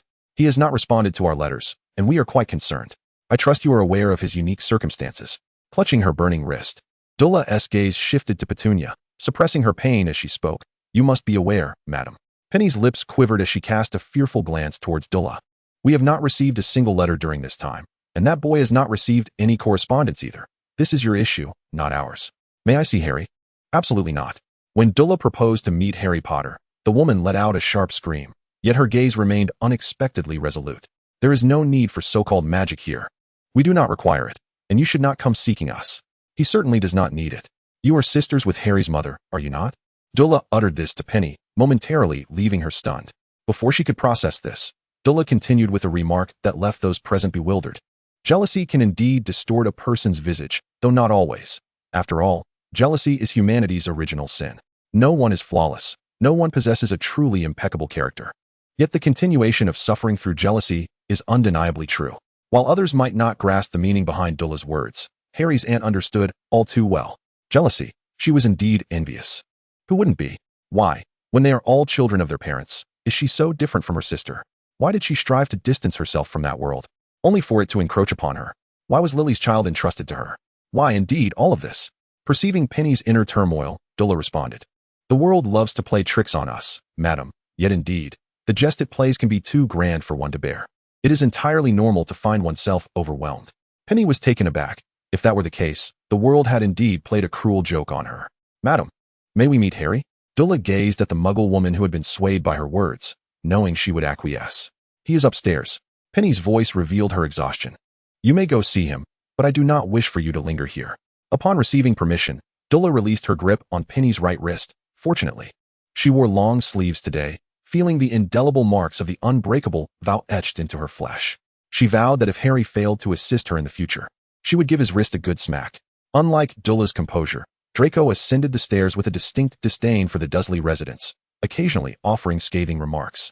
This house is even smaller than one of those in Malfoy Manor. It is far too cramped. You must understand, Draco, that among Muggles, only the nobility and royalty possess a dwelling akin to Malfoy Manor. I know, Draco drawled, but he soon turned with curiosity towards Dula. Why did you speak such words to that Muggle? Quite peculiar. That is her inner conflict. Dula approached the door of a small room, heavily locked, and placed her hand upon it. Considering what Harry had previously shared about his aunt, and coupled with her earlier cryptic statement, one could deduce her troubled thoughts. Such matters are quite easy to infer. I learned this from Uncle Lucius. You might give it a try. Draco was astonished. His father possessed such a skill? He must tell his mother. Dula's palm radiated a gentle white light, and with a click, the door swung open, revealing Harry, who was spinning in circles within the bedroom. What to do? What to do? Surely, those two wouldn't be in any trouble, would they? Ugh, two brainless fools. How could they just come here? Infuriating. It seemed Harry was lost in his own world, unable to extricate himself, and had begun to question Dula's intelligence. Dula allowed Harry to question Draco's intellect, but would not permit anyone to doubt her own. Observing Harry sinking deeper into his reverie, Dula decided to rouse him and simultaneously vent her frustrations. Thus, she stepped forward and, as Harry turned to look at her, she delivered a swift slap to his head. Meanwhile, Draco stood quietly, watching his dear friend become dazed after being gently struck by his beloved sister, spinning in place before collapsing onto the bed. Dula would certainly excel as a bludger. This was Draco's first thought. Harry's head is rather fragile, he mused next. Thankfully, Dula is my sister. This was Draco's third thought. After delivering the slap, Dula felt a sense of satisfaction and lightness. Although the marks on her wrist were punishing her for the earlier conversation with the Muggle driver, Dula accepted it, for she sought to gather intelligence. However, needing to converse with Harry's Muggle relatives for the sake of seeing him, Dula felt compelled to release some pent-up frustration, especially since this boy was such a source of worry. Were it not for future utility, Dula might have wished to slap him into the Atlantic Ocean. Merlin, dressed in a ballet tutu, has come to fetch me. Watching Harry extend his hand with that vacant expression, Dula felt as though she were gazing at Michelangelo's creation of Adam, even if she was looking at a pirated version obtained by a priest. Yet, Harry's demeanor was indeed quite reminiscent of that. Thus, to rouse Harry from his stupor, Dula delivered another slap, and one must admit, Harry's head was rather sturdy. She wondered how resilient a quaffle might be. Chapter 51, House Elves. Dula, you haven't knocked Harry unconscious, have you? I'm fine. Dula flexed her wrist. His head is so hard. He won't die. Besides, if he can't withstand this little force, how will he fare when a bludger strikes him while searching for the snitch? But Dula, Draco ventured timidly, if you aspire to be a beater, isn't one of your responsibilities to protect the seekers and chasers from being hit by bludgers? Dula frowned. Do I still have that responsibility? I know about protecting the chasers, but do I also need to protect the seekers? Precisely, Dula. It applies to all players on the team. I see. Dula cast a glance at Harry sprawled on the bed. Very well, I understand. Draco was puzzled. Why did he detect a sense of regret in Dula's voice? However, he quickly dismissed it, for they had not journeyed all this way merely to watch Harry sleep. Moreover, even though it was Dula who accidentally knocked him out, guests should not arrive only to find their host still slumbering. Thus, while Harry frolicked in a dream world with Merlin, he was stirred by Draco's voice. "Harry, how long do you intend to sleep? Are you certain you won't get up?" Moments later, Harry felt a sharp pinch on his cheek and opened his eyes to discover Draco gripping his jaw. Draco Malfoy. "Oh, our foolish baby Potter has finally decided to awaken." Observing Draco's mocking demeanor, Harry was reluctant to engage, yet upon seeing Dula, he recalled that she was the one responsible for his momentary unconsciousness, prompting him to avoid conversing with her. After a brief unilateral Cold War, Harry suddenly remembered that they were not at Hogwarts, but rather at his Aunt Petunia's home. Did Aunt Petunia genuinely consent to their visit? "By the way, Eula, Draco, what brings you here? What do you think?" Draco, with a rather displeased demeanor, reclined in his chair, crossing his legs. "How many letters did Eula and I write to you over the summer? And you know Eula ended up at St. Mungo's. Yet not a single letter from you." "No, I did write." Harry's face flushed crimson. "But I never received your letters. I assumed you didn't want to write to me, only to later discover that my letters were intercepted along with yours." "Intercepted?" Eula furrowed her brow. "How did you come to know this?" "Of course I know," Harry replied, his voice brimming with indignation. "Why do you think I was locked up here? It's all because of that culprit. If he hadn't ruined Uncle Vernon's dinner party, I wouldn't be in this predicament. They thought I was the troublemaker." "Oh." Eula regarded Harry's unrestrained green eyes, now unencumbered by glasses, her curiosity piqued. "Our savior, Mr. Potter, has offended someone unbeknownst to us, and it has even followed him into the Muggle world. Not a person, but a rather peculiar creature resembling a goblin from Gringotts, albeit much smaller and excessively agitated." Harry grimaced, recalling how nearly the creature had smashed his cabinet. Eula, taken aback by Harry's description, snapped her fingers. "Nellie, it is an honor to serve Miss Eula." Nellie appeared abruptly, startling Harry. When he finally discerned her appearance, his eyes widened in astonishment. Yes, just like her. But that creature was dressed far less elegantly, in tattered rags that looked like a linen pillowcase. "That is a house elf, Harry, a race that serves wizards. However, I find it hard to believe a house elf would emerge from a Muggle household. Also, I must commend you. You look quite well without your glasses." "Oh, really? Thank you. I think so too." Harry's narcissistic demeanor prompted Draco to roll his eyes, to which Harry responded in kind, and then both turned their attention to Eula. Eula, gesturing for them to cease their antics, inquired, "Harry, do you know the name of that house elf?" "It must be a house elf that escaped from some wizarding family, though it seems unlikely. But one does exist at Malfoy Manor that is rather disobedient. I recall him saying his name is Dobby." "Dobby?" Nellie interjected first, her eyes wide as saucers. "Dobby is a very bad elf. Nellie despises Dobby. All elves loathe Dobby. He has betrayed his master. His master should punish him." Eula raised a hand, signaling Nellie to calm down, yet her gaze remained fixed on Harry. "He said his name is Dobby?" "Yes, I remember correctly. He kept insisting that Dobby is a bad elf, and then he began to crash into my cabinet, even using magic to ruin the dinner party." "Is he the Malfoy family's elf?" "Indeed, but it appears Dobby has a mind of his own." Eula's expression remained inscrutable. She sensed something amiss with the elf named Dobby, but had not anticipated that Dobby's target would be Harry. "So, Harry, did he mention why he sought you out?" "He did say that the school is in danger and that I shouldn't return." "Danger?" "If we consider first year, it was indeed perilous." "Eula, could you refrain from joking at such a critical moment?" "Ah, my apologies." Eula's lack of sincerity was palpable. She felt that Dobby's appearance beside Harry, warning him of danger, was likely connected to the object Voldemort had instructed her to find. "Why haven't I located that notebook yet? Why would the Dark Lord alert me that the notebook was at Malfoy Manor? The only possibility is that the notebook was given to Lucius by Voldemort, and now it has been hidden or taken elsewhere by Lucius." She was aware that the Ministry had recently intensified its scrutiny of dark magical artifacts. Perhaps, when all was said and done, it would be Harry who ends up hurt. Could this be the hidden misfortune of the Savior? "What's with that look?" Harry was startled by Eula's gaze. "Eula, your look makes me think my days are numbered, or that some great calamity is about to befall me." Eula shrugged, her eyes downcast, exuding an air of resignation. "Believe what you will," Harry responded. "So you two came all this way just to admonish me?" "Not exactly." Eula surveyed their surroundings. "I fainted earlier and was unaware of your situation. Moreover, since you didn't reply, we came to check if you were, well." Eula made a slashing motion across her throat. "I think you just don't want me to have a good time." "Not at all. I genuinely believe that." "Harry, do you think yourself amusing?" Chapter 52. If only you were a bit smarter, Harry. Have you ever considered living in the magical world? After a while, Draco spoke up, his brow furrowed. "Your Muggle relatives do not treat you well, and your parents have left you an inheritance. You could easily reside in the magical realm, or perhaps, would you consider coming to my home?" Recalling the disdainful attitude of Harry's Muggle relatives towards both him and Eula, as well as the 3 hefty locks on Harry's room, Draco's resolve solidified. What do you think? Living in your house is one thing. But who knows what the future holds? Draco, having not heard Harry's last words, inquired, What? Haha, nothing. Just that I feel living in your house would bring you too much trouble. Your previous proposal was quite appealing. However, Professor Dumbledore has spoken to me and insists that for my safety, I must spend at least 2 weeks every summer at my aunt's house. Dumbledore spoke to you? Draco shot Harry a look of exasperation. You still trust him? He wouldn't even tell us why Eula was unconscious. And you continue to have faith in him? Harry glanced at Eula, who subtly shook her head in disapproval, out of Draco's sight. Perhaps receiving Eula's unspoken message, Harry lowered his gaze. It's probably best not to make public the identity of the one responsible for the injuries to me and Eula. You know the current circumstances are precarious. Eula, how is your health? I'm fine, and you? I'm all right. Harry smiled at both of them. Did you two come on your own? Well, not entirely. Nellie brought Draco and me here. I see. But I am quite curious about what you discussed with Aunt Petunia, Eula. She hasn't come to shoo you away since you arrived. Nothing much. Eula tilted her head, pondering for a moment before responding to Harry.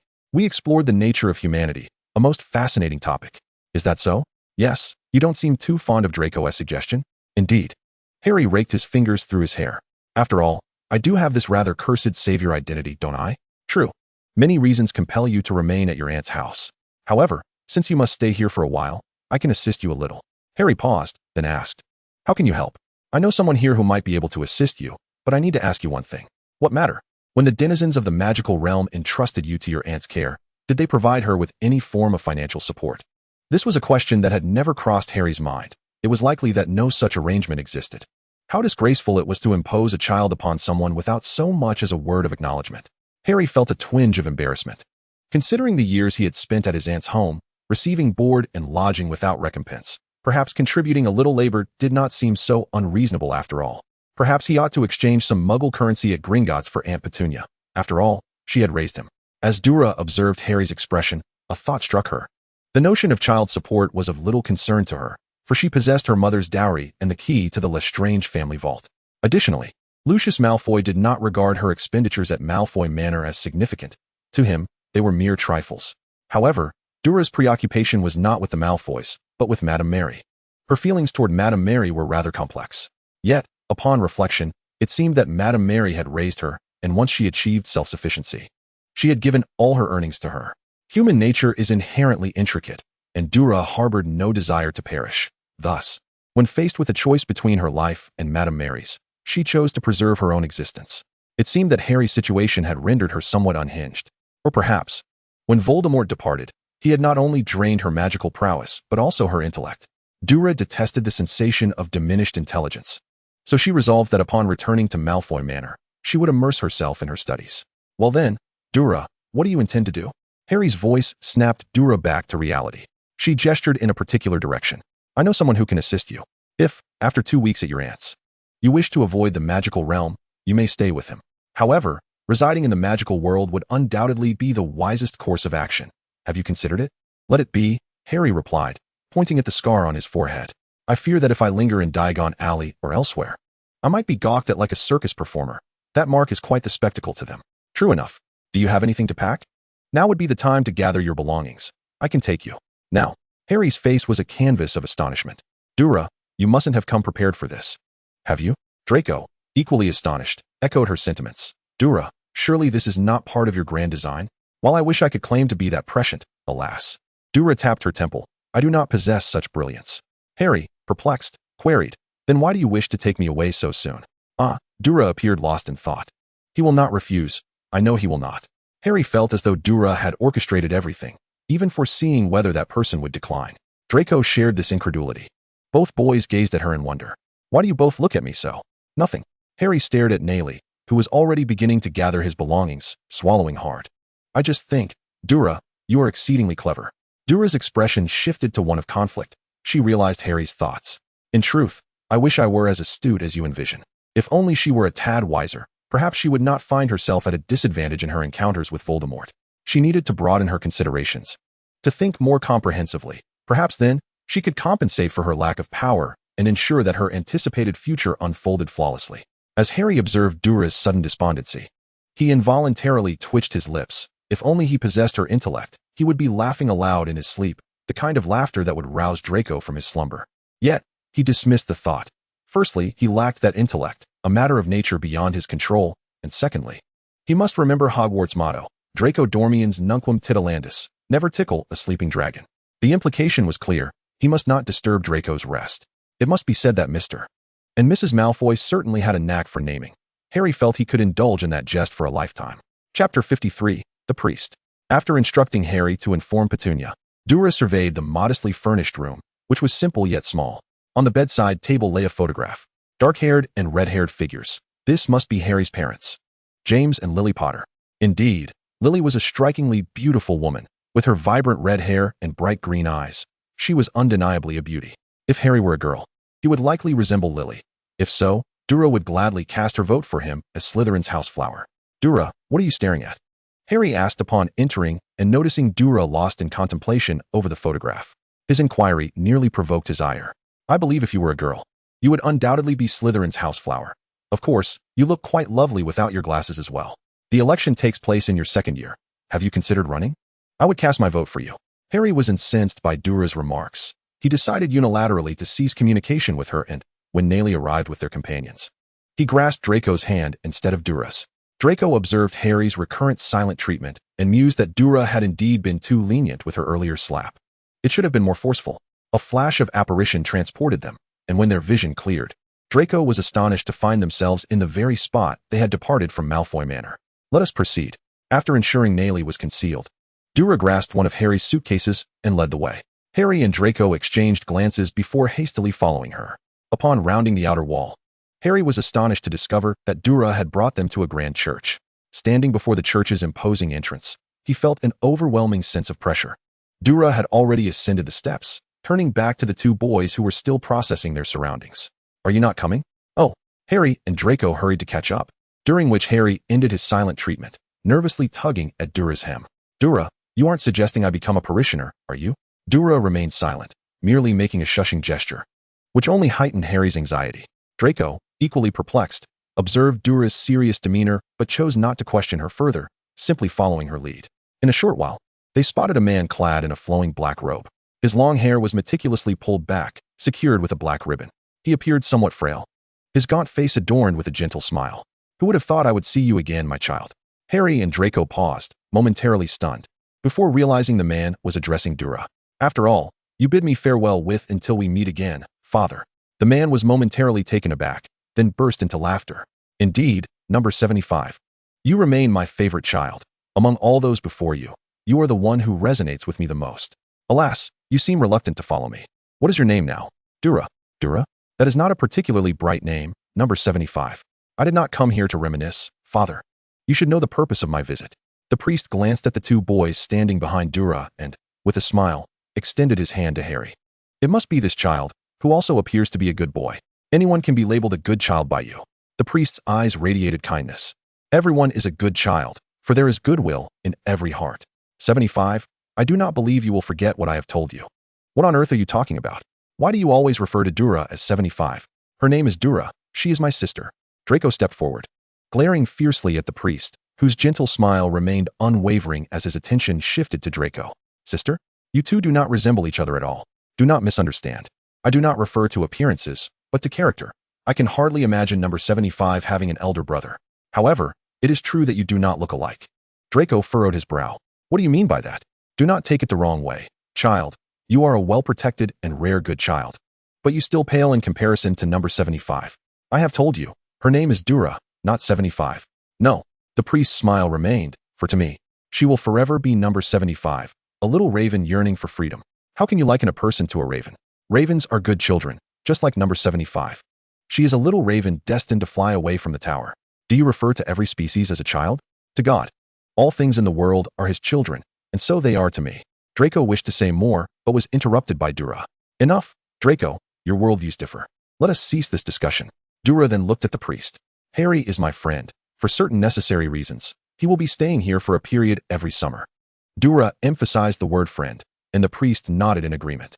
I am willing to care for every child in this world. Rest assured, child, here you will experience unparalleled tranquility, a cleansing of the soul. Harry looked at the priest, somewhat at a loss. his gaze uncontrollably darting to Deora, who was covering her wrist. Her eyes fixed on the priest. I know you will treat him well. Of course, number 75. Would you like to come in and take a look?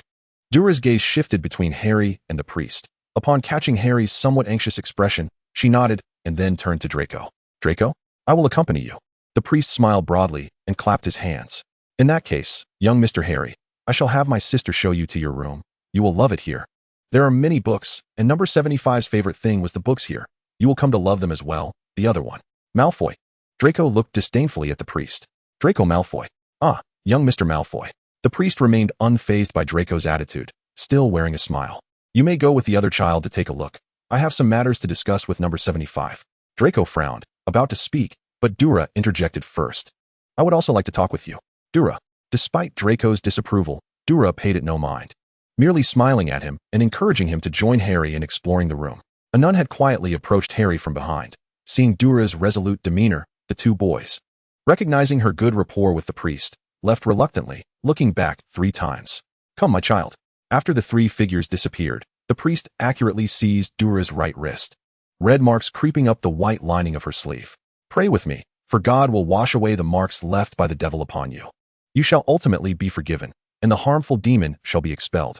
Chapter 54. Never truly become you. May God bless you, my child. Deora stood before the baptismal font, accepting the priest's sprinkling of holy water upon her with evident resignation. You should pray to the great God alongside me. Child, he will bless you. I have already told you, Father, I do not believe in God. It is Lady Mary who believes. You must possess a devout heart, my child. The priest dipped his fingers in the holy water and reverently traced a cross upon Deora's head. Since the day you left here for the unknown future, I have not had a single day without praying before God, asking him to keep you safe. But you know full well that my survival does not depend on God's blessings. Shoo, the priest gestured for silence. Do not be disrespectful. 75. Extend your hand. Let me see. Deora obediently extended her hand, and the priest rolled up her sleeve, revealing 2 crimson scars that shimmered with flowing golden light. It seems your life is not as pleasant as I had imagined. 75. My words are always true. I have vowed to God, and my promises are eternally binding. You may return at any time to my side to continue being my child. I have never been your child, Father Samuel. Deora gazed into Samuel's sapphire blue eyes. You are like a bird trapped here, and I do not like it. Humph. Samuel tilted his head, adopting a distressed expression. I have indeed devoted my life to God, but that does not mean you must do the same, child. You can grow up here, and when your wings are strong enough, you may fly away. But I have already learned everything here, and I dislike stagnation. Samuel smiled. How about the things I taught you? Deora returned his smile. They are enough for me to benefit from for a lifetime, Father. That is good, child. Never forget what I have taught you. People are often foolishly self-righteous and sinful, and interacting with the world can suffocate you, yet you must coexist with it. But I hope you remember that while the world is sinful, it is not entirely unforgivable. God created humanity to bring color to this world. It is not merely black and white. The vibrant hues constitute the world. Do not harbor hatred for it. I know. Deora lowered her gaze. You have told me several times already, but you are still too young. 75. Although you differ from many children, possessing greater wisdom and an earlier understanding of the world's darker side, your age remains a barrier. You have seen too little. Samuel placed his hand upon Deora's hair. When you encounter more colors, should they seem blinding, my door will always be open for you. You are forever welcome here. This is a sanctuary for all. Deora opened her mouth, wishing to say something, but the pain in her wrist made her suppress a groan, as if the marks of the unbreakable vow threatened to sever her wrist. These are the marks left by the devil. Samuel carefully took Deora's right hand and submerged her forearm in the holy water. When one's heart becomes excessively obsessed and desires and obsessions grow too intense, the devil can seize the opportunity to intrude. Father Samuel's gaze was shrouded in ambiguity as his fingers gently traced the marks on Deora's wrist. She had long ceased to be a mere mortal, having succumbed to the devil's temptations for far too long. He would descend into hell and become one with the infernal. The devil would strip away her once resplendent life. Hold steadfast to your original intentions. 75. Samuel retrieved a delicate cross necklace from the basin, neglecting to wipe it clean, and placed the blessed pendant around Deora's neck. You shall ultimately attain your desires, will you not? Deora lifted the silver chain adorned with the cross and observed it. I never knew you possessed the gift of foresight. No, you are aware. Samuel's gaze darkened as he noticed the increasingly vivid red marks on Deora's wrist. The thoughts of humanity are the most precious of treasures, yet each individual's thoughts diverge, and their modes of contemplation differ. 75. We are unlike others. If we can uncover even the slightest hint, we may glimpse the visage of the future. As he spoke, Samuel raised Dulla's left arm, rolling up her sleeve to reveal the peculiar black line. Moreover, discerning the future is not something you have always engaged in. This is why you sent that boy here. Is it not? As the chill of the holy water trickled down her skin, Dulla squinted. I will never measure up to you. You will, my child. Samuel continued to smile. No child is as astute as you, 75. Yet regardless of your intelligence, your youth is evident. One's experiences and thoughts are refined over time, leading you to become an even more remarkable adult than I. Is that so? Then I eagerly anticipate surpassing your brilliance. You would do well to refrain from speaking so much, 75. The priest submerged Dulla's right hand in the holy water, where the two crimson lines began to seep with a hint of blood. Will conversing with me exacerbate your suffering? If so, then let us cease our dialogue. Endure a little longer, my child. The demon shall eventually be exorcised, and your task is to remain calm. Dulla raised her eyes to meet Samuel's blue ones, but remained silent. Good child. Samuel smiled as he anointed Dulla's face with the holy water. In your time here, have you encountered any extraordinary individuals? Those unlike the rest of humanity. And do not count your mysteriously appearing cousin among them. For now, simply nod or shake your head. Individuals unlike the rest of humanity? The image of Cedric flashed in Dulla's mind. Cedric was indeed a rare gem of a person. Upon seeing Dulla nod, Samuel expressed surprise. The likelihood of meeting such a person is quite low. At least, I have not encountered one. Were they good, or were they not? Nod for good, shake for bad. Dulla nodded again. A good person? Good individuals are indeed hard to come by. They are exceedingly rare. Samuel lowered his gaze, studying Dulla's eyes. 75. Such individuals are precious. A good person who differs from the rest of humanity must be cherished. Encountering someone like this is a divine gift to you. I believe that when you find yourself in distress, this person will offer you assistance. Having spent some time together, Samuel dried Dulla's water-streaked face and led her deeper into the church. Do you wish to confess? Dulla regarded the crucifix before her and coldly replied, I do not believe I have committed any deeds worthy of confession. Samuel looked at her, a smile gracing his lips. Then shall we pray? With that, he slipped a piece of paper into Dulla's hands. On the note was the name of Lady Mary. Dulla contemplated for a moment, cradling the paper in her hands, and slowly approached the crucifix, bowing her head to press the note against her chest as she murmured a prayer. Once finished, Samuel stepped before Dulla, his expression soft and gentle. Mary shall receive the Lord's forgiveness. She will go to the place she has longed for. Dulla gazed at the statue, still clutching the note. You know full well that I do not believe in this. Yet I do. Child, God shall bless you. When did you become a priest? Long ago. What prompted you to ask me this? I was merely curious. I wish to know when you chose to bind yourself. Samuel raised an eyebrow for reference. Dulla lowered her gaze and placed the note on the seat. I shall never become entirely like you, but you will become a part of me. Dulla refrained from commenting on that. Chapter 55. Desire becomes the devil. The one who left you that black line is undoubtedly the greatest threat to you, is it not? Indeed. A wondrous world. I never anticipated you would have so many kindred spirits. Samuel guided Dulla through the church's rear door and into a narrow alley. At one point, I mentioned to Lady Mary that I wished to acquire you, but she declined. She had already found a buyer who suited her desires. Likely someone connected to your remarkable abilities. Lady Mary once remarked that I was quite valuable. For those eager to explore another world, individuals with extraordinary abilities are fervently pursued. Yet their feelings towards such beings can be both positive and negative. Nevertheless, vigilance is paramount. I understand. Shall we meet number one? Dulla was taken aback. Is she still alive? A child who can endure until the end possesses some unexpected talents. Where is she? In a place you are quite familiar with. She should be around 16 this year. Does that age still fit? Those individuals prefer children, do they not? 12 or 13 years old, or even younger.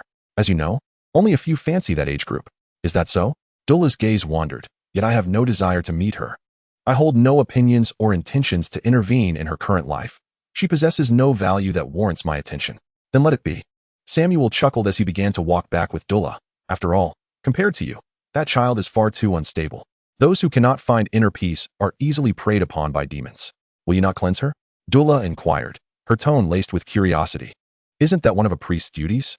Indeed, priests do have a duty to purify. Samuel sighed with a smile. Yet desire takes root and flourishes from the human heart. It cannot be eradicated.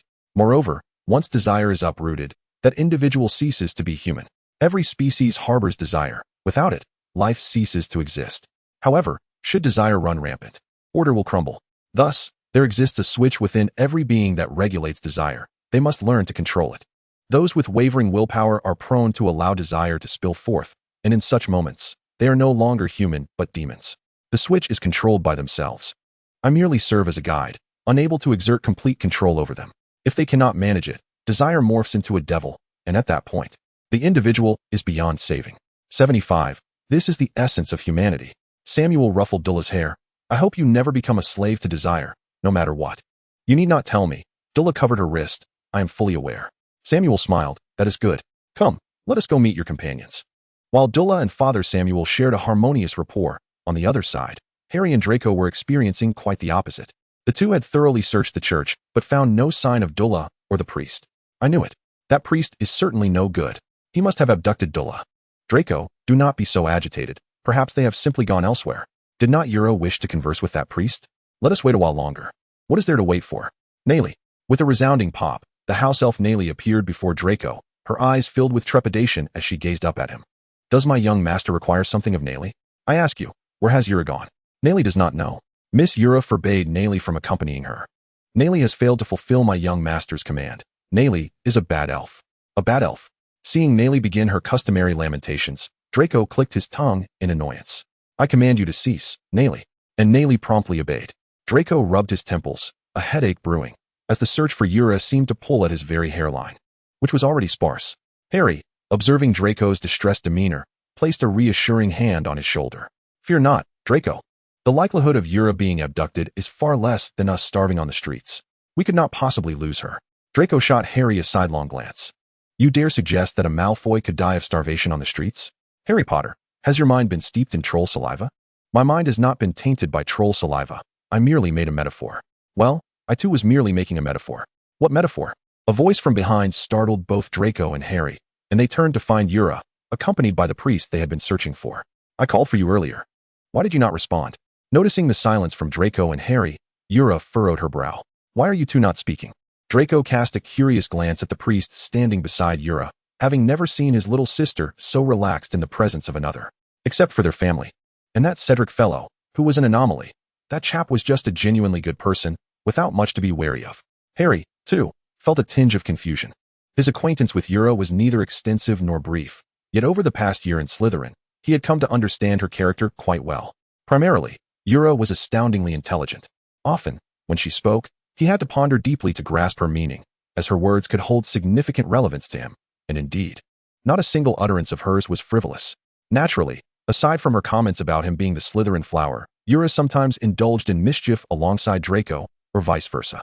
Harry could not help but marvel at their sibling-like rapport. Though not by blood, their understanding surpassed that of biological siblings.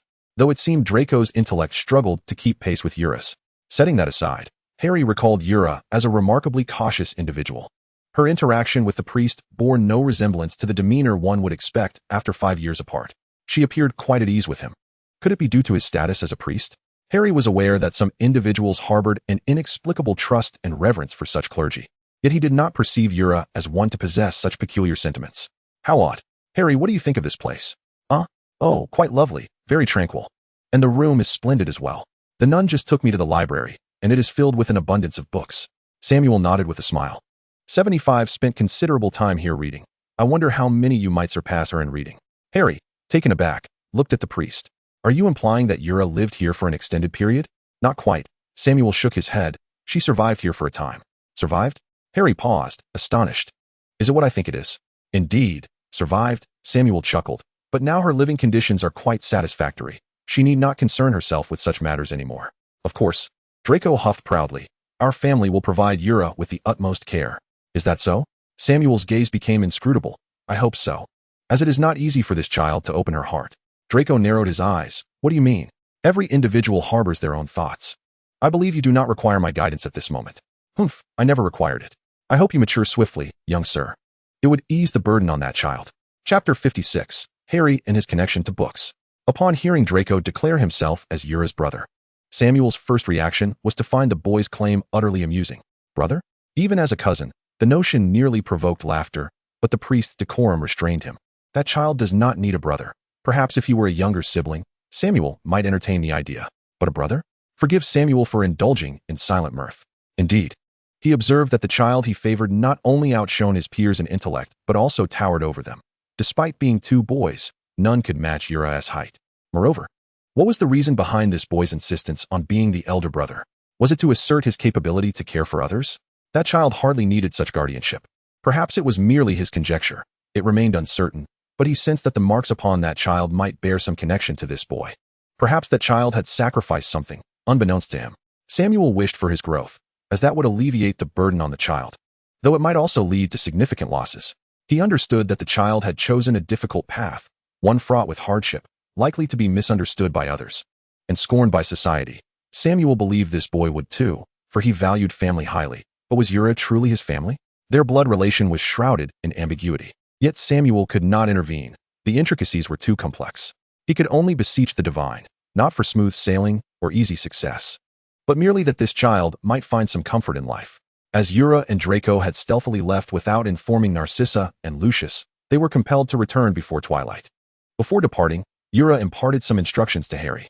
This semester, there should be no teachers accompanying you to Diagon Alley. You may take the night bus to the alley yourself. Just raise your wand on any street, and the fare should be 11 sickles. Alternatively, you may write to us, and I shall have Nayli escort you. Rest assured, Hedwig will deliver the message without fail. We shall handle any additional matters. Understood. Ura, please have Nayli come fetch me. Harry winked at Ura. I wish to accompany you for shopping. Ura nodded. Very well. When we are ready to depart, I shall write to you and have Nayli bring you over. You may wait here in peace. Draco, huffing with indignation, stepped aside, refusing to partake in the conversation, leaving Harry momentarily bewildered. Ura, what is wrong with Draco? Ura cast a sidelong glance at her petulant cousin before unflinchingly revealing, I'm not entirely sure. Perhaps Draco feels it is rather unbrotherly for you to converse solely with me and not with him. I believe the term might be jealous. Ura. Deora paid no heed to her flamboyant peacock cousin, Draco, and continued her discourse. Draco, if you care, you must express it. You cannot be like the headmaster. A brooding enigma, for that is quite unseemly. Harry was taken aback by Deola's assessment of the headmaster, a man whose words could be as lethal as poison. Was the headmaster truly a brooding enigma? Perhaps he was. Deora remained indifferent to the shock her words instilled in the two boys, continuing to utter astonishing revelations. I happened to overhear Professor McGonagall mentioning that Professor Dumbledore, having worked alongside the headmaster for so many years, must have a valid perspective. Was it possible that in Dumbledore's eyes, the headmaster embodied such a persona? Likely. Meanwhile, Draco, amidst his astonishment, felt an indescribable sensation brewing within him. Though he was not particularly fond of being taught potions by a brooding enigma, Deola's words made him ponder the legitimacy of that attribute in the headmaster. In truth, Dumbledore was not without his merits. At the very least, he was astute in his judgments. Draco mused that this matter was worth sharing with his father. But would his father relay it to the headmaster? Surely, his father would not betray his own son. He hoped not. After imparting some advice to Harry, Draco urged Deola to depart, for dinner was approaching, and lingering beyond that would surely raise suspicions. Harry, with a look of disdain, jabbed at Draco a few times. Yet he understood his urgency and refrained from further comment. However, as he bid farewell to Deola, he suddenly noticed a faint red mark on her sleeve, the kind that would easily go unnoticed upon casual observation. He was grateful to Deola for her Christmas gift, which liberated him from the wretched spectacles, and it also unveiled her peculiarities. In truth, Harry had long observed that Deola often covered her right wrist, initially dismissing it as merely a quirk or habit. Yet, it now appeared to be more than that. Harry reached out, wishing to inquire, but seeing Deola's demeanor, which suggested she wished to keep secrets. His words lodged in his throat, unuttered and undigested. He could not fathom what strange intentions Deola harbored. Deola noticed his gesture, glanced at her right wrist, then at Draco ahead, and playfully signaled Harry to be silent. Shoo, it's a secret. Reluctantly, Harry lowered his hand, watching as Deola and Draco's figures faded into the greenery. He seemed to be quite the inquisitive child. A sudden voice startled Harry, turning around. He discovered it was the priest. Just as he exhaled in relief, he recalled that the man was a Muggle. Had he just witnessed Draco and Deola's vanishing act? Yet, Harry could not afford to alert the man. What if he had merely misinterpreted what he saw? I saw it clearly. Huh. Samuel smiled at Harry. I saw them disappear just now. Let me explain. We are not. Well, how do I phrase this? Harry stammered, but Samuel made a gesture for silence. Shoo. Do not raise your voice in the church. It is disrespectful to the divine. Harry swallowed hard, suddenly feeling an oppressive aura from the man, which also felt strangely familiar. You would feel familiar. Most of that boy's knowledge was imparted by me. Harry's eyes widened in disbelief. Can you read my thoughts? You appeared unfazed when you saw them vanish. Are you also a wizard? A wizard? Samuel feigned realization. So, your mysterious group consists of wizards? You ought to be cautious around me. After all, priests were once known for executing witches in the Middle Ages. Realizing he had let slip too much, Harry quickly covered his mouth, eyeing Samuel warily. No need to be so tense, child. From your conversation with that boy and your actions today, I've gathered a general understanding of you. I bear no ill intentions. Samuel maintained a polite smile. Good child, fear not. I am a priest, not a devil. Moreover, your thoughts are plainly written on your face. I possess no so-called mind-reading abilities. You ought to practice better control over your expressions. Harry cautiously lowered his hand, regarding Samuel with suspicion. You know? Of course I do. Otherwise, why would 75 entrust me with your care? Why do you refer to Eula as 75? It is rather impolite to address someone by a number, is it not? 75 was indeed her former name, but you seem unaware of this. So I shall refrain from elaborating further. It is up to her to decide if she wishes to disclose it to you. So, Samuel clapped his hands, smiling at Harry. Let me outline your daily routine. In the morning, someone will wake you. You must rise. Since you are not a believer, you need not join us for prayers. But idleness is unacceptable. Thus, you are required to read for an hour before breakfast. After breakfast, you may relax, but during prayer times, you must return to your reading. Harry was astonished. Why? There is no reason. The church has its own regulations. You cannot simply wander about aimlessly, as others will be present. Therefore, you must manage your time wisely. Starting tomorrow, you will study in the reading room and may not leave until designated. Harry's pupils dilated in shock. Had Deora sold him out? Was this a notorious cult? Please refrain from envisioning such disrespectful notions, child. This is a sanctuary. And such thoughts are unbecoming. As Harry gazed at Samuel's smiling face, he could not help but envision it as that of a cunning fox. Why was it that he had to remain in the library at school, only to be confined to a reading room here? He would rather be at Aunt Petunia's house. Chapter 57. Do you wish to become a Death Eater? After Naley brought the two back to Malfoy Manor, they realized the Malfoys had yet to return. Draco let out a relieved sigh. Thank goodness we returned swiftly, though it was certainly worthwhile to settle Harry today. Wouldn't you agree, Eula? Draco nudged the dazed Eula, his concern evident. Eula, what troubles you? At that moment, Eula snapped back to reality, shaking her head. It's nothing. I was pondering over the matter of Dobby. Should we inform Uncle Lucius about this? Draco hesitated, realizing that telling his father would also mean admitting they had sneaked out today. Eula nodded, understanding the implication. Are you afraid? Draco nodded sincerely. Then how about I help you devise a plan? What plan? Let us first go to the study. Draco often relied on Eula for guidance. So upon hearing she had a solution, he promptly followed her. Eula, what is your plan? It's quite simple. You see, Eula perched elegantly on the sofa, crossing her legs as she regarded Draco. That house elf went to seek out our friend without authorization. If I understand correctly, this constitutes betrayal, a rather rare occurrence, I believe. Draco nodded in agreement. Indeed. Departing from the original wizarding lineage, seeking refuge or offering assistance to another sorcerer without the consent of one's master constitutes an act of treachery. Nevertheless, that individual has always been an anomaly. In any case, despite the betrayal, he has not yet severed ties with the Malfoy family, has he? He remains obliged to serve the Malfoys and adhere to their commands. Furthermore, Draco, I wish to pose a question to you. Deora lowered her gaze, her right hand resting upon her left arm, lightly tapping the location of the black line. What question? There are many house elves, are there not? Do you care about losing one? Losing one. Draco contemplated the prospect of expelling Dobby from Malfoy Manor. After all, the manor was teeming with house elves. One more or one less made little difference. Thus he shook his head. We do not care, Yura. That is good to hear, Nari. Deora snapped her fingers, and Nari appeared in the study at the sound. It is Nari's honor to serve Miss Deora and the young master. Deora leaned forward, resting her chin on her hand, watching Nari with keen interest. Nari, I wish to ask you a question. It is Nari's honor to answer Miss Deora's inquiries. Observing Nari's adoring and expectant gaze, Deora smiled faintly. No wonder wizards believed it was their due that house elves serve them. Being regarded with such admiration by another species would surely inflate a wizard's vanity and confidence. Who would desire to release such a devoted race from their bonds? Nari, I inquire of you, do you harbor feelings for Dobby? Upon hearing Dobby's name, Nari's expression transformed instantaneously, her eyes brimming with disdain and discontent. Nari does not like Dobby. He is a detestable house elf, lazy and greedy, pursuing what is deemed shameful by his kind. Nari despises him. I see. Deora reached out and gently patted Nari's head. Nari, I have a task to assign to you. It is Nari's honor to be commanded by Miss Deora. Indeed, Nari, you should remember the Harry Potter we encountered today. He is our friend, yet he is currently being harassed by Dobby, which greatly concerns both Draco and me. Therefore, I must entrust you with a task.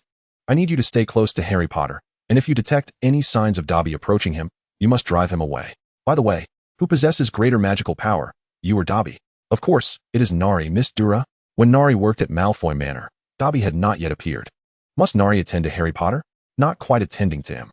After all, our dear little Potter possesses a tenacious vitality and self-sufficiency. Besides, while there, he only needs to focus on his studies. Other matters will be managed by designated individuals. And you, Nari, have but one task. That is to keep Dobby away from Harry Potter, whether through magic or scolding. Just ensure he is expelled. Of course, you must not disclose this matter to anyone besides myself and Draco, including the other two masters of the Malfoy household. However, Nari must obey her master's command. At this moment, Draco interjected, Nari, this is my command. You are not to inform father or mother. You must comply with the order. They will not inquire of you. You need only refrain from volunteering this information. Do you understand? Yes. Nari bowed deeply to Draco, affirming her compliance. Nari's figure vanished, and Draco sat down beside Deora.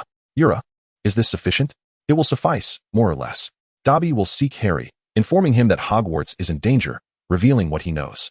It would be advantageous to align with the narrative's progression, for we are uncertain of the specifics, yet it undoubtedly relates to Harry himself and to us. She is so naive, believing Lucius would keep Voldemort's belongings openly in the study. Such items would certainly be hidden away. Deora was now confident that the object Voldemort instructed her to find was presently in Lucius's possession. Perhaps Lucius intends to deliver that notebook to Hogwarts. Dobby, aware of the dangers, seeks to prevent Harry from attending Hogwarts, but that house elf is simply too naive and foolish. To obstruct a young wizard from attending school, what an absurd notion. Harry must attend Hogwarts. Dumbledore wishes for it. Voldemort wishes for it, and she desires it as well. Bringing such a perilous object into Hogwarts necessitates an opportunity, or rather, an opportunity must arise for that notebook to be dispatched. Lucius would certainly not allow that notebook to fall into her or Draco's hands. He would devise a method to ensure that someone else carries it away. The most opportune moment for trickery is during times of turmoil. Perhaps she ought to keep a close watch on Lucius's movements. Deora, while Dobby is our house elf. What exact connection do we have with him? This, I am not entirely certain of. It is certainly tied to Harry's adversary. However, Draco, the future is not far off. Deora gazed into Draco's gray-blue eyes. Do you have any plans? Plans? Deora hesitated for a moment, various indirect inquiries flashing through her mind. Yet ultimately, she spoke her true question. Draco, tell me, do you wish to become a Death Eater? Draco's face paled instantly. Deora, it is too early to ask this. It is not too early, Draco. However, I also know your answer. I need you to articulate it, to reveal your innermost thoughts to me. Draco lowered his head. Golden strands of hair that had not been fixed with gel cascading down. I do not know, Deora. Chapter 58, Results. Draco lifted his gaze to Deora, confusion evident in his eyes. I do not know, Deora. I do not wish for him to return. Yet all signs indicate that he will. If he comes back. Draco paused, his gaze drifting. Father bears that mark. I have seen it. Even if Father despises that brand, should that person return, he would have no choice but to greet him with a smile. Would he? Since my grandfather's time, our family has followed him. As he spoke, Draco pressed his lips together and murmured, my grandfather was a Death Eater. My father is a Death Eater. Deora, it seems I have no choice. My heart is in conflict. I do not wish to, yet I must. I do not know. Draco buried his head deeply into the crook of his arm. Deora quietly observed him, knowing she had gleaned her answer from his words. Do not worry too much, Draco. Deora's hand gently rested on Draco's shoulder, soothing him with soft words. Everything is different now. You have become friends with Harry, have you not? Your future will hold more choices. Changes have already occurred. Your current circumstances are unlike those of your forebears. Will it be different? Draco stared blankly at Deora. Deora, do you truly believe it will be different? It will be, Draco. Deora lightly embraced Draco's shoulder, giving him a gentle hug. It will undoubtedly be different. After pondering for a moment, Deora added, I promise. She would not allow such occurrences to transpire, even if Draco is destined to become a Death Eater. The anguish of that identity is but transient. She would bring an end to it all. Draco is unlike her. He is not as resolute. His parents love him enough. And in the future, he will have different choices. Draco possesses opportunities that Dula does not. Therefore, she is determined to assist him. Eula, what will you do? Draco harbors a vague sense of foreboding, and the object of his unease is Dula. The premonitions of the Malfoy family are seldom mistaken, and he fears that Dula may encounter some unforeseen misfortune. Well, let's take it one step at a time. After all, we have yet to embark on the right path. Everything will be fine in the future, Draco, Dula reassures him. Yet, Draco cannot shake off a lingering anxiety. If you intend to do anything, you must tell me. After a moment's contemplation, Draco adds, rest assured, I will not inform father. Upon hearing Draco's final remark, Dula cannot help but chuckle. Honestly, Draco, we do not need to hide everything from Uncle Lucius. He is far more astute than we are and has plenty of ideas. If necessary, I will inform him, so you need not worry excessively. I see, Draco responds, somewhat bashfully scratching his cheek. I shall inform father of the important matters. Dula laughs helplessly.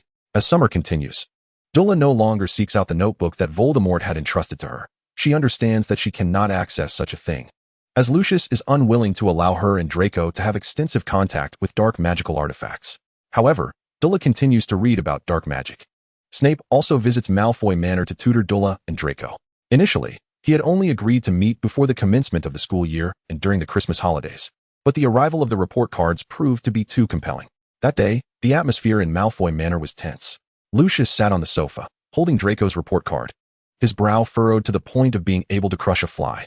Dula had not previously noticed how severe Lucius's frown had become. Narcissa looked at Draco with evident concern while Dula stood beside him, observing his perspiration, and gently squeezed his hand. Draco, Lucius said, shaking the report card in his hand. Your overall performance is commendable. Severus has also mentioned your excellence in potions, which is splendid, Draco. Of course, Eula's results are impressive as well. I now understand why the Sorting Hat placed you in Ravenclaw. You are undoubtedly intelligent, indeed, far surpassing your mother's grades at that time, for she was never at the top of her year. Cough, cough.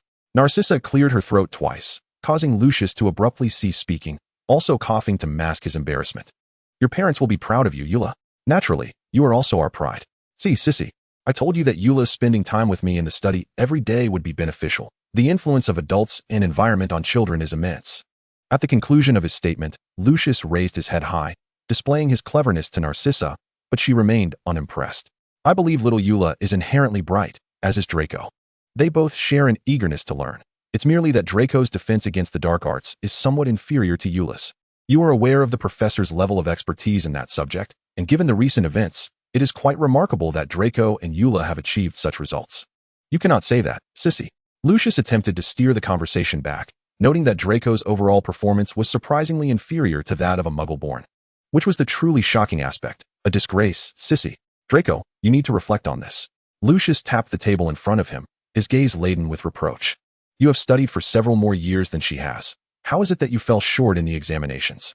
Draco trembled under his father's scrutinizing gaze, and Dula, standing nearby, noticed his distress.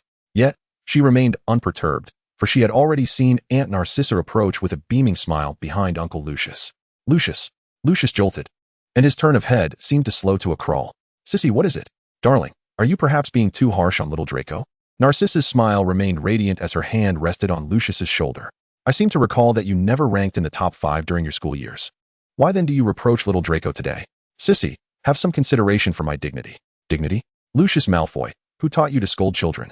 What dignity is there in chastising them? I recall that when you did not top your class, father never scolded you. Tell me, where did you learn this? Wait, Sissy, the children are still here. At least afford me some dignity. Children?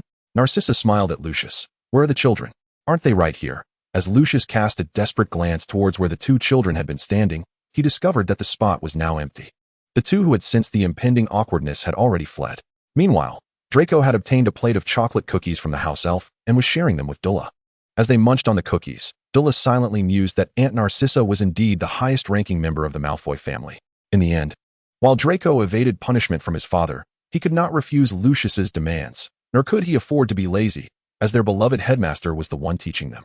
Snape, coaxed into instructing them with promises of all the herb supplies they would need during their schooling, displayed no favorable demeanor towards the 2 children who had grown weary of Hogwarts. Or perhaps he had never displayed any favorable demeanor towards anyone. Snape was a knowledgeable and capable teacher, and during his lessons, Dula was astonished to discover that he possessed extensive knowledge of dark magic, having reached a level of proficiency. She yearned to learn, but the scowl on Snape's face conveyed a clear message of keep your distance. Draco attempted to dissuade Dula, but he did not anticipate that she would exhibit the courage of a Gryffindor. Under Snape's cold demeanor, no one dared approach him, not even the bravest of Gryffindors. Well, there was one person who dared, and that was Dumbledore, a graduate of Gryffindor. However, the consequences of his approach usually resulted in several days of detention or a ban on sugary treats. just when Draco thought Dulla would succumb to the headmaster's venomous affection. Something utterly unforeseen happened. Dumbledore expressed a willingness to teach Dulla dark magic, leaving Draco utterly flabbergasted. Was this truly their aloof headmaster? Furthermore, Dulla was only 12. Was it truly wise for her to begin learning such formidable dark arts at this tender age? He must inform Father. Chapter 59. Unforeseen Circumstances. After this period of instruction under Snape, Draco felt rejuvenated. After all, not everyone could endure Snape's relentless teaching every day. He had also undergone a significant transformation. He no longer found slugs repulsive, he had grown numb to them. Indeed, Dulla was correct. Habits are a most fearsome thing. Today, Draco was particularly elated for yesterday. He and Dulla received a letter from Hogwarts via owl post containing their book list for the semester. Today, they were to go to Diagon Alley, and their father had promised to take them to Nocturne Alley as well, which filled Draco with immense joy. However, as he eagerly perused the reading list, Draco felt as though his eyes had been sullied. What on earth were titles such as Travels with Trolls, Betrayal with Banshees, and Vacationing with the Wailing Widow? Surely, there was nothing amiss with his vision? Wasn't this section supposed to pertain to the defense against the dark arts? Moreover, who assigned 7 books for a single class? These tomes bore a striking resemblance to adventure novels rather than textbooks intended for study. Had Dumbledore truly enlisted a simpleton to instruct them in defense against the dark arts this semester? Eulalia. Draco cast a wan glance at Eulalia. Who, pray tell? Was this Gilderoy Lockhart? Is he renowned? Quite so. Eulalia frowned as she scrutinized the list, claiming to be an adventurer and author, and even a recipient of the 3rd class Order of Merlin. I have perused his writings. They are ostentatious and utterly fabricated, without a doubt. So why would Dumbledore invite such a fellow to teach us? Perhaps, Eulalia pondered for a moment. It is because the position of defense against the dark arts professor is cursed. After all, no instructor remains for more than a year. He might be seeking a scapegoat. Hearing you say this makes it somewhat more acceptable to me.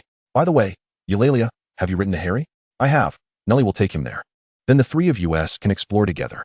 Upon hearing Draco mention 3, Eulalia hesitated for a moment before tentatively speaking. Could it be 4?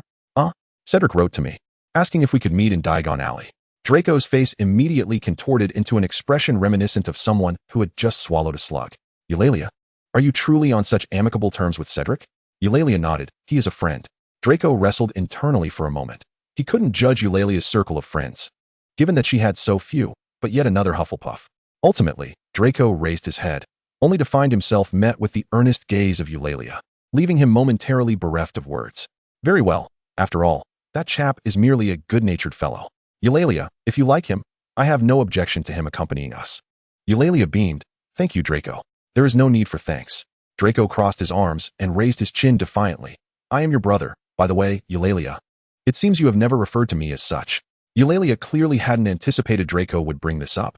She was surprised he cared so much about such matters. Do you truly care about this? I thought you wouldn't mind the titles we use. I do care.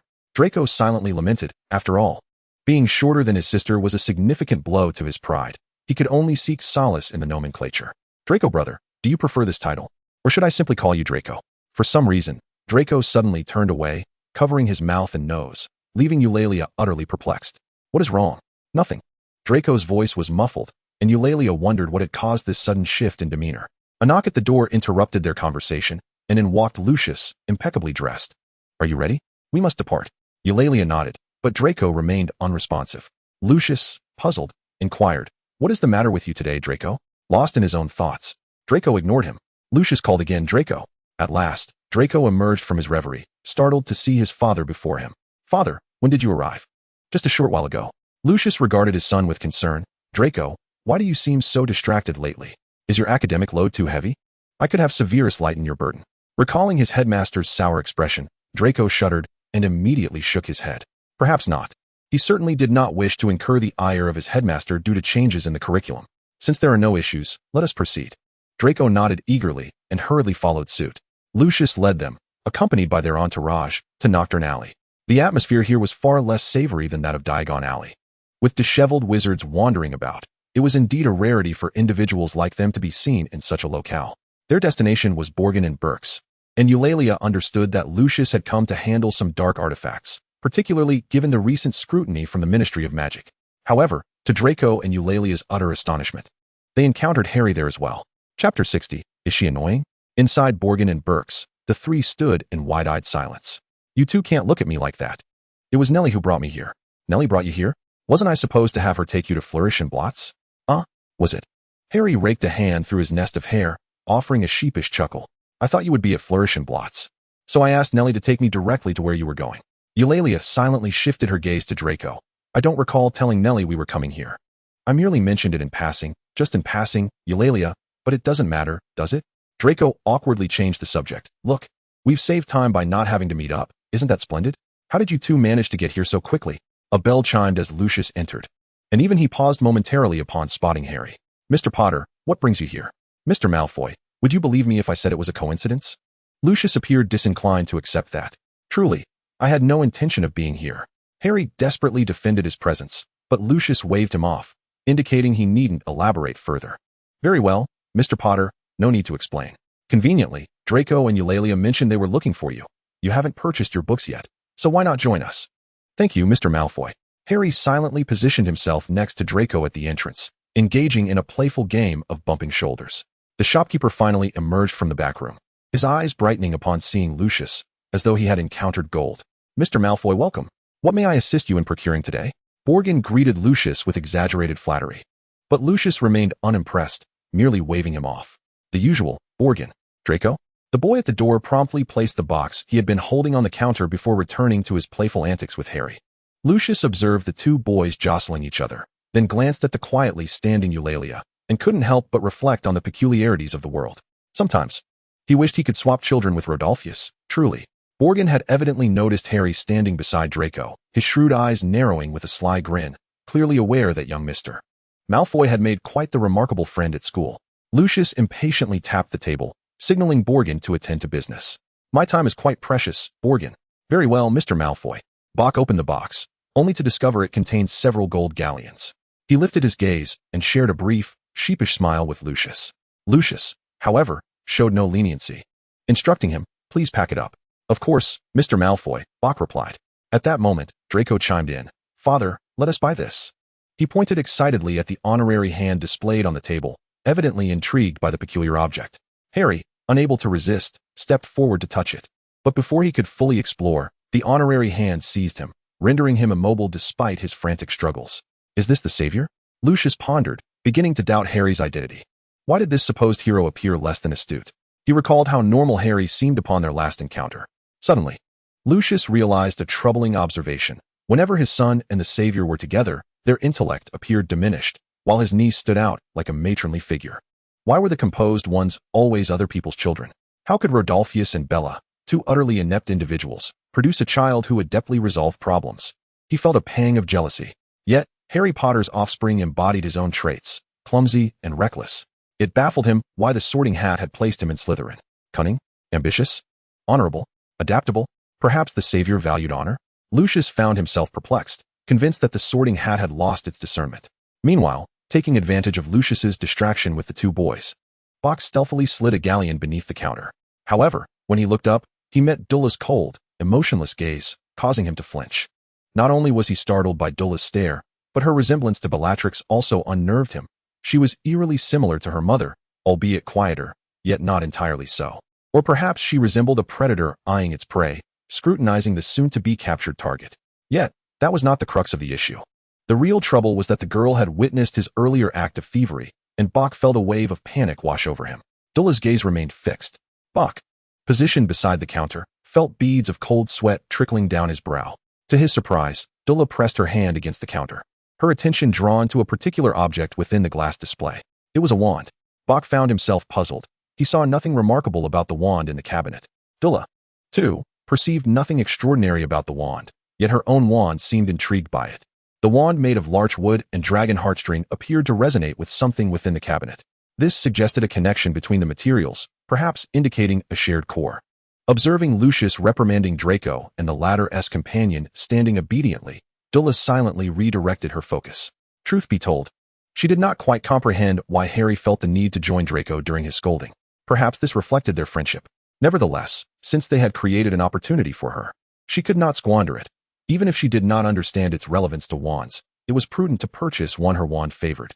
Gently tapping the counter, the wand materialized at her waist. She looked at Bach, who was stunned, and with a flick of her fingers, a pile of galleons appeared unexpectedly on the shelf where the wand had been placed.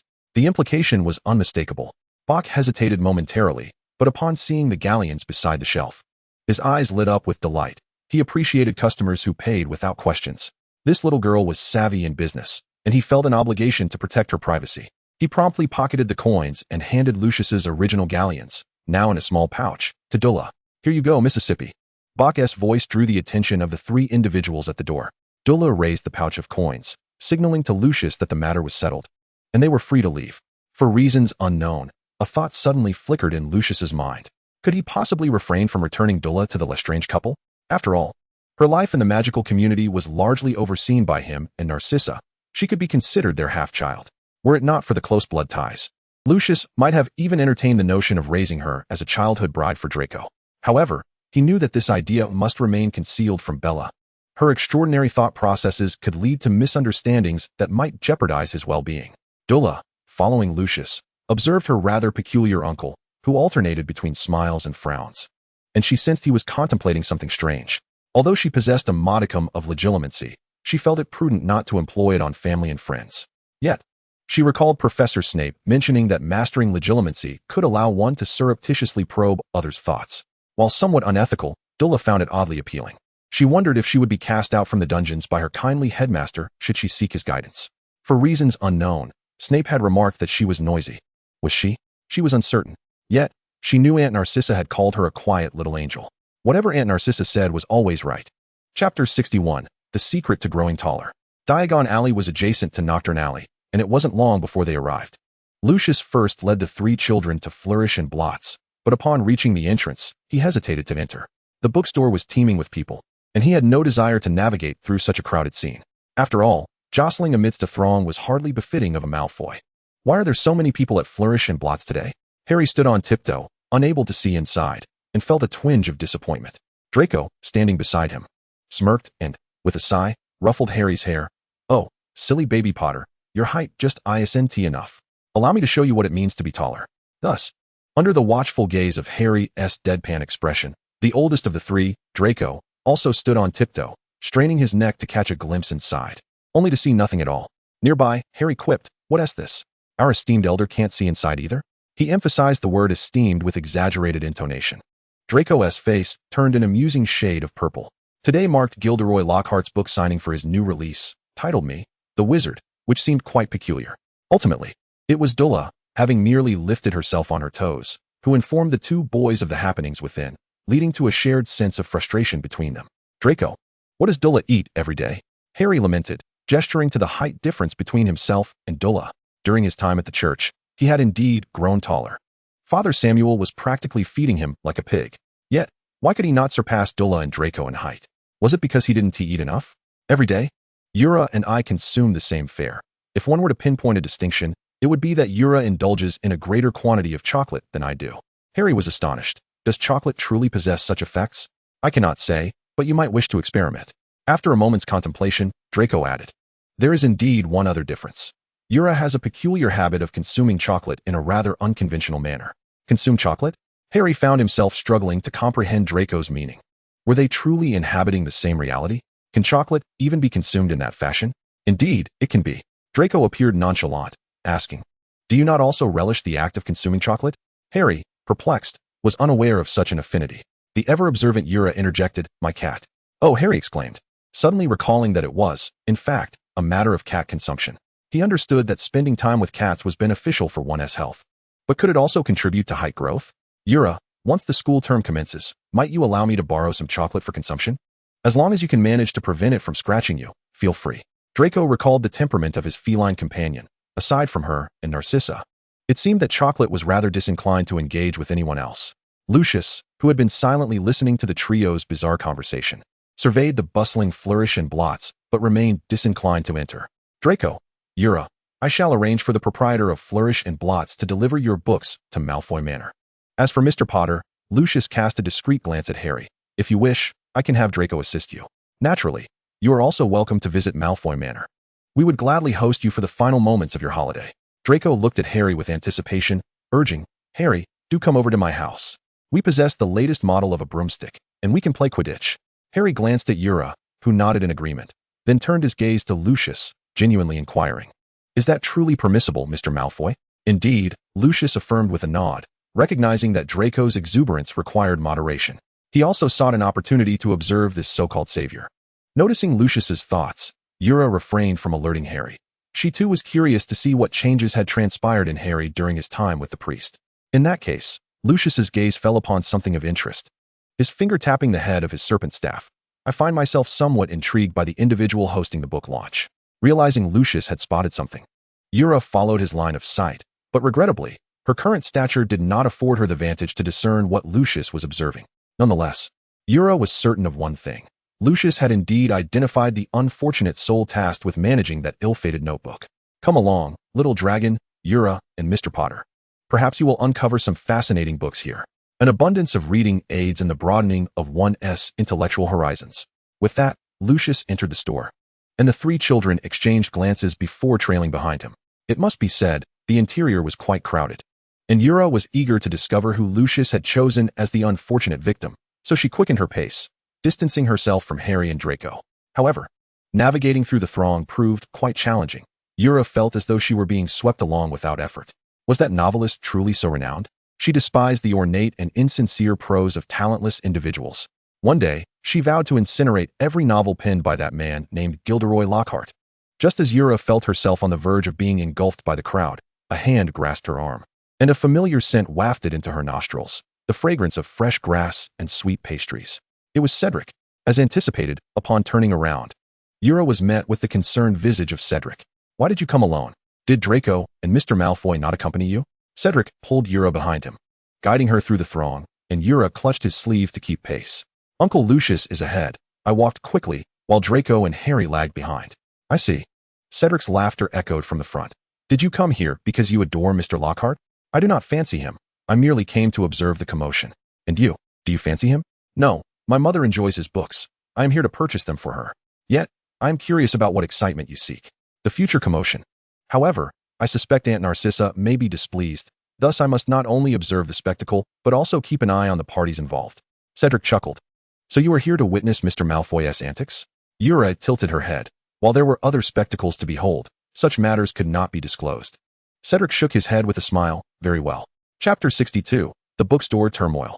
Within the inner sanctum of Flourish and Blots, Deora finally laid eyes upon the supposedly illustrious Gilderoy Lockhart. One could not deny that he possessed striking features, perhaps explaining why his female clientele far outnumbered his male counterparts. It might also account for his having received the award for Most Charming Smile on 5 occasions. Yet, Deora felt a nagging discomfort, despite his agreeable appearance. He exuded an off-putting, oily charisma. I am curious, Cedric. Deora tugged at Cedric's sleeve. Why does Mrs. Diggory admire him? Perhaps it is due to the captivating nature of his writing. My mother claims the narratives are quite tumultuous. Is that so? Deora stole a glance at Lockhart, who was grinning vacuously at the camera, then quickly averted her gaze, beginning her search for Lucius among the crowd. She had a hunch regarding who had been chosen as the unfortunate recipient of Lucius's attention, having spotted a member of the Weasley family at the forefront. In Lucius's eyes, no one was more fitting for the role of the unfortunate victim than a Weasley. Deora, why did you move so swiftly? Emerging from the crowd, Draco and Harry finally pinpointed Deora's location. Draco had intended to scold Deora for straying from their group, but upon seeing Cedric standing beside her, his reprimand vanished from his mind. What are you doing here? Cedric greeted Draco and Harry with a smile, explaining with a grin.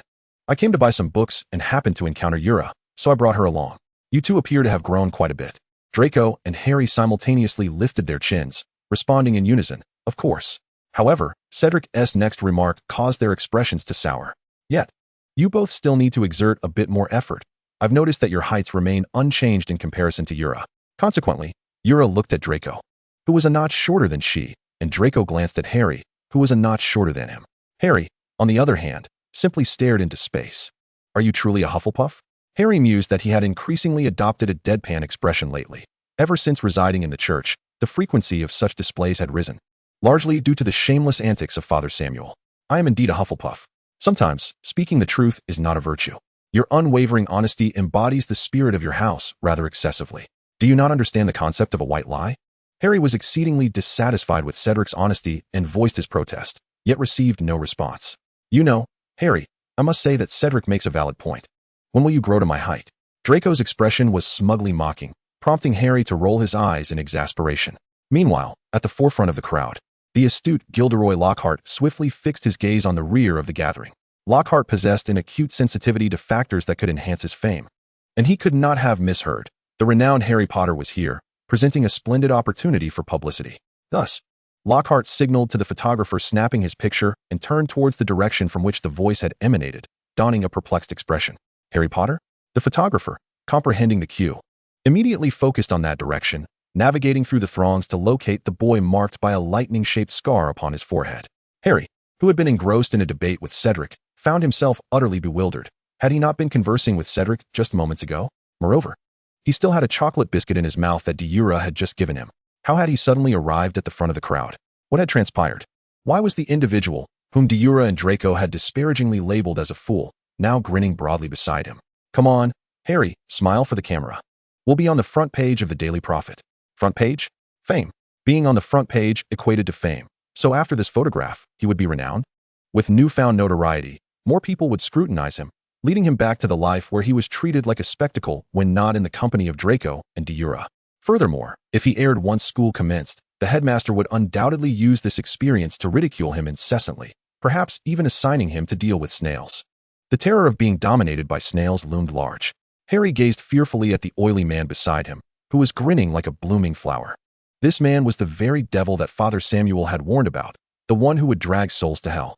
The photographer, noticing Harry's discomfort, gestured to the oblivious Lockhart, indicating the need for him to adjust Harry's mood, ensuring that the resulting photograph would be more favorable. Upon observing the photographer's signal, Lockhart modified his expression, bending down with a beaming smile directed at Harry. Don't be nervous, Harry. You must acclimate to this sensation of fame. We are celebrities. To Harry's eyes, Lockhart, uttering such words, appeared as a devil incarnate. Come on, Harry, let us show them a smile, just like mine. With that, Lockhart flashed a smile that elicited a chorus of shrieks from the female admirers below. Just like me, Harry, you too will win the award for the most charming smile. Before Lockhart could finish his sentence, Harry interrupted, breaking free from Lockhart's embrace to deliver an uppercut to his chin. You trafficker. You are the devil the priest spoke of. This unexpected turn of events took everyone by surprise. Lockhart's female fans erupted into another round of screams as Harry, having liberated himself, dashed to Deora's side, exclaiming, Deora, he is so malicious.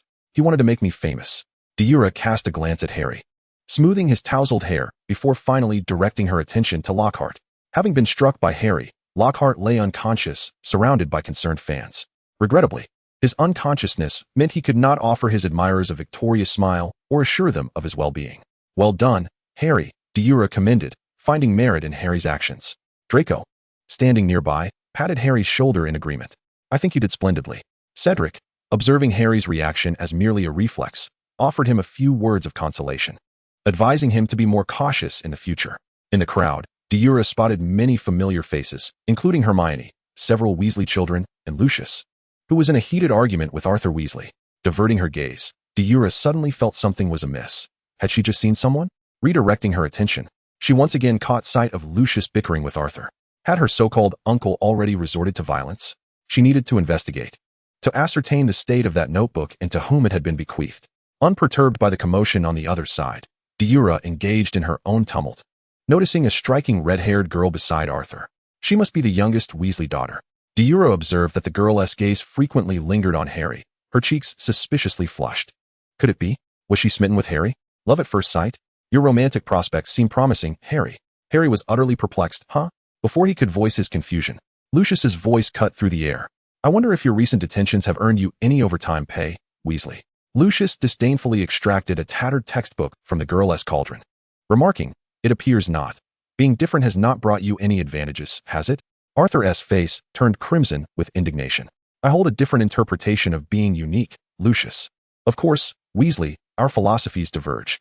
Yet, Lucius's gaze settled on Hermione, standing beside Ron, a smirk curling his lips. It seems your family has taken uniqueness to its extreme, Weasley. Associating with such individuals, it appears your family's decline knows no bounds. With a resounding thud, Deora witnessed the cauldron in the girl's hands arc gracefully through the air, followed by Arthur's startled cry. As she turned to look, Arthur had already lunged forward, colliding with Lucius against a bookshelf. This turn of events sent a chill down Deora's spine. She sensed that Narcissa would be furious. Deora heard the Weasley brothers rallying in support of their father, along with Mrs. Weasley's attempts to mediate the chaos. Then, she heard a click. It was the photographer capturing the altercation between Lucius and Arthur. Deora could already foresee Narcissa's wrath upon discovering this incident.